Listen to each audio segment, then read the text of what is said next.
2 days down in Milan, and we've already seen so much competitive cricket with 11 teams starting. They're all really, really good teams. Only 4 will get to the finals in just over a week's time. Today, we get to see the 9th, 10th, and 11th teams hit the park. So after today, we'll have seen everybody, and there's some really good talent on show. I'm Mr. Maximo. This is the fan code ECS Italy Milan, and it starts right now.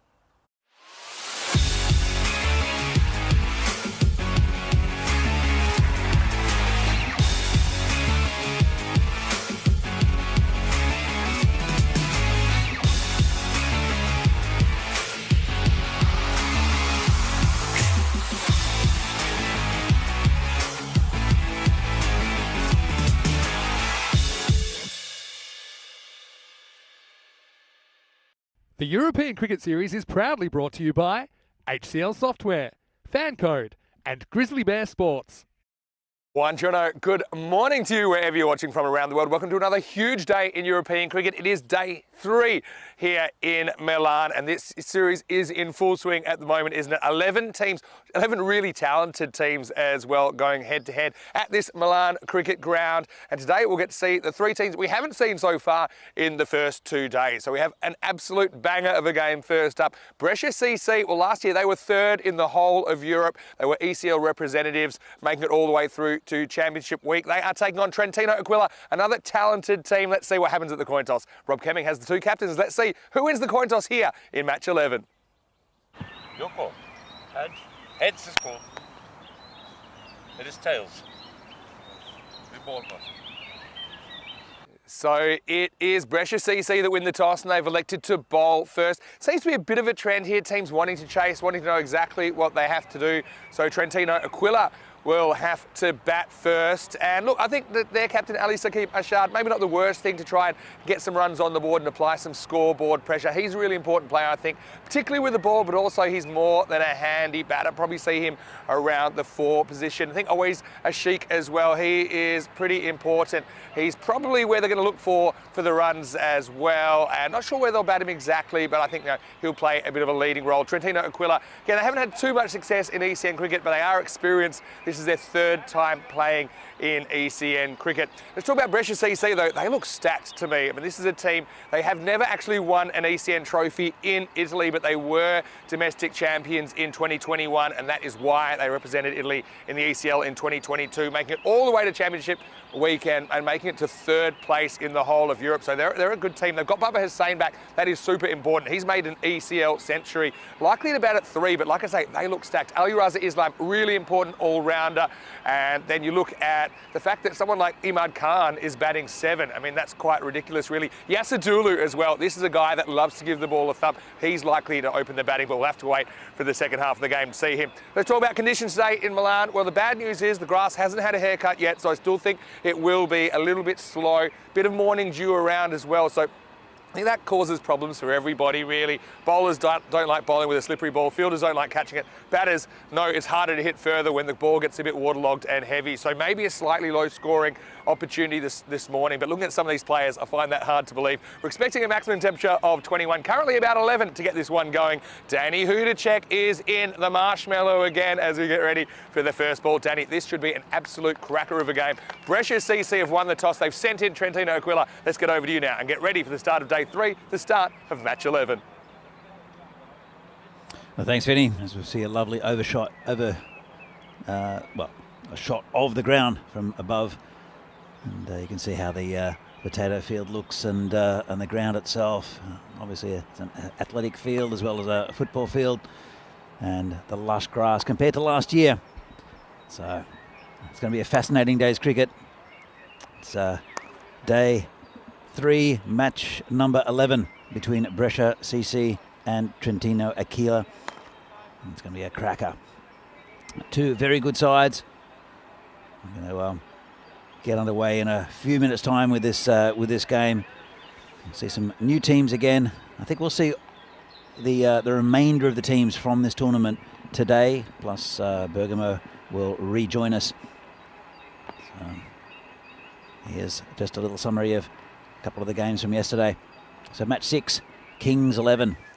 Not getting off to the best start. Fresh Tropical, the reigning champions here in Milan over the last 2 years, got off to a good start with a narrow victory with 3 balls remaining. It was the start of a very good day's cricket yesterday. Match 7, Janjua Brescia against Kings 11. Kings 11 losing 2 in a row. Janjua Brescia looking very impressive. It was a sparkling 57 off 20 from Amadullah Safi, Mr. 100%, that got Janjua Brescia over the line. Now, match 8. We'll see in a moment. It was the debut of Milan United for this tournament. They managed to struggle to get 66 after being in all sorts of trouble early, and Fresh Tropical, a very good side, managed to get it with a couple of overs remaining. They did it pretty hard though. It's just 1 or 2 overs in the middle that pumped that score up, and it was a good score by, there we go, Milan United. Again, not really getting up to a high enough score. Only a 7 over game. It was a reduced over game because of a thunderstorm that came through yesterday. Janjua Brescia got over the line. Again, not too convincingly with Janjua Brescia, but they did enough to win. They're a very good side, Janjua Brescia. As I said, a reduced over game there. Then we had the final. Go ahead to match 10, the final game of the day.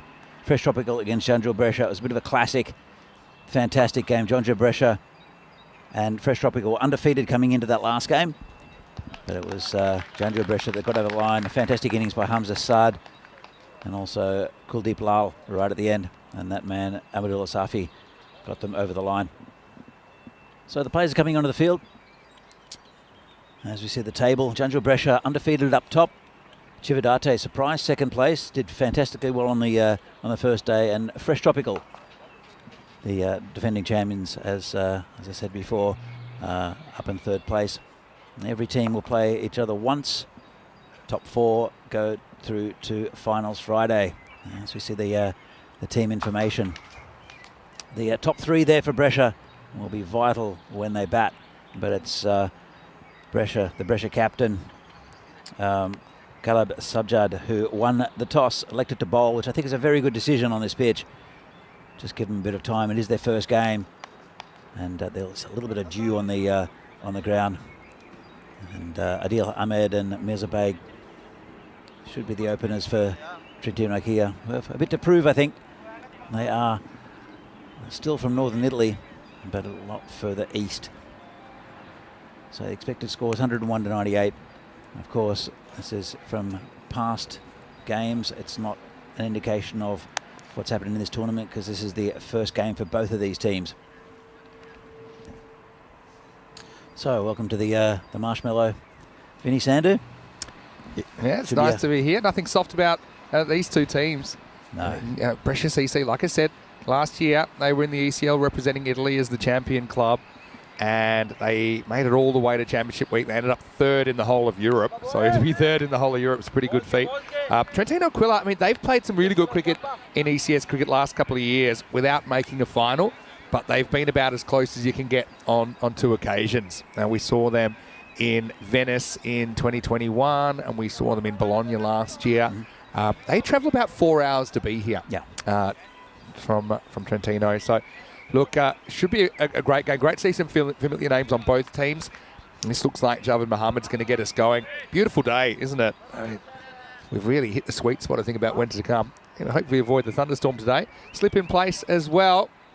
So wherever you're watching from around the world, great to have your company. Strap yourselves in for a big day of cricket. Day 3 on the way. And it is Javed Mohammed to get us started. Oh, and the first ball is an absolute seed from Javed Mohammed. How did this miss? I missed everything, didn't it, Vinny? That's Adil Ahmed. That is a very good ball to survive. Have a look at this bend right to left. Look at that. Oh. And the keeper as well. Couldn't believe what happened to that. He was heading down the leg side when he saw that come out of the hand of Javed Mohammed. But unplayable, that delivery. That's where you just got to take the man upstairs. Your stumps are still intact. Oh, so lucky the second time. Wow. What a couple of balls to start the day for Javed Mohammed. The off stump is out of the ground, and Adil Ahmed he might be having nightmares about that tonight because he got 2 unplayable deliveries, and this one knocked out his off stump. That's amazing. What brilliant bowling from Afridi. That's can hardly believe it. I don't think you need words to describe something like that. I mean, as far as like first 2 balls of the day, we're talking about players being a bit rusty coming off the off-season. Well, I don't know what Javed Mohammad's been doing, but I think he should keep doing it. And, well, Derek has an early start to the day as well, but I don't care who you are. That is very, very difficult. To get good players out, you've got to move the ball off the straight, and that's exactly what he does here. That's a beauty from Javed Mohammad. That's 2 in a row. No real footwork there, but, I mean, you can't criticise the batter so much. I think you just got to tip your hat to the bowler and say, that is a fantastic start to the first over. It's not what you want first thing in the morning. That's amazing bowling. So much control too. Yeah, I mean, to get the control and the movement, that's the key. Wow. All right. So, Trentino Aquila know they're in a fight. This is Mirza Baig, who's coming out in the number 3 position. And I'm so glad he didn't get such a good view of those first 2 like we did, because that'll be in your head. Next one, yeah, he is mortal. It does get a good outswing. This one's just a bit more outside the off stump. That's a Shane Warne. That's moved a mile. Yeah, just look at the prodigious outswing he's getting. Yeah, look where the keeper takes that. I mean, he's outside the line of the pitch by the time he takes it, so he's getting a good natural curve. What I would say, I mean, is you know he's bowling outswingers now. You should know that, at least from that first ball, so you can kind of play for it a little bit. It's a bit tough first up when you don't really know what's coming. So you can see he makes that adjustment. Oh, big trouble. Could be run out here. I think he's going to be gone, and can you believe it? It's going to be a diamond duck, and oh, this is just an absolute disaster. Check it out here on the replay. This is Mirza Baig, mentioned him a moment ago. Slips on the grass again, running on the grass, probably not so smart. The fielder was smart. He took a bit of extra time to run in and get a bit closer to the target. So that hurts. There's none for 2. Down and out. It's not the greatest start for Trentino. They've come 4 hours here, and I think it's a fantastic toss to win for British EC. As you can see, there was a movement early on, and then this one with a slip. Just that dampness in the outfield. Just no overnight rain. There's just a bit of dew, and it makes it quite slippery. Oh, boy. Well, I thought they might open with Ashika Ways. Effectively, he is. He's taken the position of the opener at the other end. No runs. And oh, another one. Now, yeah. Yeah, so I will say, because the kind of morning dew that you get here, yeah, I think running on the grass is a bit difficult. If you have to change direction, which is what he had to do then. Because, of course, you don't have the metal spikes like you would on a turf pitch. So, I mean, if I was batting, I'd probably be batting just inside I'd be running, I should say, just on the edge of the artificial surface. I just think it's a bit more of a shore surface if you have to manoeuvre yourself. Now he's going to bang one down the ground for 4, and that's good batting. I mean, you have to fight fire with fire, and Lovepreet again now he's playing for the outswing. So one thing you would say about Javed Mohammed, he's kind of swinging it from the hand a little bit. And so a good finish to the first over for Trentino Aquila, but some damage was done, wasn't it? 4 for 2 after 1. What a first over of the day. Yeah, fantastic over from British CC. And yeah, as I said, a good toss to win. So I was just going to say, Maya Patel has read my mind. I've got Andrus on the task to make a diamond Derek. Diamond Derek. Because a diamond Derek run out without facing a ball. We have a golden Derek now. Yeah. The diamond's rarer, but diamonds are rare. That's why they're precious. Yeah. And that is Andrus's job for the day, as if he's not busy enough. Anyway, it looks like this is going to be Ali Raza Islam to bowl over number 2. Oh, what a start for Brescia CC. Yeah, what a great start. And look, the thing with that run out, it may have been a chance for a run out anyway, because there was a bit of miscommunication, but the fielder identified that Mirza had slipped, and then he could actually steal another 5 metres and got to almost point-blank range, didn't he? So he did throw. I've seen a lot of those missed. Yeah, that's true. So he might have been better just to run up to the stumps, because he did have a bit of time. Yeah. Anyway, here's Ali Raza Islam, good player. It's driven through the covers. This probably pulls up, I think, at this stage of the day. we'll get back for a couple. Ali Razizlab had a really good ECL in 2022 against some of the best players in Europe. He really stood out. We saw him at the top of the order. Super important. I think he was in the top 2 or 3 run scorers, and also bowled really well. So I'm really excited to see him again. Yeah, some quality players in this Brescia lineup, as there are in the Trentino team. But yeah, I'm looking forward to seeing Brescia CC. It's a couple of years ago, I saw them up in Brescia. They were very impressive. Pins his ears back here, always. Gets inside edge onto his pads.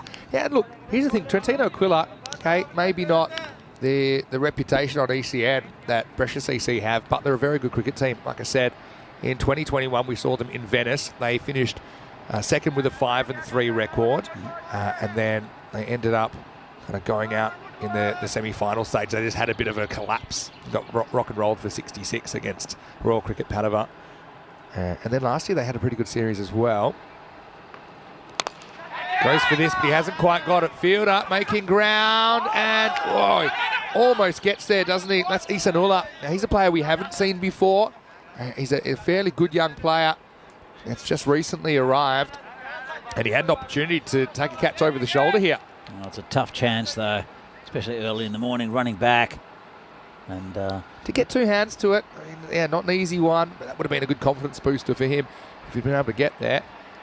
So yeah, Trentino Aquila last year, it was a funny kind of format we had in Bologna. I'll come back to that in a second. This one gets through everyone, including the keeper, Nasir Hussain. They've got Yasadulu in the side, but he's not keeping today. So Nasir doing the job. That swing just doing him a little bit. Yeah, so it was a 9-team format, but it was a 1-week tournament in Brescia, and it was to decide which team gets to the Super Series. They had 2 groups of 4. The top 2 went through to the finals, plus Venezia as previous champions of that region. But Trentino topped their group of 4. They were undefeated, but then same sort of thing. Ended up going down in the match before the final qualifier 2, where they were kind of blown away by Cricket Stars. But Trentino Aquila, I mean, they're a team that have won a lot of games on the network. It's a really stern test for them first up. A very difficult test for them. But, it wasn't an ideal start. There's still plenty to go in this game. We're still just almost halfway through the power play, so 7 for 2 doesn't look pretty, but I'm sure it'll change. I had a question from Kai. Has the grass been cut since yesterday? Well, short answer, no. I think the plan is to cut it tonight.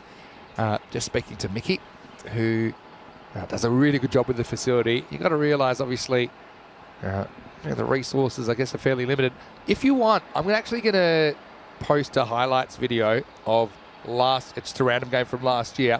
Have a look at what this field looked like last year, because I talked about it yesterday, and we actually looked it up last night, didn't we? Oh, we were having a drink after work, and we couldn't believe it's the same place, to be honest. Tries to kind of half pull, half swat this. Just with the grass, do you think that giving it another trim will make it significantly faster? I don't know if it's about significantly faster, but it's the type of grass it is. Yeah. It's fairly thick. So even if it's shorter, I'm not sure it'll be lightning. But I mean, like I said, it's just nice to see some grass here at all. It's very pretty. And this is it. You never make everyone happy. I mean, last year everyone was saying, why isn't there grass? Well, it's because there was a drought and there were water restrictions, so that kind of makes sense. Everyone thinks there's too much grass. They must have reseeded it. There's no way it grew back naturally, because it was like the Gobi Desert. It was significant, the amount of red dirt. And anyway, we get to the end of the second over. 7 for 2. After 2, if you want to have a look at the table, after a pretty good over from Ali Raza Islam, only conceding 3 in the second over. Then it's Jandril Brescia, 3-0, leading the table. What a day they had yesterday, including pretty tight win, but a significant win over Fresh Tropical in the last game of the day. I think apart from the Milan United game, in fact, which was still a bit of a struggle for them, they did win those 3 games, but they weren't totally convincing in any of them.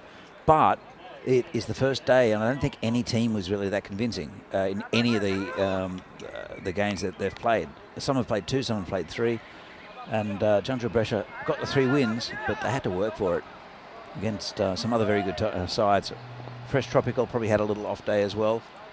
even though they won 2. Yeah, they certainly weren't quite themselves. I think they missed Amy Sharif a little bit just to kind of shore up their batting at the top of the order as well. Javad Mohammed comes back for over number 2. So it doesn't really bend as much. Swing is kind of the dark arts, and just a bit like the wind, it can come and go at times. And this first one doesn't really bend the way that the ball in the first over did. That's partly also to do with the ball getting a bit older. I know it's not old, but definitely it's run across the outfield a few times now. It's picked up a bit of moisture. Yeah. Let's see if he gets the same kind of movement this time around. It was cutting away because of the swing, mainly. Let's have another look. And yes, he's gone for that. That may not even go for 4, you know. No. That's always a bit of an ego blow for the fast bowler. But that also tells you all you need to know about the outfield at this point of the day. He allowed 3 wides. He allowed for the swing there, Yeah. and it didn't swing, and that's why it went down leg side. And so he'll have to change his tactics now because the swing is on the ball stopped. And I think it's mainly due to the slightly damp outfield with the dew. And but we saw also that the batsman in the first over slipping. So it's just surface. The sun will dry that up very quickly. The ground will get a little bit faster as well as the day goes on. Yeah, and see now, it's actually quite significant how much things have changed in just about, 7 or 8 minutes, really. But that's the nature of swing bowling. And this is why also I normally say, if someone's swinging the ball like he was, bring him back on straight away. Yeah. But this is just one occasion where I think that the condition of the ball has changed so significantly just in the space of a couple of overs. Think about when it was driven along the ground for 4, and obviously that one, it certainly has neutralised that movement. So this is fairly straight, but picked out the deep mid-wicket for 1. It's no reflection on the quality of the ball either. It's to do with just that dampness, and it stops the ball from swinging. And to get the ball to swing, you want as close to a kind of, as smooth as possible ball and consistent. I say spherical, except for the seam. And that's kind of what you're looking for aerodynamically. And once you have even water on the ball, slightly uneven, the 2 halves of the ball, and you just lose that natural swing. It gives you the confidence to play shots like this, straight down the ground. Lovepreet hits him straight back over his head. And cuatro carreras, what a good shot that is. And I'll tell you right now, Adil Ahmed's probably sitting saying, in the dugout saying, why did I have to go out there? Why did I put my hand up to face the first ball and the second ball, essentially, get cartwheeled? Because now it's looking a very different proposition out there. Yeah, that's the thing with the swing bowlers. If the ball doesn't swing, then you've got fewer weapons to use. And that was just a straight ball that was hit past him, the bowler. And he's a lot easier to face now than he was in the first couple of deliveries. Yeah, still not easy though. Javad Mohammed, good bowler, make the adjustment. And so you can see now it's just got a slightly different tactic. Even his wrist release is a bit different because he knows the ball's not going to swing the way it did in the first over. And that's tough because you can practice bowling in the warm-up all you like, but then you get a certain particular ball, you don't really know what it's going to do. That one went in a little bit. Yeah, I think that might have been the one he kind of slightly rolls his hand down the right-hand side of the ball, just slightly, half a cutter. Same thing there. So, I mean, he's a good bowler because he makes the adjustment now. I think he knows he's not going to have that big hooper. So he's basically starting the ball on the stumps or just outside the off stump, whereas in the first over he could really kind of angle it in towards the batter's legs, knowing he was going to straighten it down the line and hoop it away. This is why, as a swing bowler, and it used to be what I did, you got to really enjoy when it's working for you because it won't always be as quick as it came, it went. Same kind of a ball, wasn't it? Just up in the block hole, into the power play. Still a very good power play for Brescia with those 2 wickets in the first over. 16 for 2, 17 for 2, pardon me, after 3. Going back to swing bowling, that was my weapon as well. I bowled outswing, and I could keep it pretty consistent.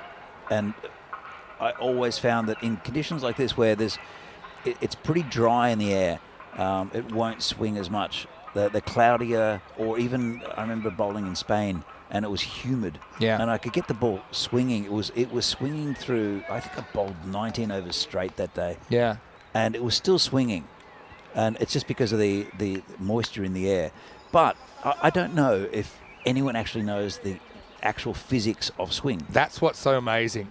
No, people, like we say things like, when it's cloudy, it swings. But no one can really tell you why. Yeah. You know, it's just things we say. And there's plenty of times it swings when it's not cloudy.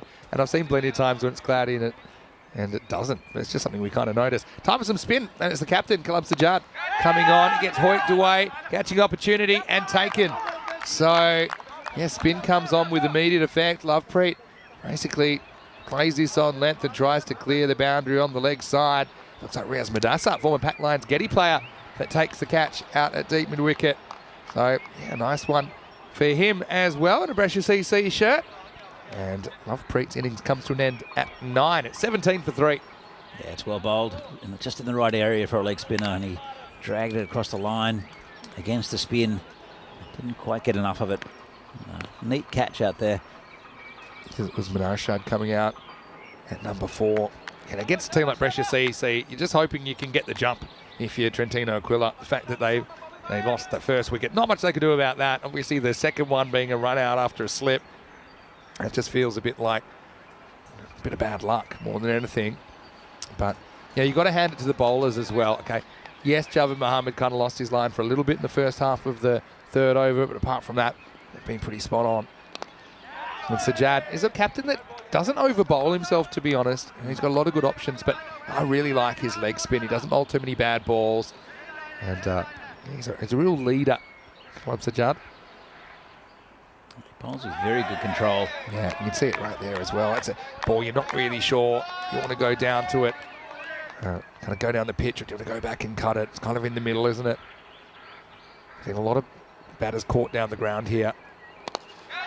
Some won't carry, it's long off. There's Imad Khan, who's a very good fielder. He's going to take a brilliant catch in the ECL last year. But yeah, we think about how batters are getting out. A lot of them are getting caught down the ground. And I think partly it's because that ball's a bit heavier. And they're feeling like they need to elevate because it's so hard to hit 4s on this field. Yep. It's kind of worth going for the 6. Slid through by Club this time, but cut away, well fielded, no run. With a slightly slower outfield, the tendency is to try to hit the ball too hard. And so instead of trying to time the ball, you know that you're going over the top, and you don't get your valley for shots along the ground. Yeah. And you can time it as well as you like, but if it's along the ground, it's still really hard to hit it for 4. There he just tries the slog sweep. And this is a really good over. In fact, it's finished now. Blink and you'll miss it. Sajjad 1 for 1 off 1. And Brescia CC well on top after 4 overs. It is 18 for 3. Yeah, good time to bring spin on. Power play finishes, and there's now fielders on the boundary covering. And as you saw, there was a catch taken on that boundary. One thing I will say is that Brescia CC have been so professional here with the ball and in the field, considering this is their first match. Essentially the first match of the season, I'd imagine. A little bit of cricket probably they've played through April. But, you know, first match at, I suppose, at this level of attention. And they've been spot on so far. Either 2 wickets in the first over. And that might look okay, like it's climbing, but the scale on that graph was only 6. So not quite run a ball pace. In fact, not even close. 4.5 and over at the moment. It's Naveed Chowdhury, so a bit more spin to come. This one just drops into the block hole, but they will sneak away for a run. You made a good point, Vinny, that it is very early in the season for these players. And each of these teams will play 10 games. And I think we'll see the quality of cricket and the quality players really shine throughout this tournament. And because it is just the first day for these two and the first morning for them as well. But Brescia CC looking pretty good in the field at the moment. Oh, Nick would have hit a 4th stump. You see, always seems like he really wants to go leg side. It's I've not really seen a lot of batters trying to come out and get the ball on the full. But really got to hand it to the Brescia CC bowlers. Like I said, not bowled too many bad balls at all so far. There's this one a little bit wider. And another dot ball. Sheikha Ways. Let's just check where this one was. Oh, that's a big wide.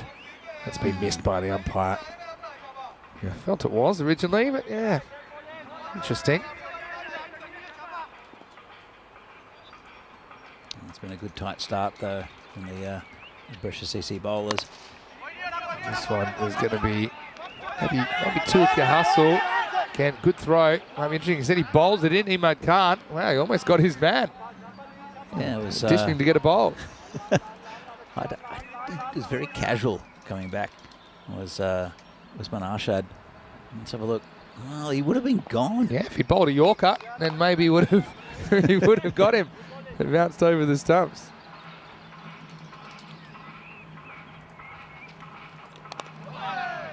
Yeah, chops back down the fine leg. They'll take one. Having to work so hard for their runs at the moment. You can see he's really trying to muscle it, but it just can't get his timing right at the moment. Oase, he's 7 from 11.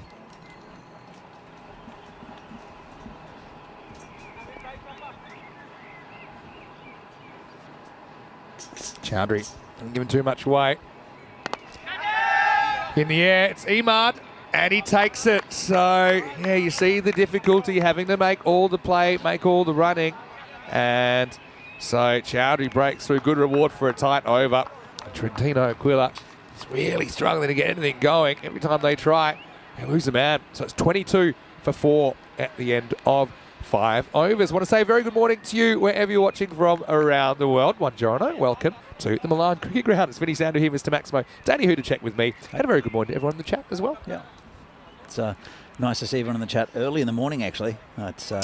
It's early, but it's not as early as it has been lately because in Cyprus, because of the time difference, and it was an hour earlier anyway, but we were starting about 2 hours earlier than this. So, yeah, believe it or not, I woke up before my alarm this morning, and that's the first time in a long time that's happened, just by a few minutes. But get settled in because it's going to be a really great day of action. We've got Cricket Stars still to come, and they're a very, very good cricket team. They were in the Super Series last year, which is the top 5 clubs in Italy after ECS cricket last year. And, well, this is a pretty good player, Ali Saqib Ashad, coming out, the captain, seeing if he can do something. Anyway, this is something. There's a rare bad ball from Sajjad, and he gets smacked away. That's the one Ashik Oasis has been looking for. Maximo! The first one of the day, and it's courtesy of a full toss, low full toss, but well put away. Well, it's the first one that hasn't really hit the pitch, and hit the trees instead. Yeah, it's a good shot. It's actually not such an easy ball to hit, even though it is a full toss, but it was probably below middle of the shin high. He went down and got it. Yeah, I think Saqib Ashad is a really talented cricketer. With the ball as well. For me, yeah, it's 6. It's a little bit low for him, to be honest, but he's got plenty of time to bat here. Now, we could have had a run out on a couple of accounts here. Yeah, this is a funny one. So they decided to take on the overthrow, and it was Ashik that wanted to get back there. But just have a look at this. I think this would have been out at the second attempt. I tell you what, Vinny, that was absolutely rifled in. Yeah, look with at the batsman just standing there. Yeah, exactly. Better throw would have had him. Not the first time. Yeah, not the first time, but yeah, you're right. He couldn't have launched it any harder. And the keeper was a little bit nonplussed, even with the gloves. That's well bowled. And that's more where Sajjad lives, because he does get a lot of overspin, which means it kind of drops a bit on the batter. It looks like it might be a full toss, but then kind of drops into that block hole. Yeah. It's always difficult. I think he's a good player. Still not offside channel, but they got the deep point in place. Yeah, these balls are so easy to field compared to the last couple of series, like we said, in Cyprus, at Ipsonis, and also at Santarém in Portugal. They're balls that really take some stopping. Yeah, they're motoring when they get to you, and they're not really losing pace. If anything, they're gaining pace. So it's such a big game changer as far as the kind of expected scores on this field this year. Let's have to see where we're at. Around about the 9.5 to 10 mark at the moment. This one's hit down the ground, and it'll just be a single. So at least Saqib Ashad's off the mark. So what do you think with Trentino at the moment? They're on 33 for 4, almost 6 overs gone. What do you think they can get up to? I mean, there's a projected score there. I think they'll get higher than that, though. Yeah, I mean, that's assuming they're going to go kind of more or less the rate they're going right now. You'd hope that they can lift it, but it's not just going to happen, is it?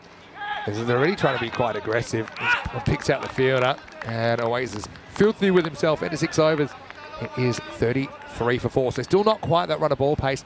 I mean, here you're probably looking, if you can go, ideally 2 a ball is where you want to go from here, but that's going to be tough. They'd get them to 81. If they could even get kind of 10s, gets them up in the 70s.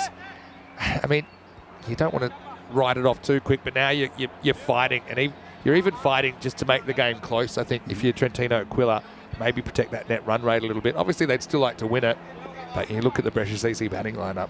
I'm not sure how realistic that is, but I see Brescia CC collapse 1 or 2 times themselves. They had a big upset loss to Cividate back in, it was 2021, Cividate's first ever game. It might have been 2022. So, it can happen. This will help, because it'll be a wide. That one will be re-bowled. It's a little bit strange, Vinny. Over the last couple of days, and it was a good example of it yesterday, where we had a couple of tight games that are around about the 60 mark.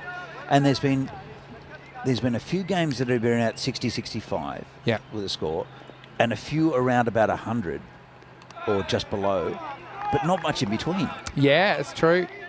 Yeah, it's strange that, isn't it? I mean, we had 100-plus chase last night in match 10, also 100-plus chase in match 1, but yeah, there have been a few low-scoring thrillers. Well, partly I've got a suspicion this is for a back foot, because he was getting pretty wide. Let's have a look on the replay. Let's have a look at when Naveed lands. Does that back foot touch the... Yes. Yeah. Yeah, I mean, has to touch the ground. I mean, the umpire, again, he's got to... From his view, that looks like he touches the line. His heel can be in the air there, but I mean, as a bowler, you shouldn't be that wide anyway. So, yeah. I think it's... Look, the inside of the line, I think it's a good call. I think you've got to understand where the umpire's standing. I think you totally understand why he would call that. So, free hit coming up.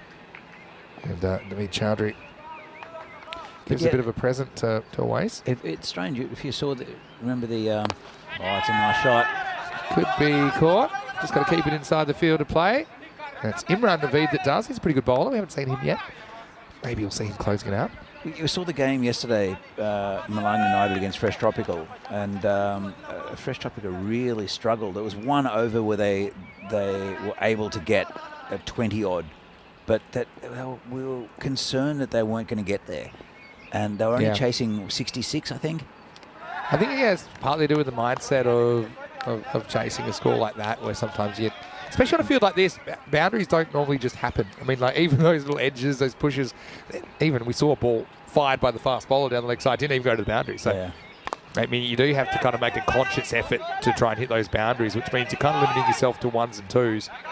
And then, maybe you're not getting the kind of 6-7 over that you need to chase those kind of targets. Whereas I think when you saw teams chasing 100-plus and bigger scores, they're making efforts to clear the ropes, knowing that's what they need to do. And it's amazing how often they could do it.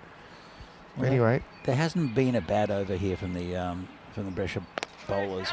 Well done, Danny. Except it's a full toss. And actually, it's going to be a thumb buster for Javed Mohammed. Now they're going to go for 2. They're going to get there. Keeper didn't know how far Javed could throw it.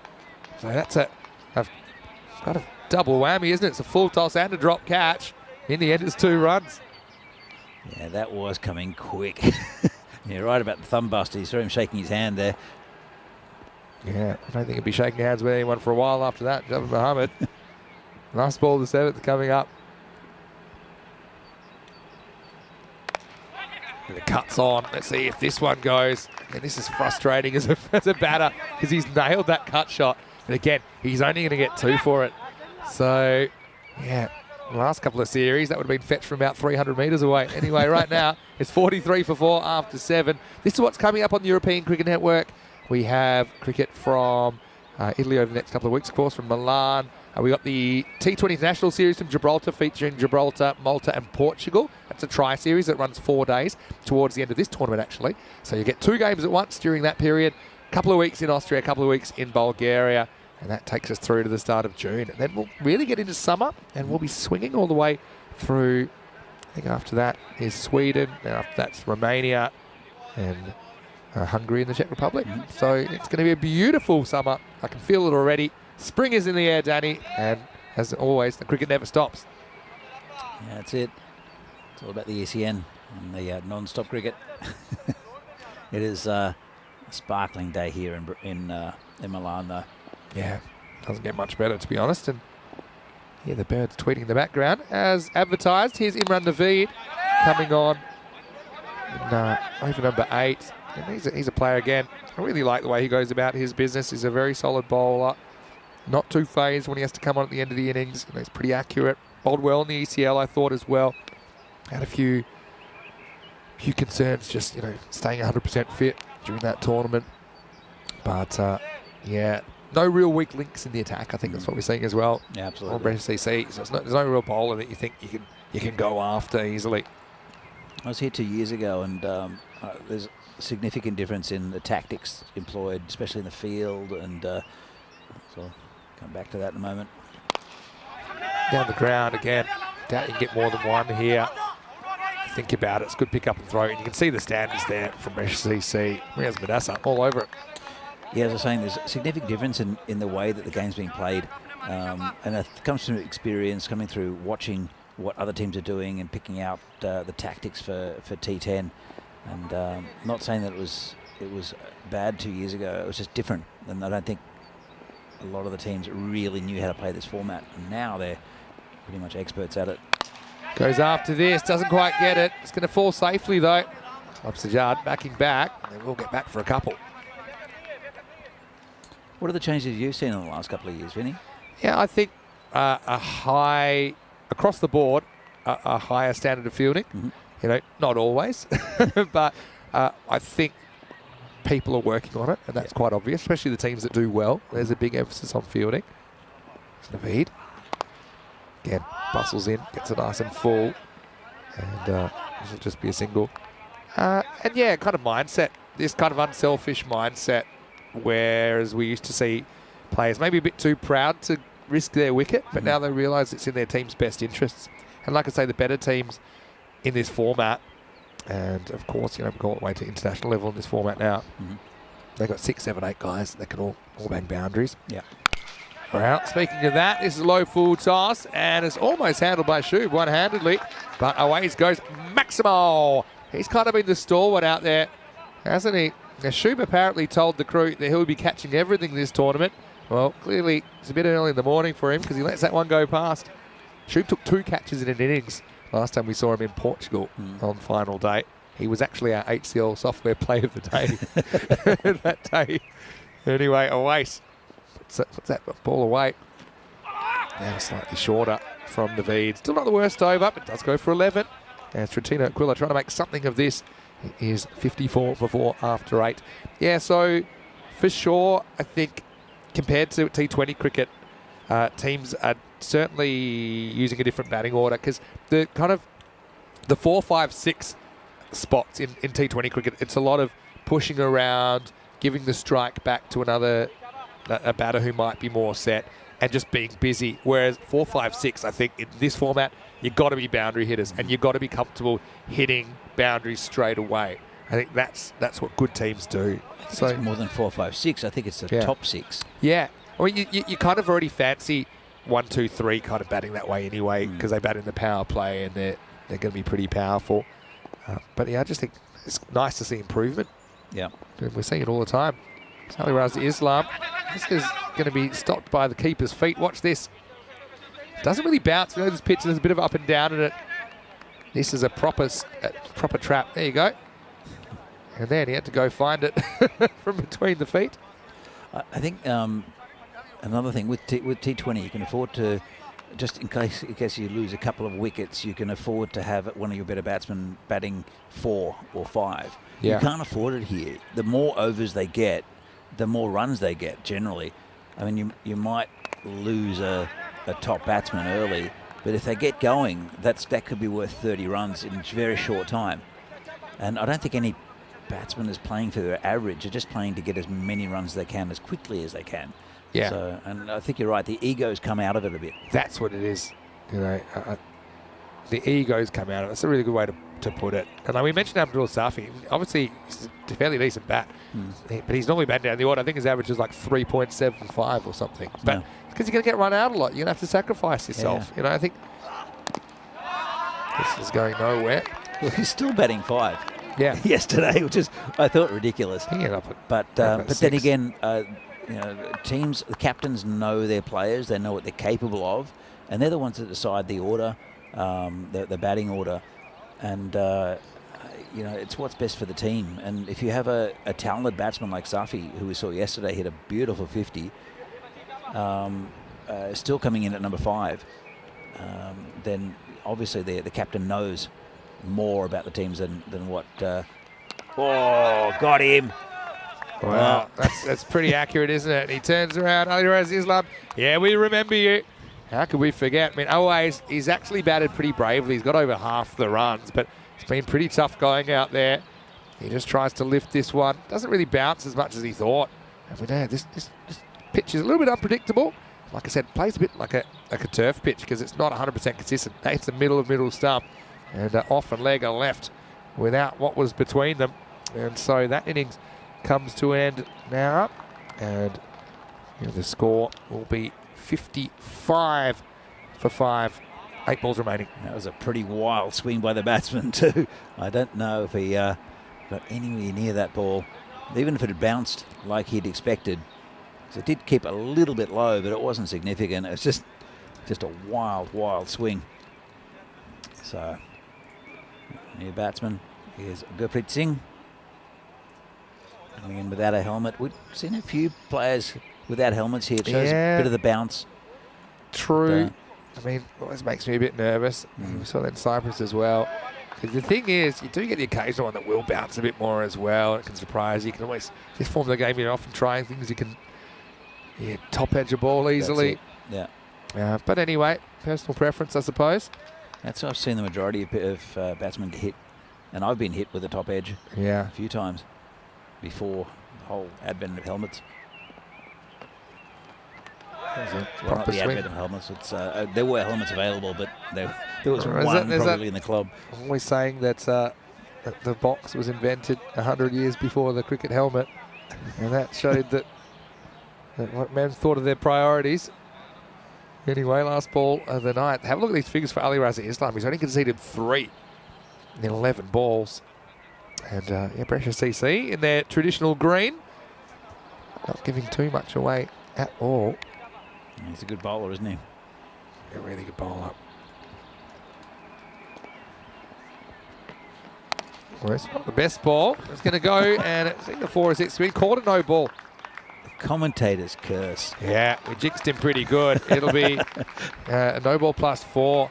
Again, it wasn't really coming down. It's borderline. I can understand. But it's whacked away nicely by Gurpreet. And that's going to be 4. So, I mean, I know you can argue the toss about that, but I think the umpires are instructed if it's around about waist height, you should call it. They have called it, which means you've got a free hit coming up. So Trentino Aquila get a bit of a break there. We do see a lot of full tosses in this form of the game. Do you think it's just because bowlers are trying to bowl Yorkers? Yeah, that's exactly what I think it is. And I think, the release point difference is actually so minute. If you get a little bit wrong with the release, the result at the other end is quite significant.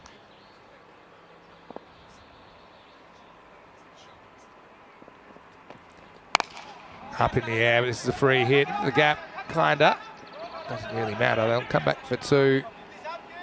And they'll get there. End of the 9th over. The score is 62 for 5. Yeah, we saw a couple of games around this this score yesterday, and Pressure CC will look at getting about 70 as a chase, probably around 70, maybe around about that area, and they'll have to get on with it pretty early. They do have some big hitters in their lineup, especially Baba Hussain. Yeah, they'll be thinking attack, especially. I think I saw 7 genuine bats in their side that I think will enjoy the opportunity to go out there. But like I said, you need 6 hitters, I think, on this field because not a lot of 4s happening. Naveed, probably not his best over ever in the first. Not terrible, but he'll be wanting to close things out. 6 balls to go in the first innings of the day. This is on length and won't quite carry to Emad. He bowls it in that traditional fashion. We saw that yesterday, the again, the game between Fresh Tropical and Milan United, Zayn Naqvi opened the batting and was hitting the ball beautifully the game before and got a first baller. So, and that just affected the mindset, I think, of Fresh Tropical, and that's what I think that Trentino here need to do, and that's what happened to them, where they lost a couple of early wickets. Yeah, that's true. That's great bat speed from Gurpreet, who's really leaving nothing in the locker. Yeah, but you're exactly right. I mean, you're just trying to get something going, get those early wickets. Good zip from Imran. Oh, yeah. It's kind of, I suppose as a bowler, you've got more margin for error because fours are harder to hit. So he's saying, look, I'm going to bang it in, and if you're not clearing the boundary, it's going to stay in the field to play. I can't see it being four. It might be caught. Oh, mind you, if you get it well, it will be out of the ground. Maximo! Well, Gurpreet, as I said, he's generating a lot of hand speed, and yeah, just clears the front leg and makes this one disappear. What a shot. That was a beauty. Shot of the day so far. Absolute beauty. To a good bowler as well. Yeah. Imran Naveed doesn't look too happy. I think he'll probably go back to the Yorker now. 69. All right, I mean, they've done kind of what we said, that kind of 10 and over or so, pulled themselves out of a tight spot. Still looks a bit thin. Oh, so he's persistent with it, and he goes short. Top edge flying away. This will probably plug, and it does. I'll get back for an easy two. So yeah, Naveed gets stubborn, and he goes shorter. But yeah, that just allows Gurpreet to get a top edge, gets him two again. This is the kind of ball that makes me a bit nervous. He's not wearing a helmet because that pace and that collective, that's going to do some damage. Wasn't there a game the other day where a player lost their cap, got a top edge, and the cap flew off? Yeah, I think so. I remember seeing that, and he was very lucky. Yeah, it's a bit too close for comfort. Two to come then.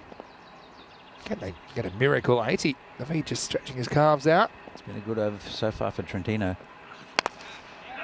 And he wants two here. I don't think he'll get it. They'll go to the keepers end, I'm sure. No, they won't. Yeah, I think he's just out. But I mean, that's a good result for Trentino Quilla because they really wanted to get Gurpreet back on strike. I got to say, oh, is that a short run? I reckon it might be. He's definitely out here. Let's have another look at it. Along. So, yeah, I think that is one short, which means you're going to get none for that. You see, he might have tapped it in. Let's have a bit of a look. Let's have a look. No, he's fine. You think he's fine? Yeah, I think he's fine. I mean, the umpire's in a better position, I suppose. They do look for that, the umpires. Yeah, they do. All right, last ball then. 72 plus this. Hit in the air. Won't carry again. Impossible two coming up. And it should be run out. And it will be.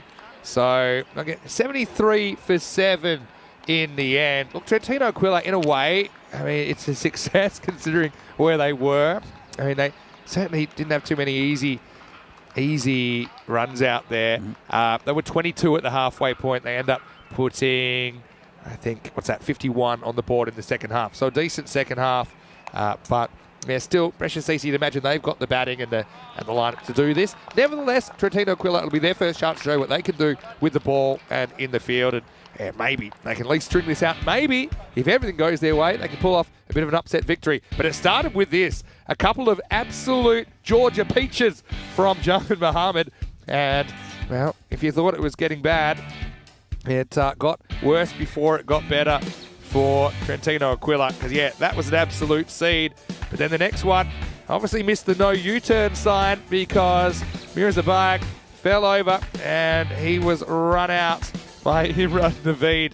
And look, yeah, this was the tail of the tape early. They tried to be aggressive, didn't they? But I mean, Brescia sees a mixture of tight bowling and reasonably good fielding. The occasional one got away. That one was put down by Isnala, who's a new player we're seeing today. Yeah, but ultimately, Trentino Quilla, about themselves is something that we do think is kind of defendable, but against Brescia CC, hard to see it happening. Still, be a pretty interesting second half of this game. Yeah, absolutely, Vinny, and look, it was a disastrous start for them. Put them on the back foot, and while the ball was swinging, it was very, very difficult. And they did manage to let loose and get up to a pretty defendable target. 76, they'll have to bat well. 74 for victory, sorry, for British CC. They'll have to bat very well to get there, especially if the same thing happens with their batting and they lose a couple of early wickets. But they do have a lot of quality in their side, British CC. But all credit to Trentino here to come back and get a decent score on the board. So pretty good batting, mainly from Akish Awais, 20 out of 26, who did a lot of the heavy lifting, but Gurpreet Singh right at the end, very good little innings. There's a couple of run-outs at the end, didn't really matter. Another diamond duck, but Gurpreet, I think, was the one who pumped them up to a decent score. As we see another overhead shot of the lovely ground here in Milan. So we'll have a look at the scorecard. It's come up in just a moment, but you can see the rugby club in the foreground and then the cricket club. So not a great start. A couple of ducks at the top of the innings. Some beautiful bowling by Javed Mohammed early while the ball was swinging, and then the unfortunate Mirza Beg run out for a diamond duck. Lovepreet got a couple, but Ashik Awais with 20 out of 26 held the innings together quite nicely for them, and Gurpreet with some good runs at the end. Javed Mohammed with that first over was absolutely brilliant, and got a bit of stick, a couple of wides down the leg when the ball stopped swinging. Pick of the bowlers for me, though, Ali Raza Islam, who went for 5 and over, took a nice wicket as well.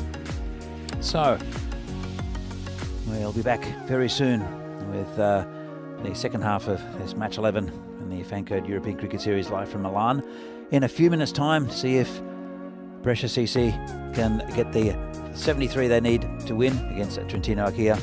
See you very soon.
European Cricket Series is proudly brought to you by HCL Software, Fancode, and Grizzly Bear Sports. Well, good morning and welcome back to the Fancode European Cricket Series here from Milan, Italy. And the first game of the day between Brescia CC and Trentino Acquia. 73 on the board for Trentino, 74 for victory for Brescia. A very good side. Trentino with a rather difficult start with some fantastic swing bowling early from Javed Mohammed. They came back and posted a reasonable score. We've seen these totals defended here on this ground. It is pretty tough going. A pitch that does play a few tricks. Gives I wouldn't say an advantage to the bowlers, but it will help them quite a bit. And the ground still a little bit soft underfoot and a bit spongy, so ball not really running to the boundary. If they get a good start here, Trentino, they'll be in the game, but there's a lot of firepower for Brescia CC in this batting lineup. So I think they'll be up for this. Trentino, they've come about 4 hours to play here in this tournament, and it will be Nasir Dulu and Ali Raza Islam to open the batting for Brescia CC. Gurpreet Singh, who we saw with a nice little cameo at the end of the innings, with opening the bowling for Trentino. There we go with the first ball of the Brescia innings. It's been hit straight. Good piece of fielding there, no run. Did pretty well. That's a good piece of fielding there by Lovepreet Singh. So Brescia CC, probably one of the favourites of the tournament. And Trentino, also a very capable side. Both teams would like to start their tournament off with a win. Here comes Gurpreet again. Bit short, bit wide. And called a wide by the umpire. Quite a bit of sideways movement. Have a look again. He did start it, well, he started a little bit wide. Took a lot off the pitch though. As you can see, this pitch is a very unique pitch for European cricket. A bit different to others that will have a lot of sideways movement. As I said, quite a bit in it for the bowlers. And it does play a little bit unevenly, but not unfairly. Just a bit more like a turf pitch than a regular AstroTurf pitch that you would see in Europe. Of course, turf pitches are difficult to maintain, especially with the conditions in Central Europe. Here comes Gurpreet again, bowling to Dulu. It's wide again. He's got a good bit of pace there is Gurpreet, but just struggling a bit with his line. It's moving away as well off the seam. So I have to start it a bit straighter. It's always difficult though, because batsmen normally have a hitting arc. If you get too close to that hitting arc, it could get launched. Here comes Gurpreet again. It's right in the block hole this time. It's down to Lovepreet again, just for no run. So only the two wides, troubling the scorers so far. Only a couple of balls from Gurpreet. And it's another beautiful day here in Milan. Perfect conditions for cricket. Here comes Gurpreet again. It's a bit short, cut away, got through the field. Should stop though. And they've only taken a single. It's oh no, it's actually has gone for four. Just crept over the rope. Hit it pretty well. As you can see, the ground just popping over the rope for four. I was about to say it wasn't very well run, but obviously they'd seen the boundary. The Brescia batsman. It will play quicker as the day goes on the ground, as the surface moisture dries up a bit. It is quite spongy though, as you saw the ball not roll, but sort of hop along the surface. It will hopefully get a bit of a mow overnight, but I don't know if it's going to really affect the pace of the ground. As Gurpreet comes in again and tucks up the batsman. That's good bowling, right on line. It's a good pace. Bowls a heavy ball, does Gurpreet. And Trentino have 2 players out as with the field restrictions. There is a man back at a whitish third man. And also one at a deepish mid-wicket. There's a bowler again. Short again. Cut. There's a man out there now. Cuts it off. Just be a single. It's a pretty good start for Trentino.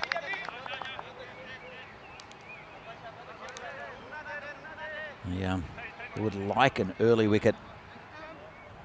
They lost their first wicket to an absolute beauty from Javed Mohammed.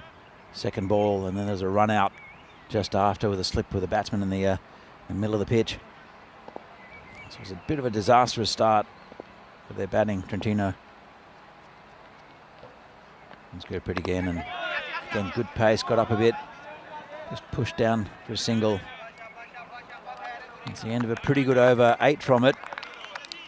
It's a good start from Brescia. That's where they need to be per over, pretty much. With Brescia CC 8 for none off the first over. As I mentioned, 74 is the target. And a pretty good start, pretty even contest at the moment. This is 39 matches since a golden ball. And these low scoring matches often do bring close results. Just depends on the Trentino bowling to see if they can get a couple of wickets. They have a powerful batting lineup, the Brescia CC, with these 2 openers in Dulu and Ali Raza Islam. Then Baba Hussain next. But probably the first 6 or 7 are genuine hitters for this Brescia CC side. Vinny, what do you make of the start? Yeah, I mean, haven't blown away just yet, have they? Sadakat Ali comes on for over number 2. Just going to be tough, isn't it? I think even run a ball pace is kind of acceptable at the start, but I think they want more than that. I mean, these 2 bossed it at the ECL, which is the highest level of European club cricket you can play. They get some very good opposition. Yasser Dulu took apart some very good attacks. Likewise, Ali Raza Islam. So a pretty imposing opening pair. The team in green. Oh, this one kind of bites back, and Ali Raza Islam just feeling for the ball. Having said that, don't know how much cricket they've got under their belt at this stage. This is a really good delivery because it definitely bites back off the seam, and there is a bit of assistance for the bowlers in this pitch, which is why it's a picture I think we really like. It offers something a bit different out of Calchestra underlay, which it just offers a little bit of variation. It's a bit of a leveler, really, to be honest, because too often you see batsmen just absolutely smash bowlers. Exactly. And being a bowler, I don't like that. Doesn't surprise me. This one swings in, and they decide to take a run off the foot of Sadakat Ali. Yeah, I can understand that. You want to get a balance in the end. I mean, the thing is, the conditions, the more batters go for it, the more chances they give as well, I suppose, essentially. But I suppose this field is a lot more defendable than some of the fields we've seen. That allows the bowler to maybe try a few more things. The only balls I can really think that have been punished consistently are full tosses. Yeah, full tosses have typically on the journey. Well, it's partly because the pitch doesn't come into play at all. Exactly. Yes, that was my point. So often, when we see Gundy balls that are too short, they get put away. But I think we just haven't seen a lot of short bowling here because I don't think there's necessarily the value for the bowler to go upstairs. I think they know it's difficult when they pitch up. It's difficult for batters to drive them up and over. It's difficult for them to drive them along the ground to the boundary. When you get a genuine pace bowler on this pitch, though, there's enough for them. It will get up. Yeah. It's not a dead pitch at all. It's just different, and it will move sideways. It'll be a little bit up and down. Yeah. But definitely, if a pace bowler bends their back, they'll get some good bounce as well. There's some pretty good pace bowling options for cricket stars coming up in the next game as well. See that Sukraj will be playing for them. Is Kang.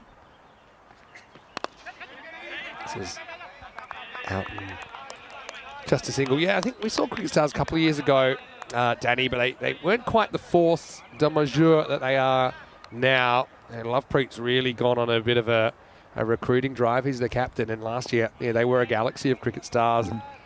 look at, they made it to Super Series. Again, such good teams there. Anything can happen. They were one of the teams that missed out.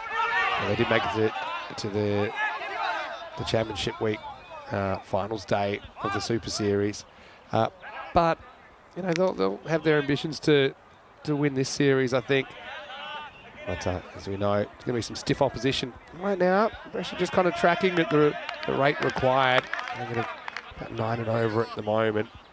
But yeah, Trentino Aquila just need to try and find a breakthrough. Maybe they can find someone they can bog down. At the moment, not easy. They've bowled pretty well so far. Yeah, that's good ball as well. But without success, and it really hasn't been many chances either, or any chances. It's been a steady start from Brescia, but just doing what they need to do.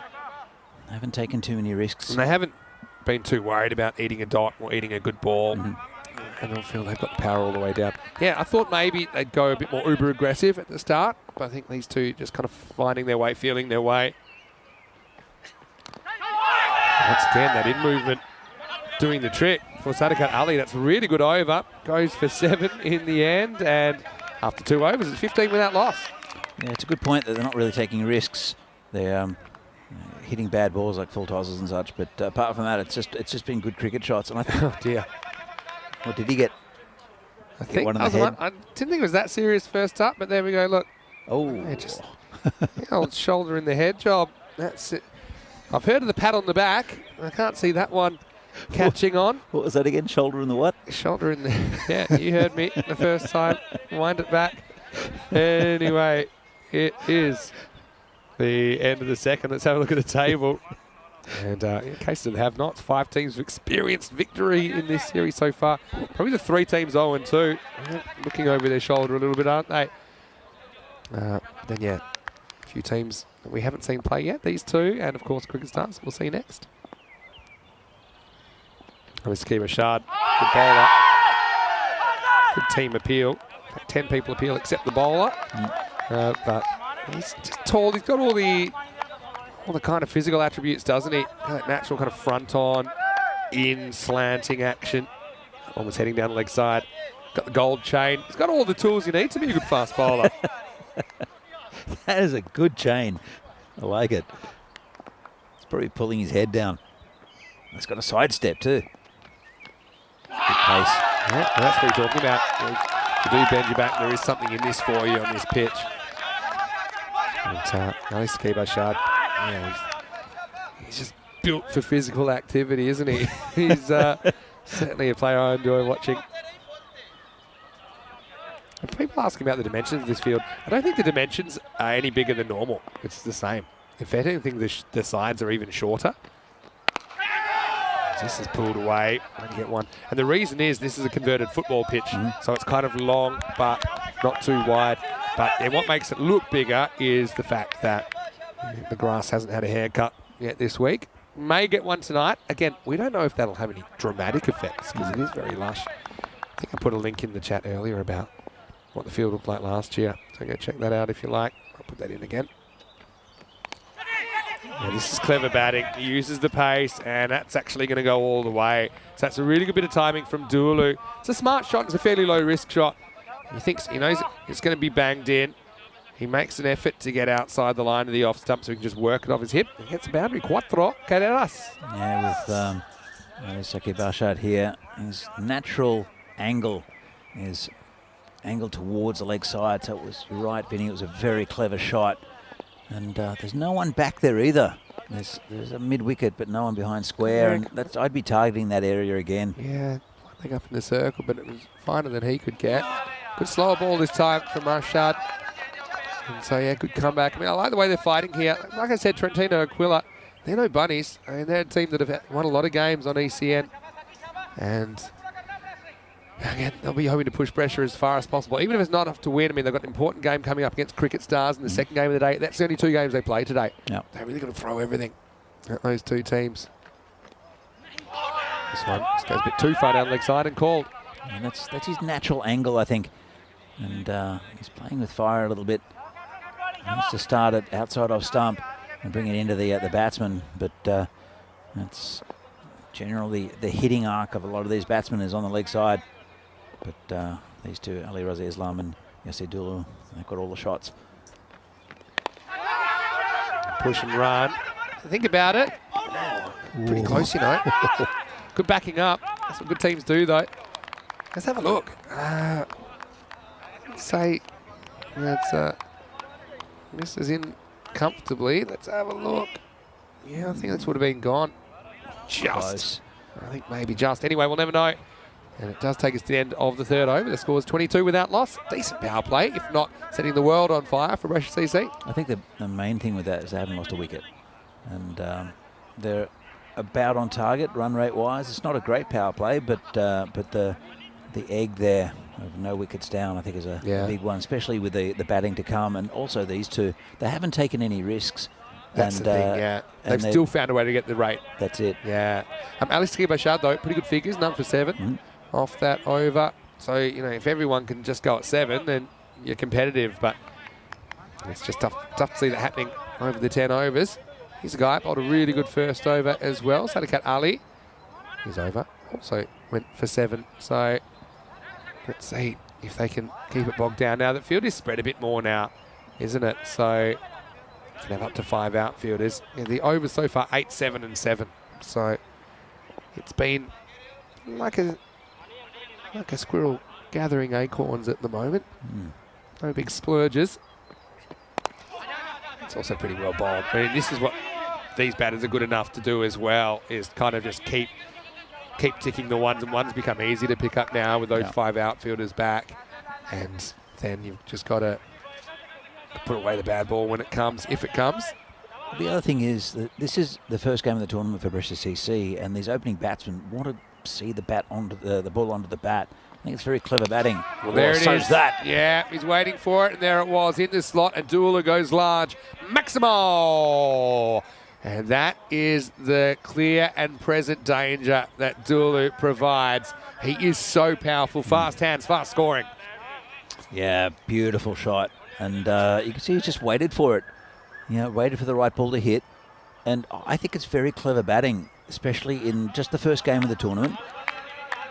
You know, it's pretty early in the cricket season here in Italy as well, so these batsmen wouldn't have too much competitive cricket under the belt.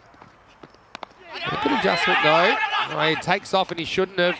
Oh, this would have been out, I'm sure. He only had one stump to aim at. For some reason he takes off and runs, but I don't think there was a run there. Yeah, direct hit would have got him. Well, he hit the keeper. Yeah. Almost could have had maybe a rebound off the keeper's pads on the stumps, might have still been out. But yeah, that's one that he probably shouldn't have run, because Dooley saw he hit that straight at the fielder. So that might just be slightly behind point. I don't mind the striker making the call there, but it was just the wrong call. Yeah, it was the non-striker's call, for sure. Over the bottom edge. Yeah, I mean, what I meant was side of the wicket. Yeah, traditionally it's non-striker's call. I don't mind sometimes the striker making a call if they can, because they can see better where if they've hit it straight at the fielder or not. It's just a matter of trust and two-way communication. But yeah, even if he's going to make a call there, that was the wrong one, because he couldn't have hit it more straight at the fielder. We just took off. I don't think it was a call. It was just he just ran on the shot, and but it did go straight to the fielder. Yeah. Anyway, survives it. He's on 12. I know him. I just feel like he's getting itchy to hit some more big bombs. He likes to. Gets one on this occasion. So, yeah. The other thing... Sorry. The other thing with... they're number 30 now. It's the fourth, almost the end of the fourth over. With not getting wickets, it plays in the minds of the fielding team. They're not getting wickets, and they don't know how they're going to get this breakthrough. Yeah, that's right. And there's also, like I said, 7 genuine bats. This is in the air, and it'll be flying away down to the third man region. Nobody home. So there's a boundary. Ali Raza Islam, again, using the pace. Sadikat Ali, that one spins down towards the rope. And yeah, well, that's just kind of the boundary and over they need to stay ahead of where they need to be. End of the fourth over. It's 34 without loss. Vinny, do you think it's time to bring on some spin? I think so. I think you need to change something at the moment. Like I said, even if you don't win this game, if you're Trentino Aquila, the longer you can push it, the better. Because that run rate does come into it. I'll tell you something that we're considering, and we'll have to write this up properly, but we're considering a bit of a bonus point system. Okay, so at the moment you get 2 points for a win, you get 0 points for a loss. Yep. If it's a washout, you get a point each. So we're considering allocating 4 points for every game. So for a regular win, you get 3. For a regular loss, you get 1. Yep. But if you were able to chase the target in 7 overs or less, then you'd get a bonus point. So then you get all 4 points, the other team gets none. So this would be an interesting kind of game for that. This is whacked away, and this will be 4 as new bowler comes on, Jawad Ahmed, and Dulu has 0 chill. And he just stands and delivers this one, cracks it through the offside. It's pretty amazing hand speed, isn't it? Yeah, so there'd be 2 ways you get a bonus point. One is by chasing the score in 7 overs or less. And the other would be if you can restrict the opposition to below 70% of your actual score. Okay. So, in that second. This is hit pretty well as well. Long chase for Gurpreet Singh, does well, gets down. We'll get an easy 2. So if you scored 100 or whatever, then you need to restrict the other team below 70. Yeah, I think that's a really good idea. Because net run rate, don't get me wrong, it's important, but I think that could be a better way of splitting teams because it kind of rewards teams for big wins. Sure. And also rewards teams for avoiding getting beaten by a lot. What about with bowling a team out or getting 8 wickets? Would that be another consideration? Yeah, I mean, kind of becomes quite situational. I think if we were to do it, that's what we're looking at the moment because it gives a kind of equal opportunity for both the batting and the bowling team. So, yeah, like I said, and also I like it because teams that might not win a game, it rewards them for getting close to their opposition. I hate to see teams with 0 points that sometimes I feel don't deserve to be on 0 points. It's not a participation trophy though, is it, Vinny? But I think it's a way of quantifying how by getting within 30% of your opposition, you're kind of showing you're competing rather than getting blown away. I think it's a great idea. And it gives you a bit of a double target, I suppose. So let's say if you get outclassed and you get smacked for, let's say, 140, well, 70% of that's, 98. So, no, if you're not going to get the 140, you probably know early on you're not going to get the 140. Gives you a secondary target. To get a point out of the game, you need 98. Yeah, I think it's a very good idea. Oh, dodgy edge. Yeah, this is going to be a teaser. Well, who knows where that ball's gone. But you can see. Oh, now they could have got 3, but they won't. There will be a 3. But, wow, ouch. What's happened here? It's hit him in the glove, I think. Yeah, I was going to say, is it when they're going for a 3 here? I mean, if Dulu ran a 3, it would have been the 8th wonder of the world. Ali Raza Islam knows there's 3 there, and Dulu says, hey, there's no 3s. Don't know why Dulu's putting up the stop sign, because it's really not up to him. Just afterwards, though, the gloves were off. Oh, God!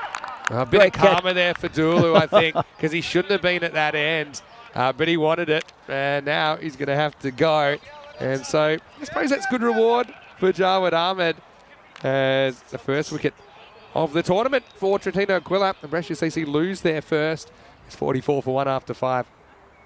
It's very good catch there. Good bowling as well. Good reward. Not a bad effort, though, from Yasir. Good way to start his tournament. Just getting a few balls under his belt. This looks like Baba Hussain coming in at number 3. Nicely taken as well by Chowdhury Adil. Want to welcome you into the commentary box. Vinny Sandu here, Mr. Maximo here with Danny Hudacek. And, okay, that wasn't a duck. It wasn't even a golden duck or a diamond duck. But I gave Andrus a bit of work. Maybe we can do it while we're on the Comcam here. We now have a diamond duck. That's a huge rock. Well done, Andrus. Well, we saw a few in the first innings, I think, with the run-outs. Yeah. At the end, so... And at the end, you always get them. Yeah, you like do. in the 10th over and stuff. So, well done, Spring Productions. It's another victory for them. They are the real heroes. Anyway, let's get into the 6th over. I'm a bit worried now that next time I bat, if and when I play, that I'm going to get a diamond duck, so I might have jinxed myself. Isn't there a platinum duck as well? There's a few other really rare ones. So they're the ones which I call mainstream ducks. Yeah. Duck, golden duck, diamond duck. Yeah. You let people talk about royal ducks and platinum ducks and bronze. Yeah, but I think we're fine with the graphics now. I think royal duck is the first, get out the first ball of an innings or a match. I like a bit of duck, actually. It's a very popular dish in the Czech Republic. So it'll just be one. So Ali Raza Islam is joined by Baba Hussain. And Baba Hussain had a journey to Cricket Stars last year. He was a big recruit for them, but now he's back at Brescia CC, who he represented in the ECL at the start of 2022. And he was the only century holder in that entire tournament. It was a 6-week tournament in Kartama at the start of 2022. He scored that against Satan Bernazaf, the Turkish side. I'm looking forward to watching him bat again. Chadri Deal. For me. Yeah, just going to say Chadri Deal took the catch, now he's bowling. Did you see the Turkish side this year, though? Istanbul KSK. They were unbelievable. We thought they'd come up being easy beats. They beat Portugal first game. They beat, who was it? They beat Ireland. Incredible. And they carried on like they had won the World Cup and solved world hunger at the same time. And that was the end of day one on a Monday night. That was a fantastic tournament, though. It was a Thursday night, actually. First day of Group F. But anyway, they're the stories of the ECL. The ECL is a very special tournament. I suppose they're different in nature, our marquee tournaments. The ECL is the Champions League, but they are genuine club teams. So they have that tight-knit. The groups are tight-knit. You can tell that they've played cricket together at the grassroots. Internationals are great as well, but I suppose there's a bit more professionalism to that. In the air, and caught. Nicely taken. And it is the captain, Ali Saqib Ashad, that takes it. So we're just trying to throw a spanner in the works. So Baba Hussain, no luck for him on his return to ECN cricket in a green shirt. And Chowdhury Adil come up with a catch. Now comes up with a big wicket just low on the bat. Well taken him. He moves well for a big man, doesn't he? Ali Saqib Ashad. So that's the second wicket down. 2 in quick succession, 47 for 2. That was a great catch, and it's a big wicket. And it's exactly what Trentino Aquila needed, is a couple of quick wickets just to get a bit of a roll on, and it breaks up the rhythm of the Brescia CC batsmen, and it really pumps up the fielding team. So no, it's they've got a few runs on the board of Brescia CC. There's still plenty of kick in this game. It's very, very good bowling from Adil. Yeah, just a fake left armour really. He's bowling around the wicket. Here's the chopper. This one has the roof on the cockpit, whereas the choppers we were seeing yesterday were these strange numbers where people were just flying aluminium death traps. Yeah, you wouldn't want to stand up and get your head taken off by the propellers. Well, they did have helmets. Like a convertible helicopter. Here's Riaz Madassa, who is getting a bat at 4.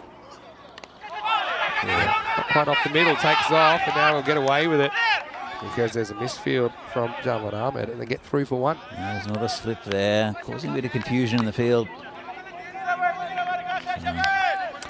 Vinny, going back to that point before with the bonus points, could we start it in Prague? Yeah, once we get it written up. So the only issue I had is how do you deal with it in rain-affected games? And I kind of ummed and ahed about it, what would be fair. Toss of the coin. Yeah, so here's what I came up with. It's quite a simple one. And that you don't do it in games that are less than 10 overs. Because it's rare we have less than 10 over games anyway. Yep. And unless it's something consistent like the ECL, for example, when they were all 5 over games, as we get to the end of the 6 overs, scores 49 for 2, then you just allow, just like in a washout, you just split the points 2-2 in a reduced over game, less than 10 overs. Then instead of being potentially a 4-0, it's always going to be 3-1. And I think that's the simplest. I kind of mucked around with some ideas, but it kind of works, especially the chasing one, because there's a set point at the end of an over, end of the 7th over. It's a hard point. Whereas if you make it at the end of 6.2 overs, it gets a bit awkward. Yeah. And you probably want a whole over. Pretty close, but where does it pitch? Got it. He's given him. Yeah, I mean, it's pretty close. I've got to say, Javed Ahmed's come on and he gets the big breakthrough of Ali Raza Islam. But my only question is, does it bounce in line with the stumps, or is it leg stump, outside the leg stump? Pretty close. Let's have a look. Yeah. I think it's fair enough. Oh, now I'm looking again at the... I think it's pitched in line. Is it missing though? I think it's a fair enough call. I mean, it's not plumb, but it hits him in front of, say, middle and off. I don't think it's missing the off stump, and I don't think it's pitched outside leg stump, and it certainly hits him in line. So it's like, it's questionable on a couple of accounts, but I think it's a fair opinion the umpire holds. Yeah. I think ultimately, you got to say that Ali Raza Islam misses a straight one there.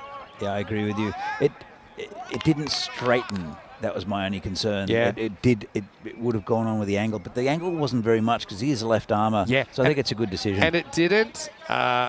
It was kind of perfect in that, you've got the width of the 3 stumps to work with, and where it pitched was probably the closest to pitching outside leg stump without pitching outside leg stump, and probably where it was hitting is probably the outside edge of off stump. Agreed. But I think it's a fair decision, and no credit to the umpire there. Well, we've got 2 new batsmen out there, and there's a big spanner in the works here in this game. Yeah, Chowdhury comes in. Yeah, so 2 fresh ones, still overrun a ball required. Oh, they like this one. Is there a little feather on it? Umpire says no. And to me, I thought there might have been a little click when it went past the bat. If it is an edge, it's a feather. I mean, there's no real way to tell. Again, hit the top of the pad. I don't know. Yeah.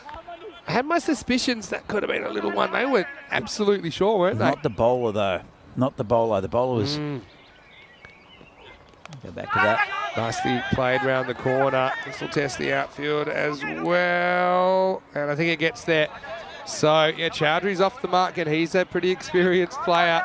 Gets it back down to a run of ball. But certainly, Trentino Aquila giving a good account of themselves here in the field.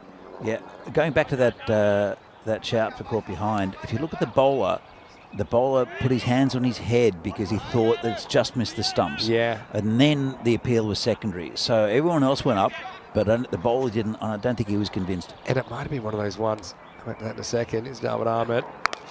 This is cracked square. Then we'll get into the gap, and that's 4. So Chowdhury brutal on anything short. Back-to-back boundaries, just settling the nerves, if there are any nerves, for Precious EC. That might have been one of those ones, if it was a faint touch, maybe the keeper and everyone around behind the stumps kind of picks it up. But obviously the umpire didn't, and the bowler's pretty close to the umpire. Yep. So credit to the umpire. I mean, whether there's a touch or not, you can only really go on what you see. And there certainly was an element of doubt there. And so that's what it comes down to. The umpire's been pretty good. And they go with the hit. Tortuga got Ali Sakiva shot at the end and then almost takes the bowler's head off who wasn't watching. But certainly is enough from Trentino Aquila here to say they are going to be really competitive. We know they've won a lot of ECN games. But that's the thing, in this series, they're just there's no easy games. No. And so, it's going to be tough. You're going to be tested. 5 and over required or so. And a bit of a foot stop, and it'll end the 7th over. The score is 58 for 3 after 7, so they wouldn't have got the bonus point if it was in play. Let's have a look at what's coming up next, and finally we'll get to see Cricket Stars. They're the 11th and final team to arrive here in Milan. And I've got to say, Rajmani Singh Sandhu, watch out for him. He is an absolute gun. He'll be at the top of the order. Atika Rahman listed to open there. Interesting. Also a really good bowler. Lovepreet Singh leads them. Nasir Ramzan, very good keeper as well. Plenty of great players. Dependra Singh Chakwat in there as well. Trentino Aquila, though, I mean, even if they go down here, they'll feel they're probably better for the run. I think their batting didn't really click. Cricket Stars, I mean, team that made the Championship Week or Super Series last year here in Italy, so certainly the team we expect a fair bit from. Right, this is a little bit short from Chowdhury Adil, and it's going to disappear. Maximo! And Chowdhury to Chowdhury action. He comes down, which kind of tricks the bowler into going short, I think, saying, all right, we'll try and pull this. He said, I will, and gets them into the 60s and gets them close to that target. Well, those wickets, there were 3 big wickets. The 2 openers also, and also Bubba Hussain, thought that the game was turning, but it's been taken away from them by Chowdhury here, and he's really having a go at this bowling. Yeah, Chowdhury's a guy who is very, very capable. Probably a bit disappointed to make a few more runs in the ECL, but obviously they still did very well as a team, and you've already seen can be pretty important in the first half of the game as well. I've got to say Chowdhury Adil, his bowling, he's still done a pretty good job. I just think you know, with that angle, he's got to get fuller. Once you bang it in, you just got the batters licking their lips a little bit. Here's Madassa, like I said, previously of Pack Lions Getty that we've seen in Brescia. Drive this back, it doesn't go anywhere. 9 of 15 required. Yeah, so I know it's a bit early for food chat, but all you can eat sushi update. I can see why you wouldn't want to go there for a while after you've been there. That's where I'm at this morning. Yeah, I actually scrolled through our order at the end and it was fairly large.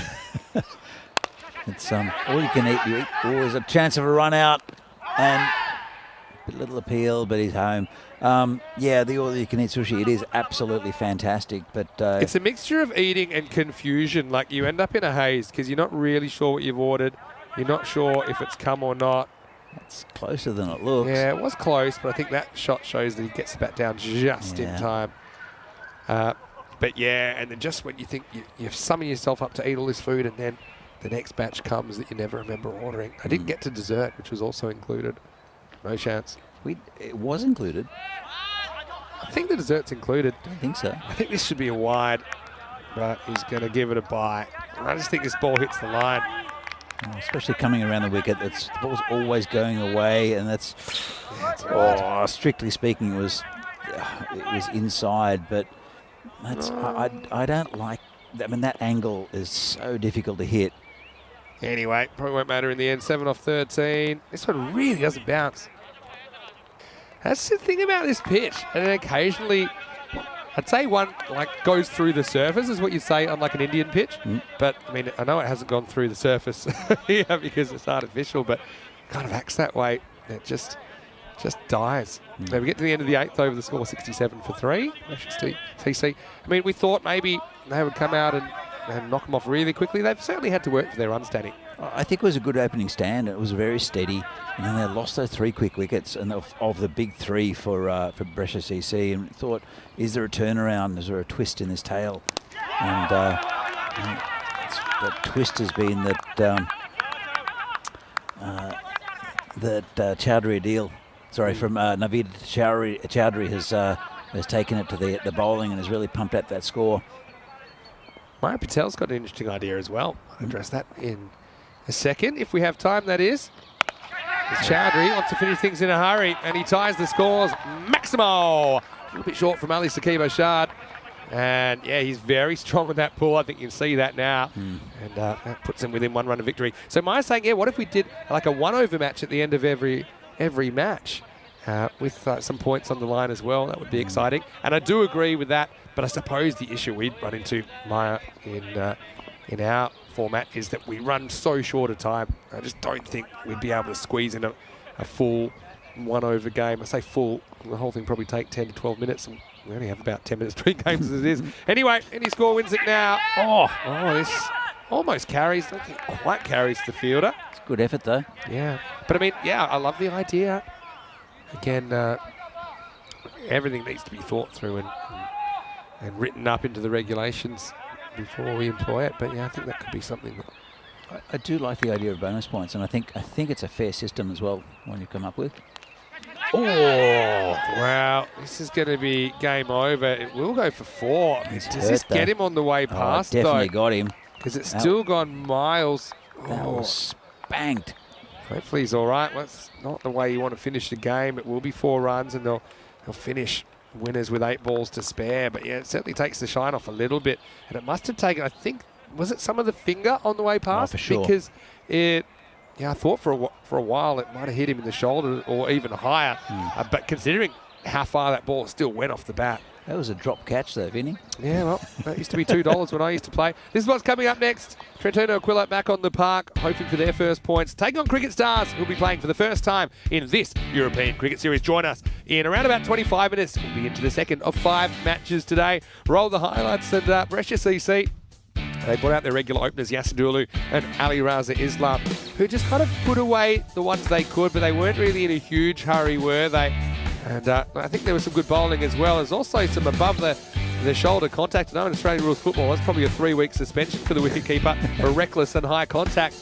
But really, I just think Brescia CC never really thought they were going to lose this match. To be honest, I didn't either. and just came up with the boundary when they needed it. Chowdhury, I think, was a bit of a difference maker at the end. Look, I mean, these conditions testing even the uber attacking style of Precious EC, just muting them a bit. Ali Raza Islam wanted a 3. Could have been the first 3 that Dulu has ever got in ECN cricket. And he went the very next ball, nicely taken by Chowdhury Adil, who then came up and picked up the big wicket of Baba Hussain. So some promising signs for Trentino Aquila, but not able to come up with the points here in match 11. Yeah, as I mentioned, I think it was a really good opening stand with Dulu and Ali Raza Islam. Didn't take too many risks, and but then they both fell, and so did the big name of Baba Hussain. Thought that Trentino Aquila had a bit of a sniff, but that was taken away from them. Very good innings from Naveed Chowdhury, who really took on the bowling. Saw a couple of big sixes, and did very, very well, did Chowdhury. Yeah. The attempted run out. Yeah. Close one. It was closer than you thought, but wasn't able to get it back on the stump in time. Yeah, as I say, Naveed Chowdhury, really strong square of the wicket. They kept backing into him, didn't they? I think it's a bit of a tactical error. And yeah, well, we won't show you the last shot, thankfully, but they did get over the line with 8 balls to spare. Beautiful aerial shot there. Multi-sports complex here at the Milan Cricket Ground. You can see the baseball there. There's also rugby. And also, there's the potato field right next to us. 26 off 11. Naveed Chowdhury ends up topping the scorers, just 11 balls. He's one guy that didn't have any problems finding the boundary or going over. We saw that Dulu and Ali Raza Islam did the heavy lifting, though. They scored 40 off 34 balls between them. But even that rate showed that they weren't really able to dominate the bowling of Trentino Aquila, who I think competed really well. Liked especially the first 4 overs where they kept things reasonably tight. In the end, Javed Ahmed chipped in with 2 wickets, and Chowdhury Adil with a big wicket of Baba Hussain.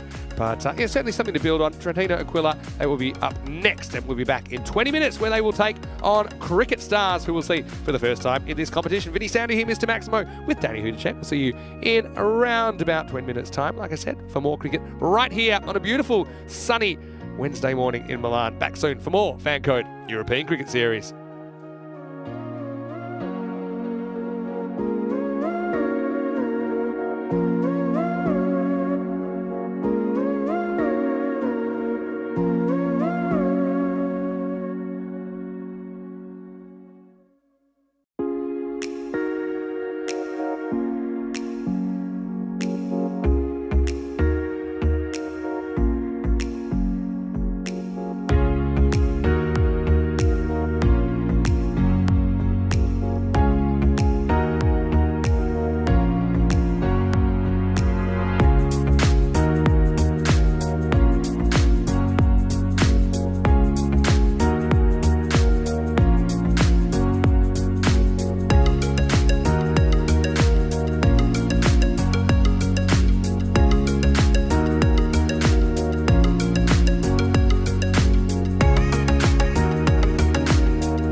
The European Cricket Series is proudly brought to you by HCL Software, Fancode, and Grizzly Bear Sports. Hello and welcome back to the Milan Cricket Ground. Great to have your company here on a Wednesday and the sun is out. We are ready to party once again. We have the second match of the day coming up. It's match number 12 between Trentino and Aquila. They're taking on Cricket Stars. Cricket Stars, the 11th team to arrive, but they certainly will pack a punch in this series, I'm sure. Rob Kemming has the two captains. Let's see what happens at the coin toss. Your call. Yeah. Head. Heads is called. It is heads. You want fast.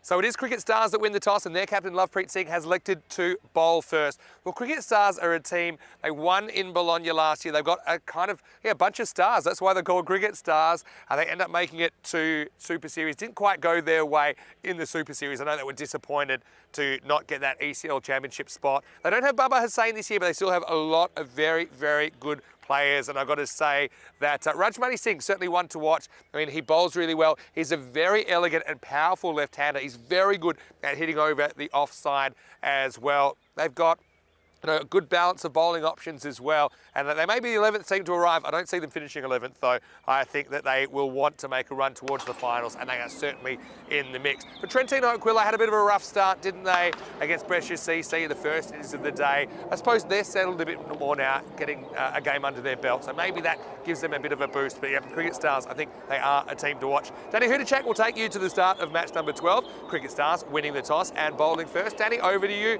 Beautiful day for cricket. Let's play. Let's get ready for match 12. Well, thanks, Fiddy. You're right. It is a beautiful day for cricket. It's the umpires walk onto the field on this Fancode European Cricket Series from Milan. Match 12 between Trentino Aquila and Cricket Stars. And that's a good toss to win for Cricket Stars, putting Trentino in. And they'll want to get a better start than they did against the very impressive Brescia CC. So for Trentino, they lost two quick wickets early. I think that some of these batsmen, Adil Ahmed and Lovepreet Singh, will want to get a good start for them. Awais was the pick of the batsman in the last game, and as you can see, the expected score is pretty even. Again, at this point of the tournament, it's a little bit difficult. Of course, Trentino here have lost one game. Cricket Stars, well, we'll see what comes out of them. They are very, very well rated, and I'm sure they'll be up in the top few teams in this tournament. But Trentino here, they've travelled a long way to be here, and they want to get some points on the board. They've got their chance. They need a good start though, and they need to get a few runs, more runs than they did in the last game.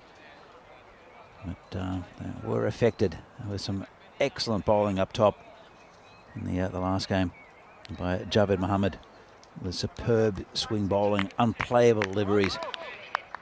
But Cricket Stars, they're a different animal.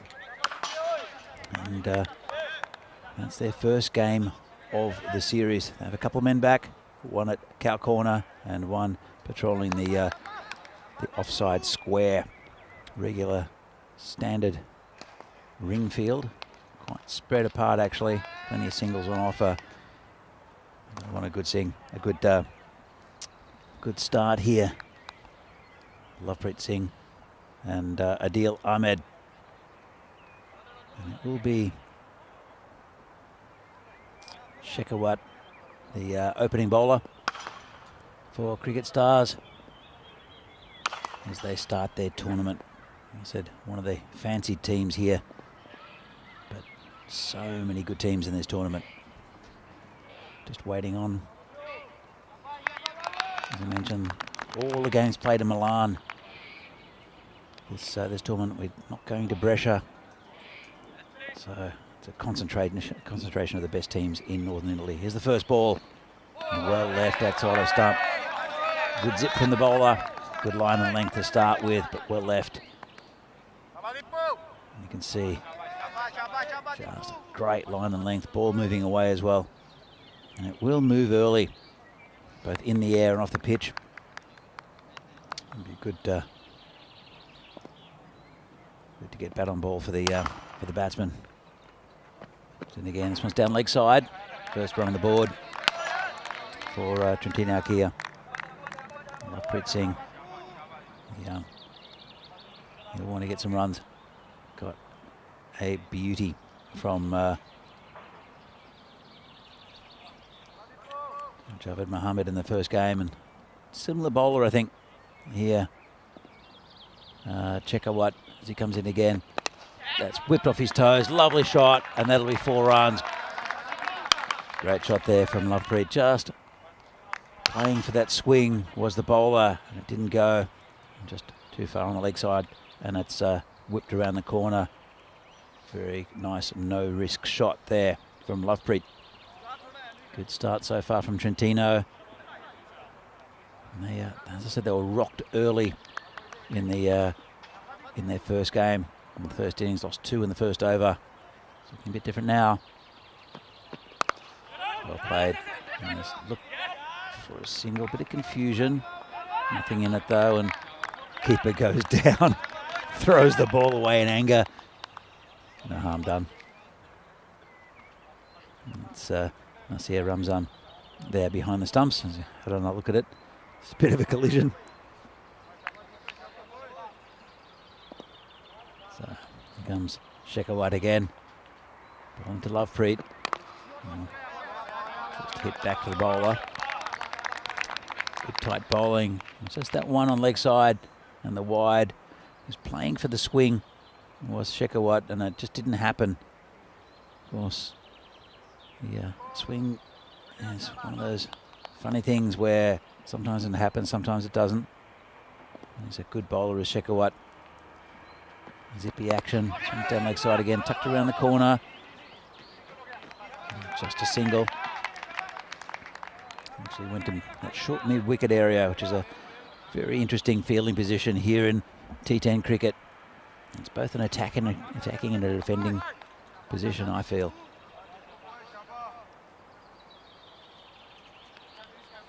It's a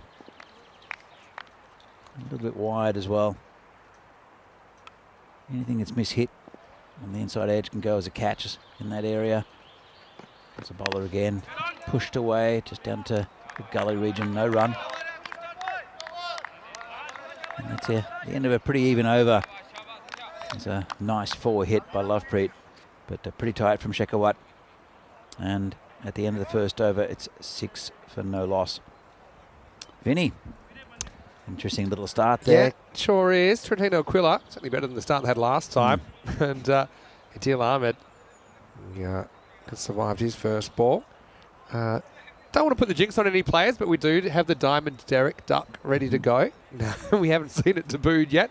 But look, Cricket Stars, always exciting to see them. They've recruited well. Of course, they're led by Lovepreet Singh, a different Lovepreet Singh to the Lovepreet Singh that's batting. But look, again, always takes a bit of time to get into it, I'm sure. Sukraj Singh's going to bowl over number 2. And he's a pretty handy bowler. Again, I look at Cricket Stars, just see no weak links with what they're doing. But anyway, let's see what happens over number 2. Just inside edge, bit of confusion on the fielder, couldn't quite pick it up. It's a bit of an uncertainty with the 2 batsmen. It did go straight to the fielder, but some of these other teams, better drilled, maybe would have taken that single. Yeah, not too many excuses for misfields, I think, on this field. It's pretty flat. The ball kind of slows down on its way to you. Often the misfields come when you kind of snatch a bit. But yeah, this is well bowled by Sukraj as he just bustles in, gets a little bit out of the way movement. We saw a lot of swing first up this morning, but then just disappeared, didn't it? It did. So, Vinny, a question I'm going to ask you. I'm sure some of the viewers might be asking the same question. We'll come back to that after Sukraj bowls the next ball. It's hit down the ground. Lovely shot, and that's 4 runs. Very nice shot. Just a half volley. Picked it early. And they're pretty hard to play, those on drives. He's actually played this shot really well today, and he accounts for the swing, doesn't he? Yeah. And kind of, accounts for it and cracks it down the ground. Nice shot. So the question I was going to ask is that a lot of these players have names on their backs that don't match their real names. Yeah, okay. Now, good inquiry. Just been poked out into the covers. No run again. Some teams would have really gone for that. It's just not putting any pressure on the field, I think. Now, I know that in Prague, Arshat Hayat, who you know well, lovely guy. Yeah. He has Yusufzai on his shirt, but his last name is Hayat. All right. Now, is it a tribute? Is it a nickname? It's not really a nickname for Arshat. I know that. This is just going down to third man, very edgy, and ball watching as well. We'll go for 4.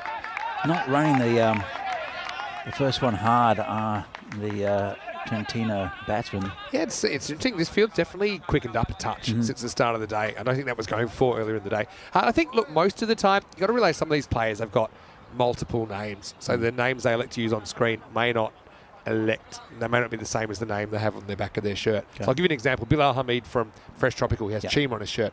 Chima is one of his names that he uses. Let's get to the end of the second over. Score is 14 without loss after 2. Yeah, sometimes it's a nickname though. Sometimes it's all of those things. You know. But yeah, it's not meant to be confusing. That's the thing. Occasionally we'll kind of cover a name if we think it's going to cause confusion. But yeah, I'll give you another example. Rajmani Singh here often goes by Rajmani Sandhu, actually.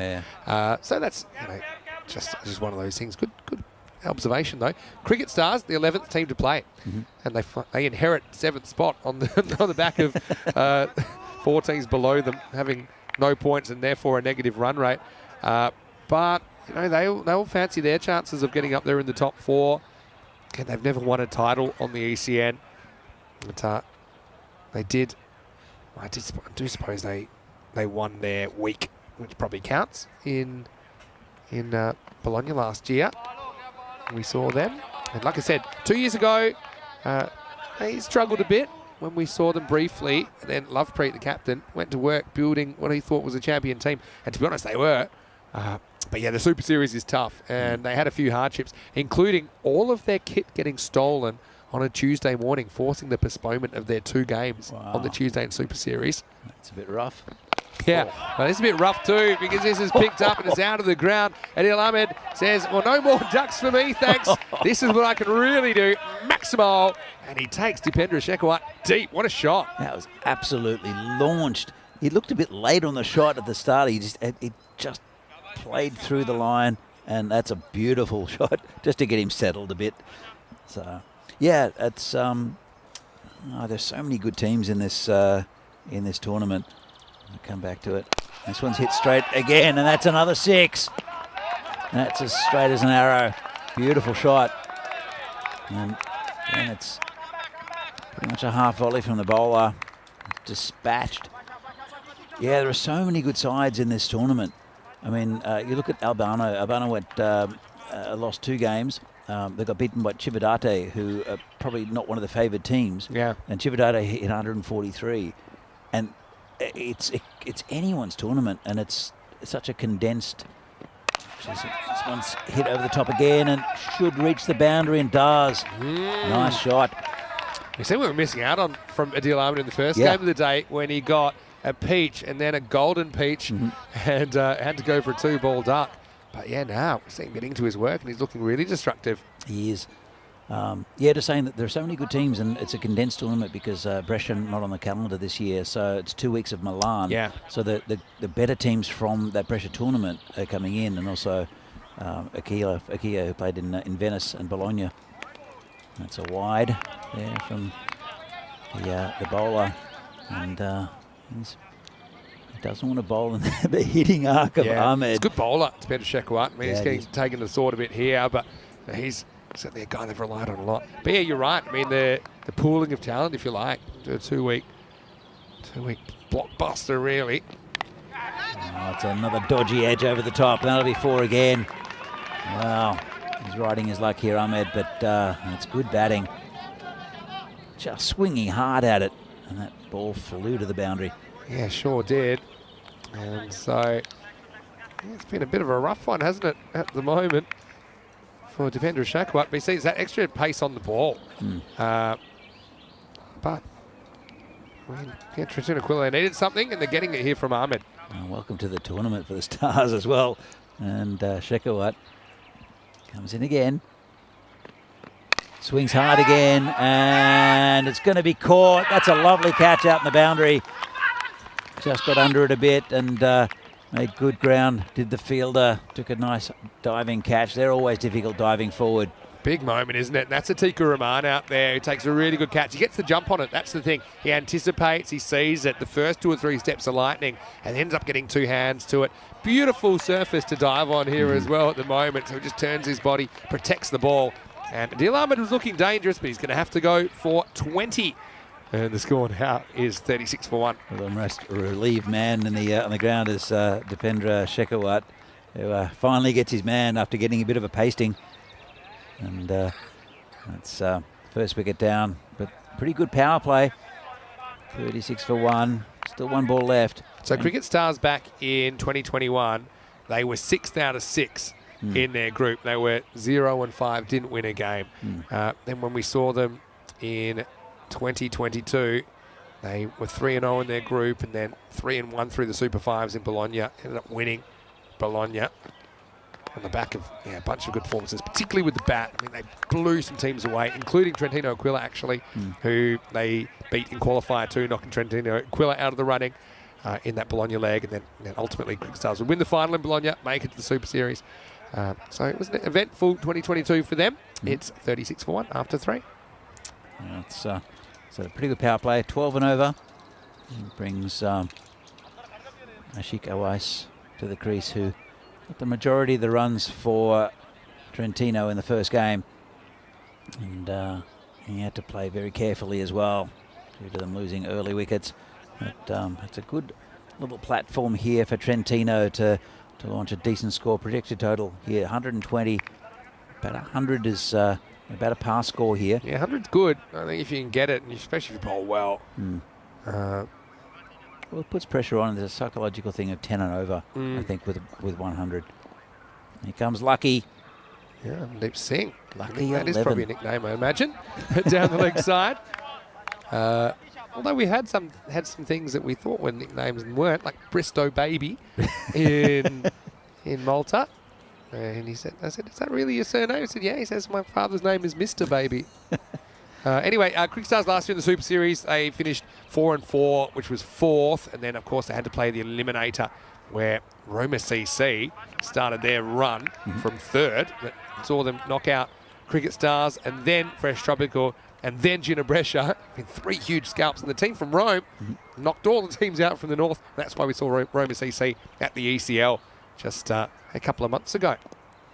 I'll come back. I'll ask you a question in a minute about that. Amandeep just bowling a couple of wides early. It's a better line. How do you compare the quality of the cricket up here in northern Italy compared to Rome? It's a good question, because there's good players in Rome and there's good players here. But I just think there's a bit more depth and a few more numbers here in the north. So certainly not a knock on Rome, because in Rome there's some very good teams as well. And I look at, I would say that a couple of clubs kind of dominate the landscape there, like Roma CC, like Rome Bangla Morning Sun as well. Roma Capinelli in a slightly longer form of the game as well, I suppose. But I just think here, as you can tell, because it's a kind of shorter distance, like probably an hour to Brescia from here, there's more good teams playing each other, and the kind of pool is bigger of teams and I suppose players.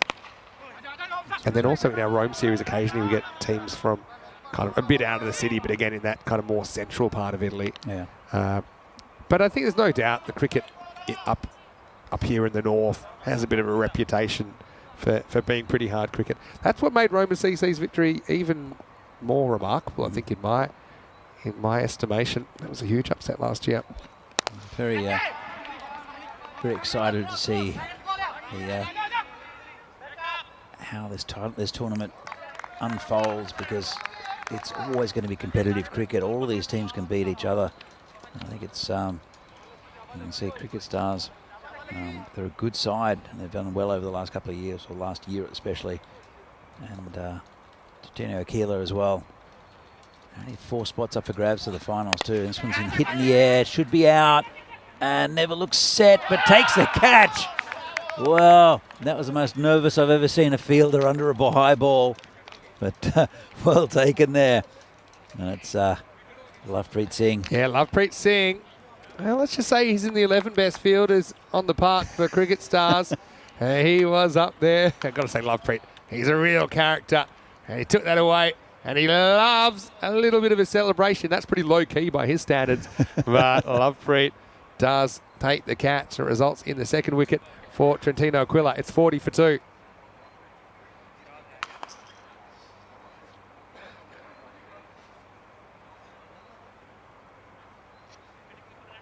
So this will bring Chaudhry Adil to the crease. He was pretty impactful in game 1, taking a key catch and then getting the big wicket of Baba Hussain.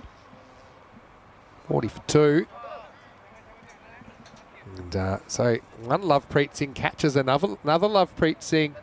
And, too many Lovepreets.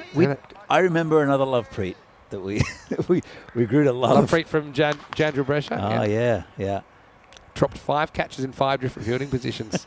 In the same innings.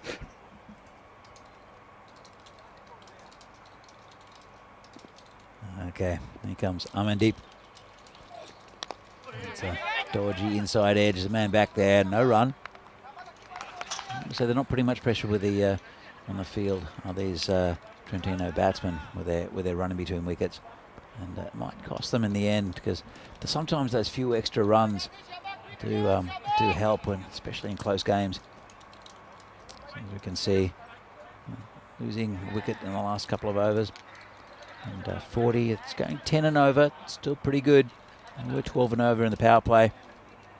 But there's wickets, and the new batsman now will just slow down the rate. It's a good time to get wickets. In fact, talking about Lovepreet, it is Lovepreet who'll be bowling. Bowling to the right-hander, coming right arm around the wicket. And good start. Here is Lovepreet now with the ball, chock full of confidence. Yeah. Coming on with his leg spin.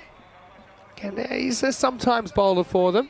He probably thinks this is a good time to take the pace off a little bit. I think it's a good idea. And that first ball was right on line.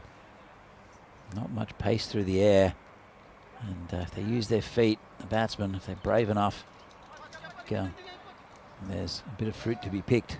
But he's a good bowler, Lovepreet. Coming around the wicket. He's just trying to cramp him for room, I think, this angle.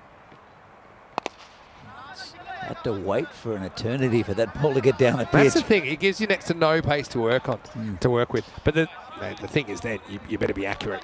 You know, if you're not accurate, then you're going to have a hard time. I think I might have said hello to Keanu already, but if not, hello Keanu. Hopefully you're well. Hello Nick Devonshire as well. Hopefully you're well. Oh, a quicker ball. It's in the air, and it is 6. Well, it was just... the first 2 balls, I think, were spot on from Lovepreet, and this one was rubbish. He runs out of patience, doesn't he? I mean, the leg spinner was working so well. It's one thing to bowl the quicker ball, but yeah, it's a genuine half-tracker, really. And Ashika Wais, he knew exactly what to do with it, put over the fielder. It's a better ball. Cut away, though. There's a man back there, just a single. Interesting bit of fielding from Atika Rahman, but effective. Very good fielder, but too powerful as he gives away an overthrow. And that's never going to be that popular off the captain's bowling. In fact, I think I've just heard his batting position tick down 3 spots in the second innings. Atika Rahman listed to open actually. Here comes Lovepreet again, and that's a nicely pitched ball. It's difficult to do anything with that, really. To be honest, it's dipping a little bit. There's no pace on the ball. And if you can keep it consistent like that, the one he dropped short wasn't great. But apart from that, it's been a pretty good over. There's another one. Good ball. That's the spot. Yeah, it's the spot. 50's come up during the over. So a bit of a rescue job from Trentino Aquila as we get to the end of 5. And the score is 52 for 2. I want to say a very, very warm welcome to all of you, wherever you're watching from around the world. Vinny Sander here, Mr. Maximo, Danny who to check with me. Hopefully you're enjoying the action as much as we are. Now, I haven't done this for a little while. I do this sometimes. I'd love to do a lurker call out. So if people are lurking, then we want you to jump in the live chat, ECN European Cricket Network on YouTube.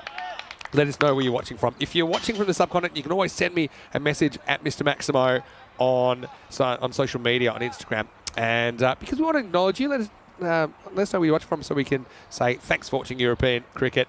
And yeah, not everyone's able to chat all day. People are multitasking. Some people are lurking while working. We understand that, but we'd love to hear from you. So jump in the chat right now. Let us know where you're lurking from. Wonder who our furthest away lurker is. And we're going to have some more spin, and this looks like that's Shiraz Afzal. Bowls a no-y first up. Doesn't come out right at all. It's no ball for height, so free hit coming up. Didn't really get that right, and the batsman didn't get it right either. Yeah, he was kind of beaten for pace, actually, Chandra Adil. That was a bit of a gift. He'll get another one, though. Good news for Chandra Adil, as he didn't get the single, which means he's facing again, and he can't be out to the bowler. Oh, good bowling. That's what Shiraz Afzal was trying to do. He's trying to get that drop on it. So, yeah, that one was a bit better pitch. Shiraz Afzal. We've seen him play for Royal Palmer before we saw him playing here for Cricket Stars. It's been hit straight. Just a feeler out there. There's a lot of Royal Palmer kind of flavour about this Cricket Stars team as well. Kind of a bit interrelated. And so, yeah, Afzal obviously sticking with spin through his middle overs. I think we have seen that when they've had to put the pace on the ball, batters haven't had too much luck. But if you bowl them a full toss, you can have a bad time. As this one is escorted out of the facility. Maximal, 6 runs. That's another one for the potato farmer, hitting it towards the Alps. And that's the thing with leg spin, is that you've got to land them. If not, it's just baseball. That was absolutely spanked. Yeah, that's true. I mean, he's quite tall as well, Shiraz Afzal, so he's got the attributes, but got to find the pitch. I mean, accuracy is your kind of number one priority as a spinner. It's a bit of ball. Take that towards mid-wicket. Should just be one, I think. Oh, a bit of a fumble. Bit of confusion from the batsman. Yeah, double fumble, but I mean, only one batter saw it. They would have got it easily. I'll tell you what, though, there's no backing up. They're standing in their crease, watching the just in case there's a bit of a misfeel, and there was. But I think it's poor running. They're not putting any pressure on the fielders at all. And if they would have been backing up a couple of metres, they could have got a single there, quite another run there quite easily. This one's just down leg side. It's going to be a leg by. But I don't think it's great running from Trentino. And then with this sort of format, you need every run you can get. And, you know, if it's only 1 or 2 and over, you look at it and that's between 10 and 20 runs to bump up the score. This one's been hit in the air, man under it, and can't get there. Just clips the tree as it comes down over the boundary. And that's 6 runs. That's a good shot from away, as I identified him at the start of the day as a player to watch. And yeah, this is not really a bad ball. But yeah, you could tell it hit the trees because the leaves went flying, didn't they? So, yeah, a bit of an expensive over in the end. Afzal ends up going for 15. And the score 68 for 2 after 6. Yeah, looking at the scorecard here. All the batsmen getting a start. Chandra Adil, just 3 off 7. I need to get a bit of a move on, but Awais, 24 off 9. But also Adil Ahmed, 20 off 6. Did very well up the top, and it's been a much better start than their last game. Trentino Kia, they've given themselves a very good chance of a good score here. Yeah, for sure. Nick Devonshire saying, can I please give a happy birthday? And I will. So happy birthday to Susan Adams out there as Nick Devonshire's daughter. Hello, Susan. Hope you're having a great birthday. You're just 3 days after my birthday. So almost birthday buddies. Susan, hope you have a wonderful day. Here we go. And it's Rajmani getting a ball, and he gets absolutely cracked. And this is the kind of ball that's kind of fieldable on this field, but some of the fields we've seen over the last month, that would be a real handful for the fielder having to move kind of 5 or 6 metres to his left. But Rajmani, really talented player, stylish left-hand bat, hits the ball really well, can hit 6s over point and cover point. And also a pretty handy second half of the innings bowling option. It's got a really good change of pace as well. It's quite a good stock delivery. It's been hit straight towards cow corner.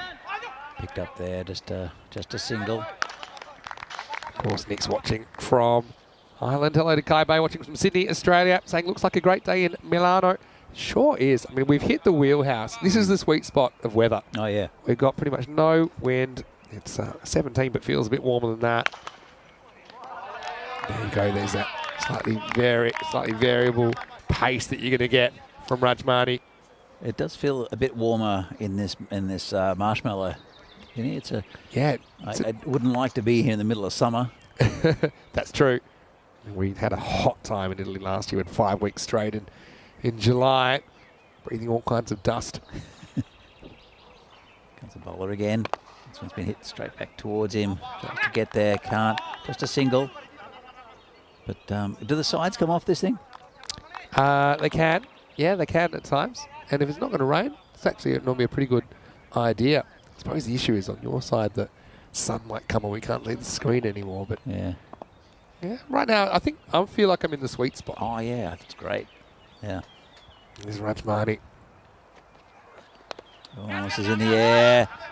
Don't know if anyone will reach it. Could be a collision. Keeper takes it. Nice catch. And this reminds me of last year where Nasir Rahman took a catch that was skied all the way out to deep square leg and it bounced off the fielder's shoulder and he took it on the rebound. I might have to go and find that one because that was quite incredible. This time there was potential collision on the cards, but Nasir Rahman decides to take responsibility, and it's that change of pace, it's that over-spinning, slower ball, you see. It's attempted to work it around the corner, didn't he? Ashika Ways, but excellent wicket keeping. Ramzan's a class act back behind the stumps. He went straight away, didn't he, Vidi? Yeah, and so that's the third wicket down, 71 for 3. Yeah, good catch.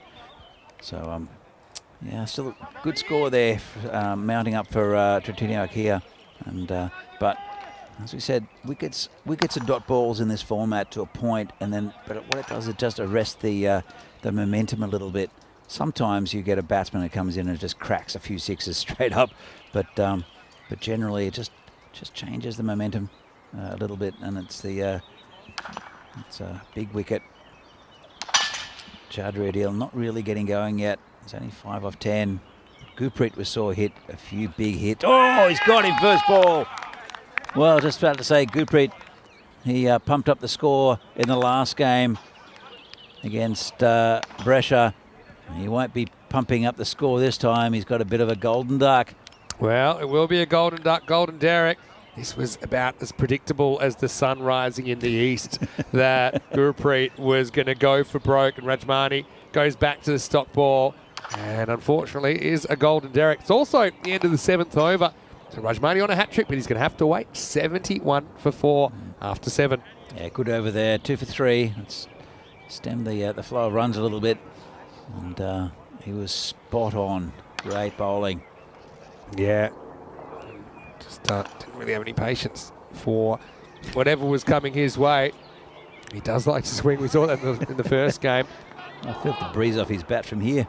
Just having a bit of a chat to Charlie at the moment as well. So hello to Charlie Hunt, who is going to be in Gibraltar for that T20 International Tri-Series between Portugal and Malta and the host Gibraltar.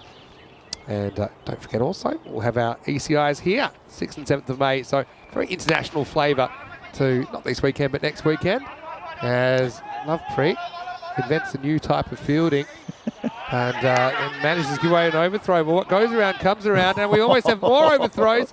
Lucky they're a reasonably good backing up team. In the end, it's a long 2.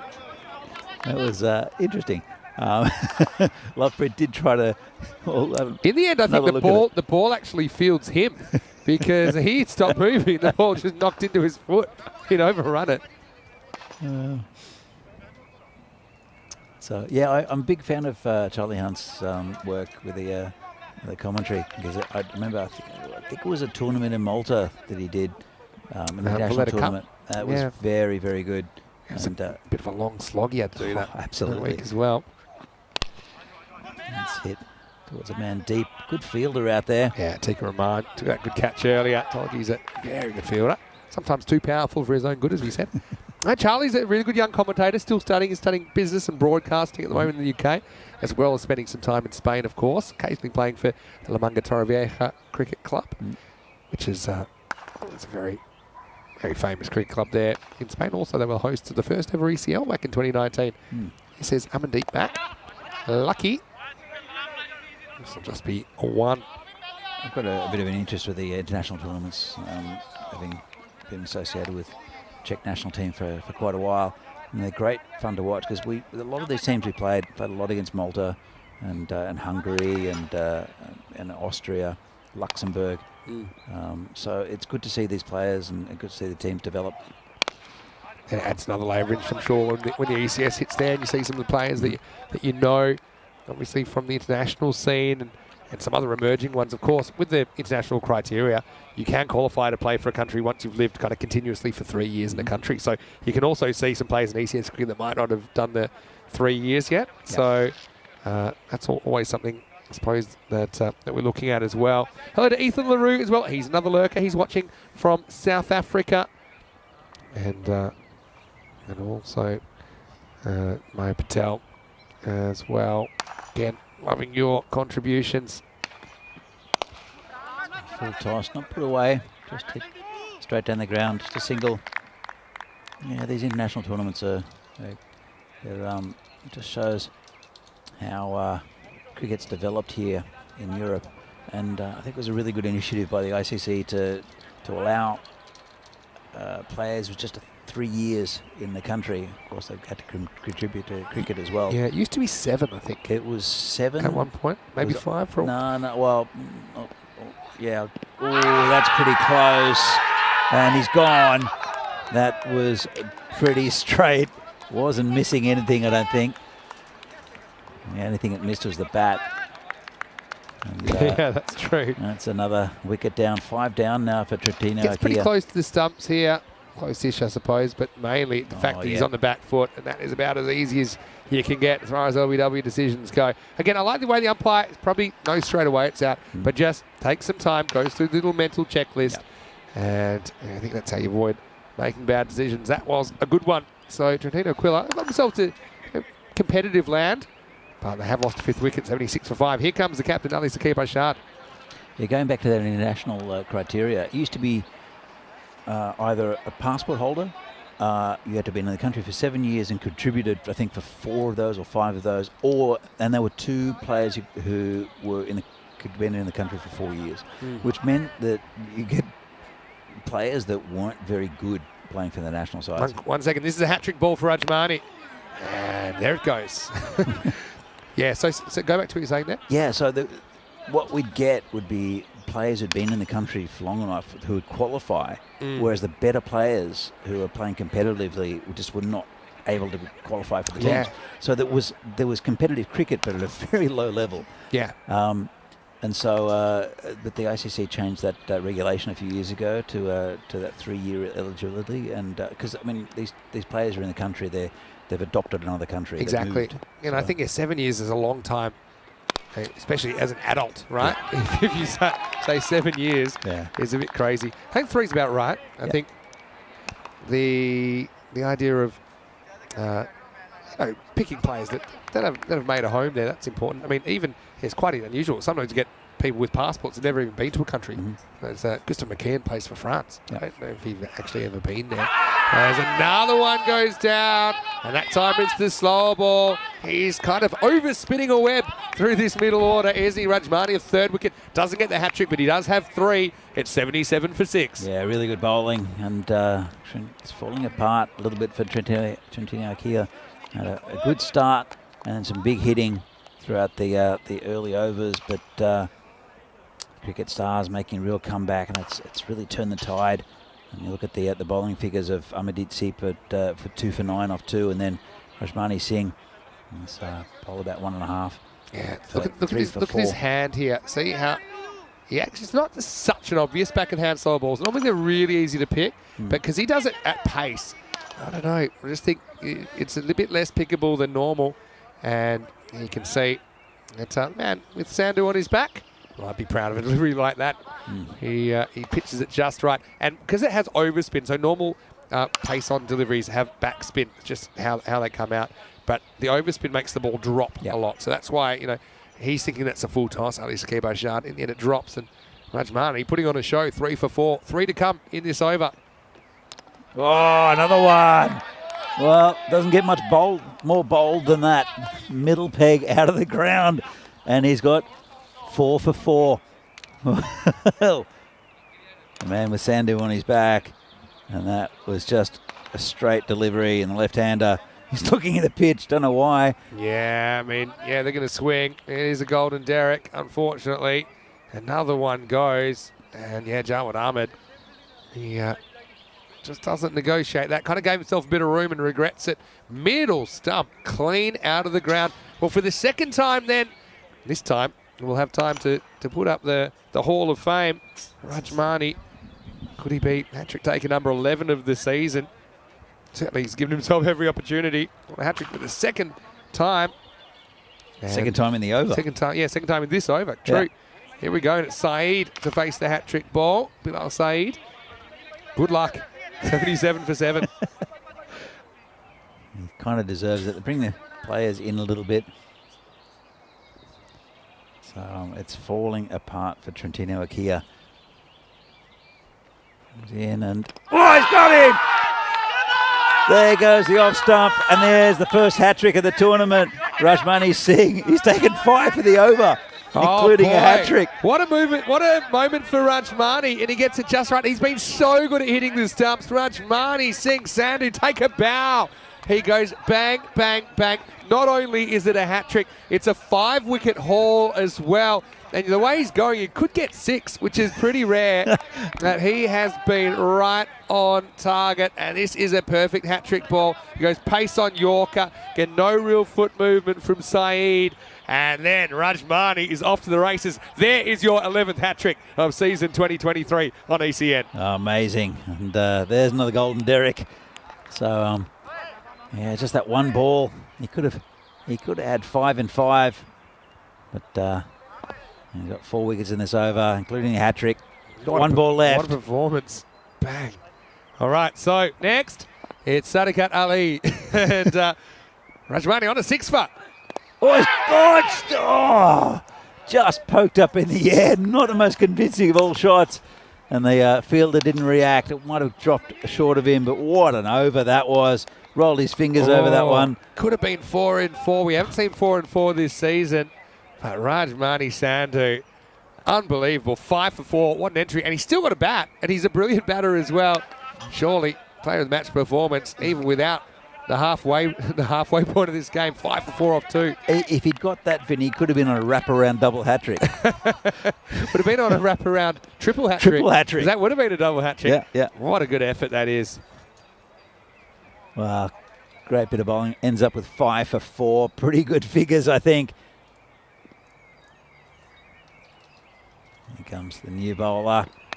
Just whipped off his toes by Adil. And they'll look for 2. They'll get 2 pretty comfortably. Well, do you remember the last time we saw 5 for 4 on the network? I can tell you. Yesterday, that's right. Viboy Yadav took 5 for 4, identical figures.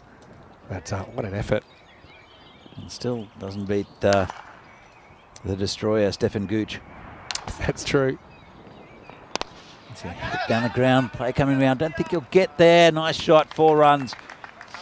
Yeah, I was there in Hungary when Stefan Gooch took 6 for 3. Yeah, baggy blues. Not bad for a wicket keeper. Exactly. And then he didn't even bowl next time we saw him. He's part-timer at best, Steph. He'll tell you that. You know, there's a reason why he didn't bowl much for the rest of the tournament. Or if he did, because I'll tell you in a minute. I don't know if you know this story. Maybe I don't, which is why I want to hear it. He did tell me not to tell his skipper, not to say anything about it. It's wide.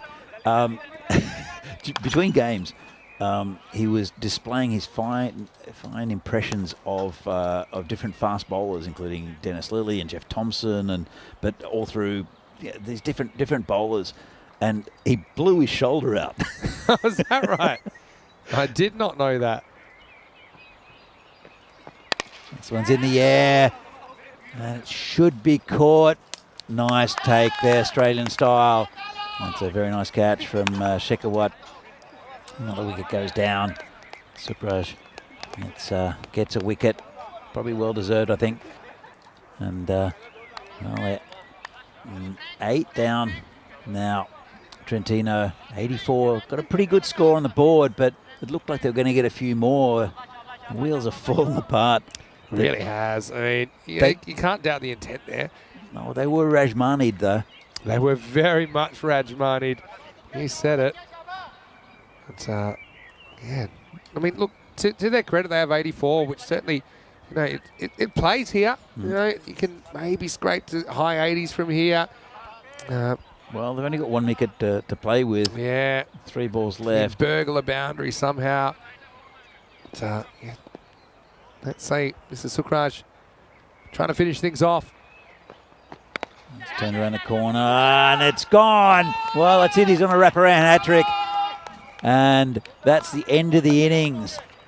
They lost the last 6 wickets for how many, Vinny? It couldn't be much. I'll tell you, because yeah, they were say cruising, but yeah, they were actually 71 for 2. Yeah. So they lost their last 8 wickets for just 13 runs. But the last 7, I mean, there were 5 taken.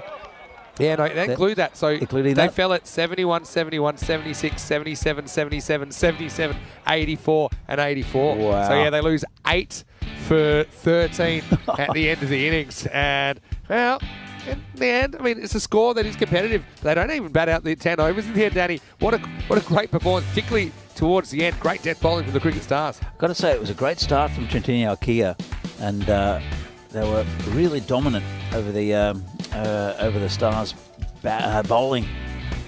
So you can see that nice straight 6. And it was the openers who really let loose. Yeah, they were kind of, got them off to a decent start, which you kind of need to. Cricket Stars' first game of the tournament, but there are no rookies in this format. Good to see Adil Ahmed kind of showing a bit more of what he could do. I think he becomes a really important player. But a great catch by Atikur Rahman. He finished his innings at just 20.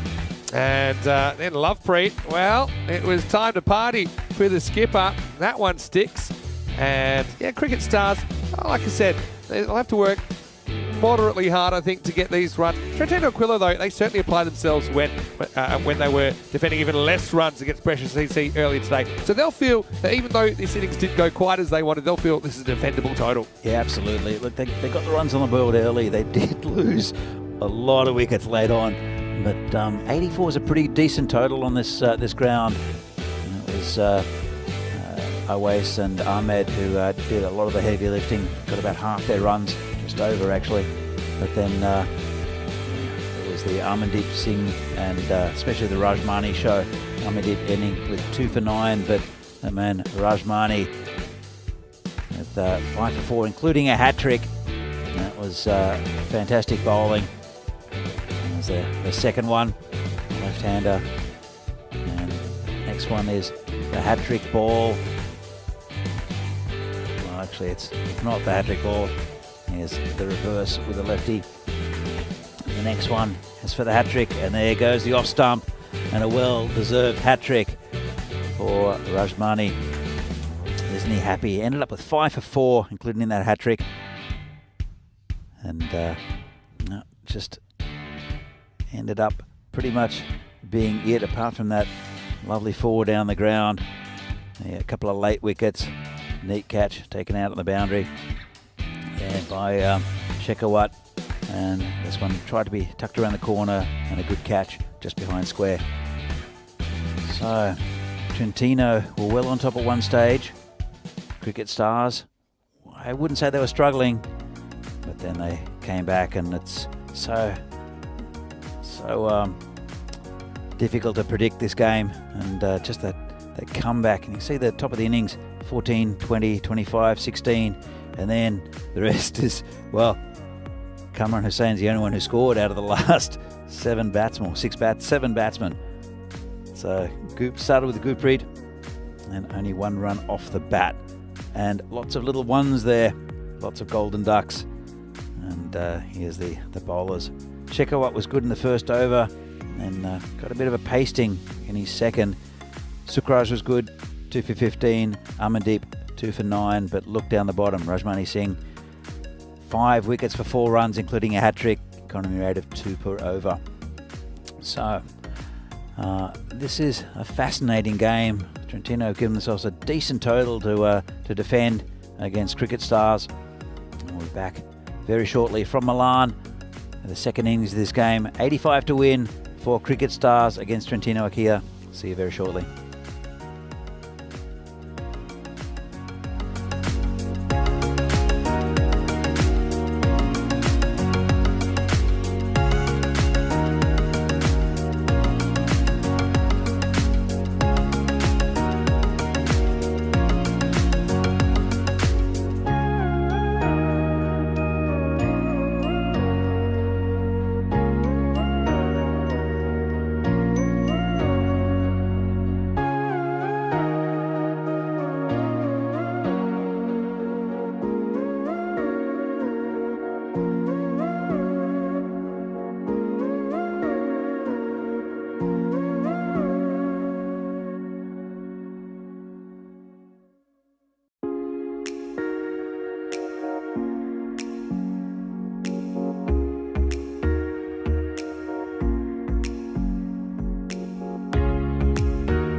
The European Cricket Series is proudly brought to you by HCL Software, Fancode, and Grizzly Bear Sports.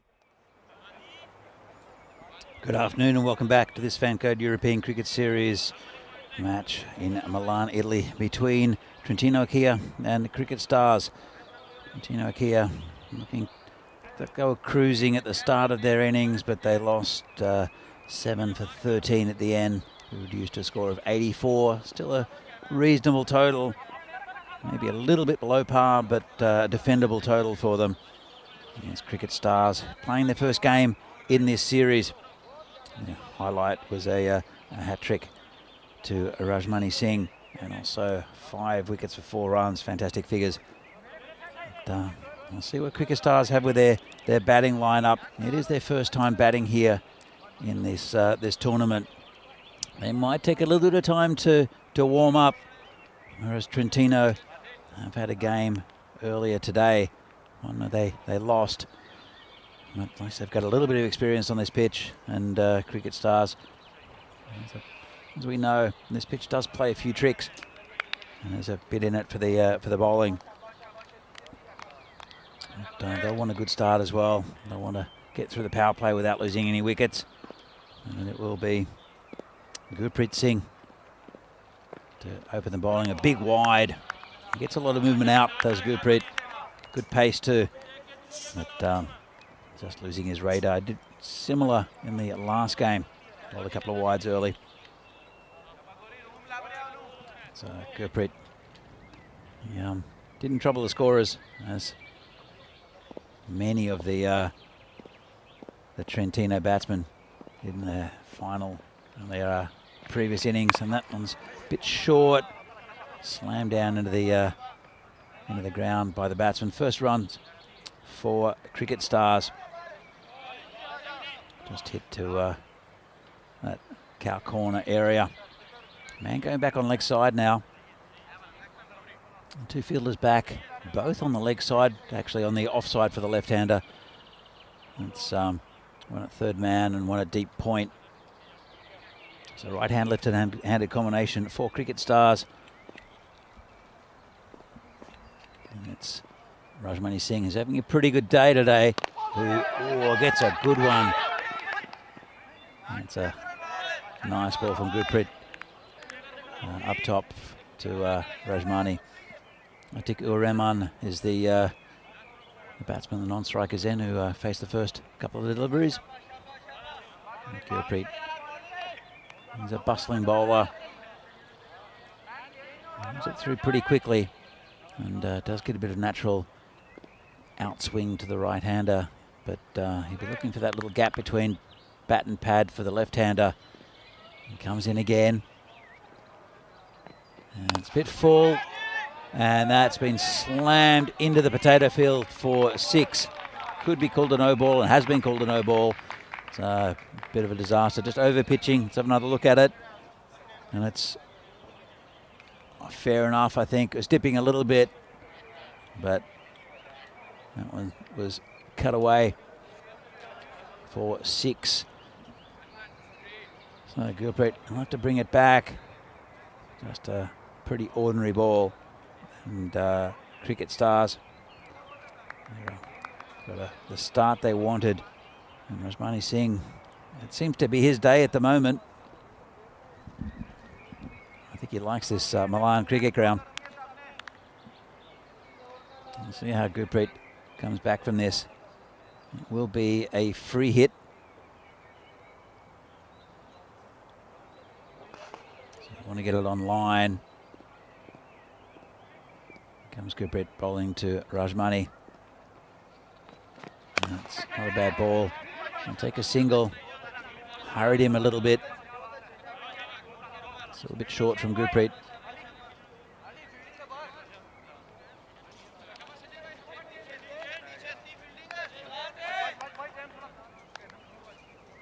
So again, nice day today. Perfect cricket, about 21 degrees. Nice and bright and sunny. This ground's starting to quicken up as well. As Gurpreet comes in, bowling to Rahman, the right hander. It's going to be wide as well. He's straying him a little bit as Gurpreet. Not bowling with much control. Good pace though. As you can see, this one started wide, went wider.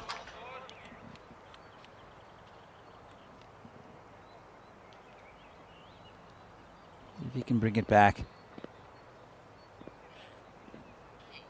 Needs to get it on about that off stump line. Comes in again. It's better. Just hit off the top.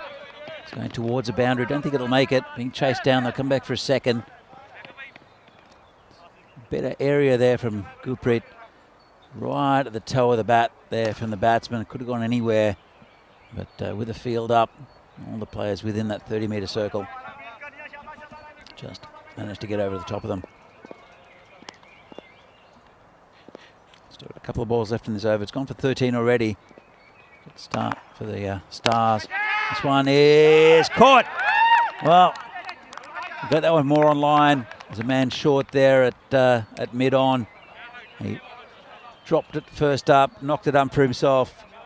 And that's the first wicket down. Very bottom-handed, hit it pretty well. And that is Lovepreet Singh to take the catch. And that's the first wicket down for Cricket Stars. And it's been a bit of a mixed bag here from Gurpreet.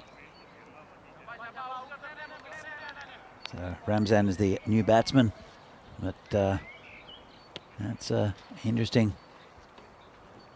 So Lovepreet Singh caught by, bowled by Gurpreet Singh. Hopefully we'll see Lovepreet against Lovepreet a little bit later on. That'll be a nice touch to this game. But glad to see the back of Rahman, who can be a very destructive batsman.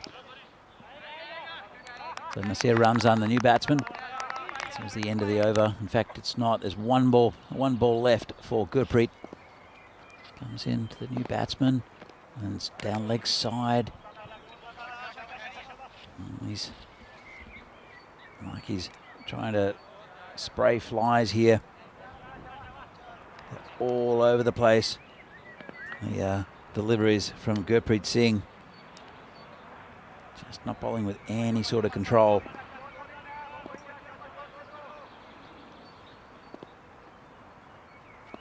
Comes in to get to Ramzan.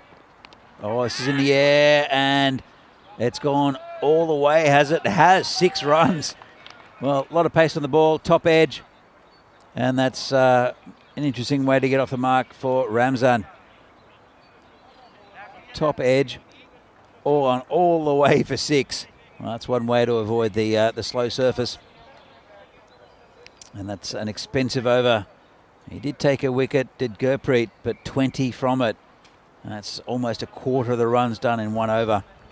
Vinny, what do you make of the opening exchanges? Yeah, I mean, obviously it's a magical start, isn't it? Despite the loss of Atiq Rahman. Interesting that he's opening now. I mean, they have lost a couple of the top order batters. He's a guy we normally see probably around the 5 or 6 mark.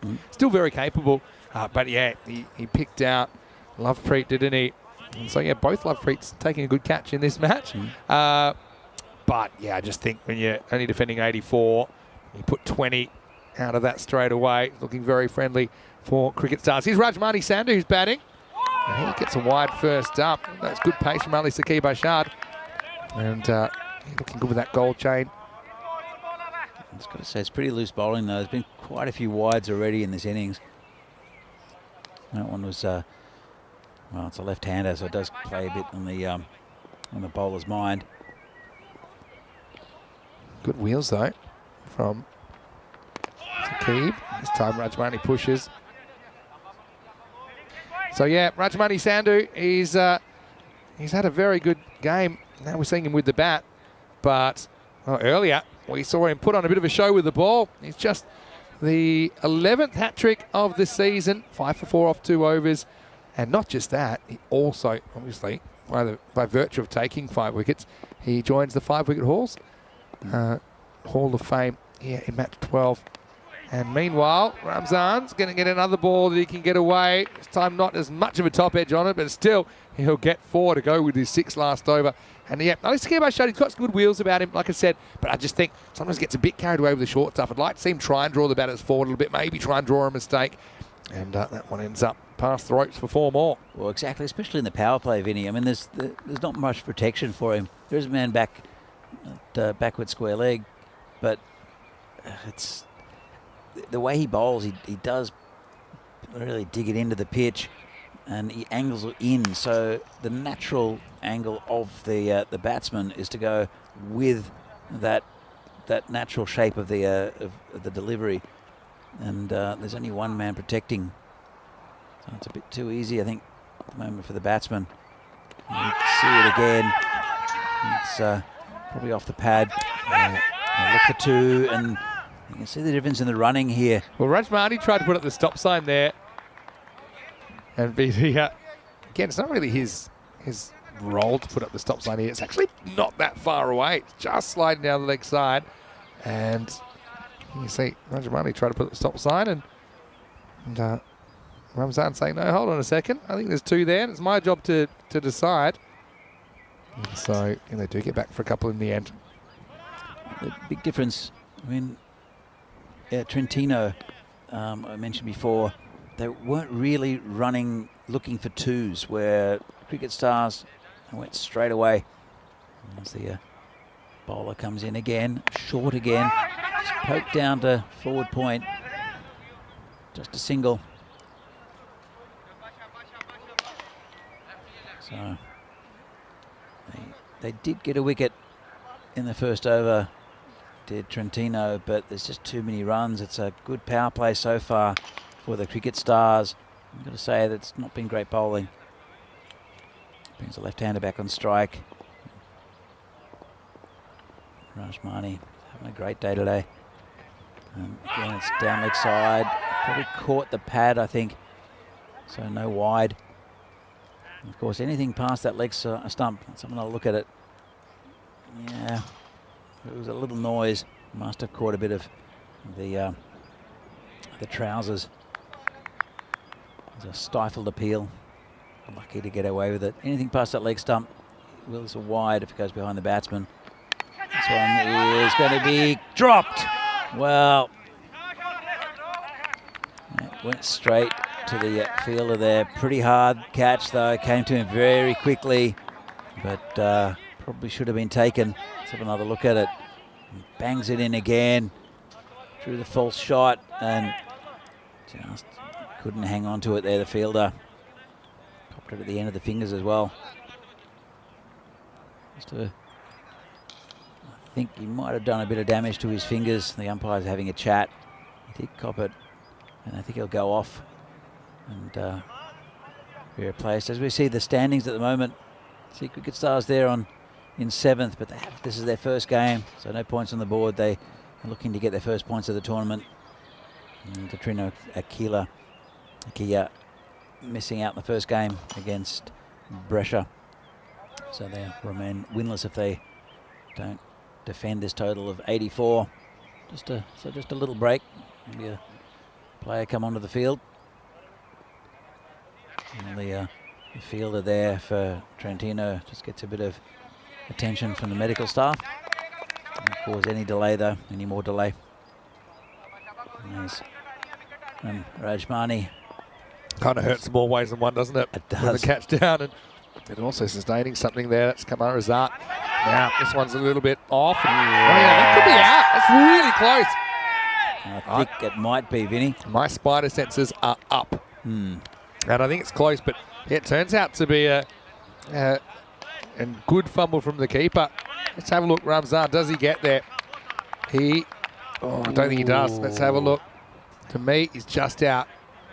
That's there. Yep, there you go. That's gone. Really good piece of camera work. Yeah, it was an excellent piece of work by the fielder back there. And just flicked that off stump. Yeah, I was just checking if the bail's up, but I mean, for me, the bail's definitely dislodged before he's made the line. So this is going to be gone, and really nice piece of work. It's kind of a wicket from nothing, isn't it? They really needed that Trentino because You got to give that out, surely. Yeah, there it is. And some delay, but Ramzan probably had a feeling as well. But yeah, so like I said, kind of wicket from nothing, isn't it? And it's going to be the second man down, and Ramzan looked good. He runs himself out by a matter of inches. it was good work from the fielder there because it got past the keeper. And it's a kind of unusual fly slip position. He stuck a mid out and then threw it while on the ground and just flicked that stump. So sometimes you need a little bit of luck. And I was going to say it was a good fumble, but I don't think actually really touched it. He may have just got a finger on it, the keeper. But anyway, it works out really well. 30 for 1 off 2 becomes 30 for 2 as we see Memo Javed coming out to bat in the number 4 position. it hasn't been great bowling though from Trentino. It's been a bit loose, a bit all over the place, but they've still managed to get 2 wickets, and it's what you need, just sort of breaking partnerships. But it's been pretty easy so far for the Stars batsmen. It's been quick. Bowling's been pretty quick. Just been sprayed everywhere. And talking about being sprayed everywhere, it's Gurpreet again, who went for 20 off his first over. Did take a wicket, but it was just a mixed bag. Here he comes again. And it's a short, and it's called a wide. Let's have a look. This will probably tell us the height. Yeah, fair enough. Yeah, that's wide for height, I think. Maybe it almost missed the line leg stump as well. So, yeah, it's just a mixed bag from Gurpreet. He's bowling pretty quick, but just all over the place. Okay. It's like he's got his blunderbuss out and just fired randomly. Oh, that's a better ball. It's a dodgy inside edge down to short third man area for a single. And new batsman is Memo Javed. He'll be facing his first delivery. In fact, he won't be. He just faced his first delivery, got that dodgy inside edge, and will bring Rajmani Singh back on strike. Left-hander. Let's see what Gurpreet does with him. So, again, didn't bounce much. They'll take a bye. Keeper just getting the pads behind it, stopping more damage. But yeah, it's been an interesting spell by Gurpreet. Just not really getting his radar right. Yeah, I mean, he'll be disappointed he hasn't got that control. You don't have too many to play with. I mean, they'll feel, though, if they could grab these couple of wickets, and maybe not as much batting in Cricket Stars as we saw last year. No Abdul Rahman, no Baba Hussain. Although this is going to travel, and it should get across the line, and it will. So Memo Javed, again, he's another class player. They just keep on coming, don't they? Gurpreet, it's just kind of a length ball, not the worst ball I've ever seen. Takes a bit of risk and gets away with it. Good power play batting as well. 4 runs. Yeah, it's pretty safe. There's no one back there, that area straight. And a bit of an unusual shot. Yeah, a little bit, kind of like a straight pull, wasn't it? But effective. A couple to come in here in the third. Hitting. There could be a chance of a run out. Keeper does well. It would have been gone if he hit. Yeah, you can see that Javed, when he gets it in the pads, he needs to just look up at his partner straight away. It takes a long time to respond to Rajmani, who was sure, yep, we got one here. And see, then he tries to put a stop sign up in vain. Cameron Hussain had the chance to hit the stumps, but missed out. You mentioned that the fielding has improved a lot in European cricket at this level, but it's nothing really compared to what we saw in the ECL. Yeah, ECL marquee tournaments for sure.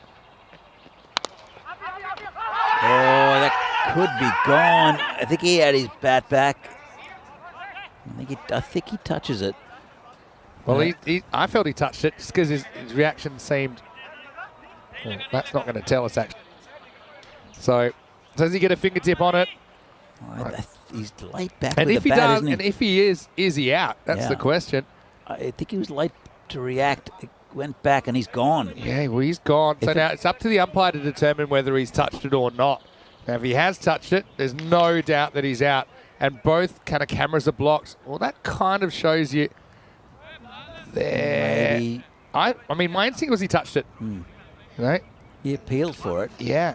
And yeah, again, it's going to be up to the umpire whether he thinks the ball's touched or not. And well, seems like a not out call. There's not a lot happening, but he was definitely out of his crease. He was out of his crease. So the umpire must have judged that he didn't touch it, and maybe the bowler was one who actually admitted to it. It's possible as well, isn't it? So anyway, it takes the end of the third over. No further damage. 38 for 2, and Sadakat Ali is going to bowl over number 4. A couple of interesting, one run out, one almost run out. So yeah, new bowler. Oh, big swing and a miss. Not the greatest shot. Chance for a run out again. And keeper misses again. Well, it's didn't get up much, this ball. Nicely pitched up. Keeper couldn't handle it, and he would have been very close to a run out, but got home. But, they're very aware with the running of these Stars batsmen. They're just putting a bit of pressure on the field, and they've had a good power play. 39 for 2 at the moment, almost halfway to the target. So another couple of wickets here for Trentino might make it interesting. Otherwise, well, I think their bowling's just not really been tight enough, not really been good enough at the moment by Trentino. And they have picked up those couple of wickets. Yeah, it's got to hang in there. It's got Ali, talented bowler, big guy. It's been hit straight, just a single. It's they need a settling over, I think, Trentino. It's something where bowler puts everything on line, and then they cut down the runs to 5 or 6. That would be really what they need. Stars, they don't need to panic. Ahead on the run rate. That's a nice shot there. Good fielding out in the boundary. And just a single. Whipped that off his legs. And again, just a single. They won't mind this Trentino at the moment. As I said, just a settling over, just to get them back on track. It's not really been through lusty hitting, and it's just been through, I think, just poor bowling. Yeah, no consistency at all. They've been okay at times. That's not going to cut it when you're trying to defend 84. That's not going to cut it either. That's been slammed into the potato field. Just pitched up a bit too much. That's such a Rajmani special. I mean, he can take it off middle and off stump, and to generate that kind of power over the offside, that's what makes him a bit special. And yeah, like I said, not the worst delivery, maybe a bit over pitch, but just the technique to do that, the power to do that inside out, it just makes him a real difficult customer to bowl to. Well, especially being a left-hander as well, it just play with the line of the bowlers. And rolled his wrists over that one. It's got the gap, and that's another 4. Just got it slightly wrong, the bowler. You could see the rolled his wrist over it for the slower ball, just over pitched. And Rajmani just got it towards the toe of the bat. Yeah, it's interesting. I think Rajmani, he's looking for the leg side that time, thinking, okay, maybe the bowler will kind of spirit it in my body, considering the shot I played last ball. But then he makes the adjustment, makes it really well. Just a correct looking cover drive. Hit well enough to beat the outfielder. 50's up now for Cricket Stars. He's got most of his runs on the offside though, Rajmani. Let's have a look. This one's beaten him. That's a good ball. Good comeback. Yeah, really good ball. Of course, there's Rajmani to lose his composure, which has been pretty rare. This one just leaves him off the pitch, I think, a little bit. But it does take us to the end of the 4th over. Cricket Stars cruising at the moment. They are 51 for 2 after 4. Yeah, it's been a good start. And they look pretty good here, the Cricket Stars. And as you said, they've strengthened this year, bringing in some good talent. Just shows you how strong this league is. Trentino, they were looking good in their batting as well until they lost 7 for 13. So just we'll have to see as the tournament goes on whether they just rely on their top 3 or 4 batsmen, and then it's just a bit of a blip for the lower order. As we have a new bowler. And that is Chaudhry Adil. He'll be coming around the wicket to the right-hander. This one's right on line, just poked down on the offside for a single. What do you make of bowlers coming around the wicket, Vinny? Yeah, I mean, I don't mind it for a variation. I think something I do sparingly, to be honest. I think it does take out a few modes of dismissal. I think probably even more important than the angle of approach is kind of the angle that you're trying to bowl it. So now he's going to come over the wicket to the left-hander. Yeah. So he's consistently basically trying to make an angle that he's going to go across the batter. So to the right-hander, he's around. To the left-hander, he's over. And this isn't going to work out too well for him. Although this may not quite have what it takes to go to the boundary. Pulled back pretty well. Zadaka Ali, they'll trot through for an easy 2.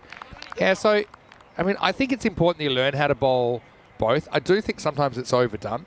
I think, but it also depends on things like the pace of the bowler, kind of what length you're bowling as well. Yeah. So if you're bowling short and you're round the wicket right-hander to right-hander, then a lot of balls pitching outside the leg stump takes out a lot of options for you. But like I said, it's all about having tools in your toolbox as a batter or a bowler. Oh, that's a nice tool to have in your arsenal there. That's a beautiful shot, just straight on leg stump. And Rajmani, well, most of his scoring shots have been on the offside. That one was just taken nicely off his pads, and that's another 6. Well, now he's going to come around the wicket to him. But, yeah, I tend to find, and it was like a trend a few years ago that with the high levels of the game that players were coming around the wicket. As we see, that's a better ball. As we see, that was a little appeal. Nothing on really. Yeah, it was just at a high level. There was a trend to come around the wicket as a right-hander, and we saw a lot of the younger players in the local leagues, and also copying these players. But I don't think they had a real reason for doing it. Yeah, and the other thing is that how do I put it? If that becomes your habit, you're losing your kind of normal approach. So you're trying to get a bit more advanced before you can do the basics. Yeah. I think it's a sometimes tactic. And so, yeah, I'd see a lot of bowlers, right? You say they just copy thinking that's just what you do. But especially in longer forms of the game where you're trying to get wickets a bit more as well and open up wicket-taking opportunities, then I don't know if it's the best tactic. It's the same reason why you see things like ramp shots and reverse sweeps and things. It's normally not the older players who play that, who play those shots. It's normally younger players who are emulating what they see on the IPL or wherever. And 9 times out of 10, it doesn't work. Yeah, you're right. Exactly what we're talking about here. Because, yeah, this probably is hitting the stumps, but as soon as it bounces outside the leg stump, cannot be OBW. Yeah. See where it bounces, and then it's probably maybe going to hit, maybe not, but it just kind of eliminates the possibility of it. So 61 for 2 after 5. And while we're talking about the umpires, which we have been a little bit during this game, I want to say big hello to our umpiring crew here in week 1. We've got Rohan, Shahid and Ali just showing some of their warm-up exercises there under the guidance of Sir Rob Kemming. It's a big job, isn't it? So we really appreciate their efforts, and I think you'll agree, they do a very good job under the circumstances. They make literally thousands of decisions every day. I think they've been very good so far in this tournament. So ball comes in, down leg side, whipped away, too easy. Don't know if it's going to get to the boundary. It has got to the boundary. So nice shot there. Just so easy, right on that leg stump line, and whipped away by Rajmani, who's looking like a player. Yeah, and he's got nothing to fear here, does he? Just needs 20 more, pretty much out of the second half of this innings. And this is Keeper Shard, last roll of the dice with him coming back. Short, they'll just take a single, might be a leg by actually. Moral victory there. That one clunks into the thigh pad, kind of beats him for pace, gets him to the other end. But yeah, just going back to last year when we saw We saw Cricket Stars, and they were the winners in Bologna. Like I said, pretty high scoring final, 142 to 128. Again, that was a pretty good field for scoring. I know that you've spent some time there. Just looking how their lineup looks different at the moment. No Abdul Rahman here. Half a chance there back at Ali Sakib Ashab. It gets through him for a single. Had Nasir Ramzan batting 4, Atiq Rahman batting 5. So yeah, probably losing 1 or 2 batters just makes them a little bit more, I don't know about suspect, but you know, if you can get those wickets, maybe you can get in the middle order a bit quicker. Was it a drop catch then, Vinny? Yeah, I think so. Yeah, I think it was. It just kind of threw him before he knew too much about it. This could be trouble. And I think he's gone. It's going to go to the replay. I think he sort of plonked his bat over the line. I'm giving this out, soft signal. Yes. It is out. That's definitely out. Great work by the bowler actually to gather the throw, then goes a full-on overarm middle stump out of the ground job. So it is going to be gone. And remember, Jarvin's turned around, not for the first time we've seen today. And it's, yep, there's the decision. I think it's coming soon, but yep, he's just out. I tell you, it was good by the fielder just to throw it back to the bowler rather than having a peg at the stumps. And talking about peg at the stumps, he was 2 metres away from it. Hit the middle peg there. Yeah, that one shows it pretty conclusively. So, well, if the screen's on over there, they'll be able to work it out, and there you go. So a run out. Feels like a consolation wicket, doesn't it? But it is the 3rd wicket for Trentino Aquila. Cricket Stars lose a 3rd. It's 67 for 3. Look, looking at this game though, Vinny, if Cricket Stars lose 7 for 13, which is what Trentino did, then Trentino win. Yeah, and not just that. If they lose 9 for 9 from here, then they'll be 12 for 76, and then they'll definitely lose. They'll be thrashed. We saw 9 for 9 by Sri Lankan Lions on finals day in Cyprus. The top side going down in flames. Anyway, Rajmani will be unfussed. And here comes Lovepreet Singh coming out at 5. And he's got a bit of a reputation as a finisher. And he loves to kind of finish the job, and that's what he's here for. Well, the skipper going to be on strike now. He's captaining the side pretty well. And as he faces his first delivery, and just pokes it down and takes a well-run single. Nice batting. But I think Rajmani is going to be earning the Man of the Match award. 35-21. He did take a hat-trick and 5 for 4 with the ball. So he's done very well. So you can see the scorecard. Rehman missed out. Ramzan did okay until his run out. A couple of run-outs in his innings. A couple of run-outs, a couple of strange ones. There was always another run-out where we thought maybe it had flicked off the bowler's fingers onto the stumps, and it was definitely out of his crease, but I don't think the umpire was satisfied that the bowler had touched the ball. It wasn't Rajmani who was at the bowler's end, was it? No, I don't think so. But I mean, look, I suppose it comes down to the fact that Cricket Stars, they've got a really classy top order. Rajmani, obviously, being left-handed, he just forces the bowlers to keep changing their line as well. So it's not going to be particularly easy. Here comes Javed Ahmed with the ball. And he's got him. Well, that's the end of Lovepreet. It's a pretty good ball. Yeah, I mean, it's on the stumps. He just kind of gets a bit too far across, doesn't he? Lovepreet is more of a deflector than kind of a brute force trauma kind of a batter. I think that's what you need at this stage of the innings, and he just walked across it and missed a pretty straight one. You can see him going towards point slightly and tried to flick it around the corner and missed it. Good bowling. Yeah, so Lovepreet will be disappointed. That's how he does go for just a single. It's the first of 7 in this over. Yeah, well, you think there's going to be a collapse on this guy? Well, we saw Dipendra Shekhawat. He won't let this happen. Yeah. But dare to dream. We have seen some epic collapse. I actually saw one in Malmo when a team needed, because Malmo CC actually needed 12 off the last 3 overs. They were 2 down. They were cruising, big partnership. Captain got out. They lost 8 for 4, including 5 wickets off the 5 balls of the 10th over. And to lose by, I think it was about 7 runs. But the last over went wicket, wicket, wicket, wicket, 1 and run out, and that was it. They were done. And that probably is still the most dramatic kind of falling off a cliff that I can remember. It was back in 2021. Just going back to this game, it's a good start from Jawad Ahmed. Apart from the wicket, next ball to Shekhawat was right on line. He's keeping it pretty tight. Watching bowl a big leg side wide. Always done pretty well, the slow ball, but that's been nicely hit for 4. Yeah, he picked it, didn't he? Dipendra Shekhawat, and gets a boundary. Yeah, it's not a bad variation to try. It's that basically quick off spinner.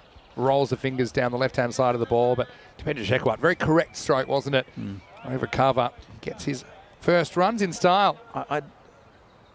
Bowling a slow ball, I would rather have a batsman watch a couple of the normal pace deliveries to get used to the pace and then bowl a slow ball. Yeah. I suppose there's a chicken and the egg. I mean, that's again what the batter would be expecting, would be an on-pace delivery. No. So you're trying to fool him up front. So you're always trying to get in your opponent's head, I suppose. It wasn't a bad slow ball, actually. It wasn't a badly pitched slow ball. I can understand, I wouldn't be expecting a slow ball. And often batters are a bit jumpy and a bit early when they first get out there. True. That point just for a single. Keanu remembers the Malmo collapse, the greatest collapse he's ever watched. And it was Yusuf Sahak who took 4 wickets in 4 balls, and I think that was the first time we'd ever seen it. I think we've seen it twice since then.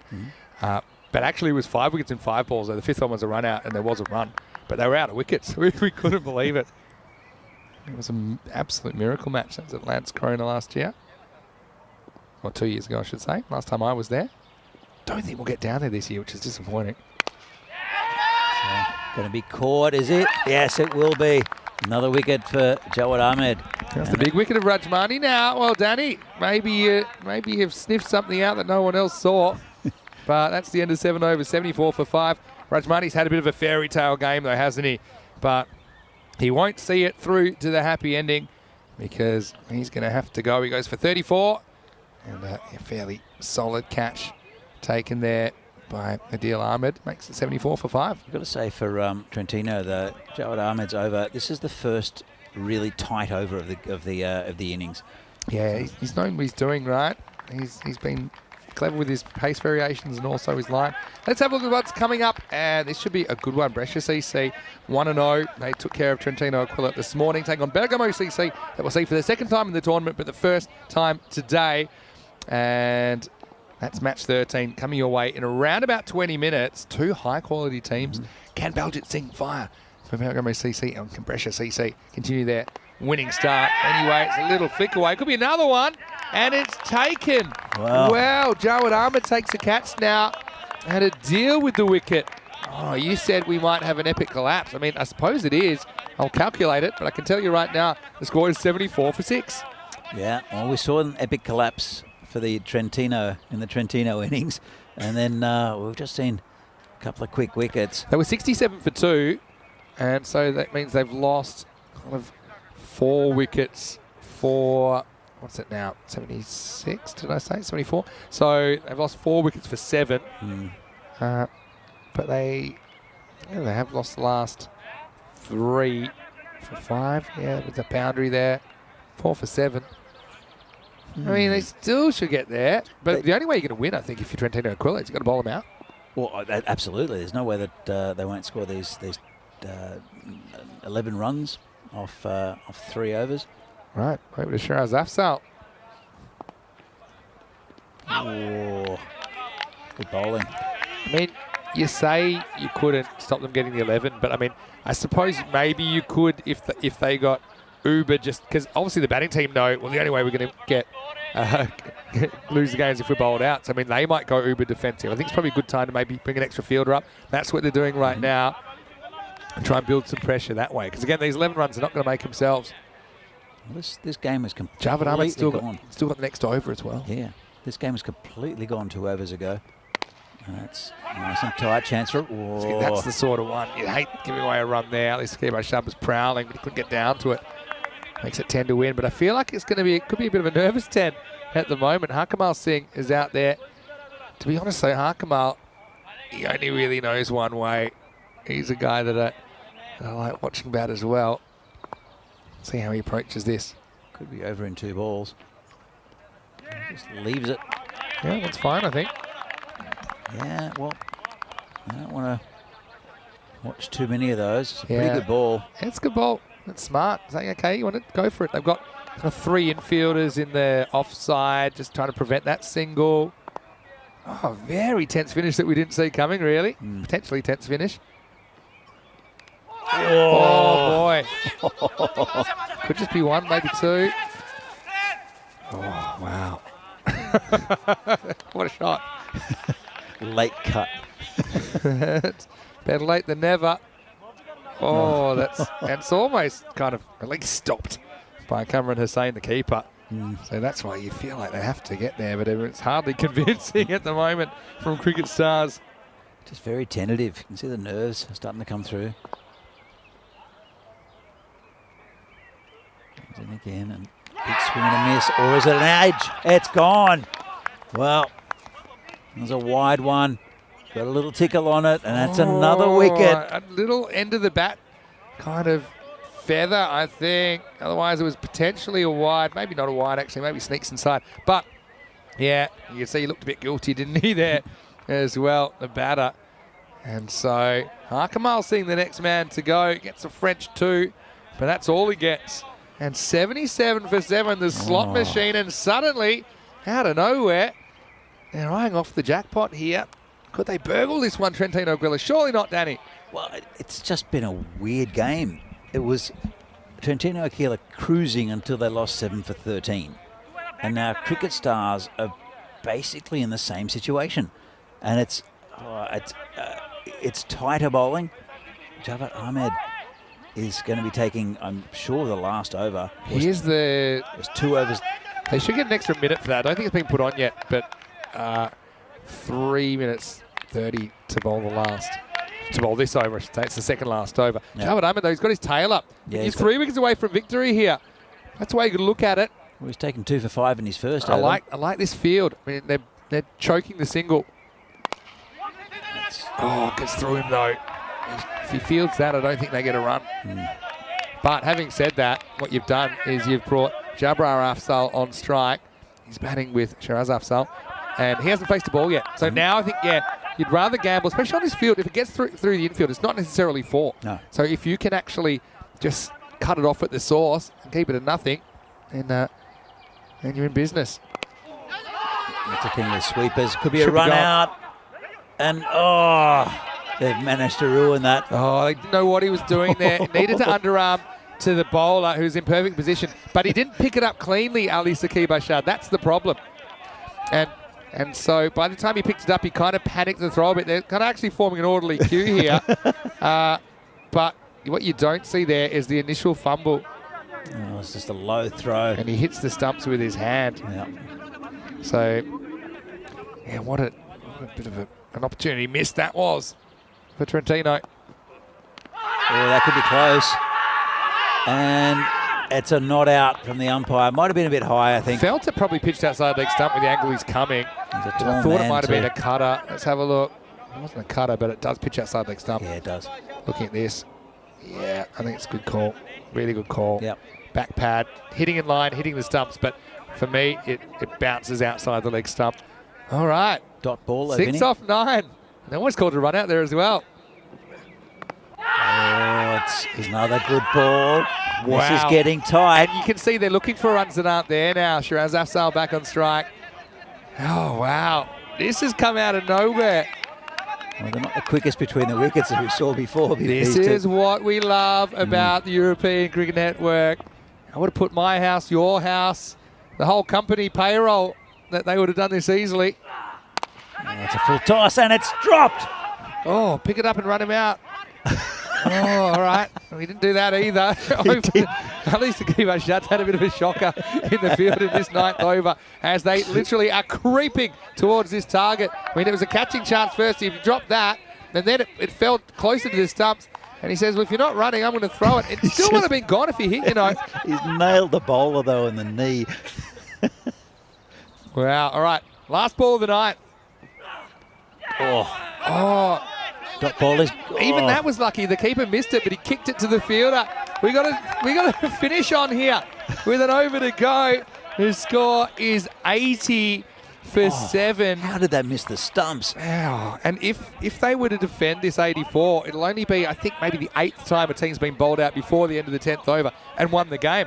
If we only get 4 off this over, and I wouldn't count it out the way things are going, then we'll have a golden ball tiebreaker. This is really, really tight. Oh, boy. Sadakat Ali is the bowler. All right, yeah, well, beg, borrow or steal. You need 5 runs, Cricket Stars. Start. This could be out, but it won't be. It'll just be a single. They'll look for 2. They might get the 2, actually. Should be gone. Yeah, it will be gone. Great throw. What a great throw. Yeah, well, here's the thing. He's out if the ball hits the stumps, but I'm not convinced that Cameron Hassan has got the ball on the stumps cleanly. What happens? This will tell the story. Oh, the ball hits the stumps. So he has hit the stumps with his hands, but the ball's hit the stumps first. So it's going to be out. So he looks like a genius, basically. Well, let's have a... Or is it the elbow that hits the stumps? Oh. Yeah. Well, the ball... Is it the elbow, or is it... Look at the base of the leg stump, though. Oh, I can't really tell. Maybe from front on, we could see if it hit the... but it's been given not out. Oh, yeah. Well, I mean... I thought the ball might hit the stumps as well. Obviously not. And I guess if there's doubt, you kind of got to give it against the keeper in that situation. So They do get 2 out of nowhere. So 3 to win now.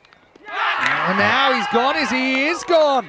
So Afzal does get this strike back with an 8th wicket fall. Danny Hudacek, you are visionary because you saw something coming that I didn't read in the tea leaves.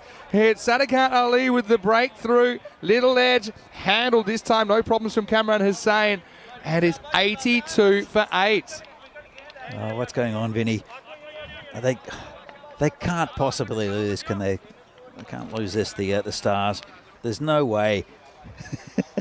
They're 2 runs away from tying this game. The thing is, if you had a golden ball, I mean, they're making ones look so hard. How are they going to get 2? Anyway, Lucky comes out looking like a Bollywood star, doesn't he? He's got the big earring on. He's hatless, showing as much of his head to the world as he can. And Amandeep Singh, he's crowded. He's got company in the infield. Just got kind of 3 outfielders on the leg side. 3 to win, 4 to come now. Wide. Now they could throw away a wicket here. They go to the bowler and they mess that up too. This ties the game. Wow. And they've worked so hard to work their way back into the game, but then Sadakat Ali gets it completely wrong to the number 10. And, I mean, what's Jabbar Afzal doing? He's just running no matter what. He ran to the keeper, but the keeper couldn't hold on. Wow. A huge wide as well, Vinny. All right, well, now, I mean, 2 wickets away from a golden ball. Yeah. And I think fielding team huge favourites in a golden ball. But any score wins it for Cricket Stars. Score's tied 84-84. Oh, got in! Oh, Vinny, what's going on? Oh, my word. Wow. It's 84 for 9. Scores are still tied. The number 11 is going to have to try and come out and win the game. Sukraj Singh has been waiting in the wings.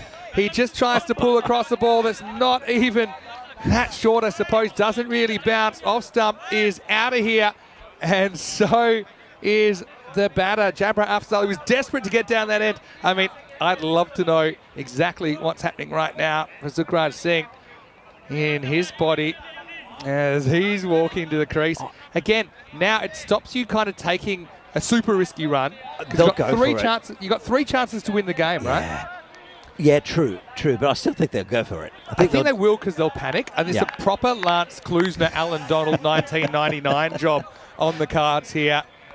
And, yeah, so, I mean, I would say first ball, I'm just trying to make good contact, hit it through the field. Second ball, it's only the last ball I'm running no matter what, I think. Second ball, I'd probably take on a bit more of a risky run. But we have 8 infielders, just a deep mid-wicket, not even all the way back, just floating back for a possible catching opportunity. It's going to be a dodgy edge through the vacant slip area, Vinny. What a finish. Danny Hudacek, I still can't believe that you've seen this coming. All right. So, This is going to be Sukraj Singh, the number 11 for Cricket Stars. He has 3 chances to win this game. Any score will win it for the batting team. Bowler comes in and it's, good ball.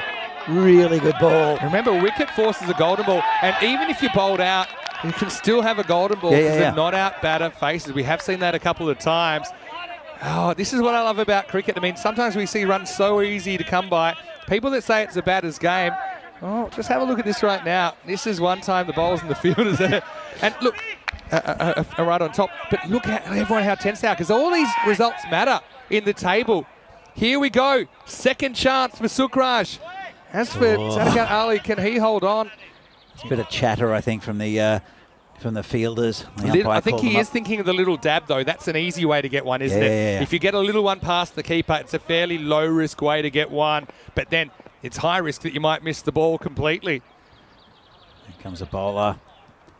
Coming in. A couple of balls left. And he's gone! Oh, it's a golden ball! It's a golden ball. Can you believe it, Danny?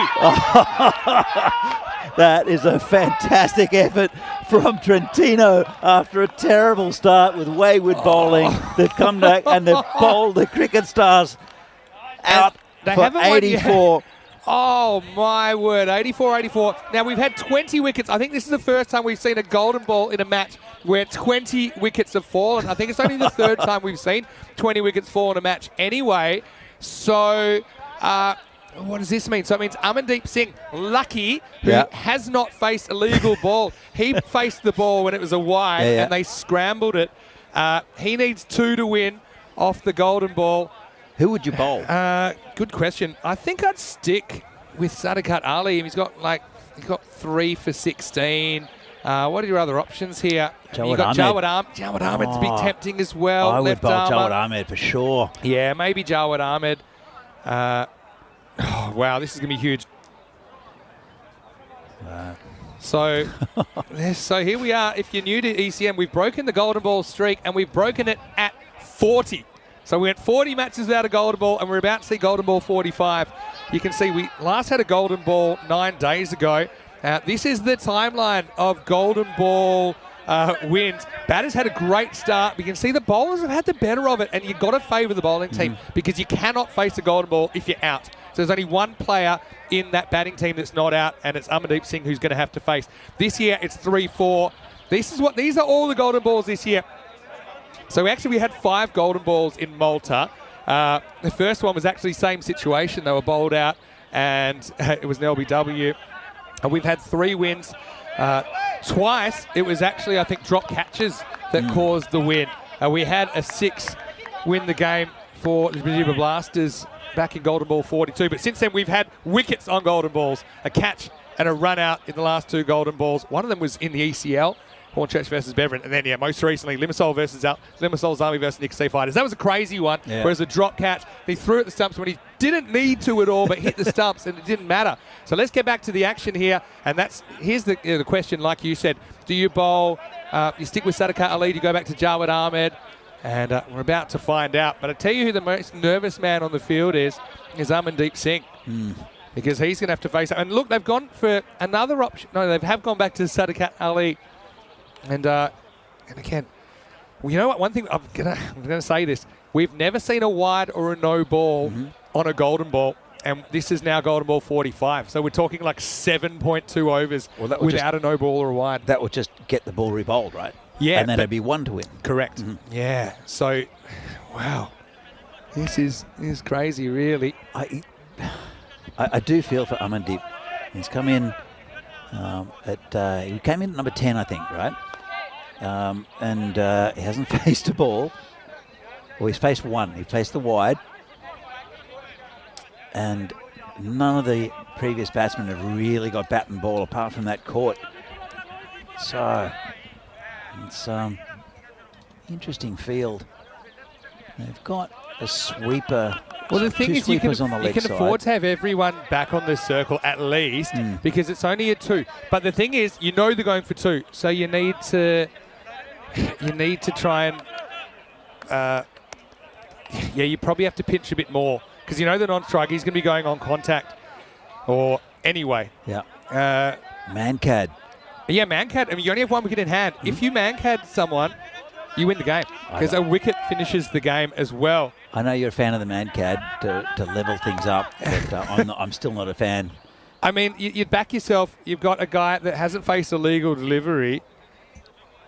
And so, yeah, here we go. It's going to be a big finish, to say the least. What a game, Vinny. And Amandeep Singh, the pressure on this guy. Sadakat Ali, the pressure's on him too. It is going to be golden ball 45, live from Milan. Here's Sadakat. Oh, don't do it to us. What are you doing?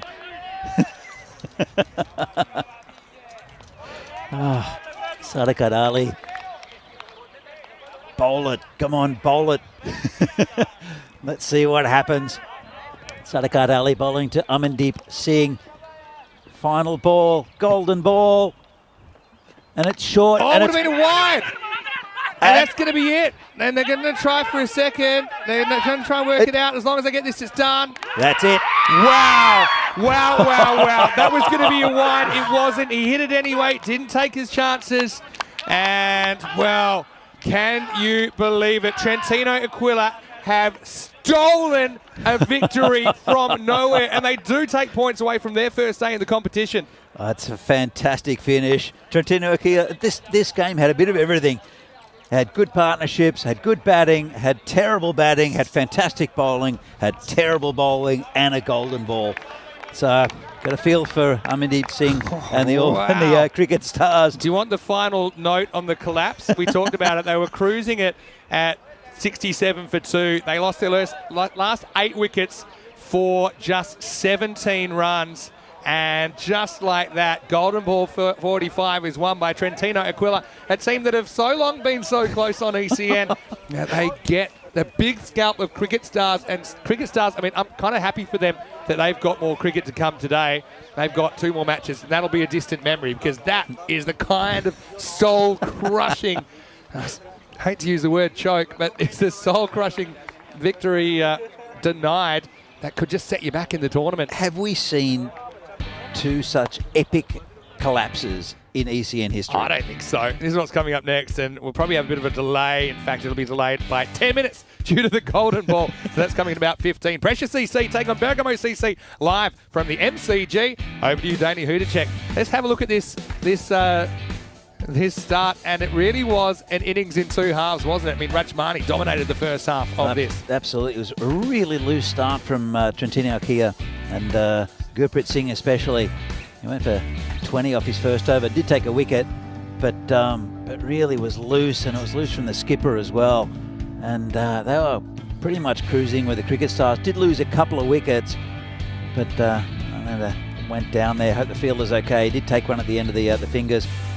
And here was the run out. So a couple of wickets went down pretty early, but they were really cruising, were the cricket stars. And then it just all fell apart for them. That was the controversial one where it's just to be not out. And it was fantastic batting from Rajmani Singh, the left-hander, who is definitely the man of the match, even though he's on the losing team, taking a hat-trick in the first innings and 5 for 4. Also the top scorer with 34 off 22. And some lovely 6 on the leg side. And clipped another one away. But then he fell. It's the chance for the run out, and it was the run out. It was launched by the skipper in the middle stump. So that's the end of Lovepreet, the skipper, and that was the start of the collapse. That's Rajmani, who hold out there. I think this is the one. That's it. And that was the last of the recognised batsmen, really. And then just the wickets kept on falling for this Cricket Stars team, much like the first innings. That was the one out wide, the little bottom edge. And then an LBW. That wasn't given. But didn't really matter. That was the drop catch and then a missed run out. But it was all happening. There was a pressure on both sides. And it was Sadakat ended up getting a couple of wickets late that brought it back. That was again, just another opportunity missed for Trentino. You think they were gone. Only a couple of runs needed. And that was the wide that got them an extra 2 runs there. And that was lucky. The only ball he faced before he faced the golden ball. And wickets just kept on going down. And not enough runs on the board for the cricket stars. And you can see them there. Okay, we're going to be fine. And then this one, the final wicket. It's the skipper who takes the catch off Sadakat. And it went down to the golden ball. And it was Amardeep Singh who had to face it. And he chased a wide one. And then they tried all sorts to try to get that 2 they needed to win. And finally, run out. And a big win to Trentino Akia. What a fantastic game. 2 epic collapses. Some very good cricket, mainly from Rajmani Singh. And a win for Trentino Akia, who put their first points on the board. Well, let's have a look at this scorecard. It looked much the same, I think, as the Trentino Akia one. Rahman at the top, missed out a little bit. Good catch by Lovepreet. Rajmani, 34. Ramzan, run out for 11. A couple of run outs up top. And then it was all in single figures. Shekhawat with 5 and Afzal Sherazal fell on 5. But not quite getting there. Gurpreet very loose with the bowling with 26. Took a wicket. But Sadakat Ali, that main man in the end, taking 3 for 16. I think Jawad Ahmed also made a huge difference to this game, taking 2 for 8. So, what a game. I think I need to get my breath back. Trentino Akia winning on a golden ball. Both teams being dismissed as well. Bit of a rarity here in match 12 of the European Cricket Series in Milan. Fantastic game. I'm sure we'll have more to come. It's Brescia CC against Bergamo. Brescia CC we saw this morning. Bergamo we saw on day 1. They didn't quite fire. See if Baljit can get some form up. I'm sure he will. He's a quality batsman. We'll be back with that game in about 9 minutes' time. See you then.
European Cricket Series is proudly brought to you by HCL Software, Fan Code, and Grizzly Bear Sports.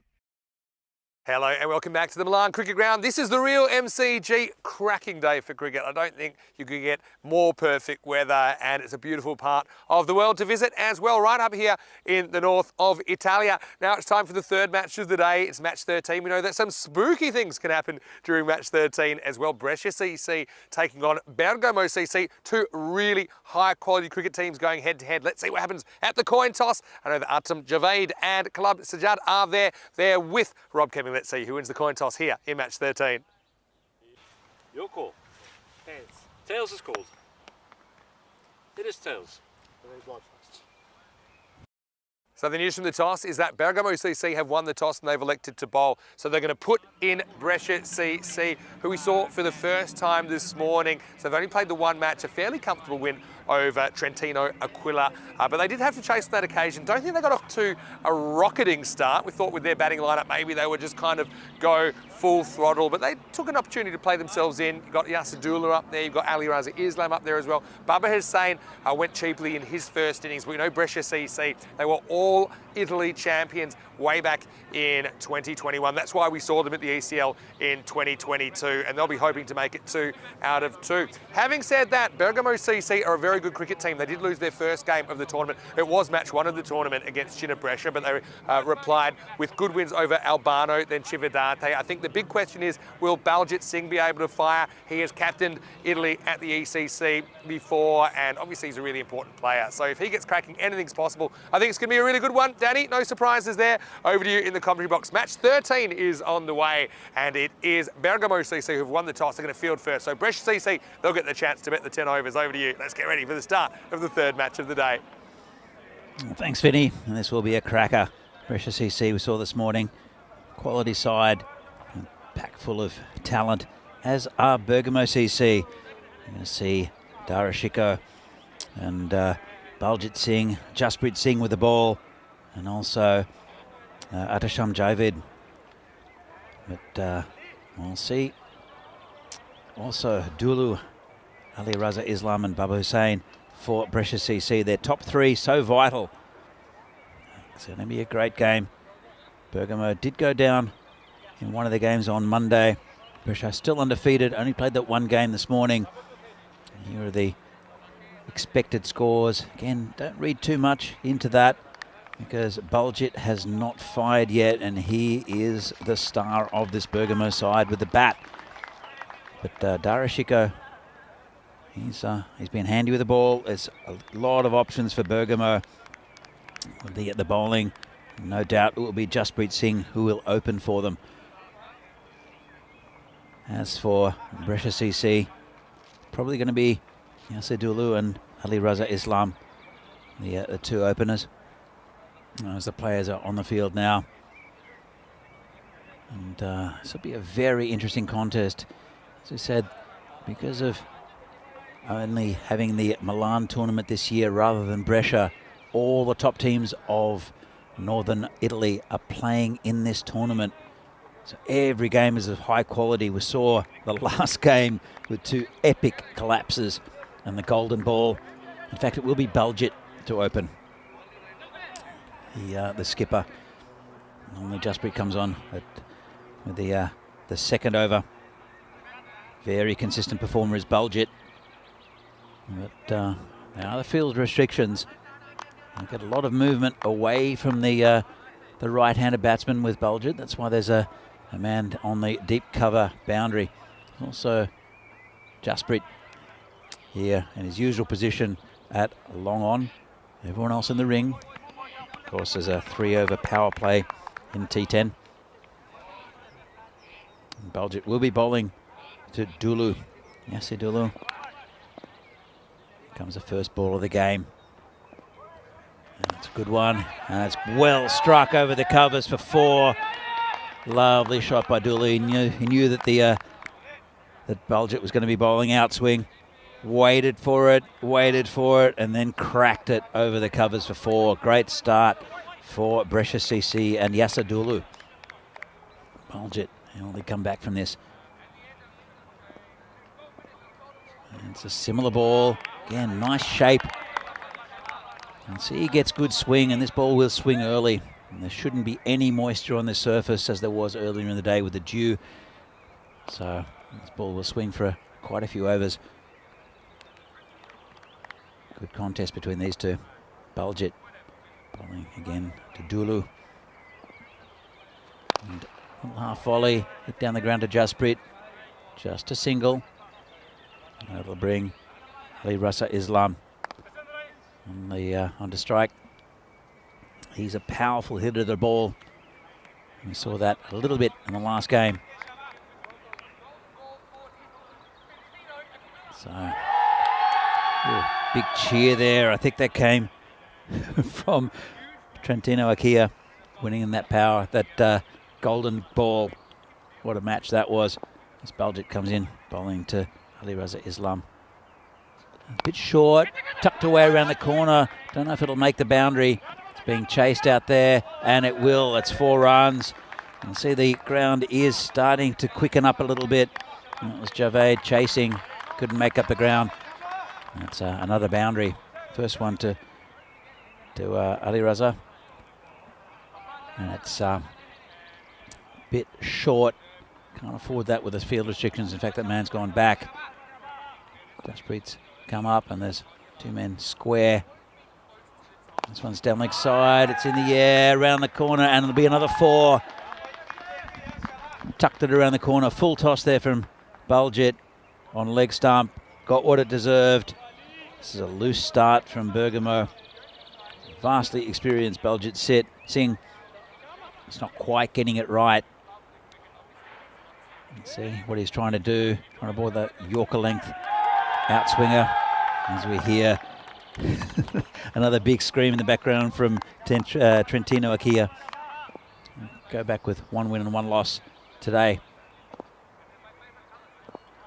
Baljeet in. Just hit straight. There'll be no run.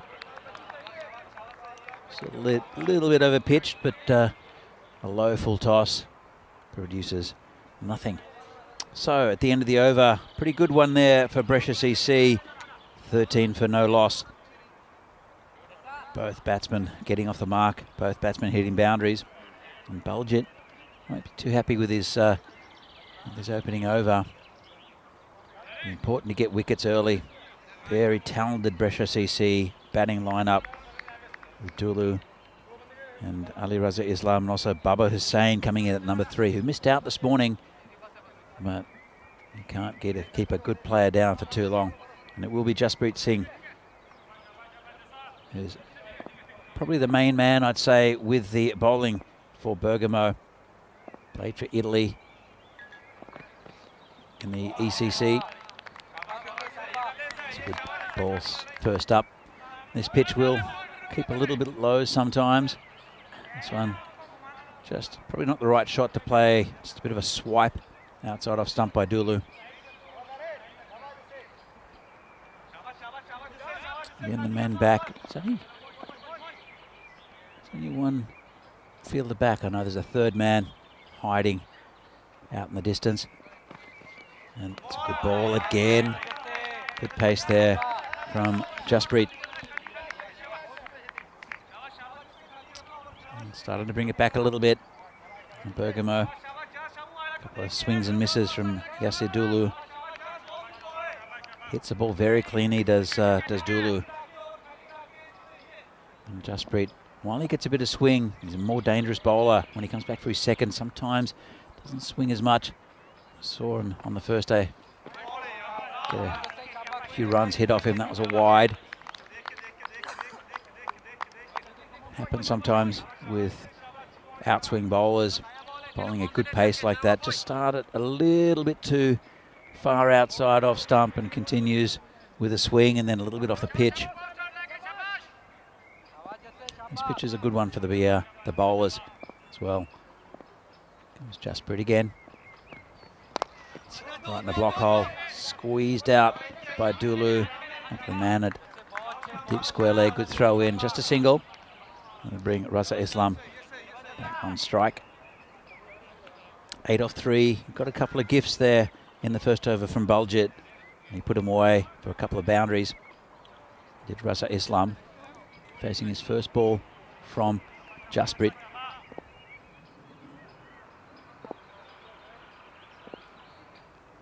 Bit of tension in the ground, two good sides.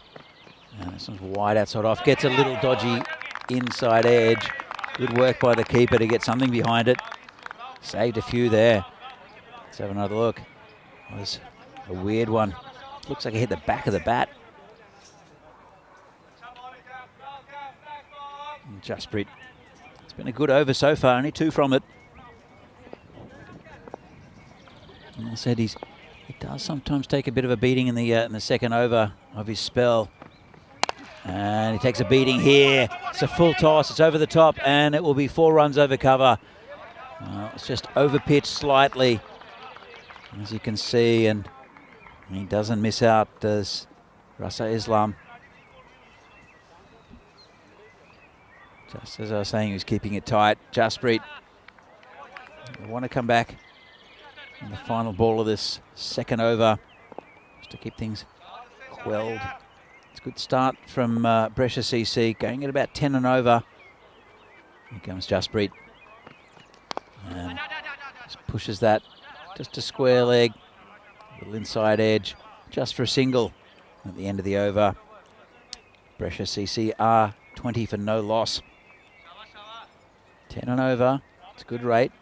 As I said before, even though we haven't seen it today, 100 is about an average score on this this ground, and it'll get closer to that as the weeks go on. Here for 2 weeks, as you see the table, Bergamo and Brescia CCs are 4th and 5th on the table. Bergamo with 2 wins on Monday. Brescia CC with their first win today and their first day of the tournament. They'll both be looking to get into that top 4, get into finals Friday next week. It'll be Bulgit to continue. Bowling to Ali Rasa Islam. And that's waited on that. Little chance for a run out. I think he would have been gone if it hit. Took on the fielder. And you see the ball come in. It would have been gone by a mile. He did turn in his crease when he played the shot, so he started from his back foot. Bit of luck there maybe for the batsman. That's a good ball from Baljet, right up in the block hole, and good fielding as well. It's a better start from him. First over went for a bit. A couple of loose deliveries on the leg side. And he's brought it back. Bowling to Dulu. Comes in again. And this is in the air. It's coming towards me. Vinny Sandhu doing the doing the fielding. He didn't hit it quite hard enough. Yeah, Vinny Sandhu saying, glad it was here, not in the side, because it would have gone through our monitors. Just holding up a little bit. Comes Baljet again. It's just prodded down the leg side for a nicely taken single. If you hadn't noticed, that was 6. I was concerned for my computer and my health. But it did hold up a little bit. And all the hardware was saved by the good thinking Mr. Maximo, who's just next to me doing some work. Oh, big swing. He'll be joining us in the commentary. Well, on comms in just a few minutes' time. That's a better ball there from Baljet. So these two, Dulu and Rasa Islam, on 13 and 14 respectively, doing very well. Good start. I'll end up this power play on around about 30. Keeping up with that 10 runs and over. Big swing and a miss, and a good end of the over from Baljet. 21 off his 2 overs. And at the end of the power play, Brescia CC are 28 for no loss. Pretty good start for them, not a bad power play. The main thing is that they haven't lost a wicket. And some pretty decent bowling for Bergamo, though. And it probably will be Darashiko to come on to just take the pace off the ball a little bit. He does have a fantastic faster ball, does Darashiko. Comes in a bit like a fast medium pacer with just the occasional ball. Got a few wickets on the first day with that delivery. But generally, very accurate, quality cricketer is Darashiko. He used to play for Chivadate. He's jumped ship, come to Bergamo. Field restrictions eased. And this one's just squeezed out towards deep mid-wicket for a single. So what this does is it allows the fielders to be on the boundary, and if anything's not cleanly hit, it's usually really restricted to a single because the ground is a little bit slow. That's just pushed down into third man. They look for two. It'll be a tough one. They've gone early, and it's a well-taken second run. They went straight away. They called two. Might have been a bit closer if the throw was better. In the end, comfortable two. Darashiko, he'll start with a bat also for Bergamo CC. And that's a good ball in the air, and gone! Well, just took the pace a bit off the ball, and it was probably a sort of semi-defensive shot there. And the batsman will have to go. Rolled his wrists over it, as you can see. Just popped up. A good catch taken in the covers there. And that's the first wicket down for Brescia CC. And it's Ali Raza Islam will have to depart. Bit of a nothing shot, really. Bit of good bowling, too, from Darashiko. And the new batsman is Baba Hussain. We saw him miss out this morning. He is destructive when he gets going, Baba Hussain. Darashiko 1 for 3. That was a nice catch taken by Mandip Singh up there in the covers. Well judged. It's a strange one. There's strange ones in the covers because normally you get the ball hit pretty hard to you. This one just popped up. He judged it well. Comes Darashiko bowling to Baba Hussain. Oh, it just turns it around the corner. It's a full toss. Not hit too hard by Hussain. They'll get two. He picked it early, went down on one knee. It was like a little sweep shot. Flicked it round the corner, clever batting. Shiko to Baba Hussain again, good ball. Oh, good running there. And a big throw into the from the keeper. Well backed up.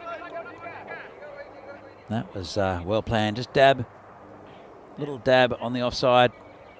It's frustrating for the fielding team when that happens.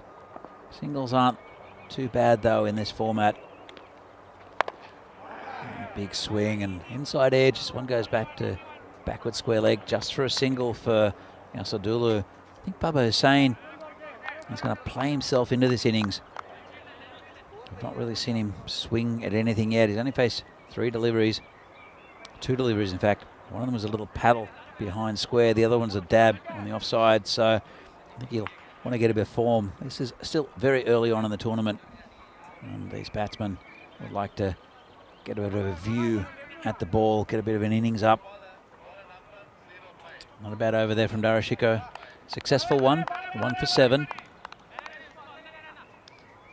And it'll be another very good bowler, Karam Shahzad. Will be taking up the attack.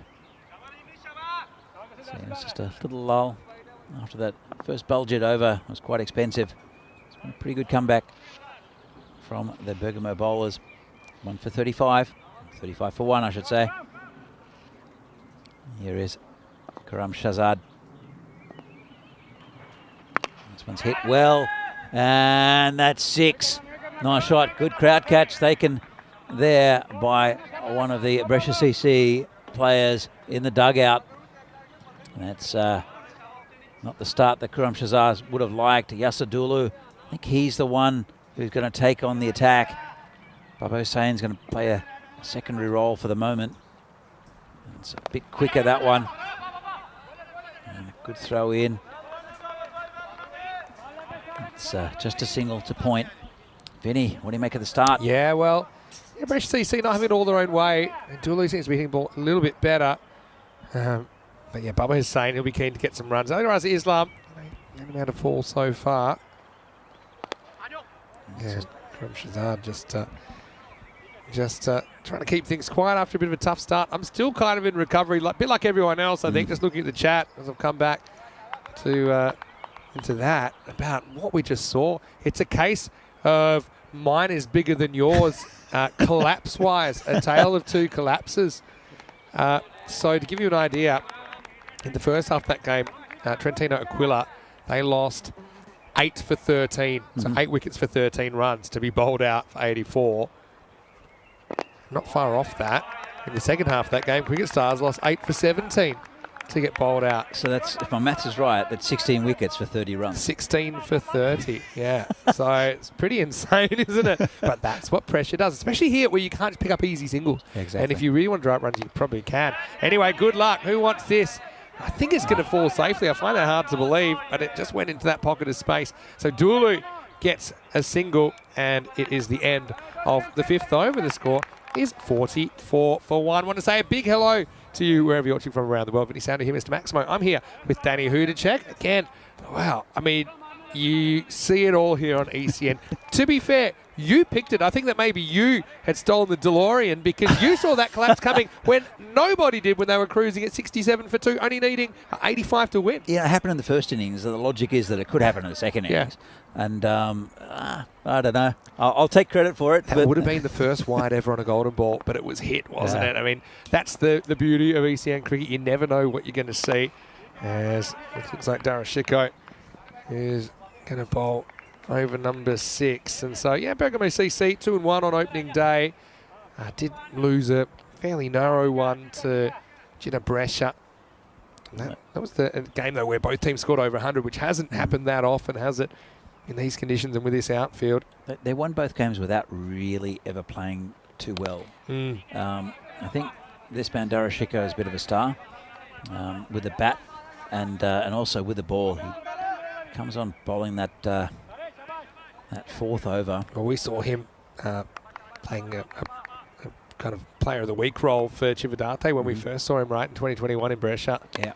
That's the kind of quicker one, but it's a really good cricket shot, isn't it? Just throws his hands at it, and he gets a boundary, so a bit of pace on the ball. And Dulu, he just generates so much speed through that bat swing. That one crashed into the wall.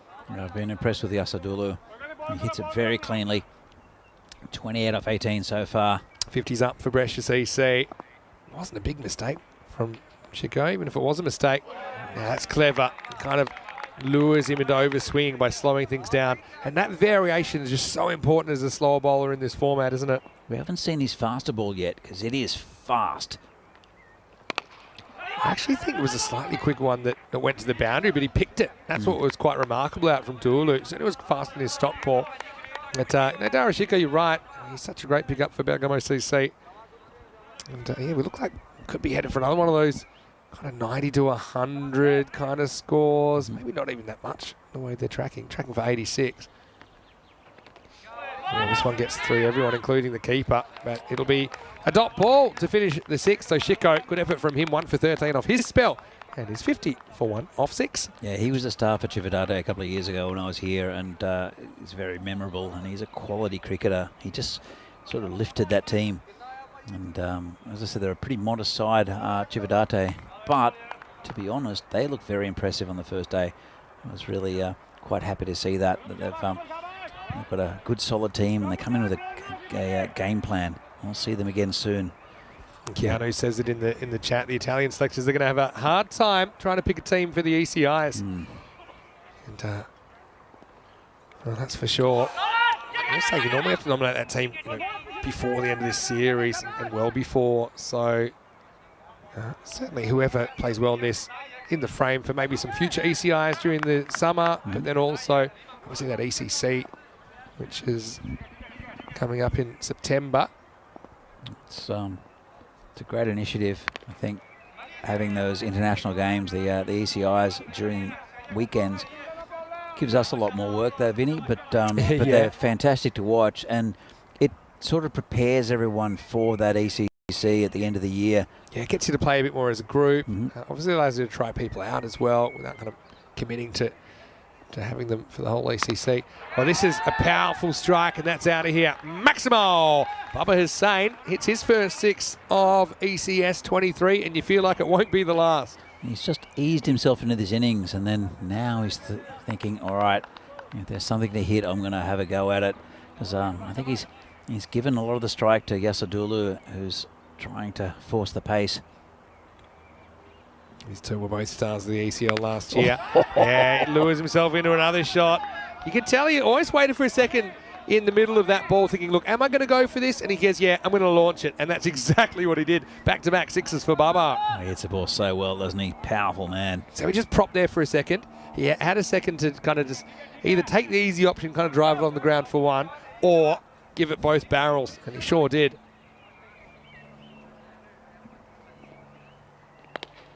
Now, goes and finds this one from outside off and gets a single. Yeah, but I think it's really true what you say about the opportunity to give more people international exposure and kind of tune them up. And we saw the Netherlands 11 winning it last year. We saw the Netherlands in the Portugal ECIs. They did kind of dominate, but again, you could just see how much that potentially improves Portugal and Gibraltar that also played in that series, and yeah, certainly had their moments where they were tested in the Netherlands. On paper, oh wow, this one's going with the rest. That is flying. Dulu says, me too, please. He goes large as Shazad has taken to the cleaners. 7 overs down. It's 72 for 1. I don't know if Shazad's getting another over. He was really good on Monday, was Shazad, but he just got slammed for 30 off those 2 overs. Guarantee you won't, yeah, because that... Oh, he's his second over. That's his second. Oh. But look, you're right, his first over, then he went for 9, did go for a 6 first ball, but 22 off the second. This is what's coming up, and we talked about the ECIs, so here we have ECIs here to finish this 2 weeks, 6th and 7th of May, ECIs in Austria. I think you might mention the Czech Republic might be playing in that one, 20th and 21st of May, and then ECIs in Bulgaria. 3rd and 4th of June. That'll kind of be the trend. And a 14-day period, 12 days of ECS cricket, finishing on the Friday, and then Saturday, Sundays with ECIs. I mean, it does mean it is quite ambitious, basically. The fact we've gone from 24 games a week to 68 over 2 weeks, so 34 games a week. Extra 10 games a week. It's, yeah, like I say, it is challenging, but we're finding ways to make it work, and we know that the output and the result is really good. People are loving it. Anyway, here we go with the start of a new over, and it's going to be hoiked away. And Jaspal Ram comes back into the attack. But, yeah, first ball, a bit of a half tracker, and it disappears for 4. Oh, it's a nice shot, that. Just turned on it, and there's no one back there. Very, very safe shot. And you can see the class of Bubba Hussain, he was 5 off 5, and now he's 22 off 9. So you can see how he can accelerate and pump this score up. It's over 10 and over now. Oh, takes it on. Well, living dangerously. I mean, really put those pads in front of the stumps. And then glanced it hard and up into the fielder's right. Couldn't hold on. Does save the boundary, but that was a chance to get rid of Bubba Hussain. That was a chance, but it was a great stop. It came quick. Yeah. I mean, yeah, probably then that's what you got to call it. Raheem Qureshi, the man in that position.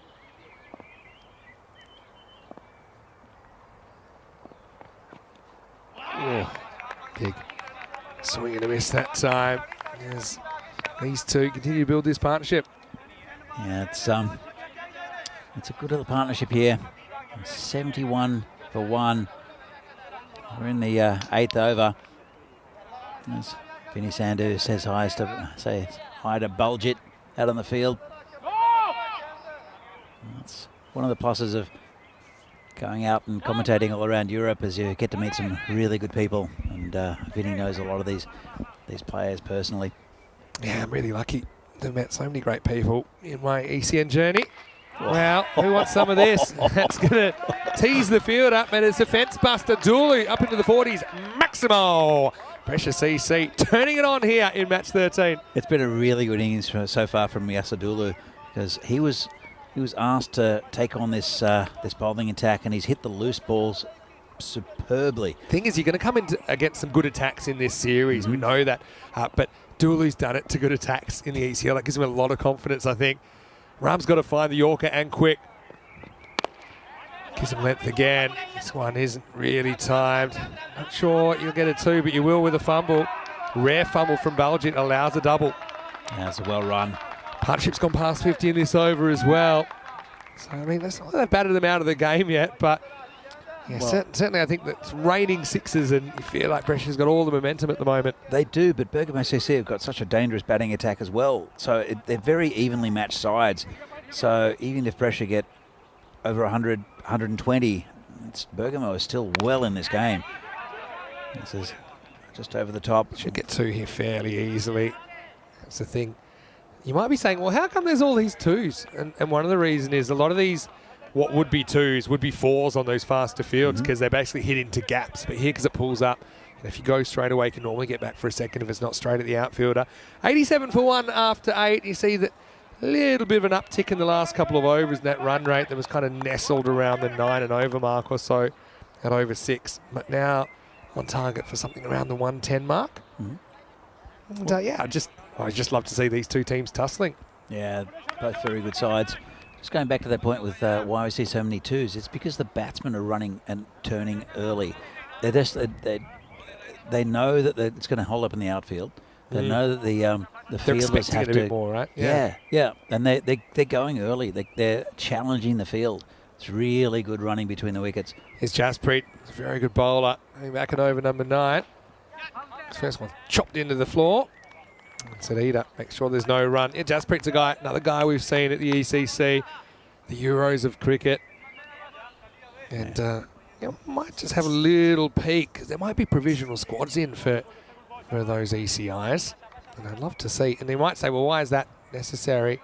But, because the other countries have to nominate their squads kind of in advance to allow for travel arrangements and things like that. So even the home countries asked to nominate their squad a bit in advance. So it might mean someone might have a great series and not be able to play ECI cricket in this series. But of course, if you play well in this series, it does put you in the frame for further ECIs and obviously the European Cricket Championship in September, October. Well, there'll be a chance for Italy, apart from being the host nation here, to travel. And normally 3 teams in the ECIs, just played over a weekend. This one's a full toss, didn't get hold of it. It won't be a wicket. Yeah, it's not the easiest ball to put away, the low full toss, because you have to generate all the pace bottom hand. Say it's a low full toss, it's probably top of the pad high, not quite high enough to be called a no ball, but almost brings about the downfall of the batter. It happens sometimes. Just surprises you. Sometimes full tosses get wickets, sometimes they end up in the trees. Oh, there's another full toss. It could be a no ball, actually. And that's going to go to the boundary as well. I mean, that's a 5-banger, isn't it? And Jaspreet, I think, he's just going for that really full ball. And it's a nightmare one for the keeper, Sadida. He might have rolled his wrists over it. Just a bowl of slow ball, maybe. Yeah, but he just completely lost the handle, didn't he? It's not what they needed at this stage, Bergamo. They needed wickets just to break this partnership up. They've only lost 1, have Brescia CC. I've got 94 on the board. We'll probably look at these squads a bit more next week, but I haven't got an Italian squad yet. I do have French and... Oh, what a shot that is. It's going to be a good shot for 1, I think. Do have the French and the Romanian squads in. And there's a fair few familiar names. Charanjit Singh, of course, playing for Romania. Great. You got Vasu Saini in there, Sivakumar Perialwa, Ramesh Satheesan. I'm sure he'll be leading the side. Raj Kumar, Manmeet Kohli, who we saw recently for United CC Bucharest in the ECC. So we had a Godler. Cluj players played for Romania a fair bit as well. And then Rajshekara played real of Cluj in the ECL last year as well. Safi Ahmed, good youngster. Gaurav Mishra, he's a bit of a stalwart of the game there as well. Yeah, plenty of good names in there. No Pavel Florin? No Pavel Florin at the moment. I believe he's retired from international cricket at the moment. Concentrating on a few other things, but I do think we'll see Pavel in ECS. Good. Which will be in June. So going back to Pavel, I mean, I know you're good friends with Pavel. Of course. But also just what he did for the game, just for being Pavel. Yeah, what he did for for that first tournament, bringing exposure to European cricket. It's fantastic. This should be out, I think. Or maybe not. Kind of held up. I think the bowler's saying, hey, want to catch that? Mandeep says no. Takes it on the bounce. And Bubba Hussain will retain the strike. Moves to 26. It's 97 for 1 with 1 over remaining. That was definitely a chance. I don't know why he stopped. Yeah, almost like he was running into an imaginary wind. Darashiko 1 for 13. Best bowling figures, but Jaspreet not far behind him when you consider, well, that's kind of a fake none for 13 because really those 4 byes were his fault off the high ball. So maybe none for 17 morally. But still, that's pretty decent against Precious EC. And yeah, it looks like it could be around the 110 mark, which will challenge Bergamo CC. But as you said, they have some very good batters of their own. Darashiko likely to open up. I think it's going to be more than that, Vinny. I think they're going to launch. It's a last over. They're both in. Dulu's on 47. Bubba Hussain, I think he's going to launch an attack here. Let's see this first one fly into the potato field. Yeah, well, not being the the Nostradamus or as it was you last game. I mean, you're the prop. I'm going to have to get you a crystal ball. Give you something to rub over there. Oh, good ball. First up. Must have been broken. Only your predictions only work once a day. Yeah, Can't believe you come. saw that collapse coming. That was something else. And even I thought with the steadying influence of Lovepreet there, I thought that he might have been able to just kind of manoeuvre them over the line. I think that was the tactics, but it just all went wrong, didn't it? Well, Lovepreet, it was perfect for Lovepreet just to push singles, and then he just walked across his stumps and got bowled around his legs. He hit middle stump, I think, in the end. Anyway, well, back on 106 pace now. I think Bergamo CC will be happy with that, all things considered. He launches this straight. This is high. I think it's catchable, though. Baljit Singh's got room to move, and he takes the catch. So Bubba Hussain going for it. You know, credit to Jaspal Ram. Might have been a little bit slower, held up in the pitch a bit. Bubba tried to go with his shot anyway. Got the elevation, but he didn't get the distance. Baljit does the rest, and the partnership is broken. But it's a good partnership, wasn't it, between those two? And they get the score moving to 97 for 2. Remember, they came together at 31. So they end up putting on 66 for the second wicket. That was a really well-judged catch out here. He had to make a bit of ground there to Baljit and then just took it really comfortably in front of his eyes. Just go back to Pavel, what you're just talking about there. I think in a way he represents the struggle of a lot of European cricketers. I mean, take Trentino Aquila. We saw won that golden ball last game. I mean, they had to play first up this morning at 9:30. But remember, they're a 4-hour drive away. Yeah. You know, so if they've travelled this morning, they've probably left around 4:30 in the morning or something like that from their homes to be here, play 2 games, and then they'll be headed back. A lot of them have jobs.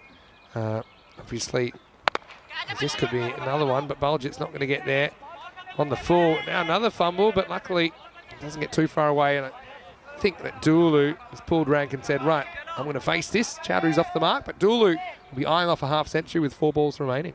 You're right, Finny. I mean, some of them have jobs, but everybody has a job. Yeah. European cricket, like it's there are no professionals, and it's really just for the love of the game and also just love of competition. In the air, again, this is a bit of a tease over the fielder. Gets there in the end. He's going to go for 2. Throw to the keepers on, but it bounces, which takes the velocity out of it. So Dulu gets ever closer to that half century, moves to 49.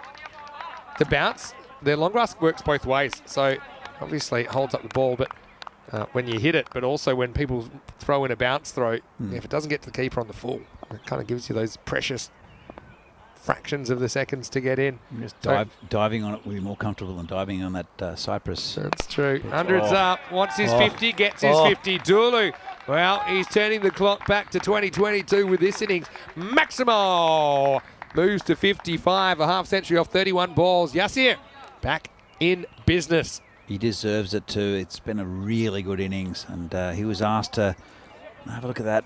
Yeah, look at all those.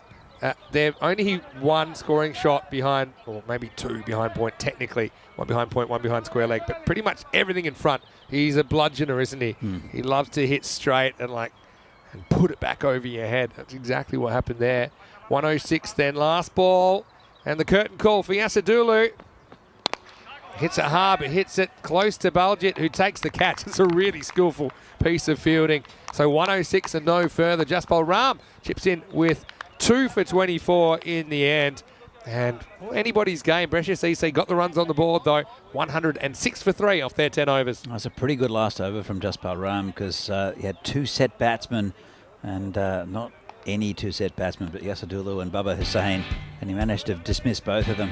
So very good last over from Jaspal Ram. Yeah, I think he'll be really happy with that. Yeah, just 9 off that.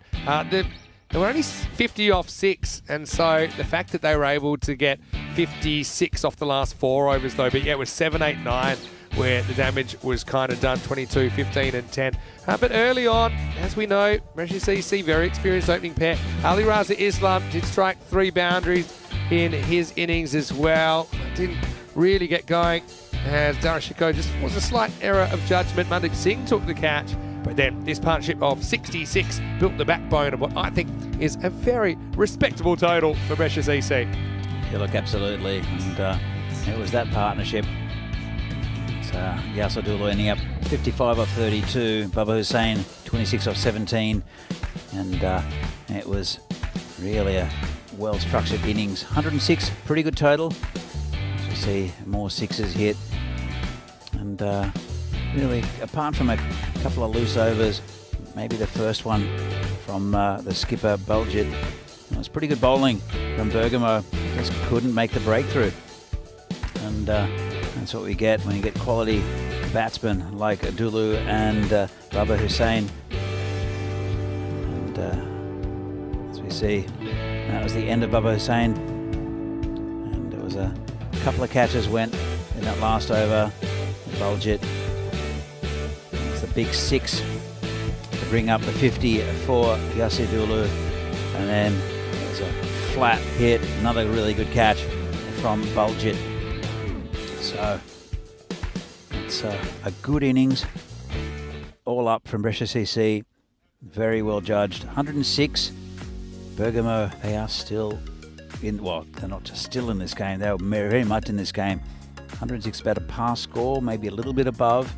As we see the scorecard with the Yasadulu on 55 from 32. And Ali Raza Islam, well, 16 off 11. Just when he thought he might get going, he lost his wicket. Baba Hussain, very good, 26 off 17. Naveed Chowdhury, just a single.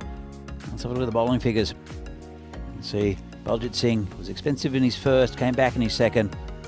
And Karam Shahzad did take a bit of a pasting in his second over, but good overs from Jasprit and Dara Shiko taking wicket, and Jaspal Ram in that final over taking those big 2 wickets, but just restricted the runs a little bit. So it's going to be a really interesting run chase. We're going to look at probably the top 3 of Dara Shiko, Pramod Sudhita and Baljit Singh, with Adasham Javed also a very, very handy bat for Bergamo CC. See if they can get the 107 they need for victory against Brescia CC. It's going to be a cracker. We're going to be back here in just a few minutes' time for the second innings of this game, match 13 from the Milan Cricket Ground in the Fancode European Cricket Series. See you very soon.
The European Cricket Series is proudly brought to you by HCL Software, Fancode, and Grizzly Bear Sports.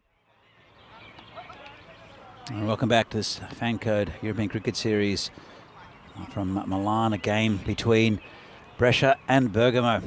Brescia CC with a pretty reasonable total of 106, losing 3 wickets. But a very good partnership between Yasadulu and Baba Hussain pumped that score up to just over 10 and over. Bergamo will have to bat well, but they are very, very capable. They can get this total, and they'll have to rely on their first 4 batsmen, I think. Dara Shiko and Pramod Sudhita. Shiko, we saw already batting very well in this tournament. Sudhita not really getting going yet, the keeper. And then the big name of Baljit Singh. He hasn't hit form yet. If he does, I think they'll get very close to this total. To see the first ball of the innings. And it's been whipped off his toes. It's a beautiful shot. Not a bad effort first up. That's Dara Shiko, who's been in good form. Quality cricketer. Just on leg stump. And picked up and launched over the backward square leg boundary for 6. Great start for Bergamo. Dara Shiko. He's as I said, we saw him a couple of years ago with Chividate. He was the star of that team and really held them all together. And just something special about him, both with the bat and the ball. He was in pretty good form on Monday as well. The opening bowler, Javed Mohammed. We saw him in the first game with a couple of absolute peaches. That one is going to be plucked out of a tree. That's a wide. First 2 balls he bowled this morning were 2 of the best balls I've ever seen in cricket. Just unplayable. One that bit outside edge and just missed the stumps, and the other one that took the off stump but swung from leg. Not quite on target yet. Here's Javed Mohammed. Comes in again. Hit the toe edge of the bat, gone to slip, no run. It's getting more to the area he wants to bowl at. Again, perfect conditions for cricket here in Milan. About 21 degrees, nice and sunny. A little bit of cloud overhead, but just wispy cloud up high. There's a man who was at deep square leg has been moved into the circle. Now he is bringing a fielder back. So long on. Bowler again. A lot of outswing there. Swing and a miss from the batsman. It's a better line and length. I think the first one he overpitched. Tried to get a bit of swing. And just didn't move. This one moved a long way. Dara Shiko, 6 from 3. 7 the total so far with that wide. In comes Javed Mohammed again. Another swing and a miss. Again, that's what happens if you're bowling good line and length, especially at a decent pace. Get a bit of movement on the ball. Let's have another look at this. So it cut away a long way. So it swings late and just cuts off the seam. Really good bowling from Javed Mohammed. Couple of balls left in this over. Comes in again. And that's another swing and a miss. That's what happens sometimes when you get a batsman just missing outside off as a swing bowler. It's what you like to see. And then quite often there's a wicket and the frustration of the batsman not being able to reach the ball. Comes in again. And, oh, that could be close. And that's gone. There you go. That's that frustration of missing the ball. And Dara Shiko is gone. Big wicket there. Javed Mohammed just bowls one a little bit straighter. Shiko misses it. And Javed Mohammed picks up the first wicket. And that was from pressure. Really good. I think probably hit him in line. Let's say. I think it's a pretty good decision. It's going to hit the stumps, I think. So he would have been run out anyway. Let's have a look. Pitched. Well, cut away. Might have been missing off, actually, to be fair. Not sure. It's a bit of a tricky one, but then if you have a look, he was out anyway. So, Vinny, what do you make of the start? What a start. I mean, Javan Mohamed's a real action machine, isn't he? He is. Yeah, I think, look, you could kind of see, I think it hit him in front of off stump. You could see a kind of a tiny sliver of off stump behind his pad, which shows me hit him in line. And I think it's hard for me to believe it was swinging so much it was going to miss off stump altogether. So I think the LBW call was correct. But like you said, he took off for a run, which is the classic run because you're not worried about the appeal. But the problem is with taking runs when they're not real runs, they don't exist. And he got run out anyway. But he is LBW. So one way or another, he was gone. Anyway, here's Hassan Naveed. He's going to bowl over number 2 and starts with a good one. Yeah, that's a great line and length there from Hassan Naveed. And really, apart from the first couple of deliveries from Javan Mohamed, it was a 6 off his legs. What a shot that was first ball, That was beautiful. And then the wide, that was probably the perfect over. Hassan Naveed comes into the side. He didn't play in the 11 this morning. He's 12th man. Comes in for Nasir Hussain, who had the gloves in the first game. That's why Dulu has the gloves in this game. Another lovely outswinger. They're really getting this ball to talk early. Apart from that 6, it's been very, very quiet so far. And guess what? We are at golden ball 0, Danny. This is not a drill. We're at golden ball 0 because the last match was a golden ball. That was a great match, wasn't it? Just a very weird game of cricket, but fantastic. And great finish and a good win to Trentino Akia. That was crazy. It was crazy. Oh, good one as well. But that one doesn't really shape out, but it's a perfect length. And Sadida can't get bat on ball. Jeez, Hassan Naveed. This is perfect bowling. A little bit of cut off the pitch, but it's just that perfect line and length. And it's Sudita who can't find the white thing at the moment. Yeah. Good effort. Really good bowling from Naveed. Coming again. I'd keep it in that same area. Don't do anything different. No, don't have to be too cute here. Getting on top in the game. One thing you will have to do is bowl it at some point, though. So if you look at the...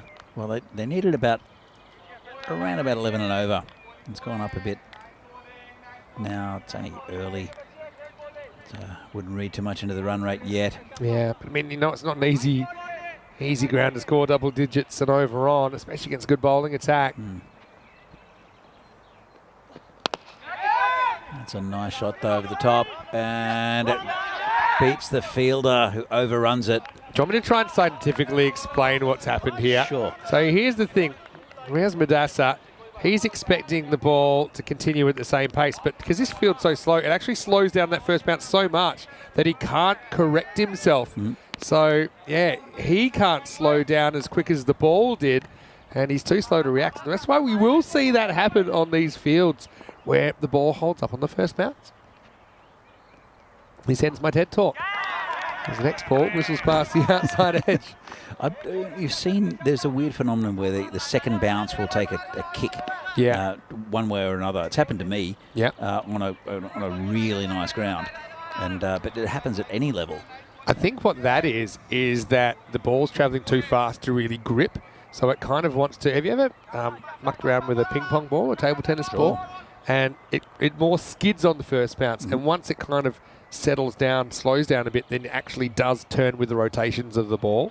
So I think the ball's always spinning that way, but it's the second or third bounce where actually enough velocities come off the ball that it actually does kind of actually turn sideways. That ends my other TED Talk. That's a bonus. That's bonus footage. We did the. If there's any real scientists out there and physicists that want to prove me right, kinetic physicists, then I don't mind being corrected. Anyway, it's 12 for 1 after 2. And after a very good start of 6 from Darashiko, since then they've only scored 6 in the remainder of the first 2 overs. It's on the back of good bowling, though. Let's have a look at the table. Chandra Brescia, 3 from 3. Did very well yesterday, did Chandra Brescia. And Brescia CC, they've won their only game so far.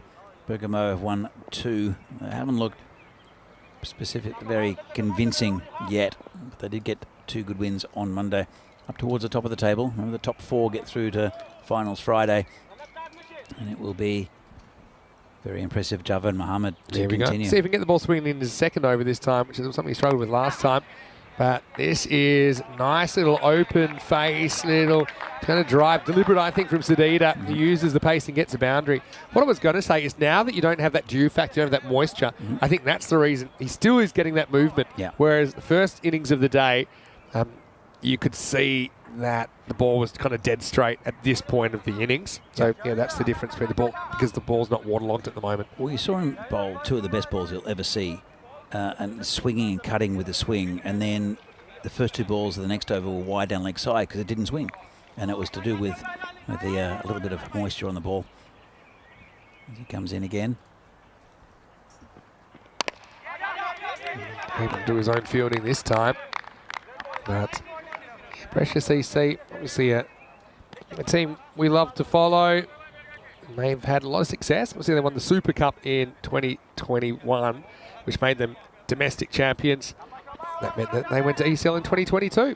And last year, it was decided on who won the ECS Super Series, which turned out to be Roma CC. Well, this is back to the first ball now, isn't it? That's a tree topper. Maximal Sedita hasn't had it all his own way. But this time, yeah, hoping for a bit of swing. And to be honest, it was there, but Sedita is too good. And he smacks it away over the leg side for 6. He's played some very nice shots in this innings. I mean, he did play and miss a few times to some very good bowling. But he missed out a bit on Monday. I think when you compare him to Darashiko, who was probably the star of the mainstay of the batting, so he did have missed out a bit. But there's a reason why he's at the top of the order for this Bergamo side, and he's proving it now. That was a beautiful shot. Yeah, new balls, please. Yeah, I suppose the thing with Jav Mohammed, he does kind of swing it from the hand a bit, so you can kind of account for that movement that you're expecting. It's right in the front foot, though. Batting 2 feet out of his crease. Doesn't quite get a lot on this one, but we'll get a single. So, yeah, just got to try and stay as close to that rate as you can. They want to be around about the low 30s at the end of this over, so probably 1 boundary behind where they want to be. But here is the playmaker, Baljit Singh, coming out at number 3, about to face his first ball. And the way he bats could have a huge bearing on this result. Absolutely. And again, he missed out on Monday.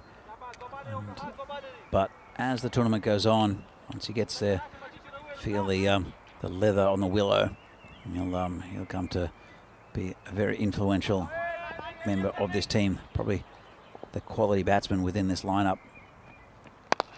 Yeah, that's a really typical Baljit shot, actually. I just noticed this, and when I was watching him a bit on Monday, I was watching him on the plane, actually, and you could cover his face and change his shirt and everything. He has a certain style, a certain gait about the way that he bats. Yeah. That's kind of traditional, but also a little bit unique. He's got his own little signature little mannerisms, even the way he drives. That's really nice to watch. But now this is a chance, surely. It's just hold out. The captain's under it, and he'll take it. So Sedita does whack one into the forest, but the replacement ball doesn't agree with him. Kalab Sajjad with the catch. Mohammed with the wicket to close out his spell, 24 for 2. Yeah, it's not a great shot. Let's have another look at it. And he did slip a little bit, probably affected him. But to be honest, they've been playing pretty good cricket shots until then, pretty orthodox. And that one tried to charge it, slipped a little bit, and went up in the air, and it's a second wicket down. And you've got to say that probably pressure ahead after the power play with 2 big wickets down, 24 for 2. Bergamo. It's a win for Precious EC in the power play, isn't it? But having said that, you need a big partnership. They had a big partnership in the first innings, didn't they? With Dulu and Baba Hussain getting going. And can Bergamo CC match it? That's the question. This is Mandeep Singh coming out in the 4-hole. And it's going to be Hassan Naveed who's going to get a second over. Why not? That wasn't a bad first over. And so continuing with those kind of out movement bowlers while the ball's fairly new. This one more or less goes fairly straight. Another factor which we probably don't think about too much is if the ball's swinging around is the actual particular ball that you're using. So if that ball gets lost, it gets hit for 6, they might still be in really good condition to swing because some balls just swing more than others. No one knows why. But if you can't find it, you can't use it. And then the replacement ball that comes out might be in a similar condition, but it just might be one of those ones that doesn't really wobble. He's just trying to describe it in words what his style is. I'd call it a bit laconic. The way, not necessarily a lot of foot movement, but he's just got a kind of free swing of the bat. He kind of backs himself to drive down the ground. If he gets the kind of right length, then he'll elevate and hit straight out of the ground. Played some really good innings at the Carter Oval, of course. Captain Italy in the ECC. Do you think he's more an eye player or a technique player, or a bit of both? He's slightly got his own technique, but it's based on a traditional technique. But I think he does have a really good eye when it comes down to it. And he's a little bit uncomplicated, is how I would put it about his batting. Most of the time, he's trying to look to hit the ball down the ground and get on that front foot. And he does have a good eye, essentially. So it's probably a combination of those two. But he's strange. He's one of those players that I find that I can really identify him in a lineup. Yeah. Sneak an extra one here, maybe an extra couple. Just the one extra, so it'll be 2 wides, and we'll get Baljit back on strike. Yeah, that one was just in the wrong channel. And just let that down that leg side. And Naveed's been so good, just putting it outside off. And on a very good length. It makes it tricky for the batsman. Just lost it a bit that time. Naveed is going to run a ball of pace, which isn't too bad from the opener. Short. This is the alternative where he kind of pulls on a ball that's short enough to do so, though he doesn't get that one quite in the middle. Wasn't that short from Hassan Naveed, who's certainly impressed me on his entry into the 11. Yeah, he's been very good. And very little difference actually between him and Javed Mohammed. They both bowl a similar line, pretty good pace, and just get that out, that movement away from the bat from the right-hander. He played 5 matches last year for Pack Lions Getty. Hassan Naveed, first time we've seen him playing for Brescia CC. Picked up 7 wickets for 62 in that series, including 3 for 16 against Challenger Brescia. So pretty good numbers. He's still fairly young. Well, I think he's young. He is actually having a birthday in 3 days' time when he'll turn 26. By the way, happy birthday. I don't think I've wished you happy birthday since you've been back. Should have done that a couple of days ago. No. Well, technically, my birthday was already done by the time I got here. You were busy commentating 5 games while I was travelling. Yeah. I had my birthday on Sunday. So thanks again. I mean, it's amazing how many platforms there are now. I'm trying to not ignore anyone that wished me a happy birthday. But yeah, I do appreciate it. And if you did wish me a happy birthday and you haven't said thanks to you yet, thank you. I'll buy you a Moretti tonight. Yeah, well, we did drink him out of that. Although, I'm going to try and maybe cut back on the Morettis for the rest of the week. They ran out of Morettis at the bar last They night. did, and that was a sign. Yeah. I think when they did. That's the local beer here. I did want to pay for my 2 beers. Ended up paying for 2 rounds. Did you really? Yeah, well, a bit of a communication error. I just said 2. Like I'll just pay for 2. I and know it's not the last game, but we have to talk about that. Oh, this one's not really short enough to pull. So, and Andrus is saying in my ear right now, the same thing happened to him. He ended up paying for double gin tonics. Yeah, so there were probably 3 or 4 of us just not having a lot of drinks, just a few. You might have had 2 beers. So yeah, you just wanted to pay for 2 beers, and they made you pay for 2 rounds. He paid for 8. The other thing was, I think he charged me for an extra beer as well. So I didn't check what I signed. They did ask the last time, do you want 4 or 3? So I think they ended up giving us 3 and charging for 4. Anyway, thanks for the beers, Danny. No worries. Only had 2 of them. In the air, and I think this is a chance. Imad's got plenty of time to get under it, and it's taken. So Mandeep can't really move the game forward, can he? Naveed gets his first wicket of the series. First in a Brescia CC shirt on ECN, and the 4th over concludes with a wicket. It's 31 for 3. Yeah, very well-deserved wicket there from Hassan Naveed. It's been a really good spell. Javed Mohammed's picked up the 2, but I think that Hassan Naveed's been the pick of the bowlers for me so far, out of the 2 we've seen. That rate's just quietly crept over the 2 a ball. And it's hard to say the point of no return because, I mean, it still is a ground you can hit a bunch of 6s on. It's no bigger than a regular ground here on ECN. It's just quite difficult to hit along the ground for 4s.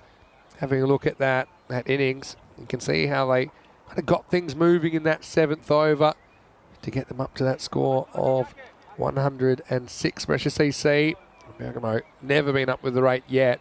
But at this stage, you'd want to be around about probably, what's the pace? Yeah, 42 or so. Here's Sajjad. Comes on and, he could be gone here, you know. I think he might be stumped or he might be bowled, but I'm worried either way because that's a very confident wicketkeeper, Yasir Dulu. Baljeet was in my way, so let's see what happens. It's bounced off the keeper and he's taken off and he's stumped. Yeah, he is. If the bail comes off, which it does. So, unbelievable work. Baljeet's going to be stumped in unusual circumstances.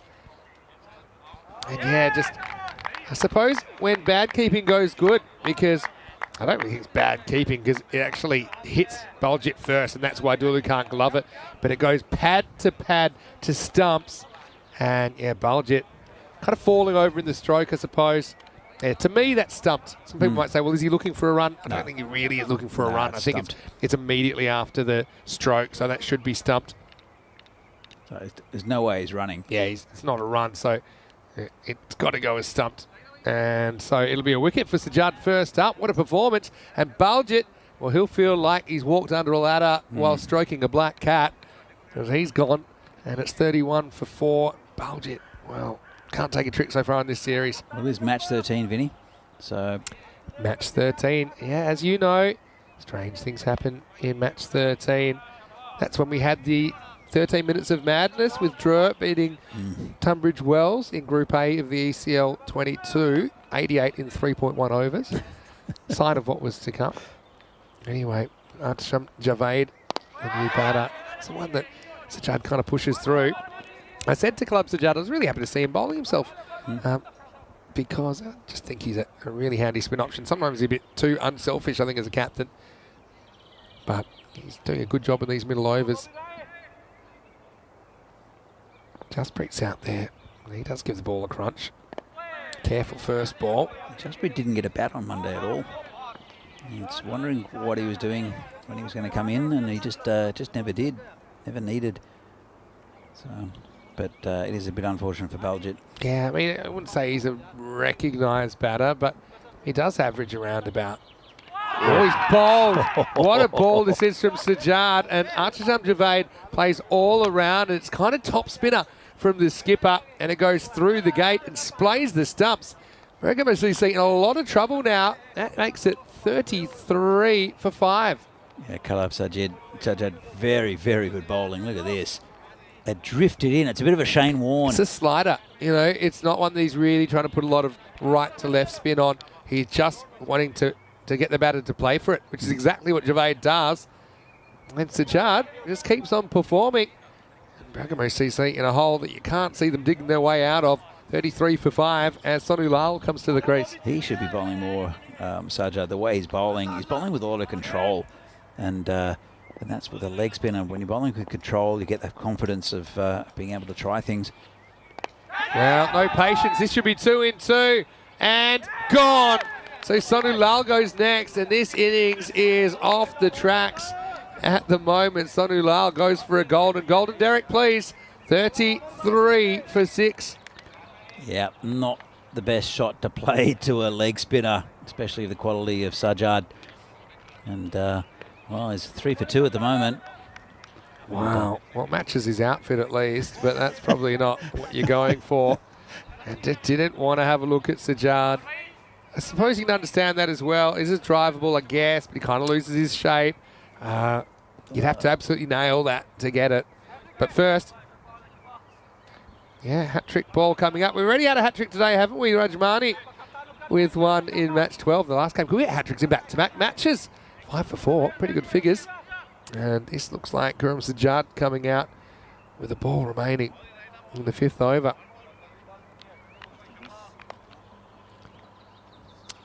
I think he deserves it too. It's been very good over so far. And just keeps a bit low. Again, I think that bounces off Dulu one of the stumps, but I don't think the difference is this time the batter never moves his back foot. Uses his pads well, I think. What an over. It goes wicket 1-1, wicket 0.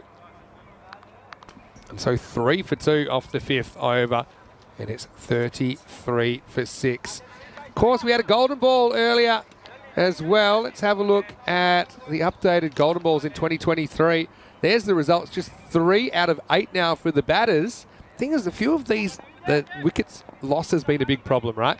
But yeah, that's the most recent one. Trentino Aquila beating Pressure CC 1+ run out. Of course, there was that kind of chaos, and they still tried for the second run anyway, which I think you got to. There's a chance. There were so many people gathering at the bowler's end, they could have knocked it away from each other, for example. But yeah, unfortunately for Quick Stars, couldn't get there. Low full toss, takes on the fielder and wins. Maximo! Jaspreet Singh is a guy who's hit 21 Maximos in his ECN career. The average is about 20, but he does that despite having never scored 30 in an innings. No. So it shows you that he can hold it, and he certainly knew what to do with that one, which was over pitch from Naveed Chowdhury. Yeah, he can hit the ball a long way and use his feet. This one dragged across. So it was a hat-trick and a golden ball. We had a hat-trick and a fiver and a golden ball. Have we ever had that before? In a game, one game? I don't think so. I don't think so. And back-to-back 8 for collapses. I know that's hard to quantify, but both teams losing 8 wickets for less than 20. Oh, no ball called. Yeah, pretty remarkable, that game. And I'll remember that for a long time. Yeah, let's see. This is for Chowdhury. Is it a back foot? Yeah, back foot cutting the side line. So, yeah, he had that problem earlier. I mean, there's no need to be bowling that wide. You're not getting that much of an advantage by doing it. You bowl wide-ish like that. Wide called. Remember, this is a free hit. That's why it's actually going to be 5. Wow, that's gone. It shows you how much this field has quickened up. Because remember, we had a pace bowler bowl one of those earlier and didn't even go. That's smart batting, because even if that hits the stumps, it's not out. Yes. Right? Yeah. So if you think there's any chance of missing the leg stump, just leave it. You'll get another crack at the free hit. That's good thinking. And that did get to the boundary very quickly. Have you ever faced a free hit before? No. Yeah, see, this is the thing. Me neither. And I'm jealous. Oh. There's the free hit, and he will hit it. Jazzy goes big. Maximo moves himself into double figures. I can't believe this guy's never scored a 30 on ECN when I looked up his stats, as he summarily dispatches that one over the leg side. I do remember him playing a couple of years ago, and he was hitting the ball really cleanly and really long in one of the, I don't know if it was a finals game or something, but I do remember him distinctly scoring a big run, not big runs, but just hitting the ball very cleanly. It's hit pretty well as well. So, I mean, they're keeping that rate around the 2 ball. It's been hovering around there for a while, so they're certainly not out of it. 6 wickets down is a concern, but it's been that kind of a day, hasn't it, where you're sure the game's going one direction, and then it does an abrupt about face. Goes after this, throw the hands at it, and it will be another 6. Maximo Shazad takes it on, and suddenly it's Brescia CC on the back foot, and Riaz Manassa caught in the long grass. Yeah, it was a good effort there, but just a bit too close to the boundary. We don't look at it, and he's there, and he just walked over. Yeah, and, good catch, actually. Found himself in the second cut of rough. Last ball of the over. It's been expensive, and they think about 2 because it pulls up so quickly. And now they think about it 2 off the stumps. An unnecessarily hard throw, but after 6 overs, it's 61 for 6, and it's still game on here at the MCG. Well, it's game on because of an over by Naveed Chowdhury. They went for 27, in fact 28. So they've brought it back a little bit. The run rate dropping. Still a long way to go. 4 overs left. Looking up his stats, well, Jaspreet Singh's best figures on ECN are 3 for 7 versus the Czech Republic in the ECC in 21. Anyway. Pramit Sadida top scoring so far, but Jaspreet's hot on his heels at the moment, 15 off just 5. If you are going to win from here, someone has to pull off a pretty good individual effort. Credit to Shazad as well, who comes up with a 6 in that over, takes a bit of pressure off Jaspreet, I suppose. Down the ground, just be a single. He'll try to tighten it up again, Khalib Sajjad. 3 for 2 off his first over, and it was a very, very good over. It's, again, this could be another turning point. Down the ground again, should be just 1. I think of a 2, it's not quite there. Imran's throws to no one in particular. Imran's probably still going to bowl his 2 overs though as well. So, he's a pretty good death bowling option, but I mean, to stay at this rate, it's very hard to do it with a boundaryless over. You kind of need 2 boundaries in the over, I think, to keep pace. Shahzad's going to do it again. That's really good bowling. Kuram Shahzad is bowled by Kalab Sajjad. And once again, a ball that hits the stumps, going to lure him into that stroke, but he was nowhere near it. And a 7th wicket down now. Bergamo CC 63 for 7. Kalab Sajjad, I think he's the best bowler I've seen so far in this tournament. He's just bowls with so much control and variation, but subtle variation. And he's quality. It's hard to hit as well, especially for a right-hander. When you're facing a quality leg spinner like Sajjad, he's the perfect bowler for this sort of situation. And here's the thing, I mean, technically you probably want to try and hit Sajjad straight. He's not turning it a lot, so you should be trying to hit him straight. But the straight boundary is a bit longer than those sideways boundaries. So even if you hit it straight and you hit it pretty well, you might be caught. So you can see why they're gambling a little bit, trying to hit across the line, just hoping that they get it near the middle. But when that doesn't work out, the result is the stumps going everywhere. 4 for 4. Could Sajjad get the second 5 for of the day? Maybe the 3rd consecutive 5 for 4. I'd almost back him. There's something to run. Oh, wow. Well, that won't be a run. Yeah, Sajjad, you said as captain, you said he doesn't bowl himself very often. I think he does bowl, but I think he underbowls himself. It's a shame. Oh, the wrong end. Just causing so many problems for the batsman. Yeah, I mean, they have had some good bowling options, I suppose, in the past. So often he would feel he's not in the top 5 bowlers. Yeah, we've had 5 for 4s on yesterday's play and today as well. Let's see if Sajjad can do it. Last chance. Well, close, but not quite. Well, it's not a 5 for 4, but it's a 4 for 5, and that's not too bad either. It's not bad. It's 7 overs down, and Bergamo CC. Things going off the rails a bit for them, 64 for 7 after 7. Coming up next, we've got Bergamo CC back-to-back matches against Cricket Stars, who still probably can't believe they didn't win that previous game in match 12 against Trentino Aquila. News from the toss, Cricket Stars winning the toss and bowling, so they're choosing to chase again. I don't think it's a bad thing that Bergamo CC are batting first, though. I think gives them a chance to bat without any particular total in mind. There's Dennis, who's covering for his sister Deanna as our photographer in this 2-week break. And yeah, Dennis, he's very photogenic. He likes being both sides of the camera. Nice to see Dennis here back on the tour. Only runs to Islam to bowl the 8th. So yeah, the kind of sport for choice with Hassan Naveed coming into the lineup. So we actually haven't seen Imran Naveed yet, because they bring in the bowler and drop the keeper. So it gives them an extra bowler. Here's Ali Raza Islam now in over number 8. Starts with a wide. What do you think of the kits in this series as well? I think there's some beautiful bright colours. Oh yeah, they've been good. Milan's known for, fashion and a lot of bright colours. This is a good place to actually buy my crazy coloured shoes as well, because it's just considered normal here. It is. So you've got bright red shiny shoes. I do. So breaking in some new red wheels today. Red ones go faster. Really nice shot, but it's only going to get him one. And what I really like about this shot is the footwork. He puts himself back and across. And because we see this shot missed all the time, I think most of the time it's because if you just go with your bat, your head's still where it starts. So you kind of, it's further away from the centre of your eyes. Yeah. But he played that one well. Still just one. And yeah, I think a lot is up to Jaspreet here. Needs to find a boundary or two this over. Tries, hoiks it away, trouble and gone. So Jaspreet batted well, didn't he? But he took that on, kind of threw the hands at it. Riaz Mudassar takes the catch. And so Ali Raza Islam breaks through, and you feel that has to break the back of the chase now. 66 for 8. Yeah, got it right at the toe of the bat, reached for one outside off stump, and neat catch out there on the boundary. If he had his time again, he probably would go over cover there, because there's boundary riders there. I think it's still a shortish boundary to cover, and that was the line of the ball. It was kind of tram line offside, but Jaspreet kind of, I suppose, was always looking for that leg side.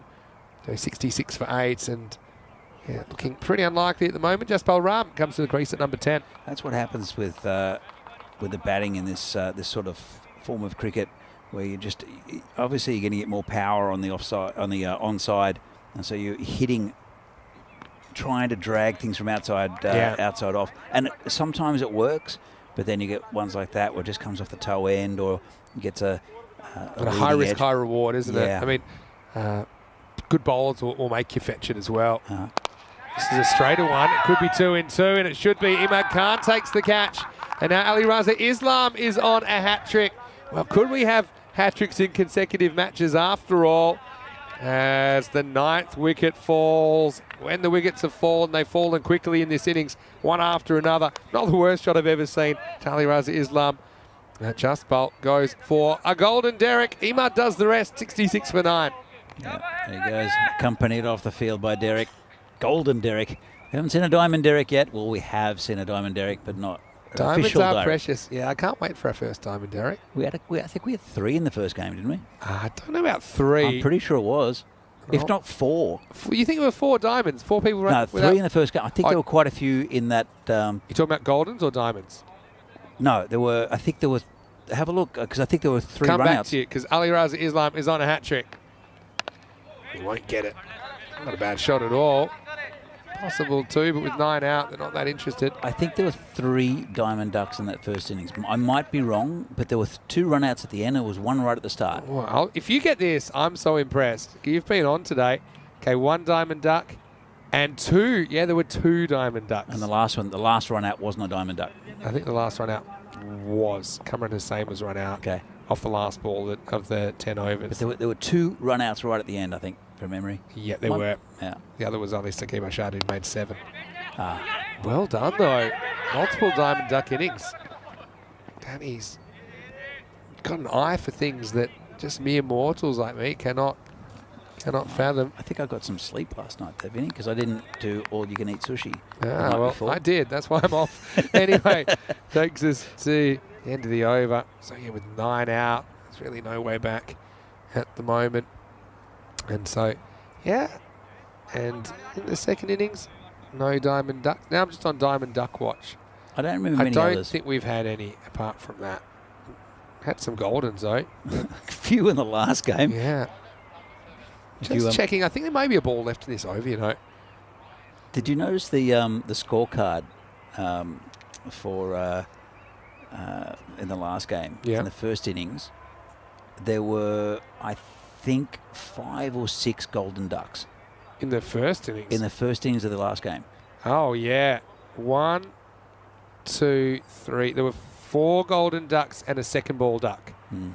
That's a lot. I'm pretty sure they're just checking to see if that's over or not. I don't think there was. There was a wide first ball, and then I've got 1 wicket, 1-1.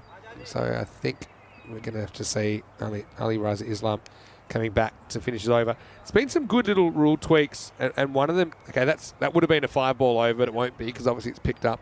But occasionally we've had a 7-ball over sneak in, and it can change a game. Sure. Because normally if the ball's bowled, you have to kind of go with the result. But now if the 7th ball is bowled, that result is cancelled, as long as it's picked up before another ball is bowled, which I think is right. I agree. We had a situation in Rome last year where Kent Lanka had to bowl a 7th ball they weren't meant to, and it went for 6 in a fairly low-scoring game. Well, could be a wicket as well. Could be a wicket. So now you could be out and then un-out, which would be quite amazing. I think it's really good. I mean, I don't see why that rule wasn't always in. I'll tell you why, because it comes from longer form cricket. So longer form cricket, think of unlimited overs. Yeah. Okay, or think of Test cricket or something like that. Yeah. As you see, Ali Raza Islam having to bowl it again. And, it's a swashbuckling uppercut that will go to the boundary. What a shot that is by Qureshi. Well, that's one for the highlights reel. So a bit of pain for Ali Raza Islam. Finishes the over. And now it is 73 for 9. What a shot. Very nice shot there. Yeah, going back to that point, I mean, yeah, it comes from longer form, but lots of things come from longer form. So, that yeah, don't make any that's sense. why things don't get adjusted until there's some reason to, is my point. So the thing is, in a longer form, you might be going the same 2 bowlers, one over then the other, one over then the other, and working it. And so one ball more or one ball less in that doesn't really matter. So if you eventually do get a guy out, or if you do hit a 4, obviously that... One ball more or one ball less affects things. True, but I mean... Especially if you get an umpire who can't count. Yeah, but that's what I'm saying. In a longer form game, when there's so many balls in a day, it's not as... it makes more sense to respect whatever happened on the ball. Right. But you get communication with the scorers. Yeah, but even with that communication, sometimes the 7th ball can happen before they get the message, or sometimes officials ignore their walkie-talkies, things like that. But even before walkie-talkies, there's a signal from scorers. This is Mickey, I think, one of the hardest working guys in Italy. Even though he's not looking like it right now, he deserves a lie down now and then. Does he prepare the ground? Yeah, does everything. He drives us back and forth. Yeah. One of our favourite people here. He is. Yeah, so I mean, I suppose the thing is, if you finally, imagine you're bowling, say, a 8 or 9 over spell, and your other bowler is as well. If you were to finally get the nick, if it's the 7th ball of an over, I still think you deserve that wicket because you've earned it. Same as if... And plus, in the longer form of the game, there's no guarantee that the batters and that the two teams face the same amount of balls. It's all to do with wickets, right? Yeah, but it's a 6 ball over, not a 7 or a 5 ball over. Yeah. And now with DRS and all sorts of reviews, it shouldn't and things, happen, is what you're saying. Yeah. But I mean, even say without cricket, we have so many overs in a year, right? So say we're doing something like 20,000 overs, probably 30,000 overs this year almost.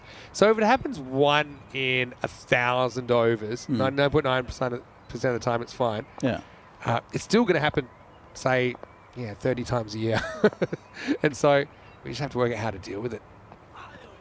But in a 60-ball game, 1 ball is huge, is what I'm saying. In a 60-ball game, it's huge, and so you don't think it's very fair.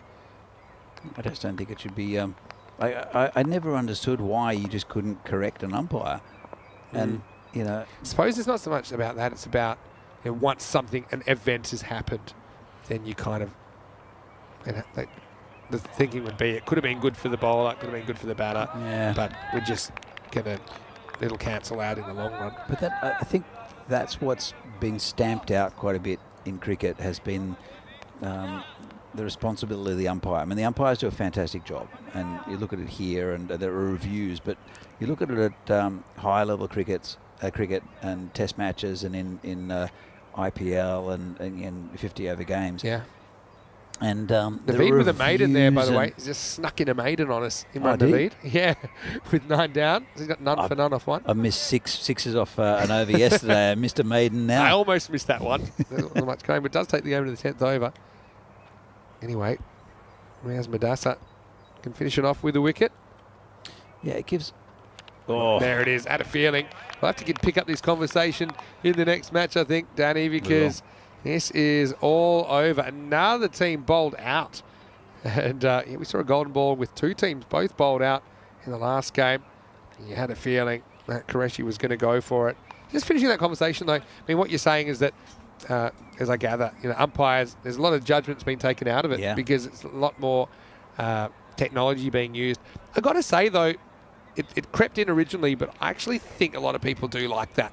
Because when it comes down to it, it's not really about the umpires, it's about the players. And so even in Major League Baseball, they're starting to talk about having an electronic strike zone. Where you can see it. On the umpire's watch, it tells them if it's a ball or a strike. Yeah. This is what's coming up in match 14. It's about 15 minutes away, and it will be Cricket Stars bowling first after winning the toss. So Bergamo CC will get to grab the bats again. They'll hope that they can do a little bit better this time around. Chico got them off to a good start, but after that, there was a bit of pain for the men in that magnificent Australian yellow as we look at the highlights.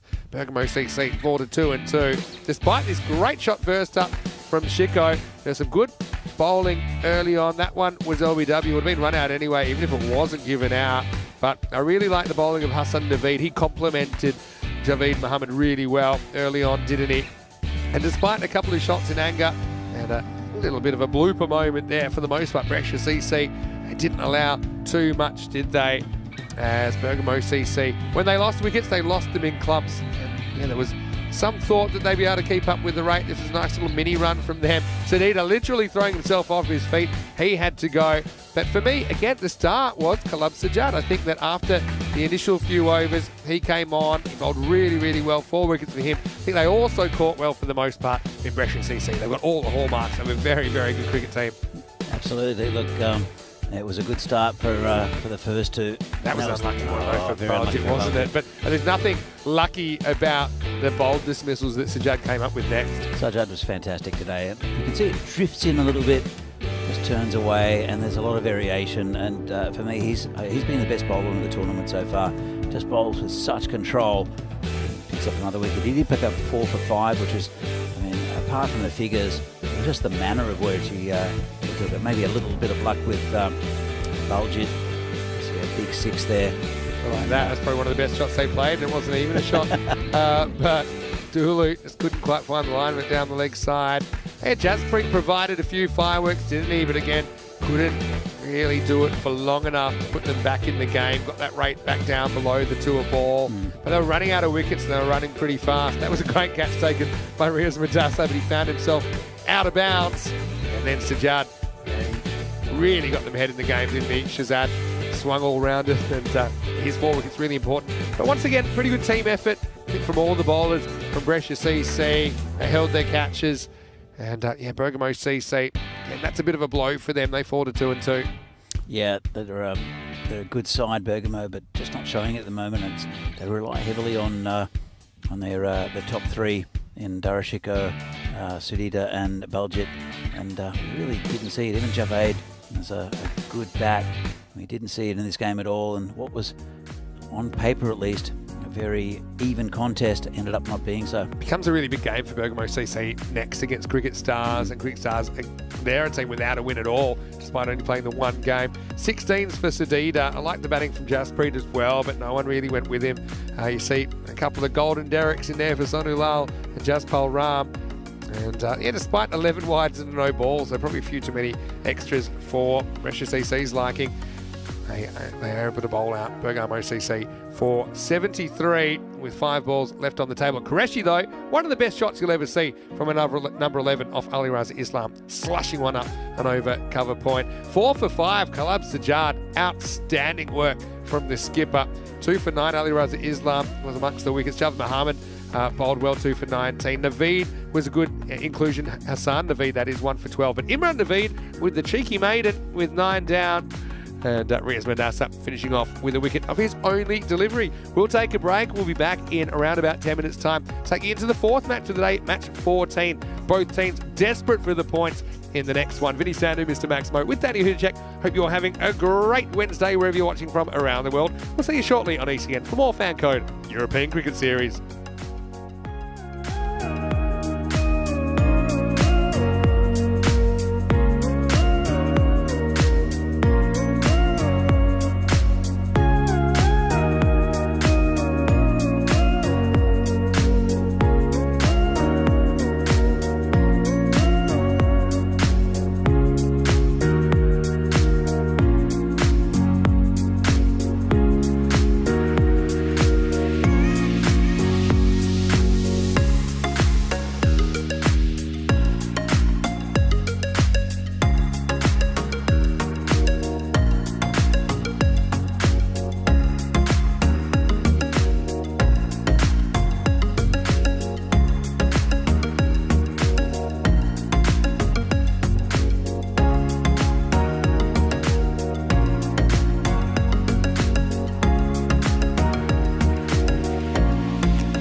The European Cricket Series is proudly brought to you by HCL Software, Fan Code, and Grizzly Bear Sports. Hello and welcome back to Milan. The blockbusters just keep on coming, don't they? Match 14 is on the way now. Bergamo CC taking on Cricket Stars. Well, both these teams have had their good moments and their not so good moments in this series so far. Let's see what happens at the coin toss. Rob Kemming has the two captains. Your call. Heads is called. It is heads. Bowling first.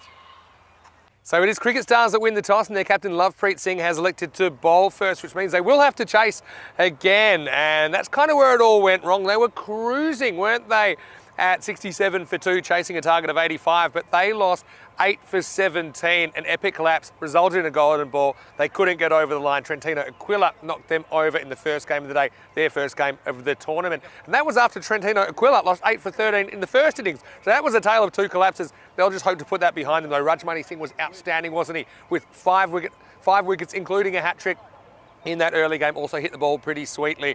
For Bergamo CC, though, I think they'll feel that the fact they played a bit more cricket probably gives them a little bit of an advantage here. Of course, we saw how they went in that last game, so they are playing back-to-back, so that's probably pretty relevant as well, but still 2 really good teams locking horns. That's not the first time I'll say it. It's not the last time I'll say it here in Northern Italy as well, because there's a lot of quality up here, and they love this format of the game. Match 14 on the way. Cricket Stars winning the toss and bowling over to Danny Hudacek. He's going to take you to the first ball. Danny, over to you. Well, thanks, Vinny, and this will be an interesting game in the Fan Code European Cricket Series in Milan between Bergamo CC and Cricket Stars. And Bergamo CC not really at the races in the last game, as we see the 2 lineups. Darashiko, Sudita hit the ball pretty well, and Baljit Singh, the top 3. Also Adasham Javed with the batting. I think it's a very good toss to lose in a way. Bergamo CC, I think, would have batted anyway.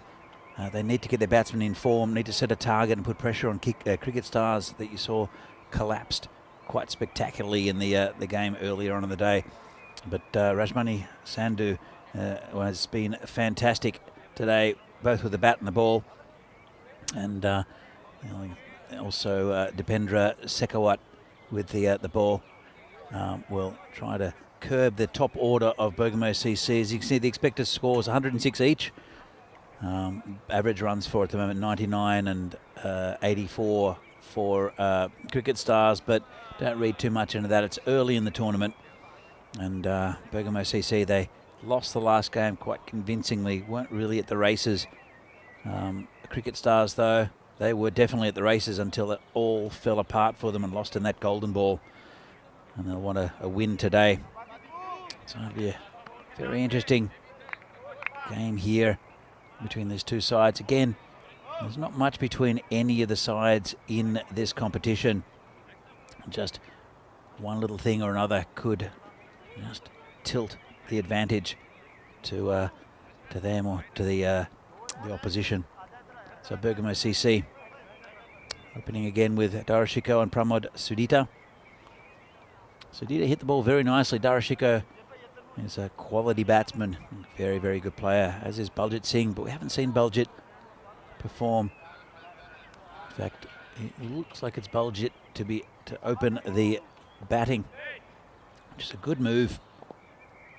As we see the first ball of the innings, and this could be out. Oh, unlucky, and well, Shekhawat is a good bowler. Played the false shot, did Baljit Singh. It's just not happening for him at the moment. It was unlucky in the last game, but this one, he got a little bit of luck, got a leading edge, which popped up into no man's land, and he survives. Shekhawat's a good bowler, though. He'll be bowling to Sudita. Oops, put it to point, no run. So Darashiko obviously being dropped down the order a little bit. It's not a bad ploy, actually, especially I think Baljit needs a bit of form for Bergamo to really be competitive in this tournament.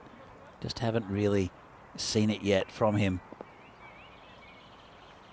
Bowler comes in again, and it's got him! Well, just when I said that Sudita was looking pretty good, he got one, came off the pad, and crashes into the stumps.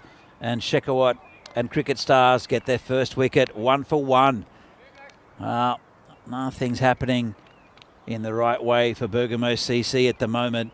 They just can't take a trick. That was good bowling though. And the pressure's on the top order to get some runs. So you can see it hit the pad and rifle onto these stumps. Get another good look at it here.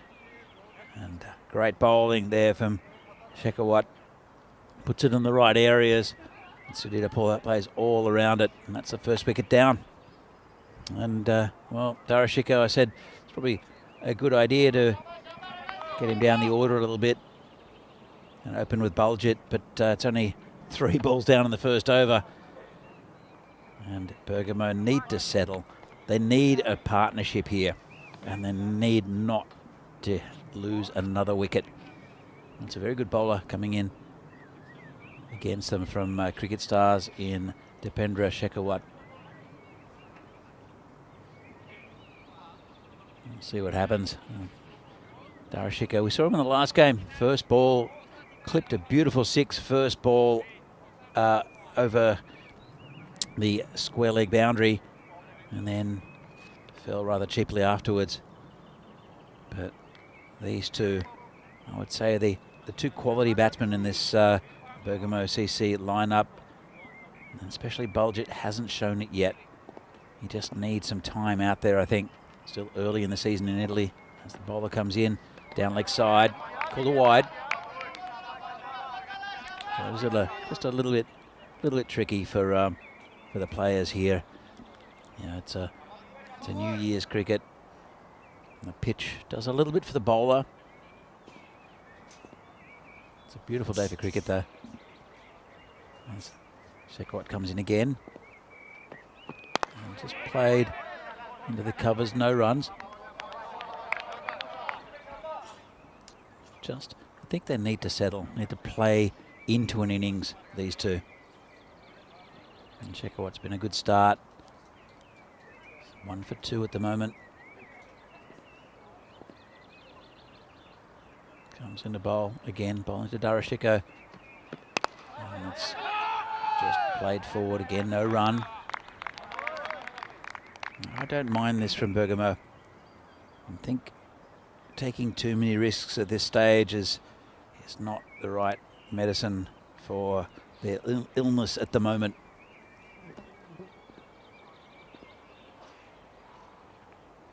Ball comes in. This one's in the air. There's a player coming around. He might get there. I think he will. And drops it. Well, that could be big.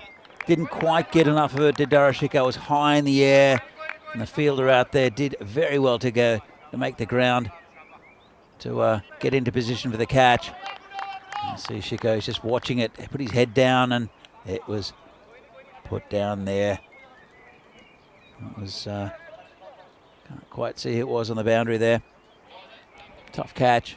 Did all the hard work and then just didn't stick. And a bit of luck there for Darashiko. But fantastic first over from Dipendra Shekhawat. 1 for 3. Could have very well been 2 for 2. Not to be, though. So Darashiko has a life, and he'll be facing the new bowler. And this is Sukraj Singh. Comes in to bowl and clamps down on that one. Might be a run. Bit of a misfield there from the skipper, Lovepreet. I think Willfield, I expect it wasn't Lovepreet. I think the skipper, though, will feel a little unlucky about the result of the previous game that they played when they were down to a golden ball. Comes in again. This one's in the air. This should be caught now. It's really high in the air, and he's dropped another one. Well, not the same fielder, but Cricket Stars can't catch anything at the moment. And it was high in the air, and Darashiko's had the second life. Having a look at this. High in the air. Point comes back. He sets himself pretty well. And then neither of those 2 fielders can take the catch. Got a feel for the bowler. It's just pushed into the covers by Baljit. And that's much better by Bergamo. Looking for that run. And Baljit makes the score tick over again. It's pretty slow for Bergamo, but I think that's what they need. As you can see, Darashiko was trying to force the score. And he's been dropped twice.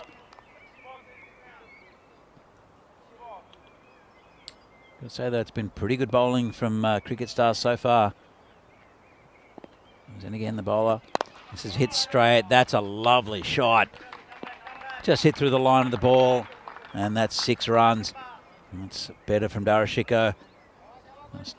Instead of playing across the line or forcing things, just waited for the half volley outside off stump and smashed it over the boundary for 6.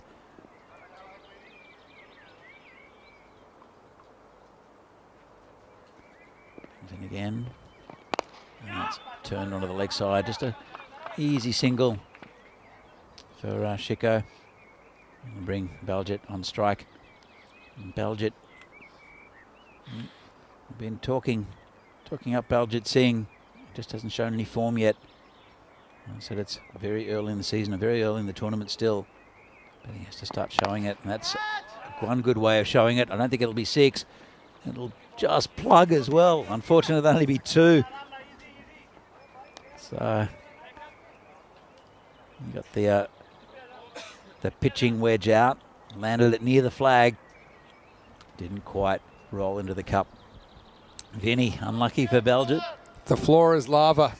I mean, you hit that down the ground and you don't get 4 for it. That kind of tells you all you need to know. Only one team with 3 wins in this tournament. Bergamo could be the second team to get 3 wins if they can get over Cricket Stars. But yeah, Cricket Stars just played the one game, playing them to catch up as far as games played. Teams without a win include Cricket Stars. Like I said, only played them once, but Milan United, Kings 11 and Albano down the bottom. And certainly those teams will want to get a move on shortly. Here's Shekawat. Oh, pretty close, you know. That's a really good appeal. I tell you why, it is biting back from outside off stump. I think maybe it does too much, but there wasn't more than half appeal. I thought it was pretty close. Because it is coming back a long way. Look, but is it missing the leg stump? That's all it could be. It's a really good shout. It's a pretty good shout. Might be a little high. Oh, wow. Oh, close. Umpire not interested. That's a nice shot. He's cut it away, and that's going to go to the boundary, I think. That's pretty quick in that part of the ground.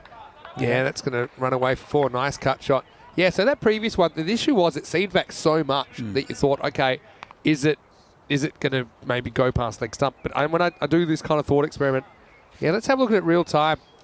So it comes back. If you take the batter out of that, I think there's every chance the stumps are going to be a mess. But, yeah, maybe, yeah, the height potentially, leg stump potentially. Anyway, there's not too much doubt about this because this is gone. Maximo Darashiko riding his luck and riding his way to 19. What a nice little clip away over the leg side. Yeah, well, they've dropped him twice already. Both of them really should have been taken. And or one of them at least should have been taken. And hopefully they won't rue those errors, Cricket Stars. Because Darashiko is a good batsman. Oh, that wasn't a great shot. Got to play across the line again. He's as I said, need a partnership here to Bergamo CC to settle them from the last game, because they didn't, even though they won 2 games on the first day, they weren't very convincing. And last game I think they were just outplayed by Brescia CC. This one's a low full toss on the leg side, just a single. Bring Baljit back onto strike. And we were talking a little bit in the last game about how umpires slowly, I suppose technology's been creeping in ever since, I think it was the early 90s when third umpire was first used for line decisions. And not only in cricket, I mean, you see it in football now with the VAR. You see it with baseball. I mentioned that earlier. American football, I think, was the first major sport to incorporate it. As we get to the end of the power play, the score was 28 for 1. I've got to say, I don't mind it. I mean, I see umpires in the light of game facilitator. So I think you do need a human being out there just to do certain things. Yeah. And there are certain things where an opinion matters. But when you're talking about facts, so in the beginning they used third umpire for line decisions because you could see is the bat over the line or not. Other things like LBWs, they've been later to come in as technology has emerged that can kind of do fairly reliable ball tracking and things like that, things for little nicks. So yeah, I actually don't mind it because ultimately I think if you ask the players and even the umpires, they would like, if possible, 100% of decision to be right. Yeah. And it probably never will be the case, even no matter how much technology you use. But the closer you can get to that, I think is better, is Amandeep. And he had an interesting time, didn't he? And he's going to have an even more interesting time here as the fielder, Sukraj Singh, tries to turn this into a catch. But the gamble backfires and ends up going to the boundary. I was going to say Amandeep Singh, he was the man that had to face the golden ball in the last game that they played. And he's in there for his bowling. First ball, flicked away, and I can see how you might be hunting for a catch here against Baljit, but just was never going to get near it, was he? He almost stopped it with his face. He's lucky to get his head out of the way. Well, let's go back to that conversation. Yeah. Because do you ever see a time where there will be no umpires at all and just be like a standing AI? Maybe. I mean, you feel like you need the umpires there to stop the teams killing each other. That's one thing. But you could have little like you could set it so all the players get an electric shock if they start. little taser drones. Potentially. Yeah. I mean, potentially if it means. Because, umpires have a very important job and I have the utmost respect for the officials. But it's almost changing what their role is, And so I'm thinking like maybe 50 years down the track or something like that. I mean, things are changing so much. I mean, with have you played on ChatGPT yet? I haven't, but I have seen the results of it from time to time. It's ridiculous. It is crazy what's happening at the moment, isn't it? Yeah. I do think they could replace my commentary with ChatGPT after 2,000 plus matches. I think they could probably have enough data to go through to just kind of give me a break and replace me. But yeah, I mean, I don't mind it. I think obviously in the position right now where there's a bit of both. So like I said, in baseball, they're trialling it this year in the AAA, which is the one below the majors, which basically signals to the umpire who is in that position what to call it. And I guess you've always got the situation where their technology fails from time to time as well, and then you have to rely on human judgment. But, people say things like, the ball tracking's not 100%, and that may be so, but it is so much more accurate than the human eye. And that's what you need to realise as well. So I actually am probably pro doing away with the umpire's call now as well. Originally, kind of umpire's call for hitting the stumps or impact or even pitching was to do with, okay, we only want to overturn a human umpire's decision if it is very wrong. Yeah. Okay? If it's what you call, quote-unquote, a bad decision. Why not just eliminate the human altogether? I'm not saying that as far as the players go, but with the that's kind of what I'm saying. So I think we're at the point now that, now people are uncomfortable with the fact that you can have the same exact ball. If the umpire gives it out for one team and gives it not out for the other team, there's different results because it's not being overturned. So I'm pro. Look, if it's just clipping the stump, it's clipping the stump. Anyway, this is in the air, and I think it's a chance, but two fielders are going to almost collide. Oh, wow. Well, I'm just happy that nobody gets hurt there because Sekhawat and Rajmani are both really key players. And I know the catch goes down, but I still think that's a win because I think maybe it's Shekhawat last moment pulls out. He has a sense that there's somebody coming the other way, and there was. So that was a scary moment. 39 for 1 after 4. I could see the fielder coming from the right, but from the left, my view's obscured slightly by the marshmallow. And the last second, I saw the fielder coming across, and I was waiting for the thump. Well, they're two really important players as well, and they both could have been very, very badly hurt there. So, in the end, 39 for 1, but yeah, no one likes to see anyone getting hurt. I mean, I don't mind no humans. I mean, there's probably still humans involved. They might not be placed on the field, for example.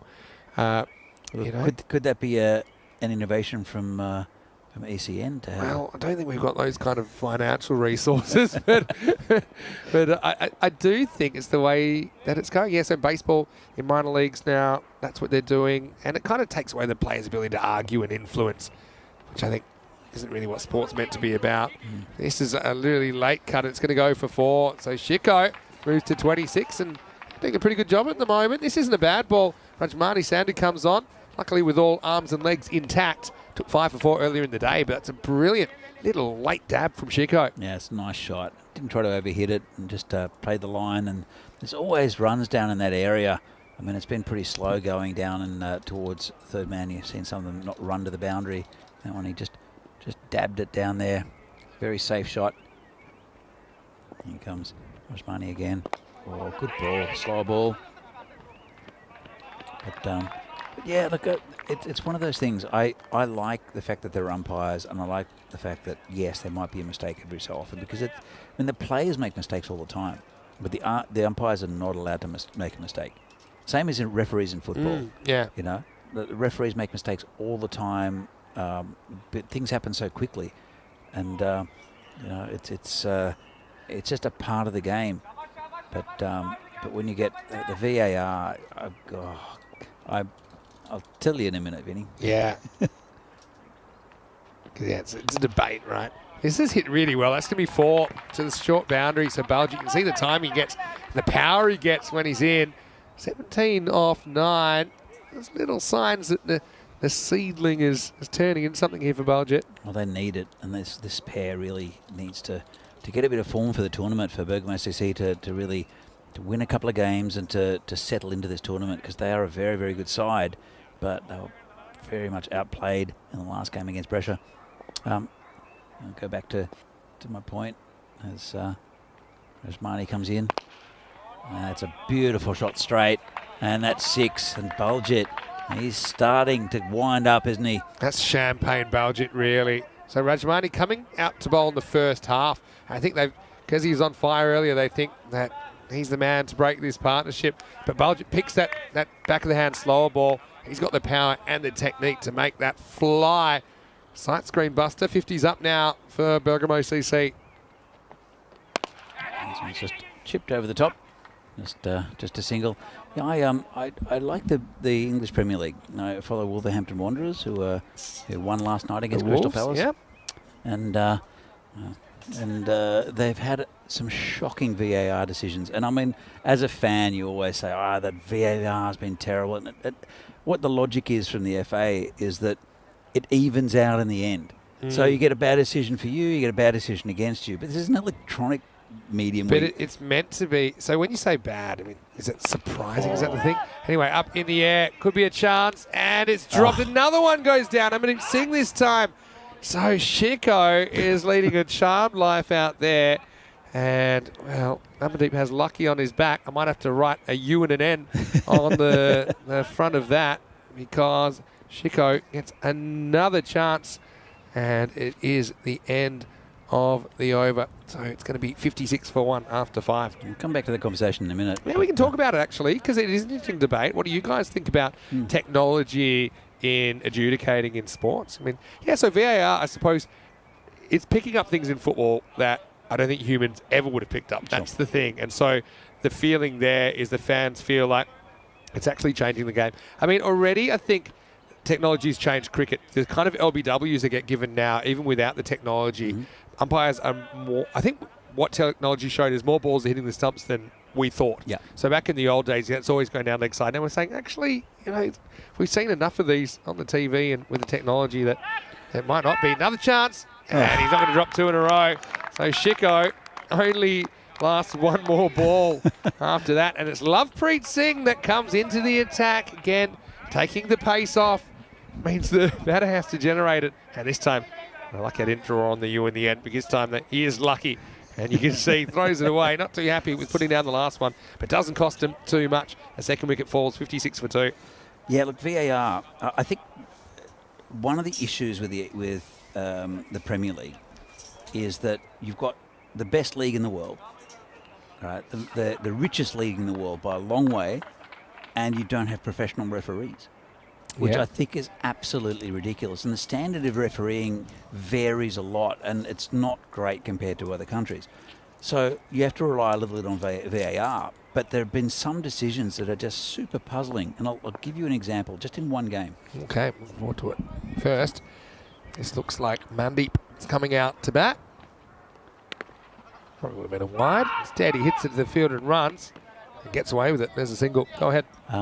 So Wolves are playing Liverpool in an FA Cup game. All right. There's a ball that goes over the top. All right. The player, Mohamed Salah, is offside.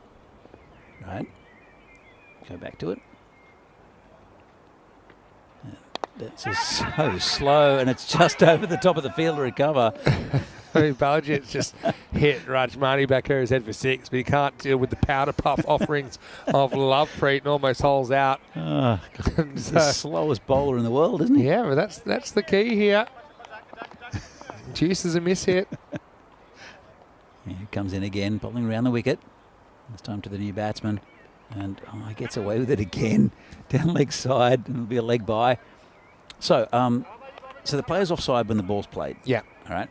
Now, the Wolves player, defender, has to play at the ball because he knows there's a Liverpool player behind him, doesn't realise he's offside. Ball comes off his head, so he's played at the ball. Salah takes the ball as we come to the next one, which is hit pretty firmly. That should be 4. Great effort out in the boundary. Is really it good enough? He's knocked it over the boundary, unfortunately. Yeah, it's a good effort, you're right.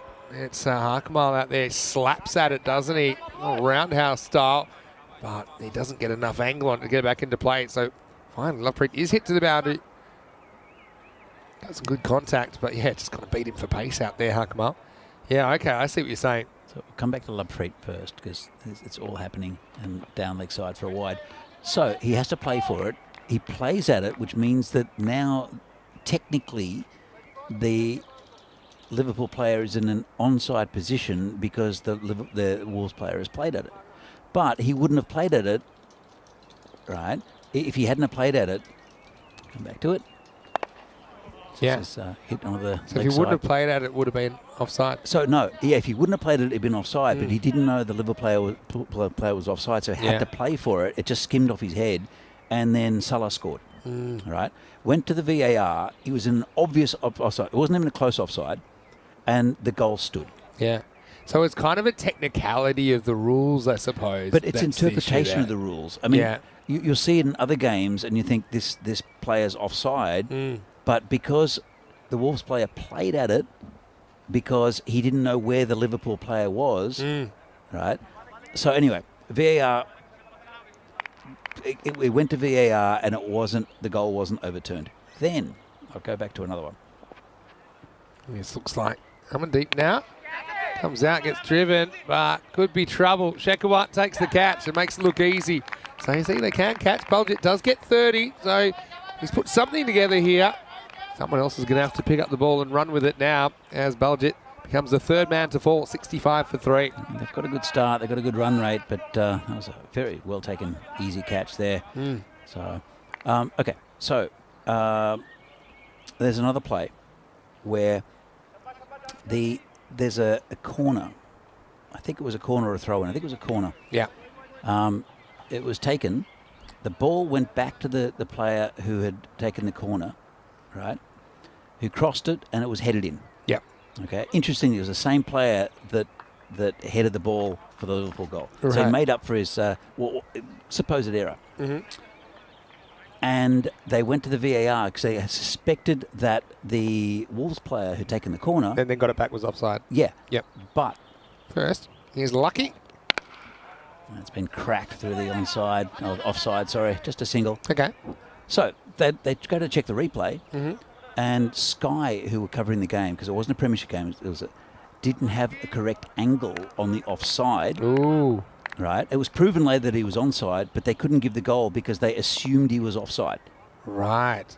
So and that was that getting off the official's call. Wow, what a shot! That's hit the disc that shows the infield from the outfield. I've never seen this before. Look at this. I hope we've got this. This has hit the disc there, bang, and there's an unidentified flying object. He's done very well to field that. That's frisbeed that thing through the air. I'm just glad that the fielder still went up to the right white object. I've never seen that before. I've seen it get hit, maybe nudged a bit, but I've never seen it get knocked that far. So Maya Patel, Danny's right. Shocker. Sky Sports News went through the decision, and their referee expert said it was a mistake. So I've got a question on the second one after this ball, which is a swing and a miss. Yeah. So they didn't have the right angle. So did they still make a decision off the technology, or did they go with kind of what the lines person said? Here's what happened. Right, the referee, the linesman didn't flag. The referee shook his hand like this to indicate that he should flag.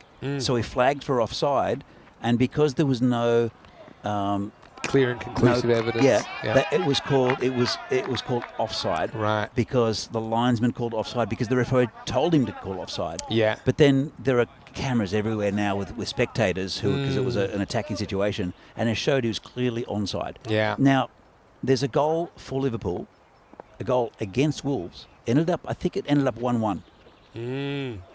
Went to a replay, Wolves lost. Now, So, yeah, this comes down to what you can use it for and what you can't, which is like a separate debate because you might have the technology. It's how you use it, right? Into the 7th over, the score is 68 for 3 after 7. Just a quick note, if you're just joining our coverage, welcome, firstly, and why don't you stay with us because there's so many more locations that we'll visit this year.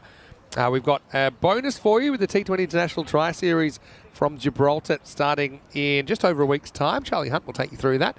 And then we'll have our own international cricket here, International Cricket T10, involving Italy, France and Romania. Then we're in Austria for 2 weeks, Bulgaria for 2 weeks, plenty more locations to come. Join us for another huge summer of cricket right here on the European Cricket Network. Is Lovepreet back for a second over? I love Preet. So anyway, I'll end up on that in a moment. It's been cracked through the onside, and that'll be 4. Nice shot. Yeah, good batting, isn't it? And I do like that they've got Jasprit out there. He did hit the ball well in that previous game. I think it probably helps them in a way that they're not chasing a target in this situation because I think they felt that scoreboard pressure a couple of times. So I do like that they're batting first. On track for about 100 here. And we know cricket stars have lost 1 or 2 bats, haven't they, compared to last year? You just got to wait for so long for that ball to get down to the other end. Yeah. So anyway, just to finish off. Finish it off for us. I'm all in favour of technology if it's used right, if it's used correctly. Yeah. And there's no reason for a lot of the... He did run right in front of the umpire then, didn't he? There's no reason, if the technology's there and it's a good level of technology, that decisions should be made incorrectly. And it's happening. And that's been hammered into the potato field. Just rocked back and smashed it. Jasprit has a strong bottom hand. That one was halfway to the Alps. You saw him there in the background. This ball was just timed. That's just such good bat speed, good timing. Found the right contact point, and Jasprit Singh did the rest. Maximo 6 runs. So anyway, going back, if technology is used correctly, I think it's fantastic, right? As long as it doesn't really delay the game too much. Yeah. Because there are other incidents off the ball, and you can't have referees' eyes everywhere. And same with Exactly, cricket, yeah. You know.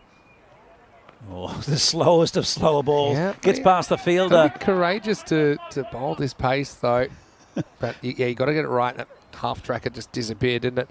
Yeah, I think it's something we're only going to see more of, not less. Yeah. Put it that way. But I think people then come to expect it. So I can see the umpire's call disappearing in cricket in the next few years. Yeah. Where they say, look, it's hitting the stumps, it's hitting the stumps. And the umpires become more facilitators and communicators rather than actual judgment decision makers. I think it's a good thing. I mean, there's... It's interesting with umpires because where's that line between being amicable with players and being officious? There's got to be a sort of a, some umpires are very dry, and will know the rules and will implement the rules to the T, but doesn't make them a good umpire. This is going to find the fielder, and so here's the end of 8 overs, and the score is 81 for 3. Yeah. So, but I like when umpires will have a certain banter, like an attitude and a respect from players. That the players know they're a good umpire. They can not joke around with them, but at least have a chat without the umpire just sort of telling him to go away. What we found actually here in ECN is sometimes the best umpires are actually players. Same with actually a lot of our roles, like scorers. The best scorers are actually players that kind of get the game and have been there. And that's one reason. Obviously, I've played a lot of cricket. I love the relationships I have with all the players here, as opposed to someone who might have just worked in the media the whole life and watched cricket. So I think that you can relate to them a lot better. And then I think if you have that mutual respect, players are willing to accept decisions that don't go their way a lot better. And I think you become a kind of a player manager as well, in a sense that you're managing their emotions. I think Tyrone Peters is one I'll kind of call out that he does a very good job. So do all our players really, but Charles Croucher and Charles Joe Croucher's Foster a from good Czech one. are both really good. Stephen Gooch, and look, in fact, all of our umpires in the ECC and ECL. Even the umpires out here, obviously, we don't get to see them that often on ECN, but you know they're not escalating situations; they're de-escalating. Exactly right. So we had a situation in it was the Germany versus Greece, so Darmstadt CC versus Byron game where one of the players got a bit emotional and threw his bat after a bit of an altercation with his batting partner. And, I know a certain kind of umpire that would have made that situation worse by kind of running up to the player and wagging his finger and and I think Tyrone, that's why he came to mind. He was in charge of that situation, because this is going to test the fielder, but Lucky's up to it and keeps it to 1. So I think that that relationship is important, and that's why I think the umpires, if you really ask them, they just want the right decision to be made. They're not too worried about how it's made. So if it's done efficiently, and it kind of takes us to kind of our cricket and where we sit with the way we do things. This is a nice ball in the block hole from Sukraj, but played away. So I think we've been pretty careful not to over-regulate about what you can and can't do. So we have some procedures, but then there is the ability, if there's some common sense, because, for example, we don't really review LBWs, but if there's an LBW that is so bad and it's so clear and obvious that it's a clear error, as we see a ball blasted out of the ground, that's that jazzy power. Maximo up into the 90s, all happening the 9th for Bergamo CC. That's a lovely shot. Just picked it early and just rocked back. Yeah, so slammed it. Basically, our regulations say that if there's any clear and obvious errors, then that can be reversed. So it doesn't really, traditional thinking would say you need to have a 50-page book of what you can and can't do. We now we use that fairly judiciously, that power. Obviously, line decisions whenever we can. Occasionally, things like bump balls and clean catches when possible. There's even procedures for when the technology is unclear. So I think we do it better than most because we do so much of it. We do so many games, and so these situations come up again and again. 92 for 3 after 9 as Bergamo try and get to the 100 mark. Look at the bowlers.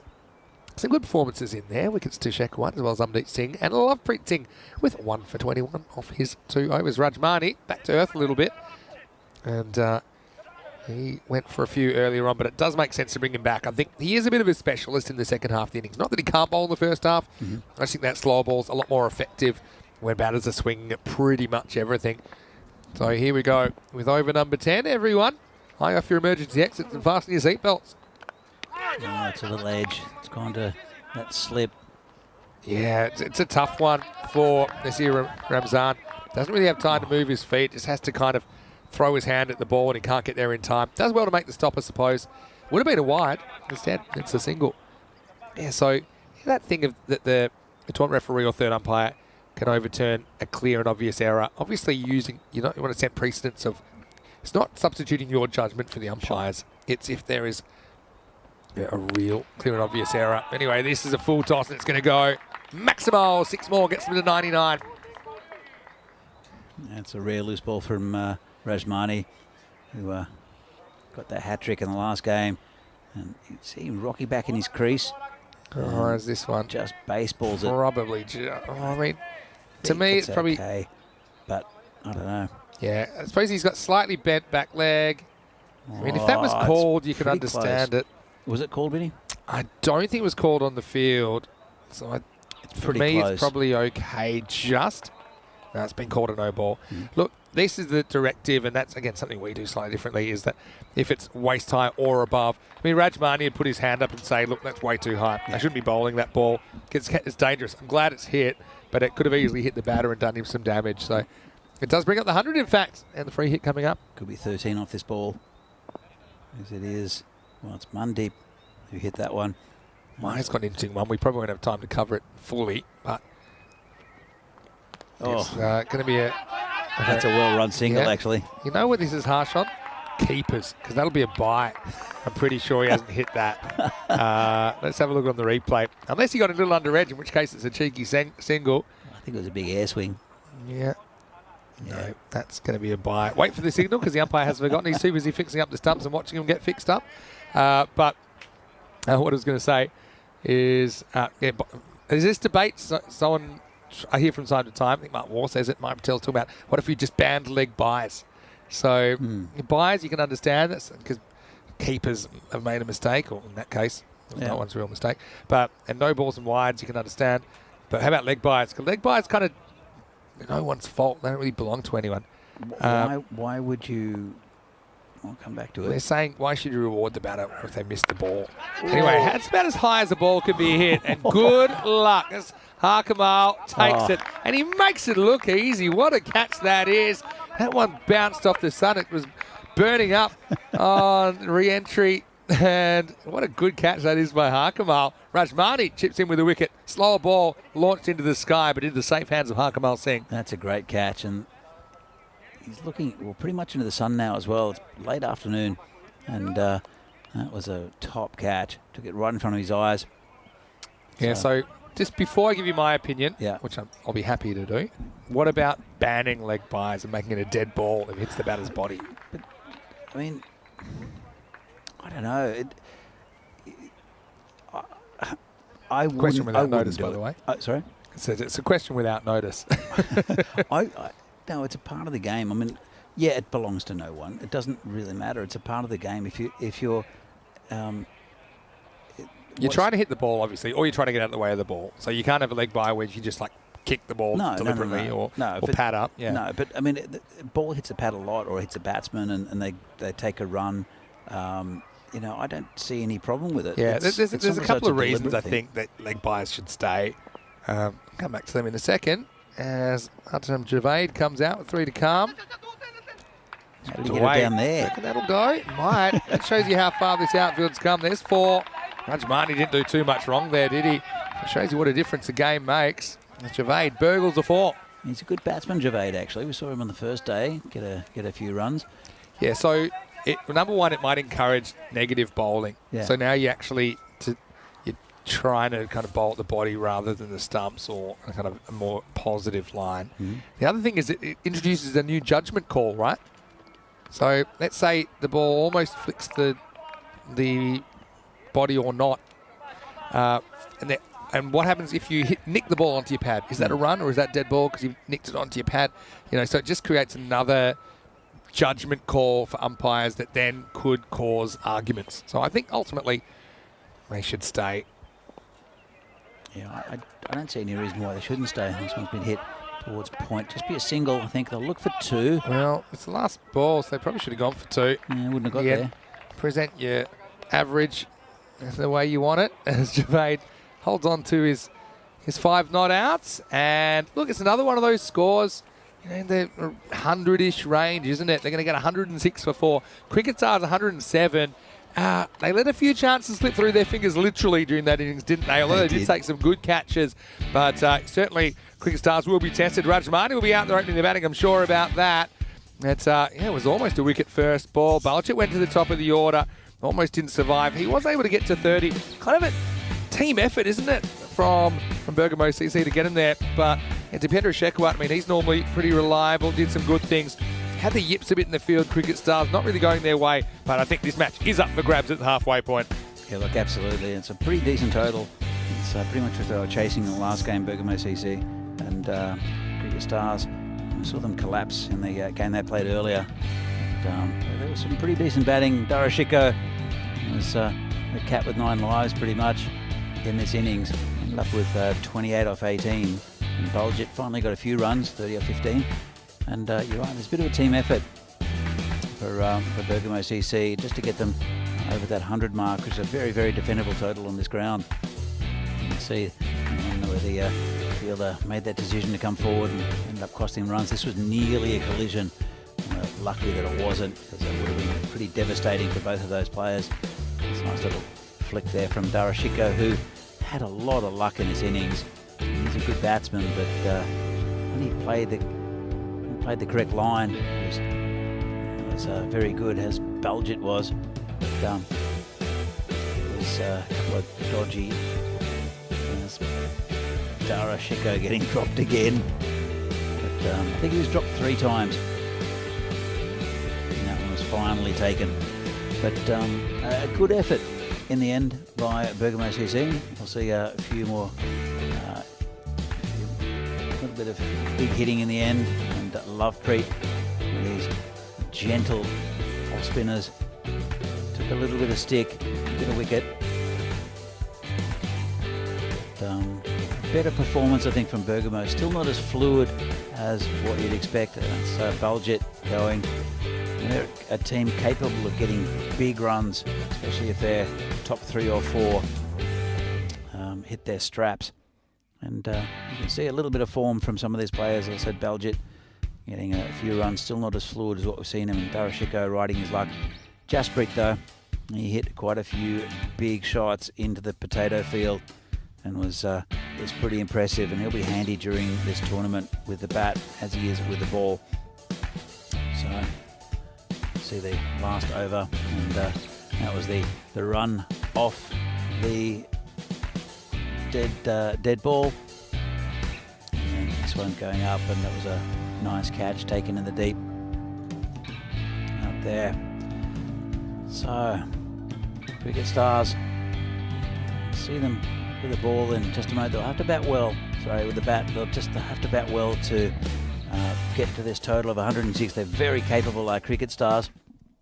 But we'll see shortly. I'll have a look at the scorecard. Baljet finally getting some runs. The captain opening the batting this time, 30 or 15. That's a really true indication of the way he batted. I think he's still not quite in form. Sudhir missing out. Darashiko having a couple of lives. Mandip with a few runs, but also Jasprit Singh batted very well and hammered the bowling attack. 104 for 6. Sorry, 106 for 4 off the 10 overs. Let's have a look at the bowling figures. So Shekhawat bowled pretty well, took an early wicket, and there were wickets also for Amandeep, Rajmani and Lovepreet. But I think Rajmani, even though he got a hat-trick in the previous game and took 5 for 4, went for 30 off his 2 overs. And well, it's a defendable total for Bergamo. Cricket Stars will have to bat well, but they are very capable. Hopefully they won't fall like they did and lost 8 for 17 in their previous game, which is not great. So this is match 14, 107 to win for Cricket Stars.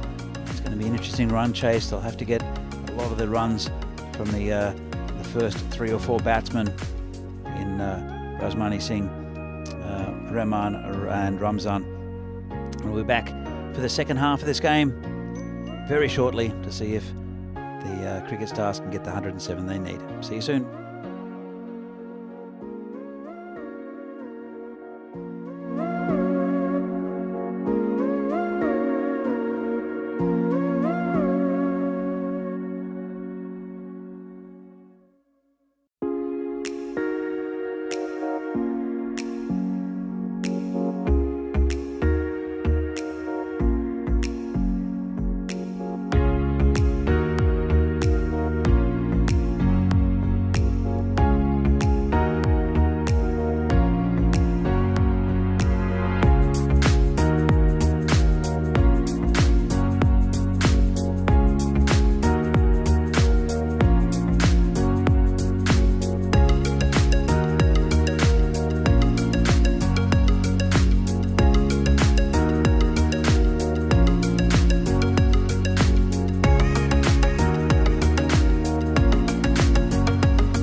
The European Cricket Series is proudly brought to you by HCL Software, Fancode, and Grizzly Bear Sports. So welcome back to the Fancode European Cricket Series here from Milan, Italy, in the second half of the match 14 between Bergamo CC and Cricket Stars. So Bergamo setting a pretty decent total, 106, 107 to win for Cricket Stars, who looked like they'd set up a nice victory for a while in their previous game, only to lose 8 wickets for 17, going down to golden ball and then losing their opening fixture. But they've got a chance to make amends here. They're going to have to bat well, though, against a pretty good Bergamo side. And it will be Bulgett to open the bowling. They have a decent bowling lineup. Bergamo did go down pretty heavily to Brescia CC, and his Bulgett with the first ball. It's been just hit towards that square leg area, no run, miss-hit, really across the line there, big hoik, mistimed it badly. So it's Bulgett and Atiq-ur-Rahman and Rajmani Singh, both very good batsmen, right-handed, left-handed combination to open the batting for Cricket Stars. Bulgett comes in again, this one's hit well, it's in the air, Jasprit's under it, is he? He is, and he steps over the line, and that will be 6. Unlucky for Jasprit. He took it and then just took one half pace backwards and stepped on the rope. And that's a big change in fortune. So charged it. And Rahman, have a look at this. And then he just steps on the rope, and that's 6. Unlucky for Jasprit, unlucky for Bulgett and for Bergamo. Charges him again. He's really going for it. Good fielding out there at sort of a short mid-wicket, square leg area. I'll go back on the boundary now for the left-hander. So, what a change of fortune that could have been. Could have been an early wicket for Bergamo with a very dangerous Atiq-ur-Rahman. Instead, 6 runs off the first ball. Bulgett will be bowling to the left-hander and will have to adjust well. And he's been batting well. He batted very well, did Rajmani Singh in the last game. Also took a few wickets. Was the pick of the batsman, man of the match obviously as well. Comes Bulgett. It's nicely pitched. Got a dodgy inside edge. It's going towards the boundary. Don't think it'll reach there. They'll look for 2, but they won't get it. Just a single. A little unlucky there, Bulgett. And there's a good ball first up to the left-hander. Bulgett, he's taken a bit of stick in this tournament already with the ball. And he's a good bowler. Gets a bit of movement away from the right-hander. I don't think Atiq-ur-Rahman's paying him any respect, though. He's just charging him. And there is now a fielder going back on the deep mid-wicket boundary as well as one at long on. Big swing and a miss, and that's it. That's exactly where you should put it. And that's the first wicket down. Bulgett bowls Atiq-ur-Rahman, who just opened up and had a wild swing at this one. Let's have a look at the replay from the reverse angle. It's a bit of a, well, it came in quite a bit. It's just a wild hoik and didn't quite get up as much. And Atiq will have to depart.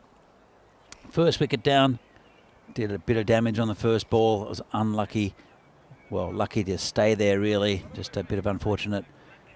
Bit of unfortunate for Jasprit, the fielder out there, and they are 8 for 1.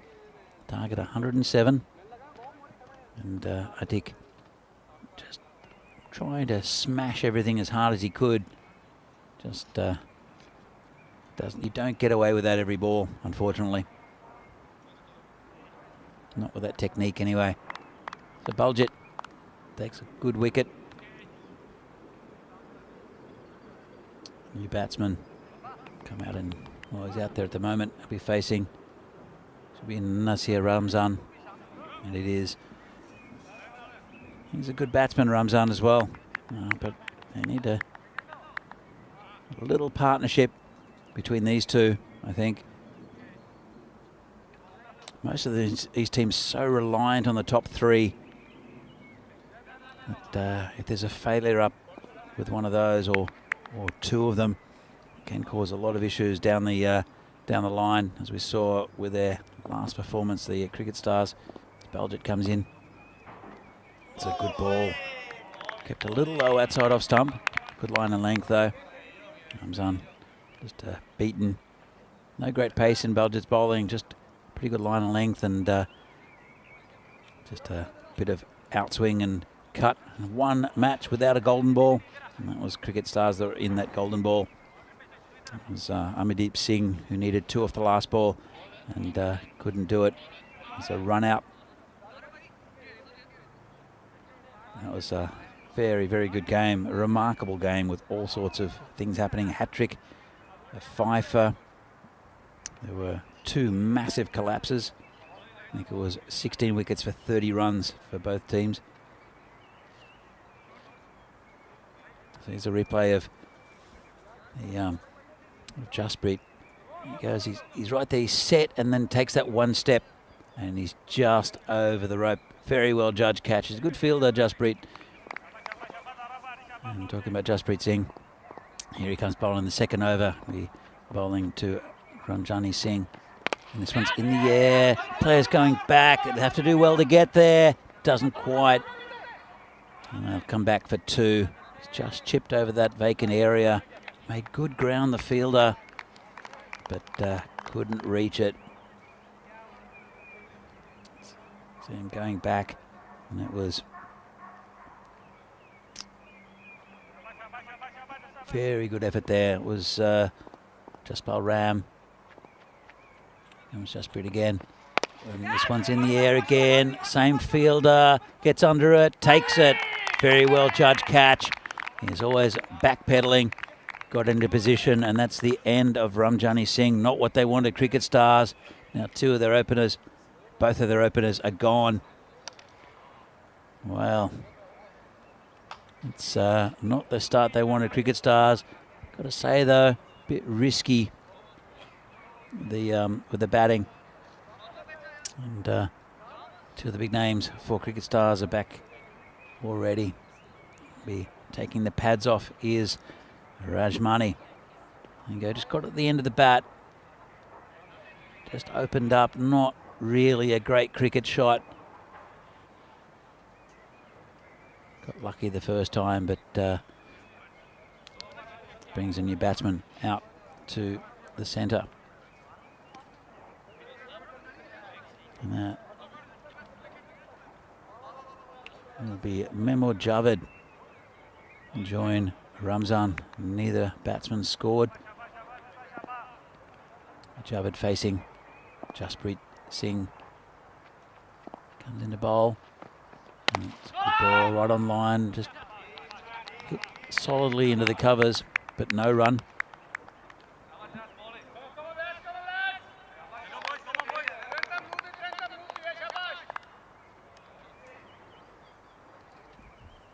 Jasprit. It's been a good over so far. He's a good bowler. I said probably the pick of the bowlers for Bergamo. Played for Italy in the ECC. This one's hit over the top of the covers. It's going towards the boundary, and it won't quite get there. And good chase. They'll come back for 2.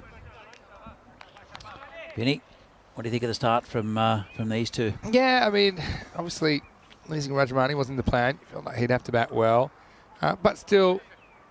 You've got Tika Rahman not really working out at the top again. They promoted him from the middle order to open in the absence of Rahman they had last year. And also no Baba Hussain, of course. He's playing for Brescia CC. Look, not the greatest start, no doubt, but you look at these guys here, they're very, very capable of hitting the big shots. It's just a matter of whether they can turn this into something more. I will say that the Cricket Stars kind of lower middle to lower order looked a bit brittle, didn't they? The way they got skittled, to say the least. But it's one game, you know. No, they don't want to go 0-2, that's for sure. CC had to kind of dig themselves out of a trough as well in their innings to get up over the 100 mark. Here's Jazzy. Tell you what, though, this is a bit of a carbon copy of the previous game. Between let this one go. Let's check it out. Maybe just snuck inside.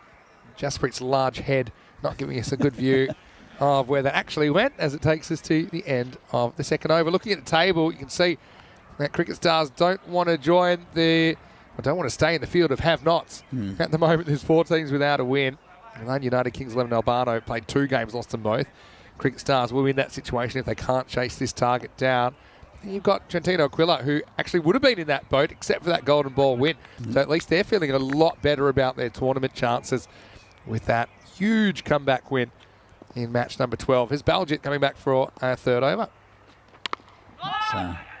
Towards the covers, it's just an easy single. It's a bit of a carbon copy so far of the previous game between Bergamo and Brescia.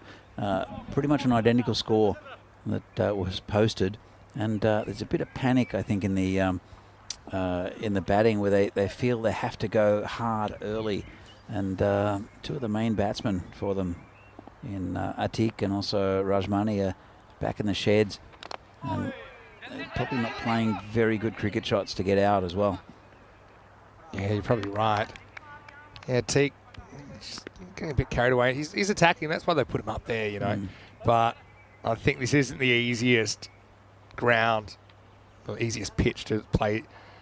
Pull shots to balls that aren't really there. I think a lot of balls come through bail hard or below, and you find out the hard way with the death rattle. It's beating the fielder. It's going to go towards the boundary, and it will reach the boundary. That's 4. Yeah, what makes it like that even more remarkable, actually. It's more of a straight pull, though, which, I mean, you're more likely to hit it if you hit it straight up, but you're also less likely to hit it further. So it makes that quite a remarkable shot. He has the power to beat the outfield and get it across for a very valuable boundary. Ramzan's got, I think from memory, his highest score is 49 not out on the network. But yeah, he does some very good things. Baljit's got 3 balls to bowl. Down leg side, he's got another ball to bowl. I think working out this pitch, and I think we probably noticed that last time I was out here, is that it rewards batsmen with good technique. When you're going across the line, you might get the occasional boundary or a big 6, but then if you're really hitting across the line and you're opening yourself up, it doesn't work every time. Whereas good batsmen with good technique will often get good runs here. Yeah, that's right. I mean, I think we said it. It plays quite a lot like a regular turf cricket pitch because it's not 100% predictable, the bounce and the amount of bounce. So yeah, no, I like it. I think that people are always saying they'd like to play on turf. Obviously, it's difficult in Europe because of the resources and the know-how, the financial strain it puts on. Puts on clubs if they were to try and have a turf pitch. Also, the weather not always ideal. So I think this is about as close as you get. Here's Baljit.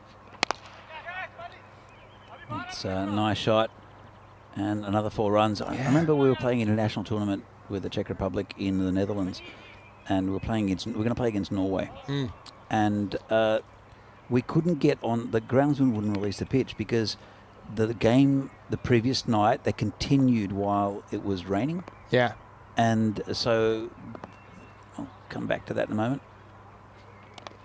And so it's been poked past. Man, they'll look for. No, I won't look for 2. Waltzing still. Into the over as well. Centre the power play. Cricket Stars kind of working their way slowly back into it. 24 for 2 after 3. Yeah, so the game ended up, I think, being a 9-over game in a 20-over. Well, it was supposed to be a 20-over series. Yeah.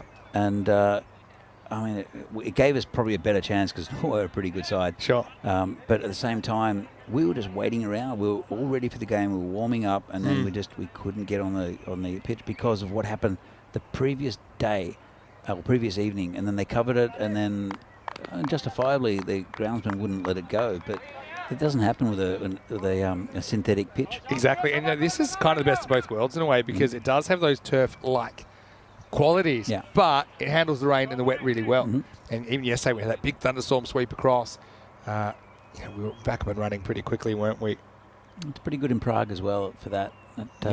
It's amazing how some pitches can just eat it up. Krefeld is one which it just hailed on there. They don't even bother covering it up. It just eats it up, and I think that's a very good cricket pitch as well. We'll be there a bit later in the year as well. Anyway, time for Dara Shiko to bowl.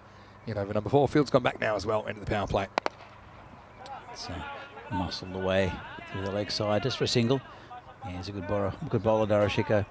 Good pick up for Bergamo. Don't think they really want that rate to climb up above the tour ball mark, which is pretty much where we're at the moment, which means you kind of have to attack Chico. Oh, you have to, yeah.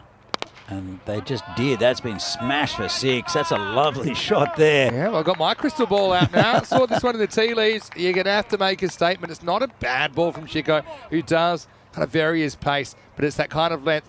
If you can back yourself and if you hit in the middle, it's going to go. Jarvid takes him deep. Maximo, 6 for the Stars. Yeah, nice shot. They do need to pump up their score a little bit. There's no real need to do anything silly, but this one's kept a little low, called wide.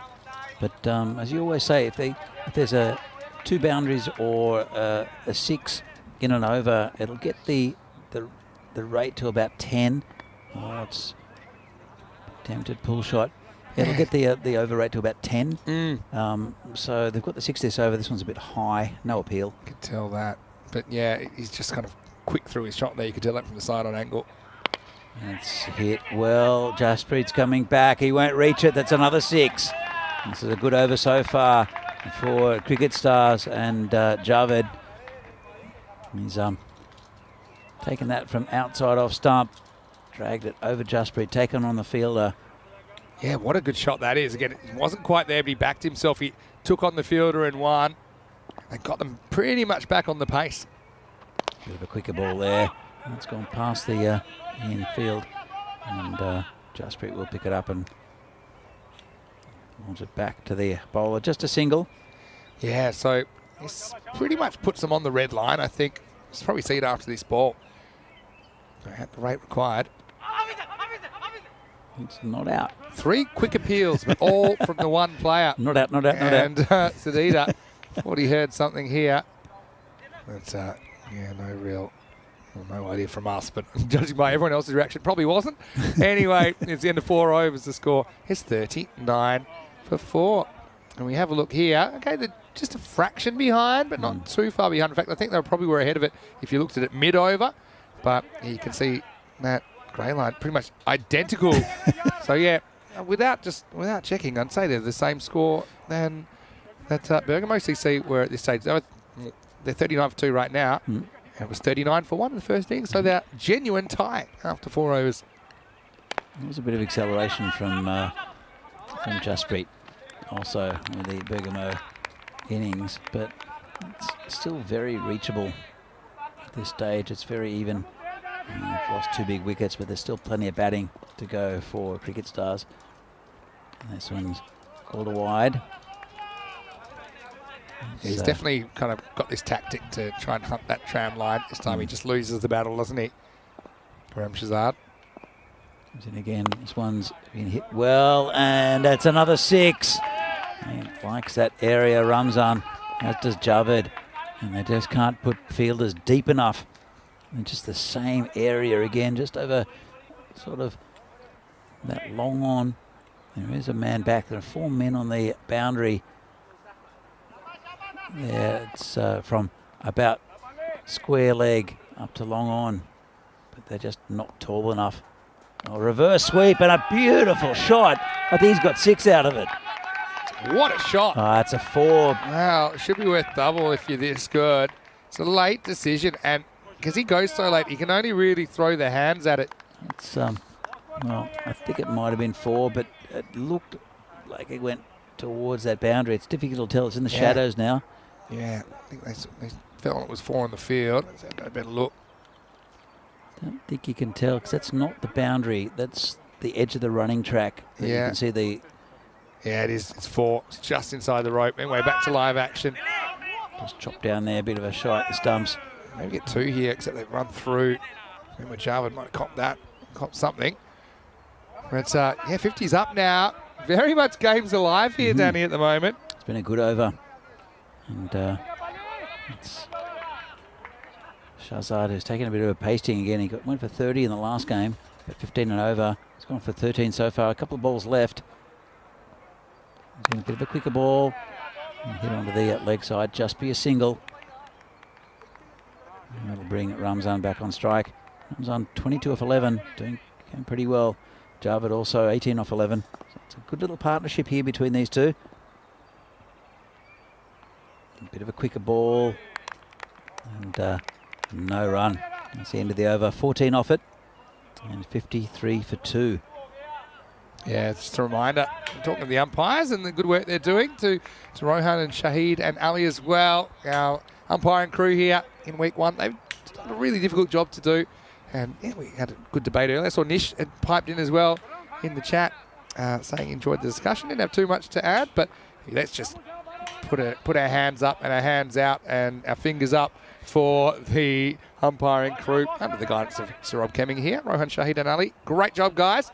Keep going. And yeah, that's one of the things we do use local umpires in European Cricket Series cricket. And one of the reasons is, when we go and there's domestic cricket, we want the local umpires to be upskilled as well. So it's not just a great experience for the players, but for the umpires too. This looks like it's got enough, and it does. Maximo! Javid dealing in 6, as we mentioned, that the top order had the responsibility to get the most of the way there. Well, this partnership has been really useful for Cricket Stars, hunting their first points of the series. It's really, really excellent. It's been good cricket shots as well. And hit mainly in the same areas. And this one is just past the cover fielders. There's a big gap there between that short cover and point. There's a sweeper back there. It got bat on ball and a single. That's what you need. Is, you need to tick the score over with singles when you can't hit 4s and 6s. That's what they're doing at the moment, and doing very well, are they, Cricket Stars? So it's just been down through that gully area. Look for 2. Oh, this is well run. Very well run. Excellent from the Cricket Stars. They went early, and you thought that it was Javed running to the danger end, but it wasn't. There we go. Yeah. So, well, they sneak one there, don't they? It's just a nice little poke single. Good batting here at the moment by Cricket Stars. Yeah, it's good. They've got all the momentum at the moment, don't they? I mean, they're 2 really, really good cricket teams. Yeah, that's what we're seeing. It's a good, even matchup. They're just ahead of the rate now, Cricket Stars, with this burst. But we know, for example, you get the breakthrough, and that can change pretty quickly. There's been so many very, very close contests so far in this tournament. Yeah. And we were it'll continue. First 3 were really good, including Bergamo CC on day 1. Don't forget, match 1, they narrowly edged out by Ginabresha. Chance. And it's gone. So Jasprit Singh takes the catch and maybe gets a bit of momentum back. That for me puts it right back in the balance. It's Jaspal Ram that comes up with the wicket at 63 for 3. Yeah, he doesn't drop many, does he? He's a good fielder, Jasprit. Took that very comfortably. And that's what they needed, Bergamo, because it was a good little partnership. And it's might have turned the tide. You never know. We'll see with the next batsman. But Ramzan and Javed, it was excellent little partnership. Both about 25. In fact, they were both 25. 25 or 14 for Javed. Just by run. Picks up that wicket. And it'll bring a new batsman out. And it is Hakamal Singh, who cracks that one square, and good fielding out in the boundary. It's had to go very well. That was travelling very quickly out there. Just a single, and end of a successful over. 11 from it, which is quite good for the Cricket Stars. But that wicket might just arrest the momentum. Yeah, it might. Like I said, it's anyone's game. Only 3 wides and 6 overs. I think that's pretty good as well for Bergamo CC. Cricket Stars, though, they're hoping that Hakamal Singh can put something together. I mentioned that he does like to go large. We don't see Lovepreet at this stage. So, obviously, keep himself in the back pocket. Anyway, here's Mandeep Singh coming on for over number 7. This one's down leg side, called a wide. And maybe an opportunity here for another few big hits. Not much pace on the ball from Mandeep. Keeps it, slides it through a little bit. And there we go. Slid that one through the defences, and that's a wicket. Bowled him. Just played across the line.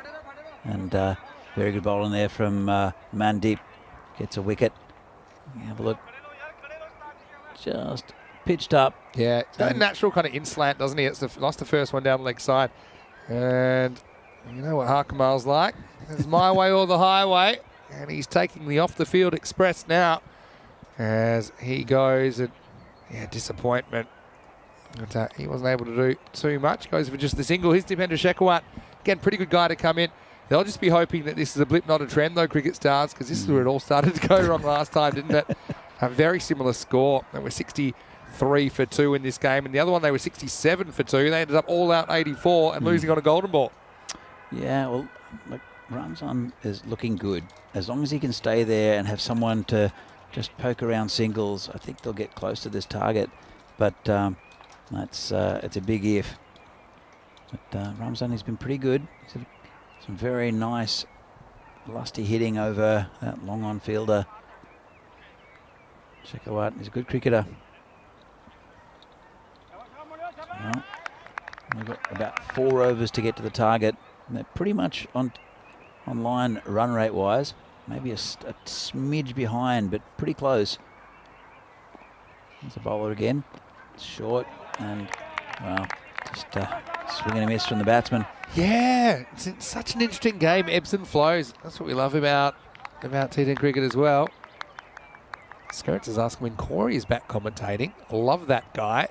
Well, it's always nice to hear from the minority. Oh. Anyway, another one goes down. Shekhawat's going for a derrick now. And Mandeep's just rocking in. And there was nothing too expressive about it, but it's effective and it's accurate. As over goes the castle. And I hate to say the C word, but collapse happening right in front of us. Because that is 3 wickets for just 2 runs. And, well, Derek, he's been in good company today, hasn't he, Danny Hudacek? Yeah, he has been. And Cricket Stars, a bit of a house of cards at the moment. Just, I'm not going to try and convince people to turn off, but I do need to say that Corey is commentating a 50-over game, club game in the Netherlands today, and I did slip my mind until now, but he's doing it alone. He's got 100 overs of a 50-over game to do, and I really want to hear him, because around now, he'd be losing his mind. And I might actually look that up and see. I'm not trying to take people off our broadcast, but in a break, perhaps maybe the end of this game, it might be worth just tuning in and seeing how the little kid Dynamite's going there. Certainly is a character. That's very respectively played. So I thought he was blocking out the final ball of the over, but he wasn't. It is. Yeah, interesting. Lovepreet Singh, still 2 to come, and yet it's crept over to a ball again. So it's trouble, and Ramzan is probably feeling the temperature go up a couple of degrees at the other end. Lovepreet is playing for a draw, I think. Well, he's trying to work it away, and he's a worker. He is. Does a lot of great things for his team, though, Lovepreet Singh. They love playing for him and the opportunities that he's afforded a lot of players. There's another swing and a miss, though. So what a great over that is from Mandeep. Comes from nowhere. Takes 2 for 1 in the 7th. And this game changes again, 65 for 5. This is the last game of the day, match 15. And it starts in around about 35 minutes right here on the European Cricket Network. The Asadulu and Ali Raza is unlikely to open, I'm sure, for Brescia CC, who are trying to go 3-0 and match what Brescia did yesterday. Cricket Stars won't be undefeated, we know that. But they did win the toss. They've been pretty good with the tosses, and they've elected to chase again. Interesting because they had a chase that went really wrong. Yeah. This one is looking on thin ice, and they've elected to do it again, sticking to their plans. Ramzan, though, he's got all the tricks, doesn't he? And he's going to ramp a little 4 here, hits the flag, close to the pin. Well, he does feel like the last big hope for Cricket Stars, doesn't he? Oh, I totally agree. I think he is the last big hope, but it was a nice shot. And as I said, I'm not a real fan of these ramp shots and things, but he played it well then. And was it Ramzan that played that reverse sweep as well? Yeah, exactly. He's got all the shots in the book and some that aren't. This bowler again tries it again. There's a man back there. Didn't quite get away with it that time. Just a single. And bring Lovepreet back on strike. So yeah, so that's the thing. Lovepreet at a bare minimum needs a single here. Can't be chewing up dots. He'll know that. you have to get Ramzan on strike. And you're right, he's an experienced cricketer, Lovepreet, and he's a nudger, and he will get, hopefully, that single to bring Ramzan back on strike. And that was a good stop. Good field positioning, actually. And no, Lovepreet, he's not the biggest hitter. So I've got a short cover and a short mid wicket. They bowled well to him. You know, they've bowled in the channel that he's finding a little bit uncomfortable. But they're really trying to cut off this one. Oh, cracks it through the covers. That's a great shot for one, isn't it? I mean, in Lovepreet, that's the way to get off the mark. But meanwhile, that required run rate's quietly chugged over, 15 and over required. Yeah, it's getting towards that point of no return. Ramzan hits this a long way.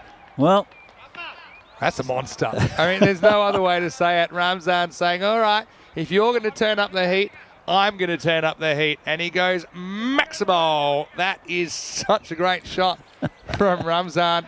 All hands. Cracks it over mid-off for 6. That was a beautiful shot. Just gave him a bit of width. Get out the finger symbols. It's a one-man band job here. Oh, wants the single and can't get it. He might get it now on a fumble. No, it doesn't. So you can see he wanted to strike really badly. He won't get it. Jaspal comes back well. And at the end of 8, it's 77 for 5. Yeah, it was a pretty good. Well, 2 overs to go, Vinny. They need 30 exactly, actually. 15 and over. Ramzan needs a strike, and Lovepreet knows it. They kind of got to the line, and then they headed south, didn't they? At the 6 over mark, they were looking okay. But, I mean, you need a Herculean effort.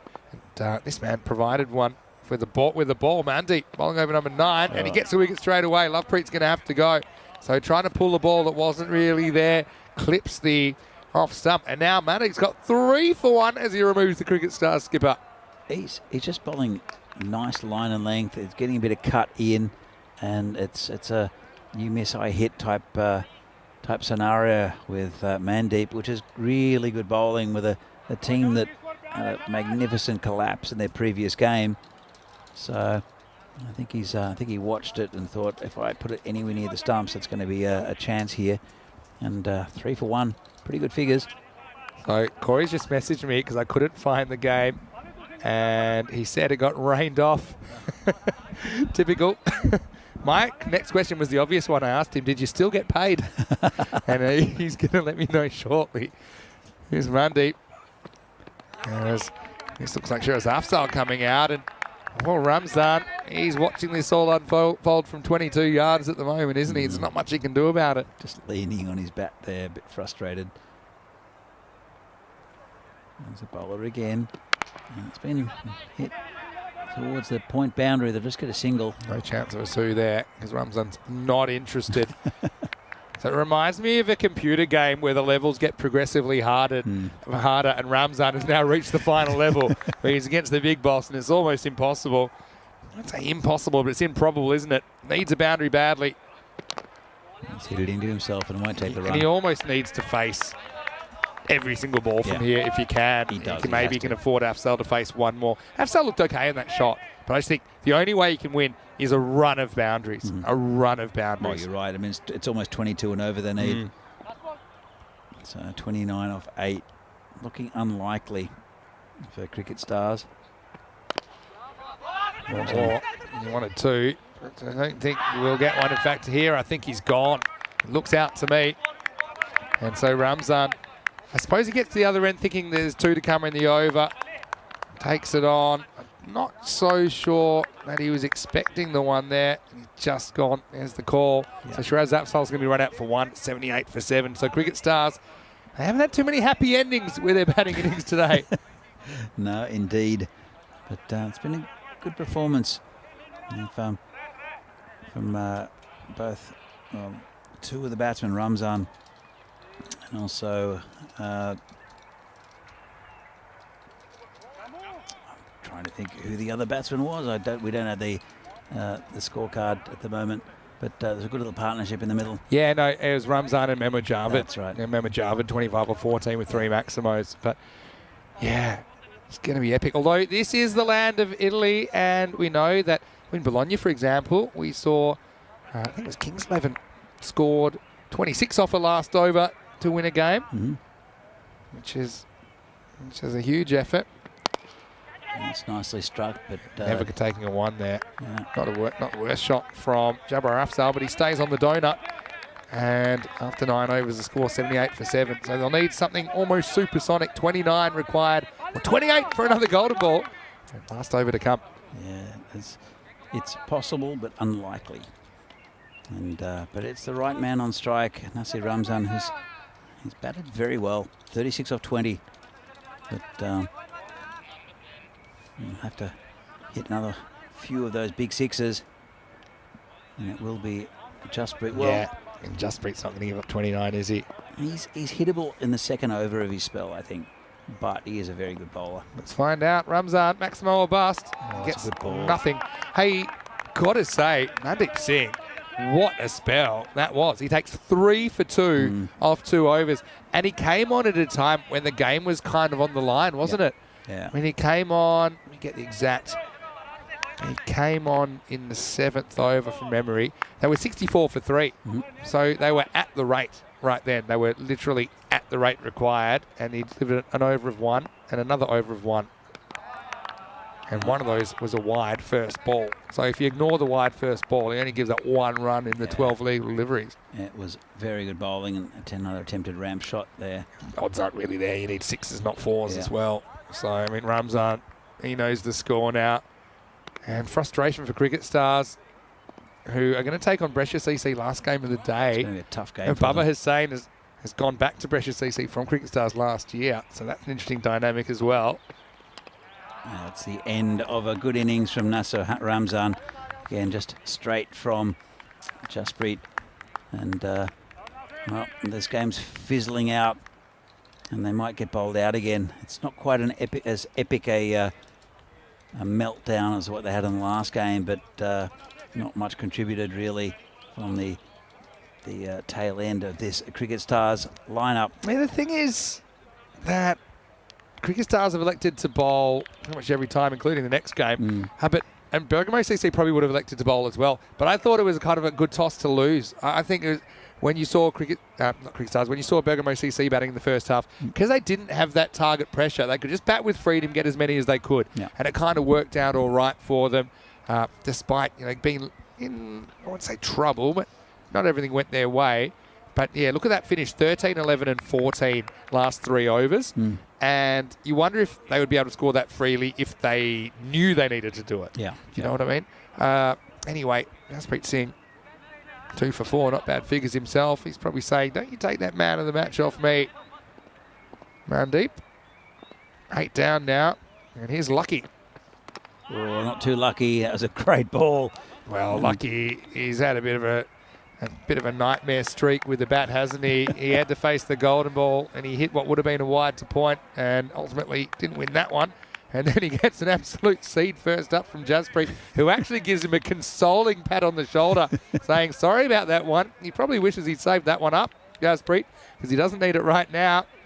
And so, hat-trick opportunity coming up as it is Amandeep that goes for a golden. And the score 78 for 9. And if you ever want a hat-trick, you got the number 11 to bowl at right here. Although, if I'm Sukraj Singh here, I'm blocking it because I'm trying to just get all the petty points I can.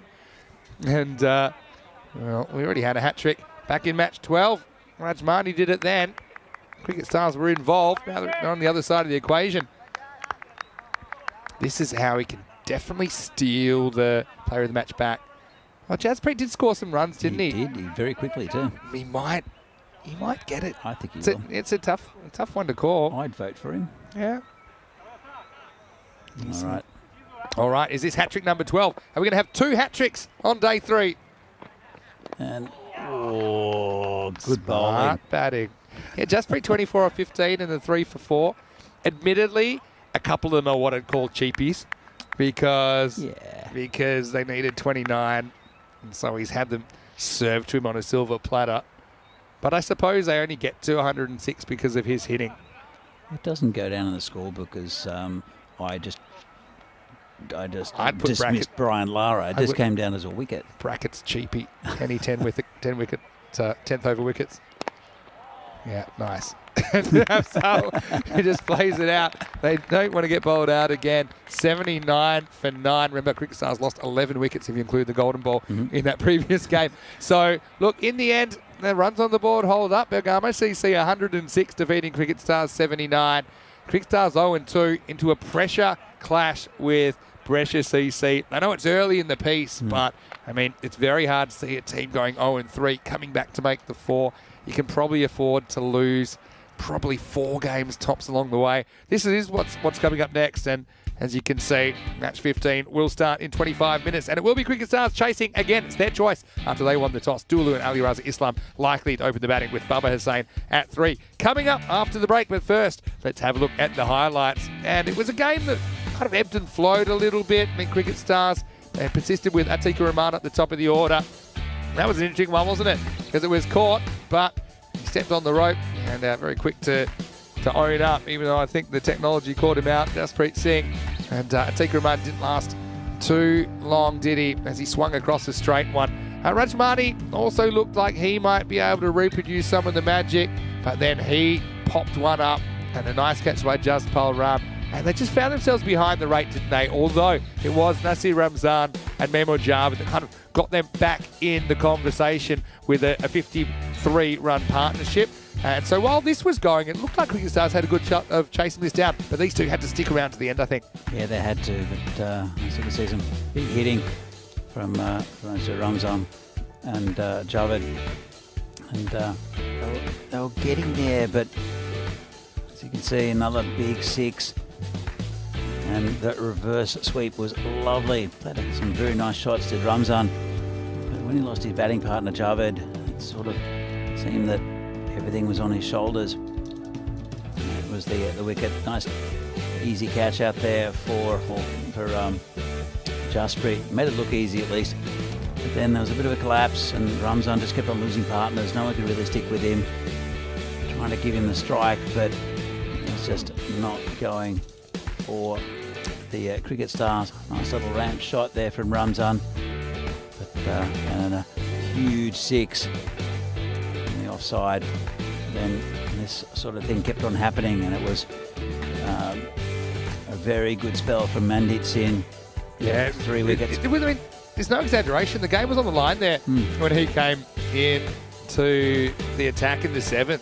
So if there was like a deputy player of the match, then I think he's got to get it. He probably deserves it. He played well enough. I don't think they worry too much about these individual things. So the guys, I think ultimately they know they can really use the win. Bergamo, they will take a seat with a 3-2 record, and it just shows you how topsy-turvy this is. They've had some good moments, they've had some not so good moments, but they'll be really happy to finish their day with a win, although the day's not finished yet, because we'll be back in 25 minutes with the 5th and final match of day 3. Looking at the scorecard, kind of tells the story with both openers going fairly cheaply. But Nasir Ramzan, 36 off 23, and Memo Javed, 25. They put on 53 for the 3rd wicket, got them back in it, but then no one below them would score more than 1. So that's going to be a problem, especially when you bat all 11 players. And ultimately, they are finishing on 79 for 9. Just 4 extras as well. The 4 wides in 10 overs, really disciplined stuff from a Bergamo CC lineup. Like I said, they were desperate for the points. So are Cricket Stars. They'll get another opportunity, but they are taking on Brescia CC in a real tough match to come. 3 for 5. Jaspreet Singh did take the player of the match in the end, but Mandeep was super important with 3 for only 2 off his 2 overs, bowling the 7th and 9th. Also wickets for Baljit Singh and Jaspal Rung. And, well, I'll say that Bergamo CC, they're hanging in there and still have those top 4 aspirations before finals. We'll take a break. We'll be back in about 20 minutes. And when we come back, it will be the 5th and final match. Time for a round of questions. Time for food chat as well. I'm not ready to talk about sushi just yet, but I will be in 20 minutes. Vinny Sandu, him is to Maximo with Danny Hudacek. Hope you're enjoying the action here from Milan. Back after the break with more Fan Code European Cricket Series.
The European Cricket Series is proudly brought to you by HCL Software, Fan Code, and Grizzly Bear Sports. Hello and welcome back to the Milan Cricket Ground. Time for the last match of day 3. Match 15 is on the way. Two teams, they've already had a bit of a marathon day, haven't they? Their third match of the day for both of these combatants, and I'm looking forward to seeing this one. It's going to be Brescia CC taking on Cricket Stars, or two very good cricket teams. Let's see what happens at the toss. Rob Kemming has the two captains. Your call. Head. Heads is called. It is heads. Well again. So Lovepreet Singh of Cricket Stars wins the toss and he elects to bowl first. Seems to be a bit of a trend. He wants to chase. They certainly have had an interesting day, haven't they? Who could forget that golden ball? Kind of disaster for the Stars earlier in the day, but they still have a lot of really, really good players. They will be chasing, but how many will they be chasing? That's the question. With Brescia CC, a class act. They've got a long, strong batting lineup, but with some really good bowling options. Cricket Stars will test them early. I think this one could go either way. Like I said, both teams in their third match of the day, so fatigue could be coming into it, especially at this stage of the season, but I think it'll be a really entertaining one here in match 15. Cricket Stars win the toss and bowl once again. Danny Hudacek will take you to the first ball. Danny, let's get ready for the start of the last match of day 3. Well, thanks, Finny, and welcome to this Fan Code European Cricket Series here from Milan, Italy. The final game of the day between Brescia CC and Cricket Stars, as we see the lineups. And Cricket Stars, they are insisting on bowling. Hasn't worked for them yet. The main man, I think, is Shekhawat, but they've got a pretty decent bowling lineup. Rajmani with a hat-trick early in the day, but Brescia CC, Dulu batted very well earlier, as did Baba Hussain, who's, well, finding a little bit of form. Ali Raza Islam is another big name in that lineup. So Brescia CC 2-0, and Cricket Stars, they've lost their two, and they've decided that they should bowl again. 2 games they've played, 2 games they've lost. One was a little unlucky, I guess, with that dramatic collapse you just saw against Bergamo going down again. But the Brescia CC probably been the most convincing team of the day. Not just because they won their 2 games, but I think they've controlled games, which is not often said with the games so far in this tournament. They've normally been pretty tight clashes. But Cricket Stars, they'll want to win. They're very capable. They'll need early wickets, so they need to get the big 3, I think. And Dulu was hitting the ball very nicely earlier in the day. So just about to start. It will be the bowling of Amandeep Singh to start us off. There are a couple of players back, one at long on, one at long off, so he'll want to try to keep it as straight as he can. But Dulu, he is very good when he hits across the line, and I think he's looking out towards that potato field right now. No protection out there. A couple of players on the leg side. Here comes Amandeep for the first ball of the game, and that's going to be called a wide. So you can see the area he wants to bowl in. But Dulu is very, very strong, straight on both sides of the ground. I guess that's why they've got the fielders out there. In fact, they've just moving one in and one back. That's an interesting idea. Amandeep will have to keep it outside off stump. There's a man at deep cover now, as well as the long off. So you can see the plan for Cricket Stars. But if Dulu hits it over the top, which he tries to, that's good bowling. That's the right area. 5 more of those for Amandeep, and it'll be a very good over. As Vinny said, looks like a Bollywood star with the earrings.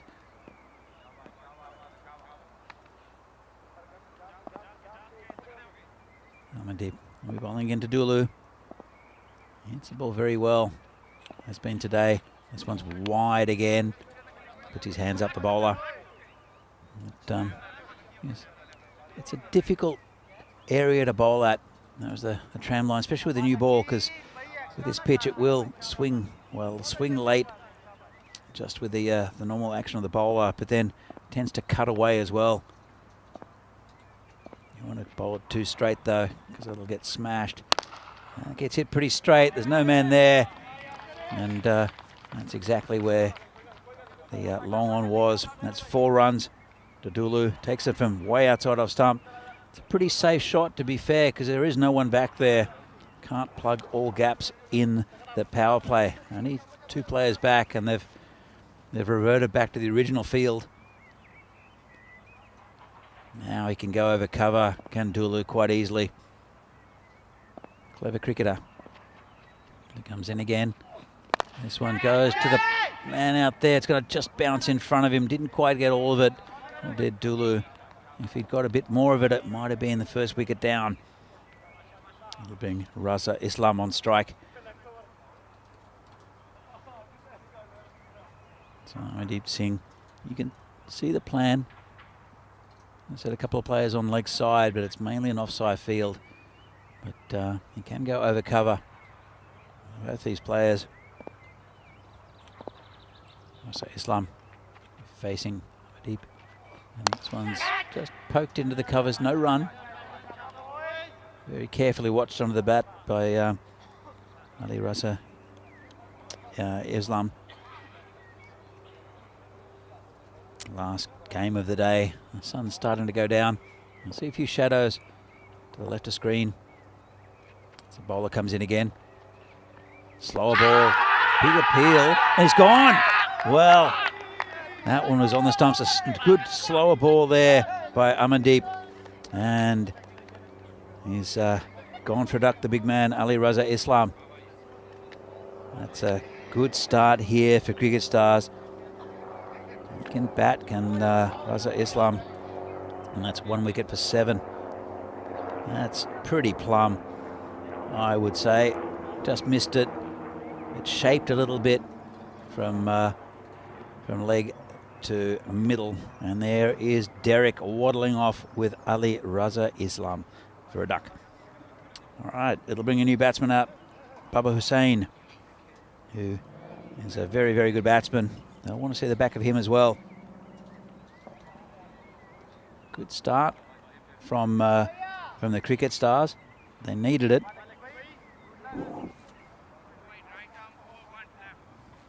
Baba Hussain. We haven't seen the best of him yet in this tournament, but it's still very early on. Dulu's been impressive though. Guns Amandeep again. And kept a bit low outside off. Good ball and a very good over there from Amandeep Singh first up. Let's have another look at that from the reverse angle, and beats him outside off stump. Kept it a little low. And Brescia CC 7 for 1 after the first over. Good bowling from Amandeep Singh. That's we've seen all the teams out there on that are on display, all 11 sides. I don't know if anyone in the chat has a favourite team yet. There's no really outstanding performances. There's been one massive blowout in the score, and that was Chivadate, which was, again, a bit of a surprise, but they played very well on Monday. As Cricket Stars continue. That's Shekhawat, which is, this is squeezed out. Good bowling from Shekhawat. They'll look for 2 and they'll get it. And that was a very good ball first up. Just wide of the fielder there at point. Shekhawat, I think he's the pick of the bowlers for me for the Cricket Stars. Very consistent. Comes again. Again, bowling to Dulu. This one's squeezed out again. There's a man back there. Just be a single. He's hitting that Yorker length very well. Not giving the batsmen any room to swing their arms. They want to go big. They want to go over the top. Shekhawat can continue this. It's a difficult one though, because get it slightly wrong. It's either going to be a half volley or a full toss. Comes in again. And this one's down leg side. A little bit loose. Have to be re-bowled, of course. But I've been impressed with Brescia CC today. They're a very good side. Very well captained by Kalab Sajjad as well. Ball comes in again, a bit shorter, just dab down to the gully region. No run, good bowling.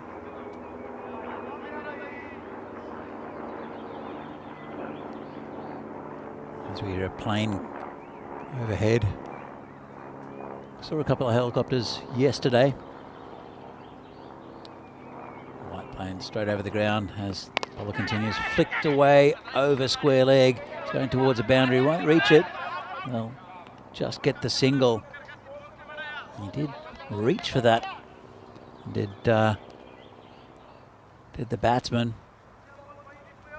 He's looking for, there's that light plane on screen. But he'd look for that gap. There are, of course, restrictions in the field. There's a square leg and a mid-wicket. No one behind them. Have to keep it off the stumps slightly, and that's a really good ball again by Shekhawat.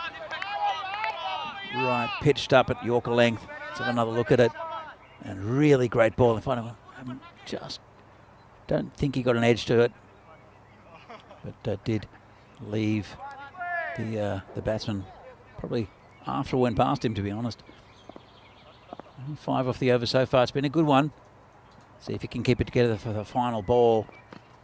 And this is in the air play, coming towards it. He'll do well to take it, and he doesn't. And he's dropped another one. He's not had the best of days with the hands. As Hakamal Singh made good ground to get there, just couldn't hang on to it. Let's have another look at it. And almost there, just couldn't grab it.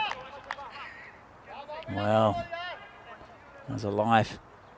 There's the batsman. As we see at the table, Brescia CC up the top at the moment. Got a good run rate as well. If they win this game, they'll be up the top of the table. Cricket Stars still yet to register a win. And they'll be down towards the bottom of the table on no wins. And they'll be the first team in that lot that have played 3 games as well. Of course, teams play normally for most of the tournament either 2 or 3 games a day. And this is Cricket Stars' 3rd game. Their concentration levels hopefully will be maintained. An unfortunate drop catch there.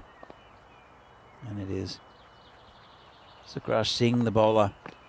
And just dabbed down towards gully, no run. Good start there from Sukraj.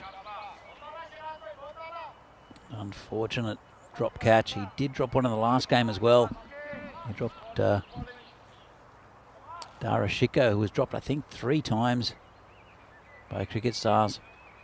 They hold on to those catches. Be competitive. Coming in again. This one's going to be called a wide outside off stump.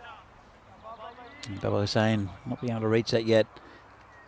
We saw him in the last game. He just tried to play himself in a little bit after a bit of lust and then a bit of lusty hitting once he finally was in. That one was well called by the umpire. It was wide and going away. So it's Sukraj rolling to Baba Hussain. It's that the man at cover, bit of confusion. Call back. There's the batsman. Dulu at the non-striker's end. He wanted one, but Hussain said no chance. Bowler comes in again. This one's full, nicely hit, just over pitched, and that's into the grandstand for 6.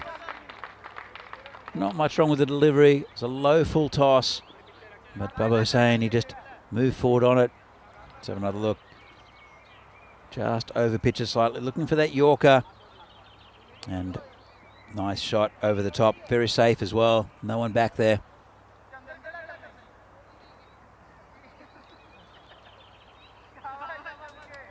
It's been a very pleasant day here in Milan. Birds chirping. Nice day for cricket again. The bowler comes in. And it's a cut shot through the field. It's going towards the boundary. I don't think it'll get there. If it holds up. And that's a quite comfortable 2. Could be overthrows. Well, it's gone through the keeper. Went through the backup. That's an extra bonus run there. So 3 for Hussain. Bring Dulu on strike. Neither of these two batsmen really getting going yet, but the score's looking pretty healthy in the power play. 24 for 1. They lost that 1 wicket. Going about 9 and over. Comes Sukraj again. And another wide. So you can see the plan here from Cricket Stars. Bowling towards that tram line, just not quite getting it right with a new ball that's moving a bit.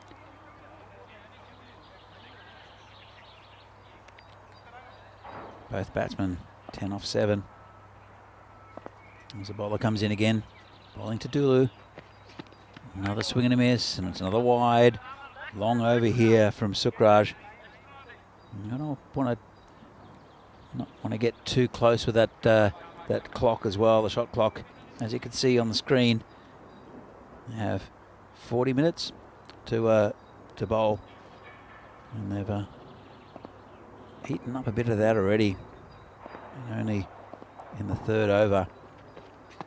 This one's going to be wide again.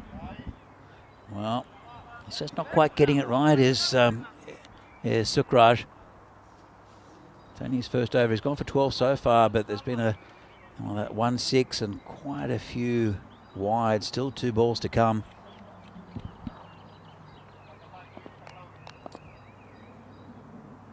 Comes in again. This one's a little bit straighter, better ball, much better ball. That's the area he wants to bowl in. These two batsmen are so aggressive though. If he bowls one too straight, it's going to be launched. But he's still using that swing just outside off stump. It's about the area. Just wasn't quite getting it right earlier. See if he can hold it together for the last ball. Comes in again. And that one's full. And just poked onto the leg side. And by Dulu, he keeps the strike.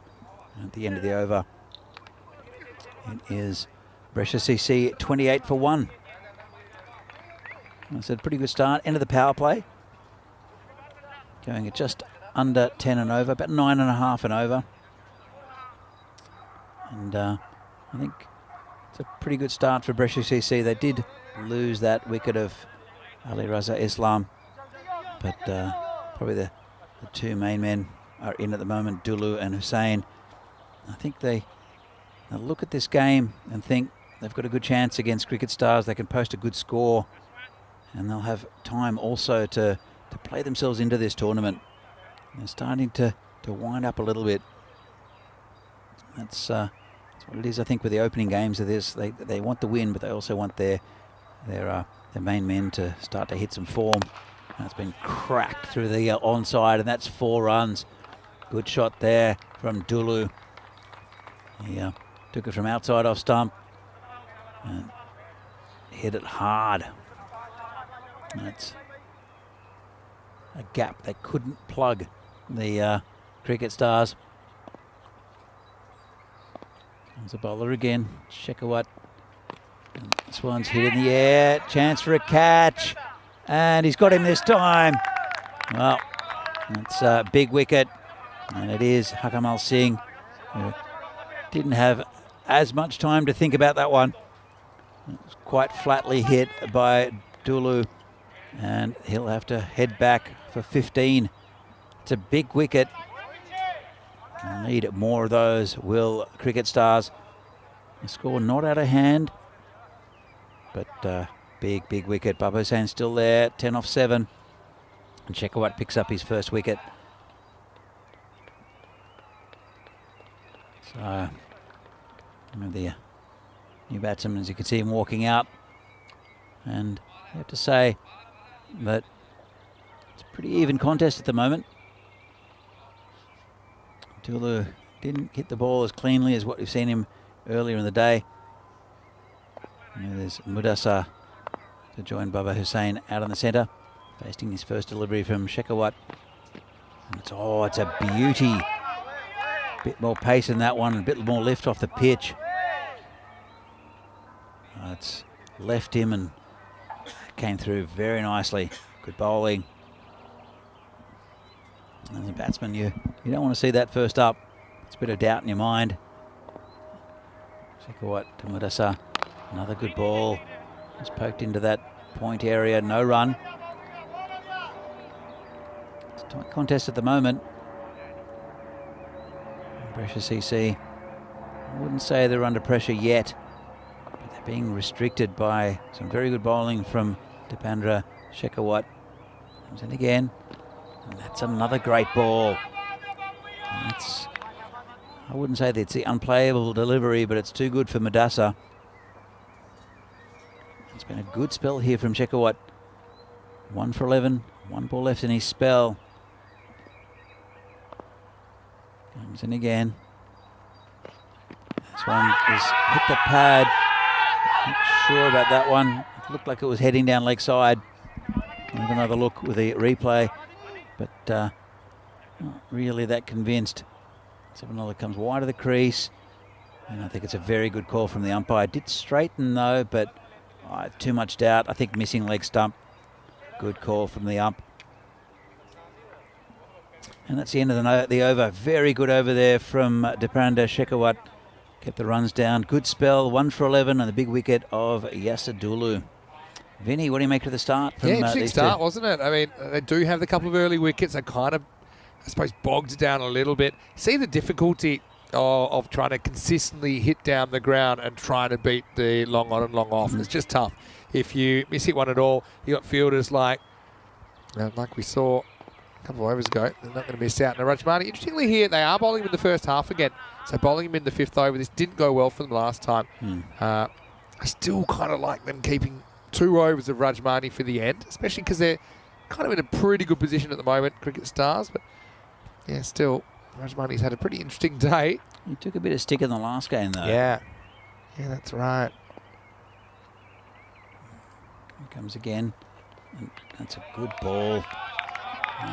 It's a really good line and length ball bowled by these Cricket Stars bowlers. I think it was a bit of a blip with a few wides in the previous over, but from Sukraj, but Rajmani comes in again. It's a good line, and it's a bit straighter, and no run. Yeah, so just looking at maybe at this squad, they might bring in here, but it's in a little bit of turnover in the Cricket Stars squad, and yeah, they brought Ahmed Mahboob in potentially to play later in the tournament, but yeah, look, it's just one of those things. I think this group's just got to get together. They've been in the contests, haven't they? They've just kind of lost it for some key moments. Not a bad effort there from Lovepreet at cover. Don't think he quite gets it in time. Don't think so. You can tell by the batsman. I think he thinks he's safe. It's a bit casual, running it, and he was watching the ball all the time. He goes, put his bat in. Get that bat down. I think and so. That's pretty close. I think he's in. Is that bat down? I think it's just down. It is. It's super tight though, isn't it? I think it's down. Hold on. But the thing is, it's very hard to tell with the shadows and all that. That's where the bails come off. If you go back, I think it's landed there. I think there's too much down. Oh, it's so close. It's suspicious. You couldn't give it, but it was very, very close there. It's a suspicious one, like I said. But I think it's too close to call. That's where you probably need that side on angle and you see if there's daylight. Because the batsman thought he was in. Yeah. But he plonked the bat over the line, which you should never really do. He was a plonker. That's all I've got to say about that. All right. Precious EC. Got to get something swinging here. That's a nice shot out into the covers. Just a single. It's been pretty hard going for Brescia CC. It's come from the back of some very good bowling in these this Cricket Stars lineup. It takes a bit of mental toll, I'm sure, as well. The golden ball loss, and they had one game to think about it. And that's probably one time you would want back-to-back games just to get back out there. Yeah. They stewed on that for a bit. Went down last game. This one jumps a bit from Rajmani. Bowls a pretty good over in the 5th. Only goes for 3. And the score at the halfway point is 35 for 2. Want to welcome you to the booth, the marshmallow, the cube, whatever you want to call it. But you sounded here, Mr. Maximo, here with Danny Hudacek. Exciting news. Not going to reveal it just yet, but we have the ECC groups. I had them revealed to me today. Yeah. So hopefully by tomorrow we can let you know. Of course, ECC plan is to expand it now to 31 teams. So we're going to have all of the teams that you see in all the countries representing the ECL, plus Isle of Man on board. And we'll let you know what those groups are tomorrow. It'll be the same format as the ECL, which was so popular, that 3-day group format. Here's Lovepreet. Well, this one Almost bounced twice, didn't it? it did, but I think it bounced the second time after the crease, which is okay. Lovepreet's a genius. We can only hope to be this second bounce. Yeah, that's fine. Yeah. That's a good ball. And you can see what he's thinking. That the batter's going, that's going to bounce twice, so that's fine. But, yeah, so even if he'd gone back and hit that after the second bounce, he could have been out, technically, if he'd hit it in the air. Umpires having a chat. Yeah, so they're probably wondering, is it 2 bounces before the stumps or 2 bounces before the crease? But I'm telling you, it's 2 bounces before the crease. So this will test them. Yeah, so it'll be not a no ball. Correct so there decision. you go. I told you, Lovepreet, we can only hope to be on his level. Wish I could get away with that. And now he almost gets clotheslined by the umpire. I don't know what they're really discussing here, because definitely the second bounce is after the crease, which means it's okay. Yeah. Yeah, it's definitely all right. But it's an unusual dot. I'll give you that much. So the umpire, he's standing at point because of the sun, because it's a late afternoon sun here in Milan. And so there's a discussion between the main umpire and the point umpire. Yeah. So, the point umpire would have, he's point at the moment because of the sun, but he would have told the standing umpire that second bounce was after line. Slow chance here, coming around, and Harkamal, great effort. Oh, Harkamal's hurled himself with that, and the backup fielder then became useless because he knocked it back to where he was originally. So they will get 2. So Lovepreet's tactics of just trying to bowl the ball backwards, having some interesting consequences. He can't get short, though. That's the thing. I mean, if you're going to get that short that you can bowl a second bouncer before the stumps, maybe that's fine. But, yeah, it's such an interesting contest. So good. It's fun to watch. Dude, that's a good length. That's a good length. And come on, it can't have hurt that much, Riaz. I mean, I think you could probably face Lovepreet without pads and you should be okay. But still, he didn't enjoy it. It's deceptively slow. Yeah, that's the thing. And we've seen this kind of bowling be effective, but it has to be accurate. That's the thing. It has been so far, except for that one, which is going, great stop out there. Fielding. That's up over the old Crocodile Rock, the area formerly known as Crocodile Rock. What a brilliant little slap back this is. That Amandeep out there? I think it might be. It was so fast I couldn't even see. Yeah, I think it is Amandeep. Great work. Just check his feet there. I think he's all right. It's fielded out there again. Good arm. Lovepreet, he's just bowling the slowest deliveries ever conceived. I'm loving it. Confusing the batsman. Well, this one's a bit short. Couldn't put it away though. Just be a single. He's in quicksand at the moment, isn't he? He'll retain the strike, but he's 3 off 11. As well, it's a stroll in match 5 so far from Brescia CC. They're 39 for 2 after 6. Yeah, Brescia CC, they're a good side. They've only lost 2 wickets. They've got their main man Bubba Hussain there, and they're struggling a little bit. I'm sure it'll change. So 7 overs gone, and 40 for 2. It's slow going at the moment. Yeah, sure is, to say the least. I mean, Run rate's about 6.5. And they're 2-0s. I mean, they could afford a loss, Brescia CC. I don't think they want a loss, though. Majmani comes back over number 7. It's cracked through the covers, and better be stopped. Thing is, I mean, you're always hoping someone that has such a slow start to their innings it's almost investing in the future. You're hoping maybe that they will get better, and you don't necessarily want to pull them, but there is a point. I think you've got to make the tactical switch. With 8 wickets in hand, with so much batting to come. But, yeah, with a 2-0 record on opening day, also you don't want to dash a guy's confidence either. So it's a tough one. Riaz Manassa, playing for Brescia CC, formerly of Pack Lions Getty.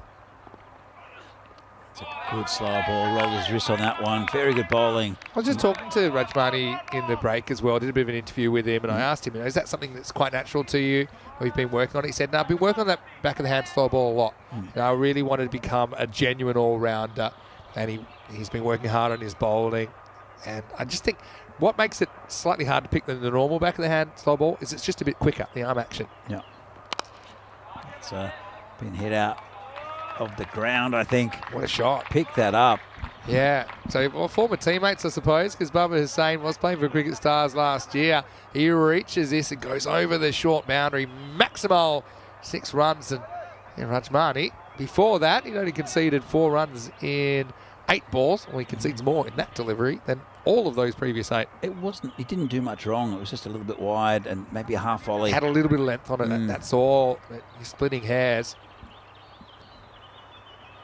Rajmani now a bit more length and turned around the corner. The fielder should handle this. So it's tough because Madassa here, he's going to try and lift it, obviously, but that comes with risks as well. And if you wildly swing and missing, then you kind of compound your problems. But still, let's see if he can do something with it. Let's hope he turns things around a little bit. Right now, Brescia CC making a bit of a better nails for themselves. They're going to have to line at second innings. A bowl by Rajmani up in the block hole. Manassa does get a 1. That's all he's been able to gather so far. It kind of does ramp the pressure up on Baba Hussain, doesn't it? He is a big player for this team, and sometimes big players just need that bit of pressure. And it's 29 of 15. But Madassa, 5 of 13. He needs to get going as well. He sure does. There's that slow ball. He picks it, he smacks it. And that's what good players do. He picks it. It's one thing to pick it. You still got to hit it.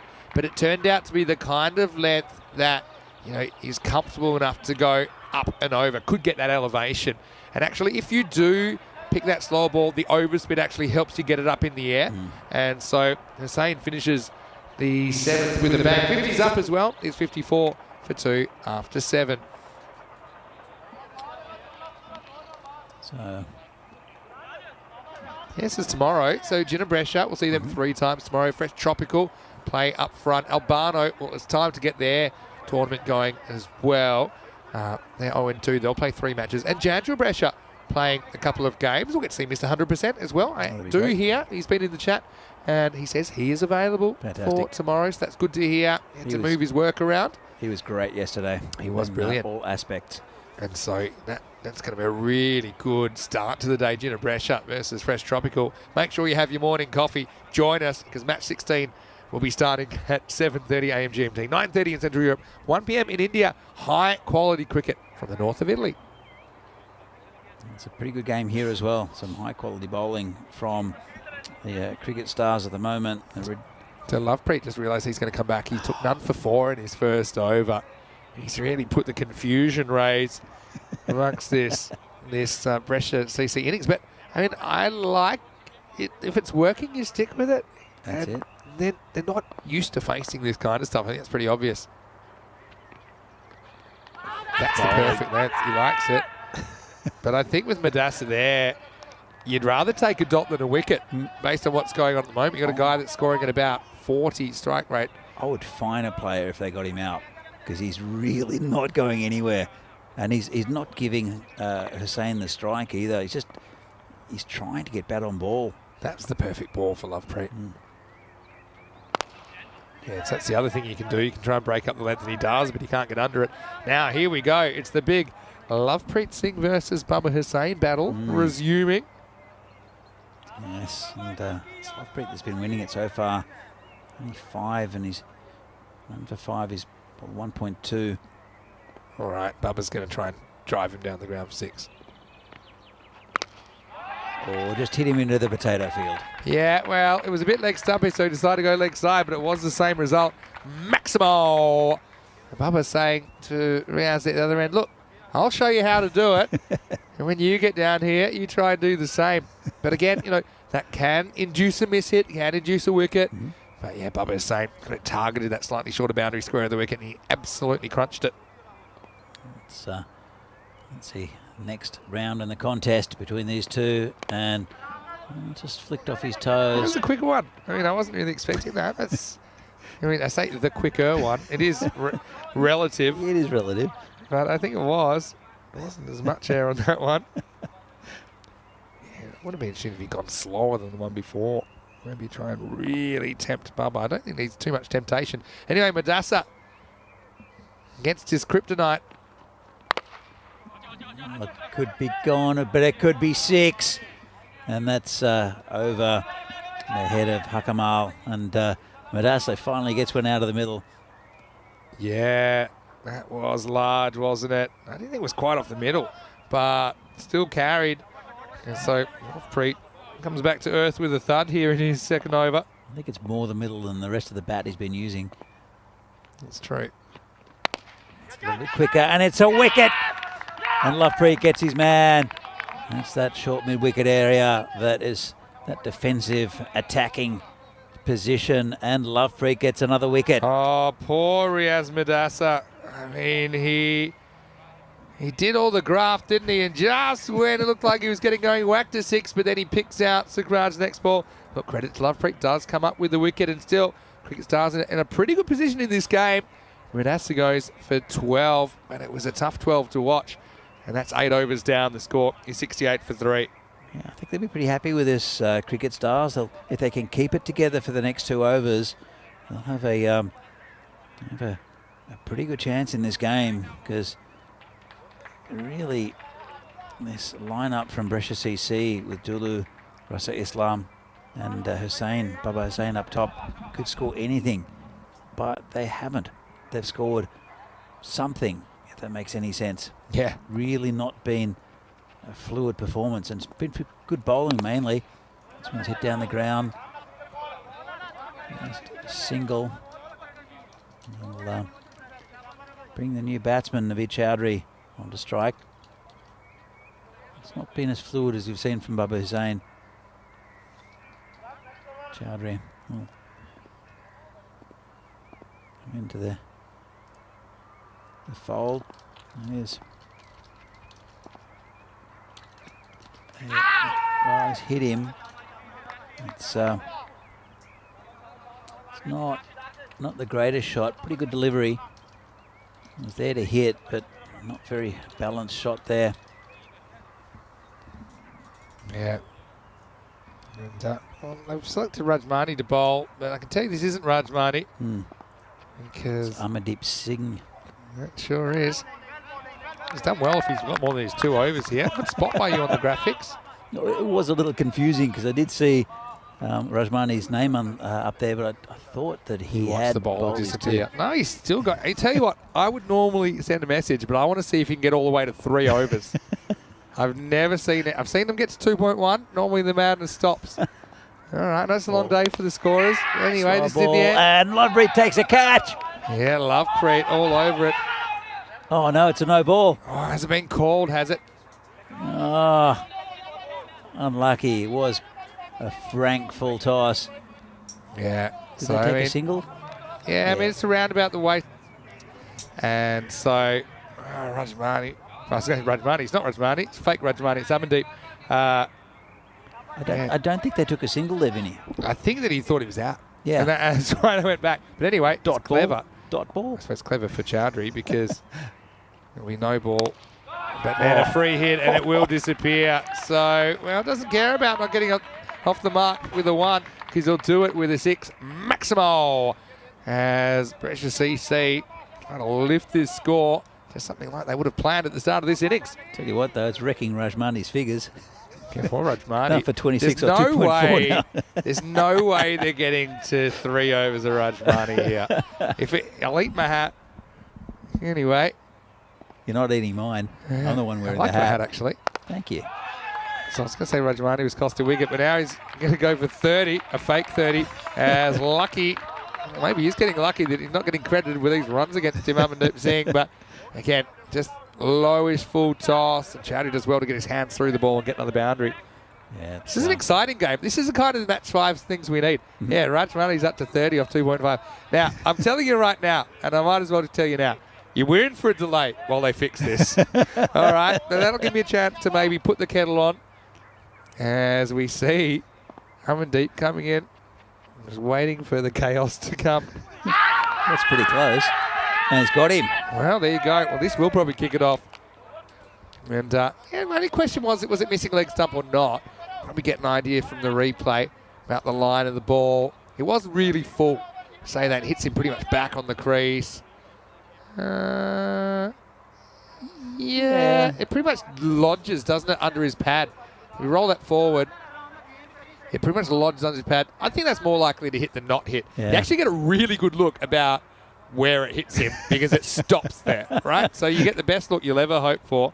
And it takes us to the end of the over. And now this is great because normally where the bowling figures come up. So show us the bowling figures. There you go. He's got 3 overs, 1 for 30. Well, I think I'm probably going to have to call this in now. I reckon Rajmani should bowl the last one as well. Yeah. It is Sukraj to bowl the last one. He's still there. Look. Yeah. He's taking a wicket now. Oh, there we go. There we go. Sukraj. You just wait. I'll be amazed if we have no delays in this 10th over. It's gone. Well, batsman walks.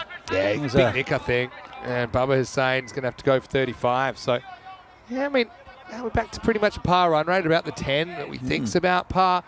And Bubba Hussein goes, so that certainly helps. Yeah. It's a big wicket there because Bubba Hussein is, again, really not as fluid as what I've seen him in the past. 35 of 20, still a good contribution, but now it's getting into the soft underbelly of the Brescia batting to see who they send in. And it will be the skipper, Kalab Sajjad. And they'll need a few more runs. I can see the cricket stars if they have a good start. Yeah. Getting close to any total that can be reached here by Brescia CC. Yeah, considering the Brescia CC attack, I feel like kind of your 90 to 95 is your 50-50 kind of score. Just with this outfield, I think that Kalab Sajjad's been brilliant, hasn't he? Yeah. I think that if Rajmani can stay in through the power play, that makes a difference because it means that you've got a left-hander taking him on, which I think is a bit of an advantage. Would you bowl yourself actually to a left-hander? He's a very good bowler as Sajjad, but he's been causing havoc with right-handers. It's going to be called a wide. Now it looks like they've just erased. This is a little bit of, let's work out what's happening.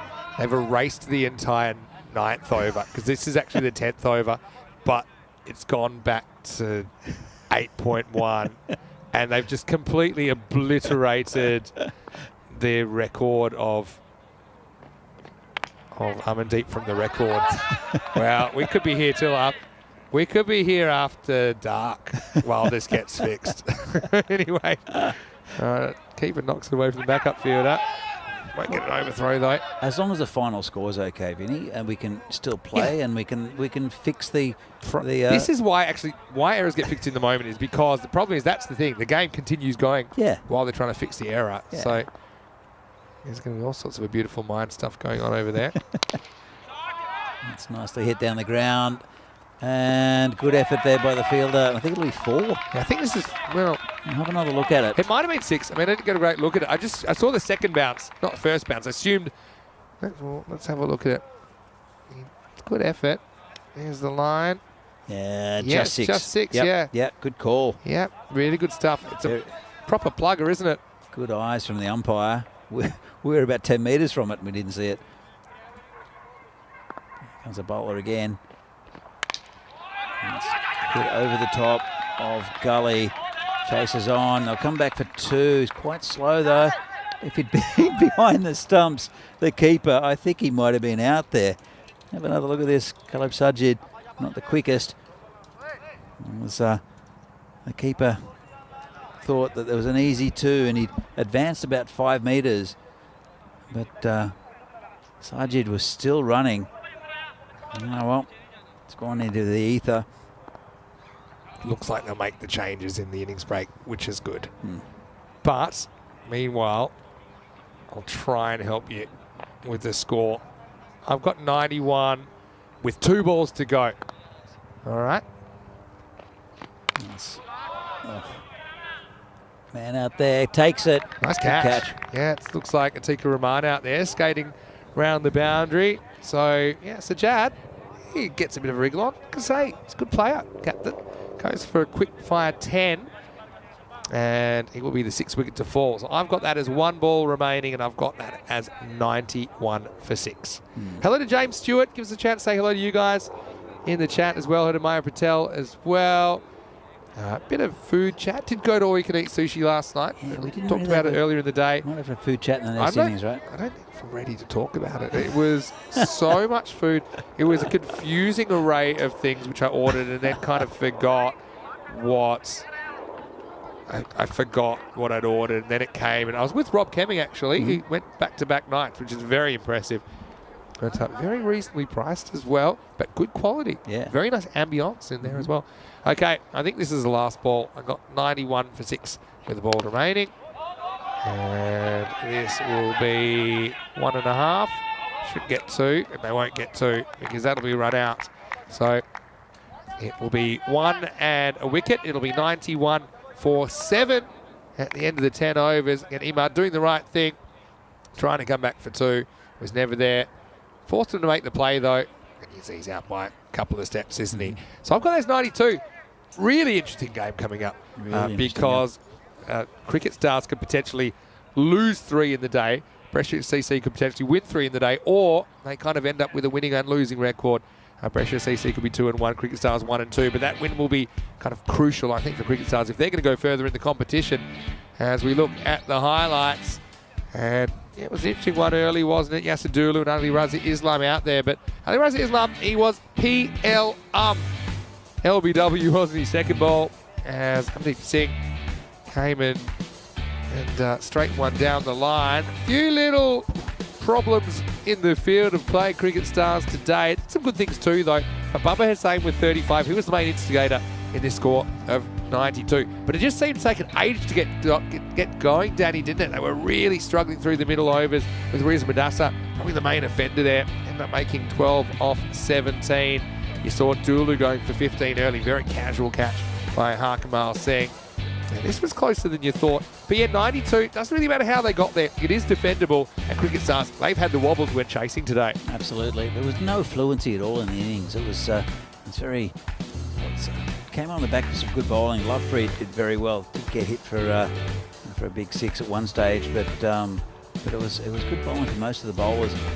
And even though there's a lot of power there for Bubba Hussain, really never got going in full swing with the Pressure CC innings, which leaves Cricket Stars with a good sniff of victory. There's Lovepreet, and that was the one where he got smashed for 6, but he had his comeback. And it was the catch there at actual mid-wicket, and he's done well, the skipper. So another catch there. In fact, that was the not out. Yeah, no ball. And then he tried to run with it, and they didn't take a run at all in the end. Got a free hit and said, yeah, no problem. I'll eat the dot to my fingers. I'll take the free hit out of the ground. And yeah, Chowdhury was pretty good late in the piece, wasn't he? He's got them up.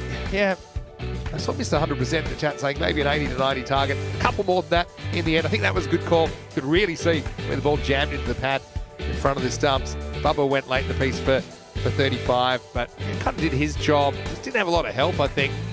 And Sajad with the 1 Maximo, which was helpful. Got them over the 90 mark. Nice catch, this one by Atik Rahman to remove him before he could do any further damage. And then the regulation 9.6 run out, which, believe it or not, more wickets fall on the last ball of the innings than any other particular ball in the innings. Statistically, that was proven, by the way. As we won't probably get a look at the scorecard because they'll still be fixing that up, but I'll tell you, it's 92 for 7 at the end of 10 overs with Bubba Saint leading scorer with 35. As far as the bowling figures, it was Sukraj Singh 2 for 26. And apart from that, Lovepreet as well as Amandeep Singh and Shekhawat were amongst the wicket takers as well. We'll take a break. We'll be back in around about a few minutes, and we'll be back to see if it can be a winning day for Cricket Stars. Only 93 to do that. Otherwise, Brescia CC will sweep their first day in the ECS in 2023. Vinny Sandu here, Mr. Maximo, with Danny Hudacek. We'll come home with you very shortly for more action right here from Milan. See you soon for more Fan Code European Cricket Series.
The European Cricket Series is proudly brought to you by HCL Software, Fan Code, and Grizzly Bear Sports. Hello cricket lovers and welcome back to Milan. We are ready for the last innings of the day. A lot on the line here, particularly for cricket stars who've gone winless through their first 2 games, but maybe it'll be third time lucky for them. They're taking on the undefeated Brescia CC, so 2 really high quality teams here to finish the day in match 15. In the first half of this game, Brescia CC finished 92 for 7 off their 10 overs. Cricket stars need 93 for victory. Should be a really good finish to the day. Many sound to hear Mr. Maximo. Joining me for the last innings is Danny Hudacek. Danny, I mean, who do you favour here? It's pretty close, isn't it? Oh, I don't know. Look, I mean, Brescia CC are a very good side, and I think the Caleb Sajjad with his leg spin is a real factor for Brescia CC. But and also Javed Mohammed, the first 2 balls he bowled in the day were 2 of the best balls I've seen in That's true. In ECN. So they do have a strong bowling lineup, but it is the last game of the day. They were here for the first game. Are they getting a bit tired? Long Maybe day. mentally as well. Yeah, both these teams have played 3 games though, so I mean the fatigue factor I think is probably on both sides. I think it's a good old-fashioned coin flip, if you ask me. I think Rajmani is going to be pretty important with the bat. He might be facing up because it looks like Atiku Rahman will be the man facing. So persisting with him at the top of the order. Hasn't really worked out so far. There's Javed Mohammed. Let's see if he can bend the ball around the corner. Here we go with the last innings of the day. Pretty good outswinger first up. Bludgeoned to mid-on, but no run. It's about trying not to fall behind, I think, first and foremost, so they're not having to go too crazy against bowlers like Sajjad in the middle overs when they do slow things down a bit. Atiq is not a very percentage batsman, is Atiq, and if it comes off, it comes off, but if it hasn't come off for him really, and it's a very good bowler he's facing. Let's see. Well, that's going to be a no ball, I'm sure, hitting the edge of the pitch. And well, bangs into the flag. I think you've got to give this a no ball. It is, and 4 byes. That's very harsh on the keeper. Welcome back to Nasir Hasnain, who's behind the stumps. He gets his spot back. I don't know if he wants it because that was unpredictable. And well, the movement was there, but the initial line was wrong, wasn't it, from Javed Mohammed? Absolutely. Bowled with such control this morning as well. But, you know, as the day goes on, you stiffen up, and they were waiting around. I mean, it was 9:30 start. And it's, yeah, 6:30 local at the moment. Local, yeah. Free hit then. Steps and misses. One thing I will say about Atiku Rahman today, he's been a bit of a one-trick pony trying to go leg side, and that kind of exemplifies it, doesn't it? Goes on the walk, but there's nobody back on the offside at all. So I think it's a lot easier to try and go with the movement rather than to fight it. Bit of sport happening. There's the rugby field next door. There's a lot of great sports around here. I once did an intro while playing tennis. It was last year or the year before. Now he does try to kind of go offside. But here's the issue. I mean, look at the front leg here, which just it's not really playing the ball he sees. He's made a kind of premeditated movement with that front leg going outside the leg stump. Doesn't really get in a good position at all. I think also you've got to think about who faces. And I think Rajmani might have been a good option to face because he's left-handed. This one's dug out and actually chopped over the head of the bowler. Good one-hand pickup from Imad, who bowls it in. Yeah, because you know that Javed Mohammed is going to bowl these outswingers. We've already seen that today. It's the left-hander. There's every chance it might swing down the leg side. I just think it's a different angle, and you're forcing Javed Mohammed to change his game. Anyway, I mean, with those 5 wides, that was a bit of a gift because they can still kind of get what they need out of this first over. Going back to the first point you made, I think Rajmani is going to be a vital piece of this this run chase because of being a left-hander, and he's a very good batsman as well. If he can stay there for 3, 4, 5 overs maybe, I think it'll really get that score up, and then also nullify the leg spin. Yeah, gets a bit lucky here. Zero respect, doesn't he, for Javed Mohammed? He chops this one onto his leg. That could have easily been chopped onto the stumps or just been clean bowl. Nice movement there, coming from around the wicket. It's a big in swing to the left-hander. I mean, you've got to be brave, I get that, but also You're chasing 93, not 193. So I just don't think that shot was necessarily on. Let's see what happens this time. Interesting, he's going around the wicket here. He won't get a run here. Well, there's 1 run plus the 5 extras off the over. And Cricket Stars, interesting start, 6 without loss. Yeah, it's well, Atik. We go with the golden ball. Only 2. Dos partidos, 2 matches since we've had a golden ball. That was a great game too. Oh, crazy stuff, wasn't it? But yeah, going back to this game, Atik, we saw him in the last game as well. He's got 1 shot where he puts his front leg out to towards mid wicket, opens up and tries to hit it as hard as he can, and it just hasn't worked for him. I'm not sure how long you persist with that. It could be better off when the ball's not swinging later in the innings. He could might be. He's normally a kind of middle over, or middle order kind of bat. It's a slightly different role. Now, this is a thick edge. It's going to fly, and this will do. Don't care how they get them. As Atiq Rahman gets his first boundary, the first for Cricket Stars. It's a better shot as well. Same footwork. You can see his his left leg heading out towards mid wicket, but he played it quite well. Didn't try to slam it straight. He just pretty much guided it over that vacant slip area. It's a good shot. Didn't well get enough bat on it, I guess. This is a guy that's been good since he's come into the side, Hassan Naveed. Yeah, he's been very impressive with the ball.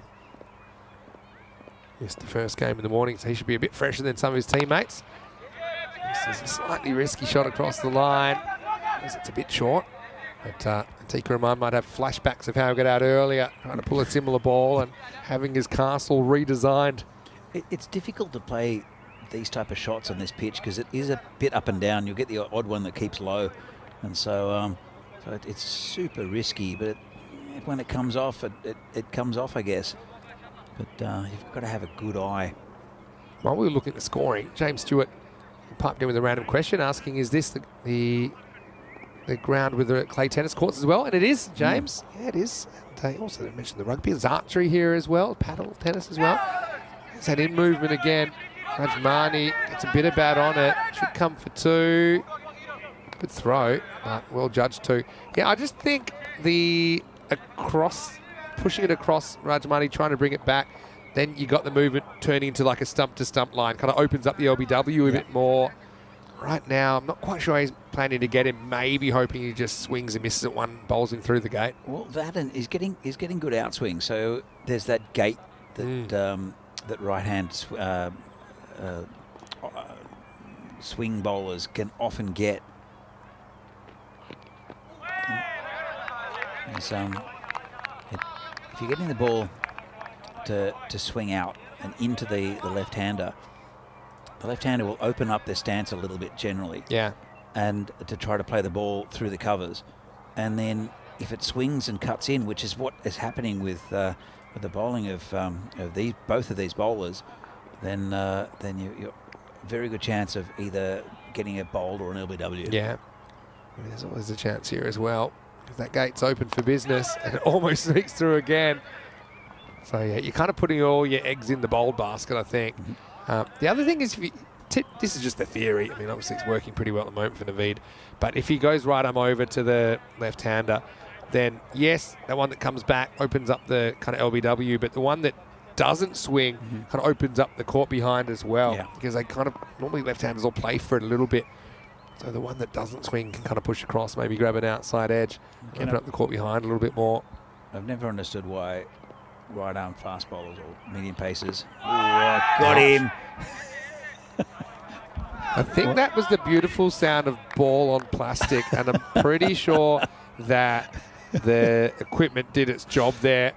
Let's check it out. Oof. There it is. Yeah, well, I'll leave you to describe where that's hit him.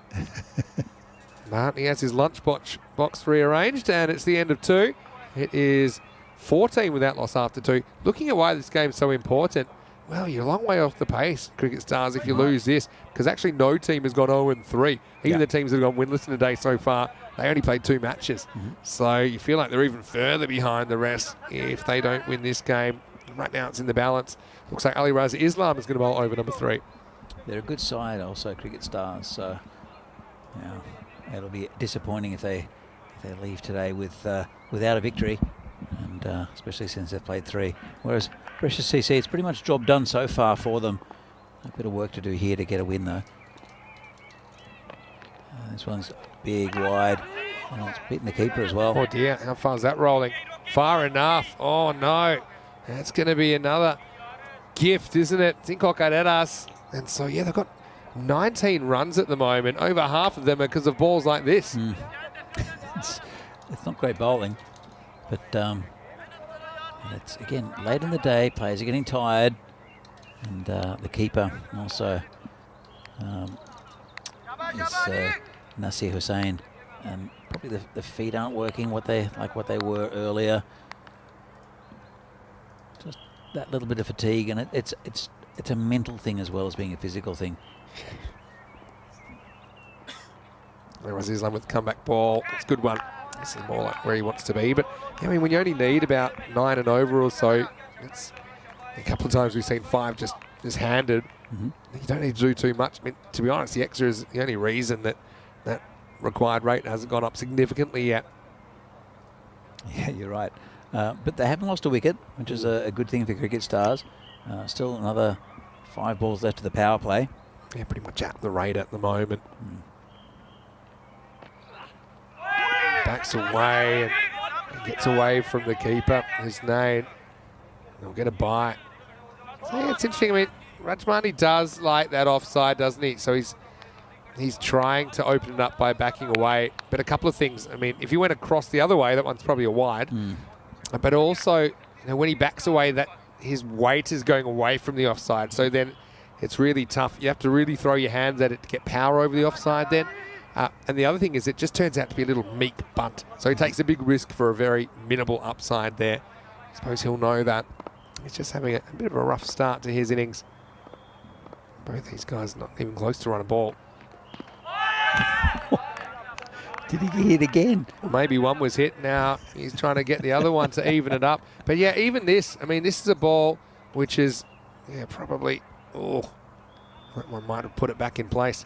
But I feel like this is miles down the leg side, and Atika Rahman just backing away, getting into trouble. He goes fake offside, and then he backs away. So it's another ball that's miles down the leg side. So just a few, I suppose, tactical errors. And there it is, it's in the air. If you do well to get to this, anyone will almost. That was a pretty good effort, I have to say, from Imran Naveed, who ran the proverbial country mile to get even close to this. Couldn't really put a dive in. Maybe a dive would have got him there, but he spent all his energy just sprinting back. And that'll be a long high two. That was a good effort. He's run about 20 metres.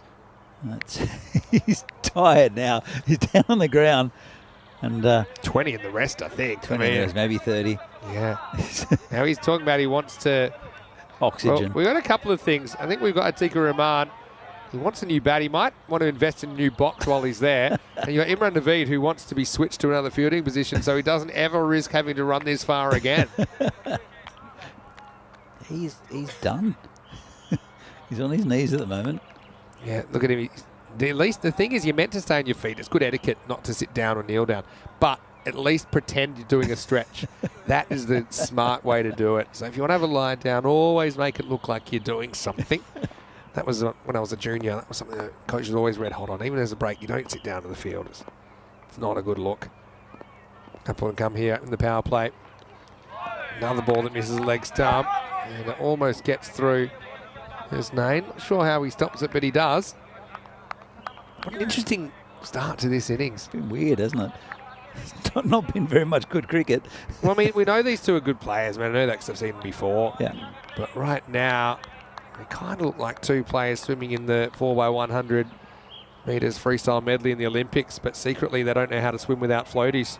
It was kind of the same with the Brescia CC innings as well. It never got any fluency. There were some decent shots, but it just never happened in... Let's ball the over. There you go. And that's what he can do. That's probably the biggest six we've seen this whole week. So Atika Rahman says, I'll show you why I'm up here. And he pounds this ball about 100 metres deep in the crease, and he got every piece of that. Was he saying he wanted to change his bat? I'll give you a tip.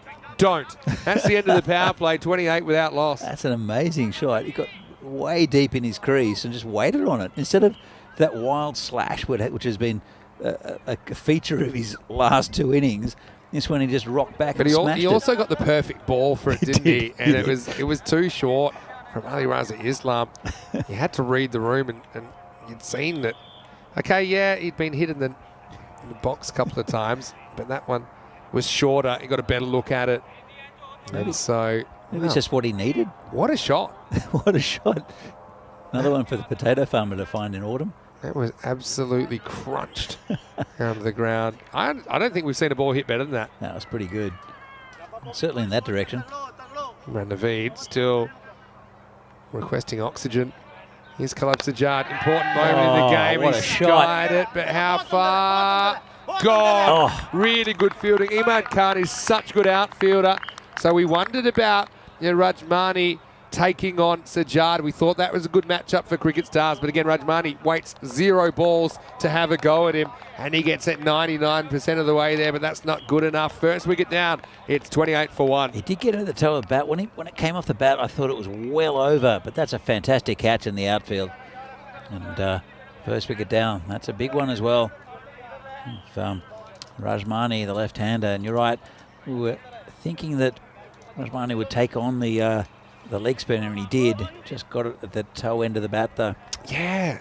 Great catch, though. Imad Khan, like I said, caught well at the ECL. Took a brilliant catch there. One of the catches of that tournament back in 2022. In fact, I still remember it over a year later. Which shows you it was a good one. Now Hakmal comes out. I think he's there for one reason only. And he hoiks this away, and he's going to get a boundary. So, yeah, Hakmal, he hasn't had a great time with the bat today. He scored 1 of 2 balls in the 4th match of the day. And earlier on, wasn't able to do too much. Got 2 off 3, but now it's his highest score of the day in the very first ball. He's been hyper-aggressive in all the shots he's played. And again, really trying to target that leg side boundary. Sajjad, he won't be too thrown by it. He'll be happy with the big wicket of Rajmani, I'm sure about that. There's a little slider. It's put through a bit quicker from Khalab Shahzad. He's a very good bowler. And as the tournament goes on, I think Shahzad will have a lot of influence. He's in the groove, isn't he? He is. Oh, there you go, though. That's the high risk, high reward. And nobody even thought about going after that one. I don't think they even bothered turning their necks around, because that's over the fence by a long way. Maximal. It's Sydney or the bush in the old parlance for Cricket Stars. What a shot.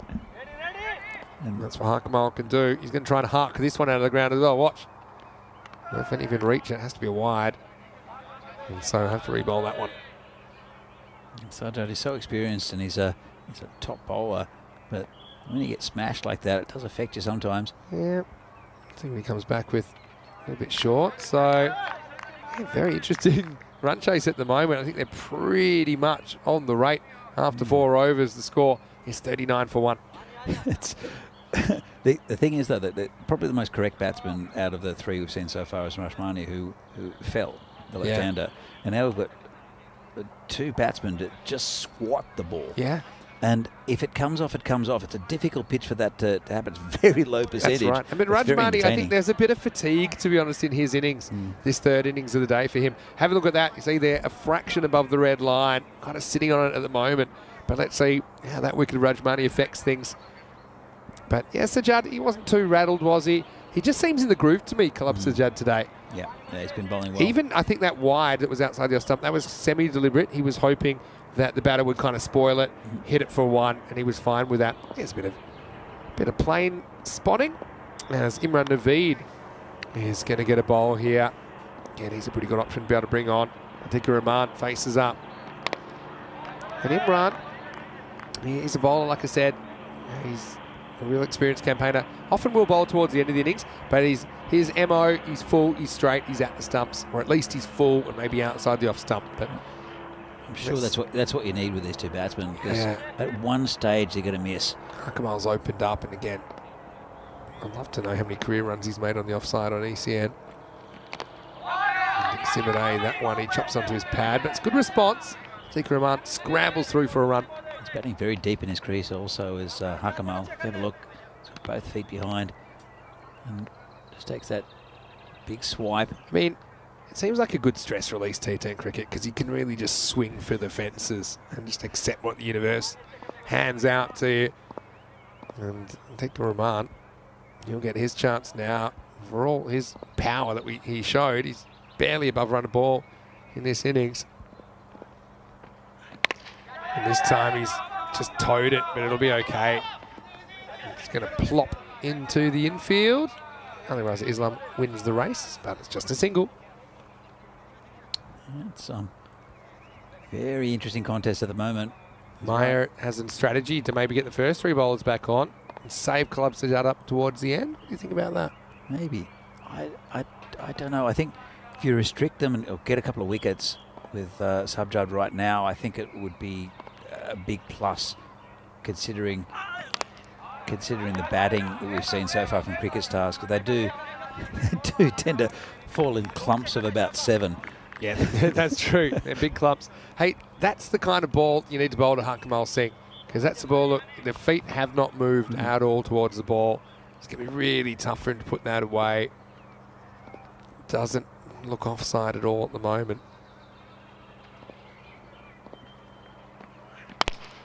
That's well bowled as well. Naveed. It's kind of death bowling style, isn't it? Yeah. Probably because you know these guys are hyper attacking. You might as well treat it like you're bowling at the end of the innings. Yeah. Because the reason you bowl that way is because batters are going after pretty much everything.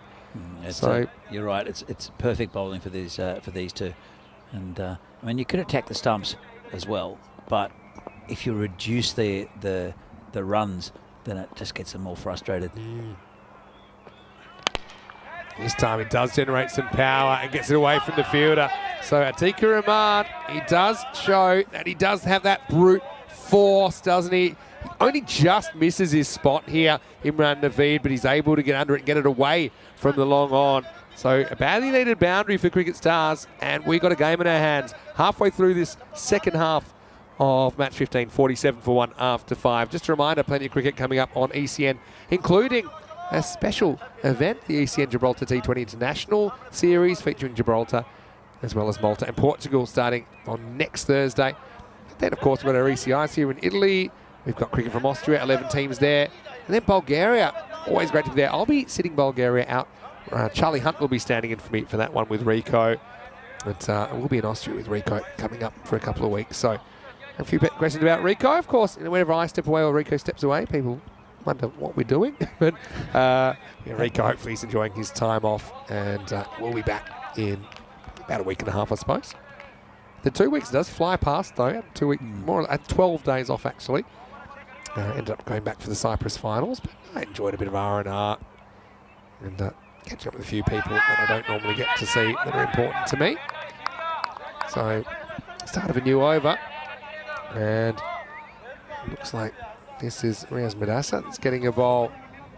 Ties up Hakamal first ball. I suppose the thinking is here with these two. Right, swing for it, get ahead of it. And I think he might be gone here. Little inside edge, and I think there was a big noise there. Everyone was pretty confident. I think Hakamal tried to act cool, like hopefully no one heard it, but he was out of luck. He's the second wicket to fall. Madassa with the breakthrough, 47 for 2. He's done pretty well though, Hakamal.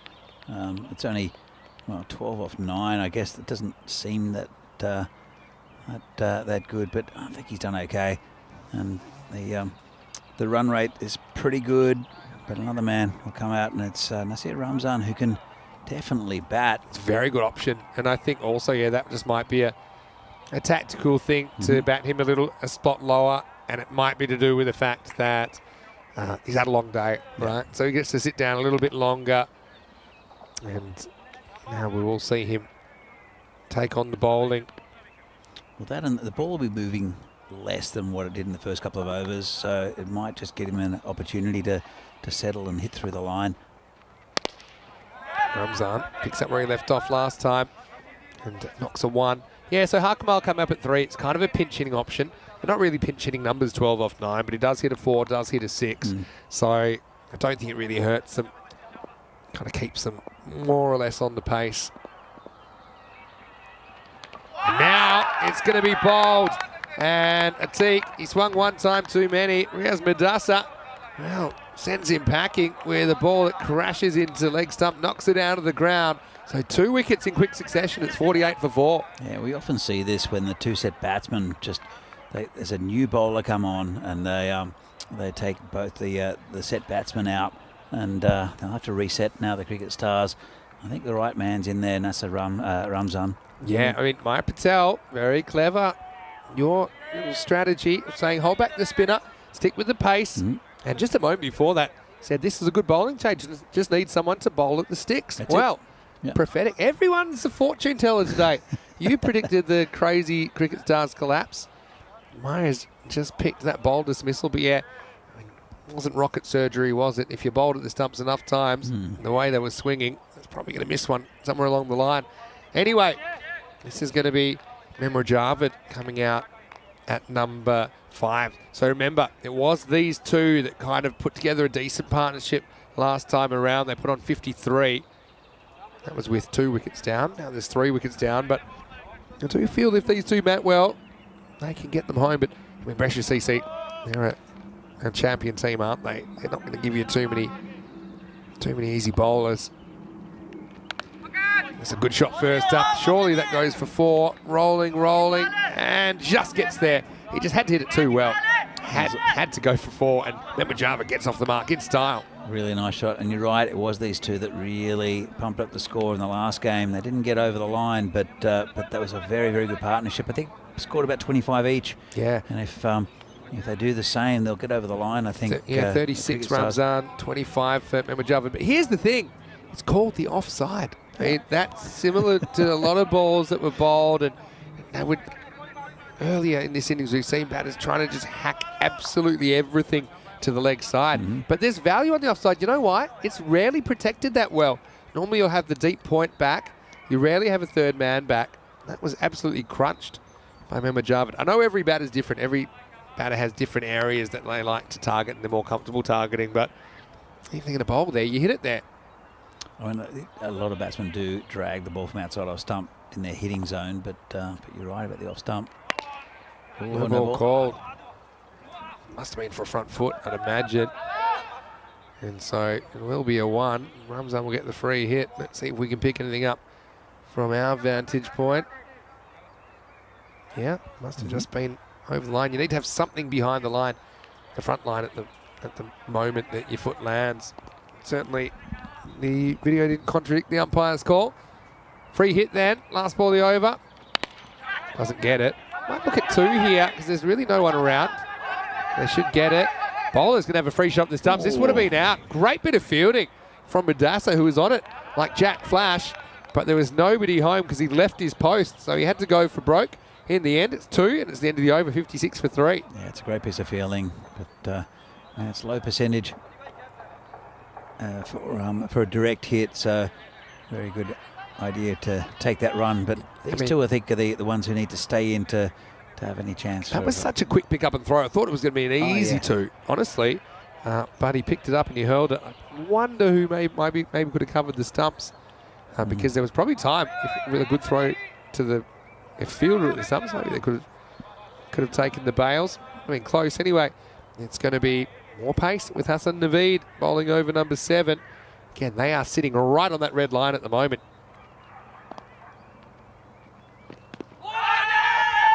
No, but I just thought something we've never, ever had, even though once we had 2 golden balls in 3 matches, but that was over separate days because it was a night series. We've never had 2 golden balls in 1 day. And right now, just have a look at that required rate, 9.39. It started at 9.3. They are tracking at the exact rate required. Could we get a double golden ball madness day? If these two stay in, I think we're pretty close. They're both good batsmen. Push and run. Yeah, 2's another on. Emad with a rare throw at the ball. Tries to kill Naveed. But Naveed says, it's all right, I've got you. And he blocks it. Keeps it to 1. Yeah, it's tense, isn't it? It is tense. There's a mystical air about this game. It's not been great cricket, but it's still a very, very even contest. Yeah, that's true. It's like watching two teams tied down with some weights go at each other, but it's close. Oh, this one cuts back and goes between the batter and the stumps. Wild swing from Jarvid. It was a wild swing. Oh, that was so close to the leg stump. Anyway, 35 of 21, 10 and over. Yeah, I do Juicy. think, yeah, keeping the same batters there for a decent amount of time is important, isn't it? Try to see if they still come. Dipendra Shekhawat, haven't seen him yet. He's pretty decent. There you go. Fair bit of bat on that, but he might have picked out the field and he couldn't see it. In the end, he throws a hand down at it. Imran Naveed. And I guess it's good fielding. I mean, you can't catch what you can't see unless it's a virus. But let's have a look at it on the replay. And he's good enough to get one hand to it. I think he was blocking the sun with his other hand. Well, he was eventually, but I just think he doesn't see a lot of it. So it was a tentative kind of one. I mean, you double your chances if you get two hands to the ball, not one. Anyway, does stop the boundary. Oh, he's dropped an absolute sitter. Now he's thrown it away and they'll get a run. Well, from bad to worse to whatever's below that for Brescia CC. Just remember this, because they've had several chances to break this partnership. And let's see what he does wrong here. He doesn't really get his gloves in a great spot. And then compounds his error. I've heard of quick singles, but that's taking it to the extreme. Yeah, he didn't move his gloves at all. He just dipped on him at the last minute. Yeah, didn't really get the pinkies together, which is kind of the correct technique. Didn't really get it inside, in front of his eyes either. You see his name. Last ball of the over. Went away. Should be two here, but you're going to have to hustle. Nah, pulls up too quickly. So, game on. End of 7 overs. The score is 61 for 3. You know, they've got... That's tough with the keeping spot, but it shows you how important a spot it is. Anyway, next we'll have a look at what's coming up tomorrow. It should be a really good day of cricket with Ginna Brescia, Fresh Tropical, Albano and Jandra Brescia all here. I mean, 4 really good quality teams. Albano and Fresh Tropical and Ginna Brescia made the Super Series last year. Yeah. So 3 of those 5 teams. And you've got Jandra Brescia, who currently are 3-0 at the top of the ladder. So join us from 7:30 a.m. GMT, 9:30 in Central Europe, and 1 p.m. in India for more action right here. As this is going to be a wicket to start the over. Raz Mudassa is on a heater. He's got 3 wickets now, and he removes Mahmood Javed, who started with a bang, but he ended with a whimper. It's 61 for 4 in the 8th. Yeah, Mudassa's been bowling well, and that's just been chopped down onto the stumps. And just as well, because I think he bogged down the innings a little bit for Brescia CC. He scored, and I think with that 6 at the end, he scored 12. Yeah, he got about 12 20 off or 16, something. I think. Yeah, a bit more than that, I think. But look, we can have a look. We can check it. But nah, we don't have to, but I will. it was up until that 6 he scored off the second last ball he faced. Yeah. It was a bit dire. You're right, it was more. It was 17, 12 off 17. But I mean, the trade-off of taking 3 for 9 is a pretty good one. Here is Shekhawat that I mentioned we hadn't seen with the bat yet. He comes out at number 6. And I was just thinking, tomorrow I think might be your day off. Is that right? No, No? What day is it again? Thursday. Is it Thursday tomorrow? Correct. Well, actually, I think Thursday might be your day off. Yeah. Thursday's my day off. Yeah. I think so. So that tomorrow is Thursday. Is it Thursday already? Yeah, I know. Can you believe It's it? my day off. You threw me there. I threw myself. Yeah, I just occurred to me then. Of course, then we'll be together on Friday. I've got a little bit of a break over the weekend, but I'll be back week 2. So you're fending for yourself over the weekend. But any ideas then? Oh, you go. Get a run there if you're quick. Oh, have to be really quick though. And now we've got overthrows. Well, this could be a 6. It is a 6. Or is it? No, it stops. Wow. Oh, no one run out now. I have no idea how many they ran. How many did they run? And how did that not go to the boundary? Wow. All right. I demand a recount. Here we go. All right. So there's 1. Then bounce off the bowl. They get 2. Benny Hill they show. get 3. And I think that'll stop. he wants 4, and he would have got 4, but the final count is 3. So a rare 3, and that's where the umpire has to hold up 3 fingers and work out what's happening. So, I mean, that's crazy. I suppose in a way they give away 2 runs, but they save 3 runs, what it might have been. Oh, I love it. Oh, classic ECN. All right, let's get back to it. Madassa bowling well, even though he unfortunately conceded a couple of more runs than what was hoped He's for. bowled him. So there you go. It's going to be Shekhawat that goes next. And, well, an unusual stay at the crease to say the least. But it's just a cracker of a ball from Madassa, who's got 4 for 13 now. He's on a 5 for. No real foot movement. Perfect Yorker, though. Yeah. Got to say, even if you did move your feet the way you meant to, I don't know if you can catch up with it. You're a big LB candidate, because that crashes into the base of leg stump. 65 for 5 now. And well, Cricket Stars once again losing wickets in clumps. This is Shiraz Afzal to try and save the day, coming in at number 7.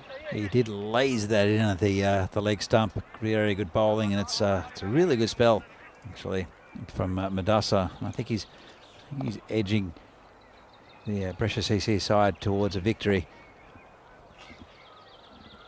Okay for time as well. Oh, yeah, steps away Afzal. So, the poor Ramzan, he's left holding the baby again, isn't he? He'll face up in the 9th.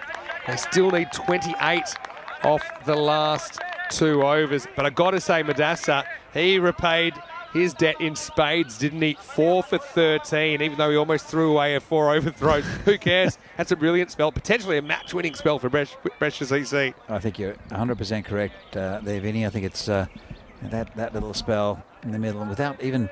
I think Sajjad has only bowled 1 over, isn't he? Yeah, so they have gone this strategy of holding Sajjad back. Look at the topsy-turvy nature of this innings as well. You can see they kind of edged ahead, but with the addition of the bowler there, there's Madassa, former Pac Lions Getty player.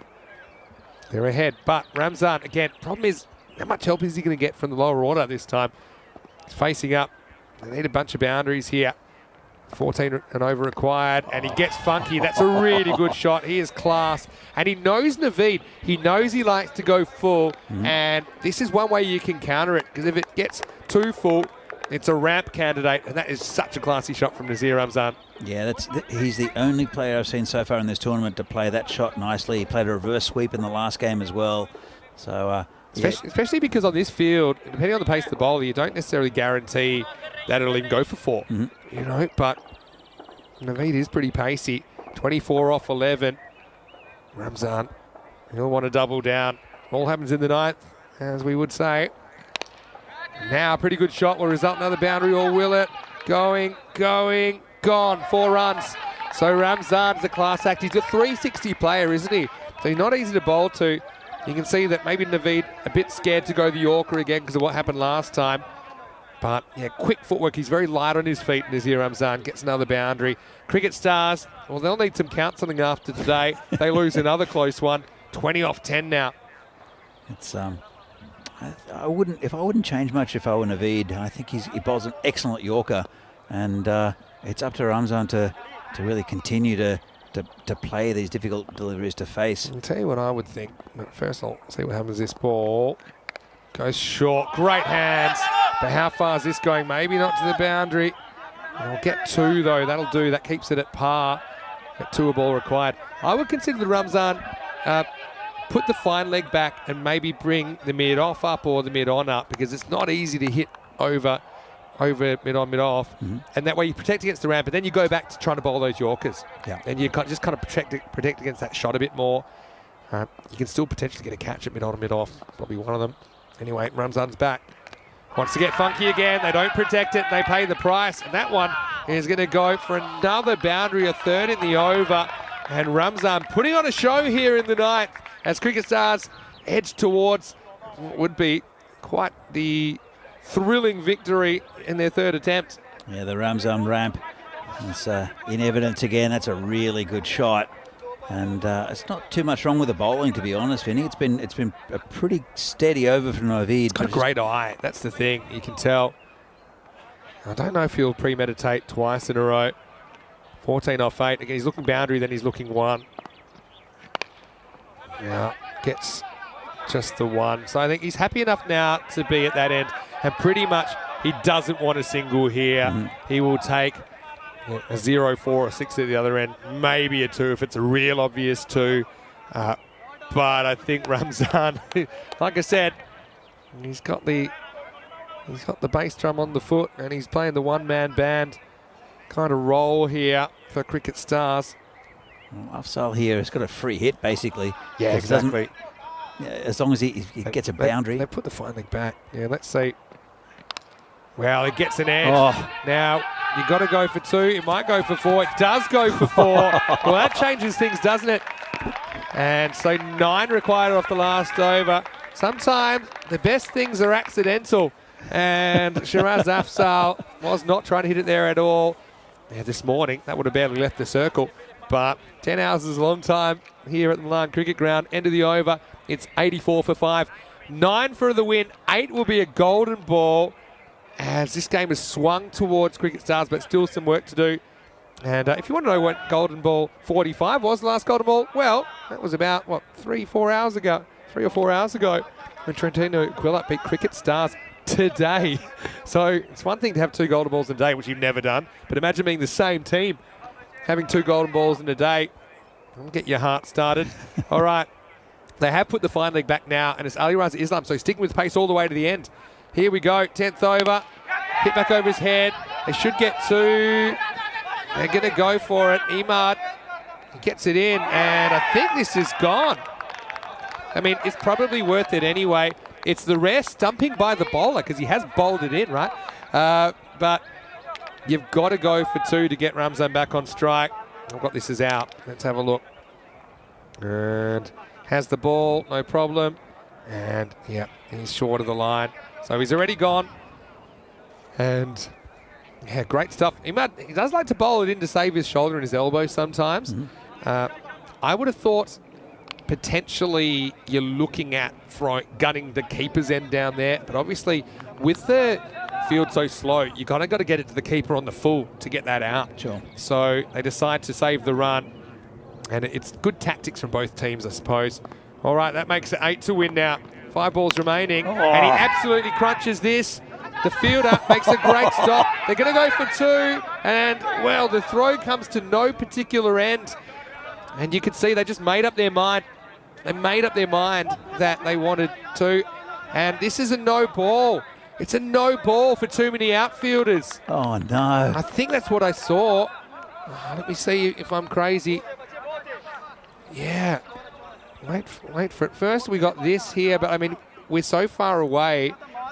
Don't know if you can make a call on that boundary stop. And then, yeah, you could see they'd made up their mind. They were going for 2 no matter what.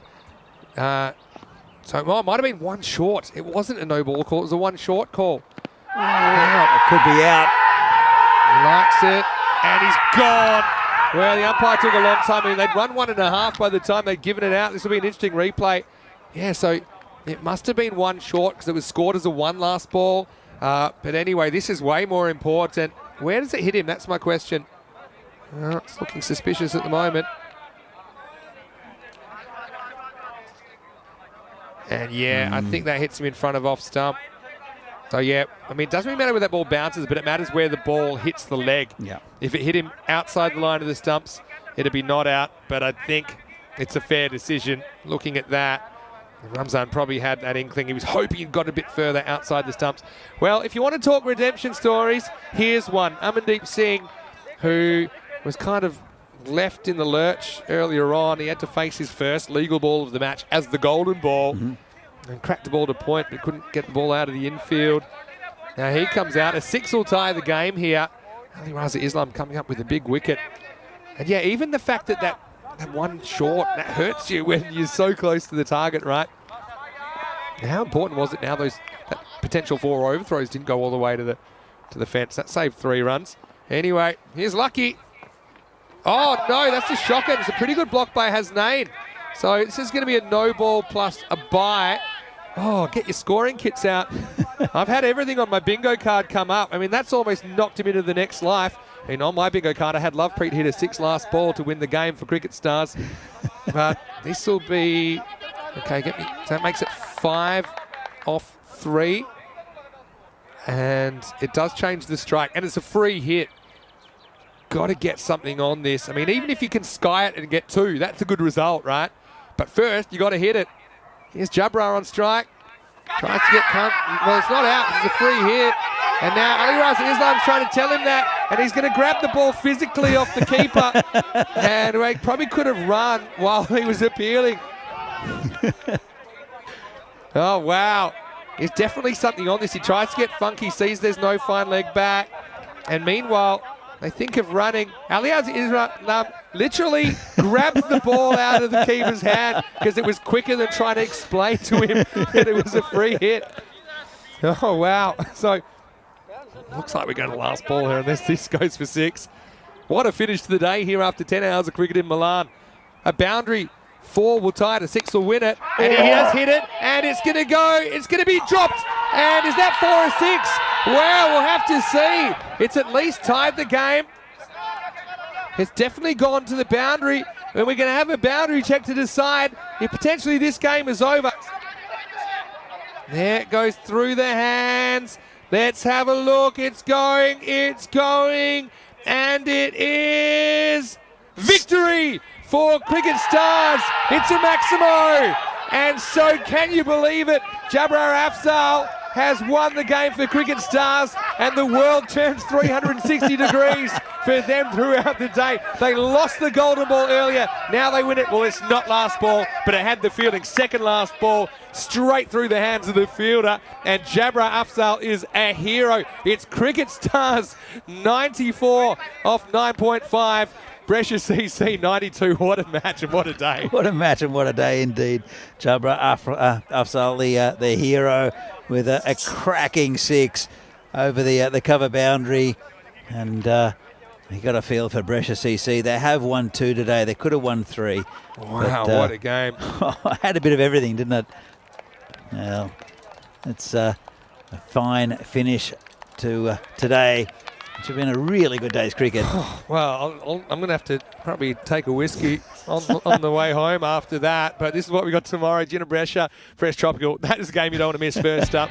Also, we'll see Albano. We'll see Janja Brescia as well. 4 really good teams. Join us for day 4. I'll be here. Danny will have the day off, but he'll be back on Friday, don't worry. Starting tomorrow, 7:30 a.m. GMT, which is 9:30 in Central Europe. It's 1 p.m. in India. Let's roll the videotape. And this had more twists and turns than a length of old rope, Danny, as Cricket Stars, they snuck in with a ball to spare. It was an amazing game, and it was a weird one because there was hardly anything off the bat in the first few overs. There were 2 lots of 5 wides, and then 1 wicket went down. I think this was the chase. He's still breathing quite heavily after that chase, Imran Naveed. No, but seriously, you actually think about the extras and how much they affected things in the end, because it went right down to the wire. And look, there were 16 extras, but it was the manner of them, wasn't it? We had the no ball and 4 byes. We had the 5 wides as well. That was a great catch by Imad Khan. I mean, he fielded very well, as usual. But, I mean, yeah, tactically it was interesting that they went back to pace at the end. I think the Kalab Sajjad's bowled too well to not get a second over. And look, I know they've got a lot of options and maybe didn't want to bowl spin at the end, but he's bowled so well today. Well, maybe they would have gotten away with it. But, yeah, this is a little edge from Kamalu, who was sent up as a kind of pinch-hitting option. Atiq Rahman, well, he did pound that huge 6 he saw earlier, but eventually he lost his stumps, not for the first time today. And then it was a kind of rescue job once again, because Ramzan found himself in the thick of the action, didn't he? And he had a kind of cavalcade of partners. There were a couple of chances that went slipped, and this is just a genuine regulation catch, really. And Ramzan survived that and ended up taking them all the way to the finish. Not all the way, but close, as Mehmet Javed chopped on. But, yeah, then this was the effort from Riaz Madassa that resulted in a bit of chaos and then turned into a long 3.5. I thought it was going to be a 6. They sent it back wow, super interesting. I mean, even the one short, it had everything actually that last over. Brilliant Yorker, that one. But then Ramzan turned it on. He got super inventive, didn't he? He wasn't afraid to ramp. It would be his undoing, but it was a pretty good trade-off. But then I like the way he followed up. He wasn't afraid to go offside as well. He's got all the shots in the book and some that are right up the back as well. That was a nice one as well. That wasn't a Yorker or a full toss to ramp, so to take that off a length. But this was a really important 4 runs as well, wasn't it? As Shiraz Afzal was able to hit that and then sacrificed himself. This was important, I thought, because it got Ramzan back on strike.